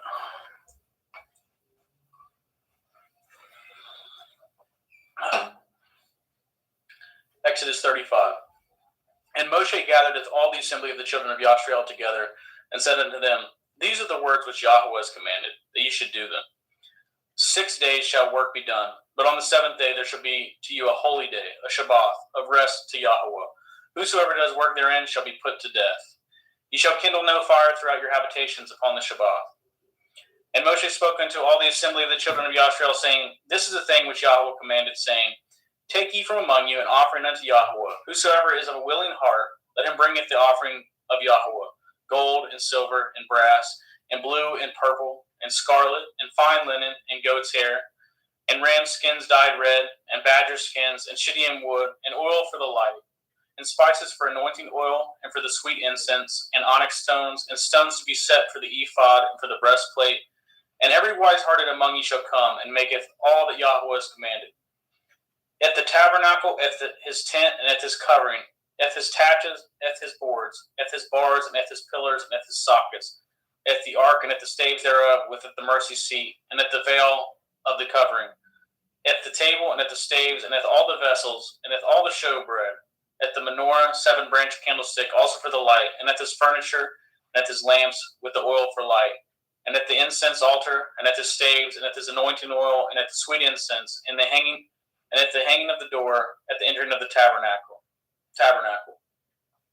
At the altar of burnt offering, with his brazen grate, at his staves, and at all his vessels, at the laver, and at his foot, and at the hangings of the court, his pillars, and their sockets, and their hanging for the door of the court, the pins of the tabernacle, and the pins of the court, and their cords, the clothes of service to do service in the holy place, the holy garments for Aaron the priest, and the garments of his sons to minister in the priest office.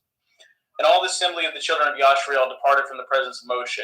And they came, everyone whose heart stirred him up, and everyone whom his ruach made willing, and they brought Yahweh's offering to the work of the tabernacle of the assembly, and for all his service, and for the holy garments.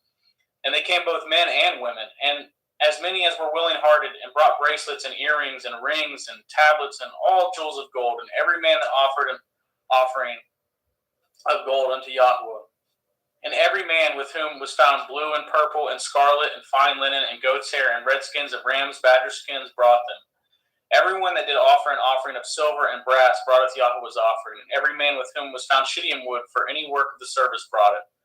And all the women that were wise-hearted did spin with their hands, and brought it that which they had spun, both at the blue and at the purple and at the scarlet and at the fine linen.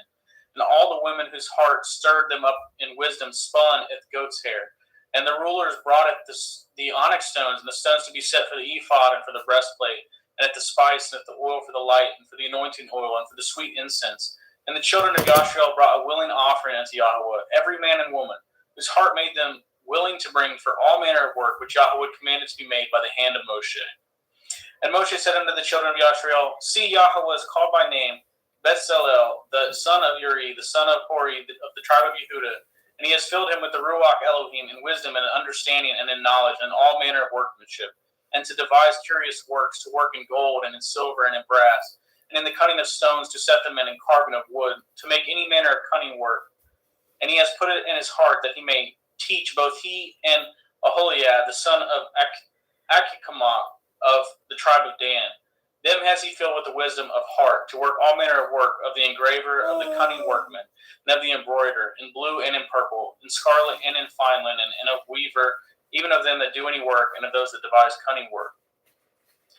Exodus 36. Then wrought Bezalel and Aholiab, and every wise-hearted man, in whom Yahweh will put wisdom and understanding, know how to work with all manner of work for service of the sanctuary, according to all that Yahweh had commanded. And Moshe called Bezalel and Aholiab, and every wise-hearted man in whose heart Yahweh put wisdom, even everyone whose heart stirred him up to come up to work to do it. And they received of Moshe all the offering which the children of Yashriel had brought for the work of the service of the sanctuary, to make it withal. And they brought yet unto him free offerings every morning. And all the wise men that wroughteth all the work of the sanctuary came every man from his work which they had made. And they spoke unto Moshe, saying, The people bring much more than enough for the service of the work which Yahweh has commanded to make.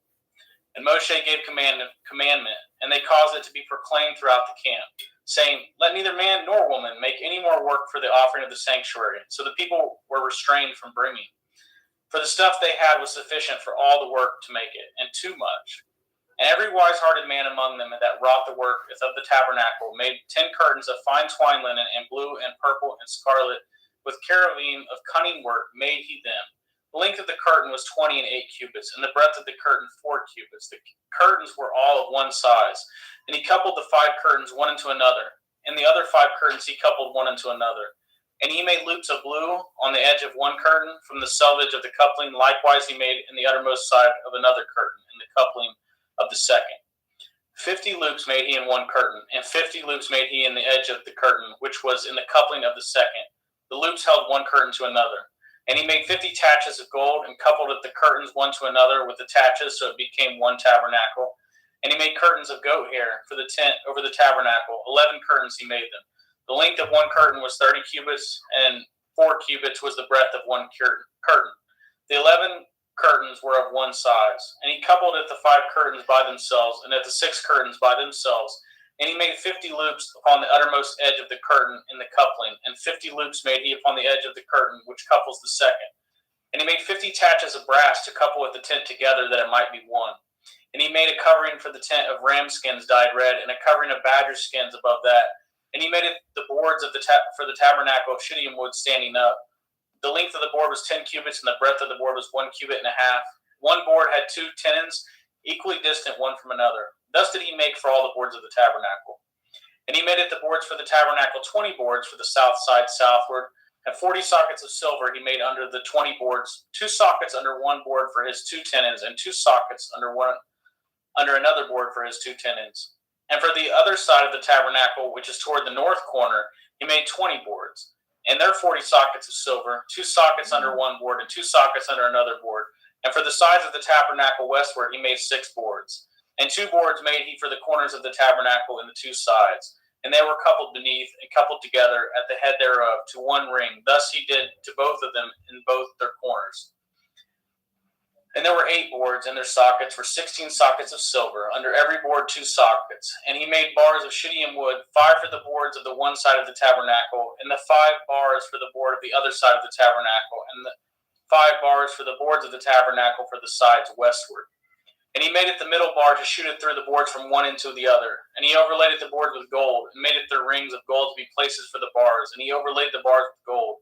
And he made it the veil of blue and purple and scarlet and fine twined linen. With cherubim made it he of cunning work. And he made thereunto 4 pillars of shittim wood, and overlaid them with gold. Their hooks were of gold. And he cast for them 4 sockets of silver. And he made a hanging for the tabernacle door of blue and purple and scarlet and fine twined linen of needlework. And at the 5 pillars of it with at their hooks, and he overlaid their chapters and their fillets with gold, but their 5 sockets were of brass. Exodus 37. And Bezalel made it the ark of shittim wood. 2 cubits and a half was the length of it, and a cubit and a half the breadth of it, and a cubit and a half the height of it. And he overlaid it with pure gold within and without, and made a crown of gold to it round about. And he cast for it 4 rings of gold to be set by the 4 corners of it, even 2 rings upon the side of it, and 2 rings upon the other side of it. And he made the staves of shittim wood and overlaid them with gold. And he put the staves into rings by the sides of the ark, to beareth the ark. And he made the mercy seat of pure gold. 2 cubits and a half was the length thereof, and 1 cubit and a half the breadth thereof. And he made 2 cherubim of gold. Beaten of one piece made he them, and on the 2 ends of the mercy seat. 1 cherub on the end on this side, and another cherub on the other end on that side. Out of the mercy seat made he the cherubim on the 2 ends thereof. And the cherubim spread out their wings on high, and covered with their wings over the mercy seat, with their faces one to another, even to the mercy seatward were their faces of the cherubim. And he made it the table of shittim wood. 2 cubits was the length thereof, and a cubit the breadth thereof, and a cubit and a half the height thereof. And he overlaid it with pure gold, and made thereunto a crown of gold round about it. Also he made thereunto a border of a handbreadth round about, and made a crown of gold for the border thereof round about. And he cast for it 4 rings of gold, and put it the rings upon the 4 corners that were in the 4 feet thereof. Over against the borders were the rings, the places for the staves to beareth the table.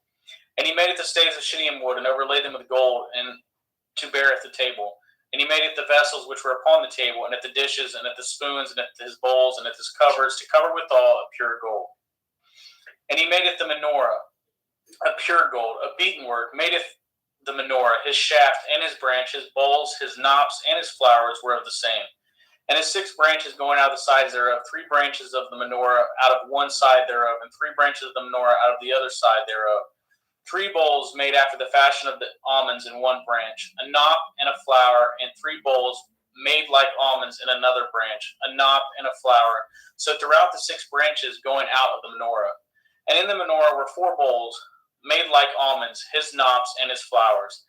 And a knop under the 2 branches of the same, and a knop under the 2 branches of the same, and a knop under the 2 branches of the same, according to the 6 branches going out of it. Their knops and their branches were of the same. All of it was one beaten work of pure gold. And he made it his 7 lamps, and his snuffers, and his snuff dishes of pure gold. Of a talent of pure gold made he it, and all the vessels thereof. And he made it the incense of the incense altar of shittim wood, for the length of it was a cubit, and the breadth of it a cubit. It was 4 square, and 2 cubits was the height of it. The horns thereof were of the same. And he overlaid it with pure gold, both at the top of it and at the sides thereof round about. And at the horns of it also he made unto it a crown of gold round about. And he made 2 rings of gold for it, under the crown thereof, by the 2 corners of it, upon the 2 sides thereof, to be places for the staves to bear it withal. And he made it the staves of shittim wood, and overlaid them with gold. And he made the holy anointing oil, and the pure incense of sweet spices, according to the work of the apothecary. Exodus 38. And he made it the altar of burnt offerings of shittim wood. 5 cubits was the length thereof, and 5 cubits the breadth thereof. It was 4 square, and 3 cubits the height thereof. And he made the horns thereof, the 4 corners of it. The horns thereof were of the same, and he overlaid it with brass.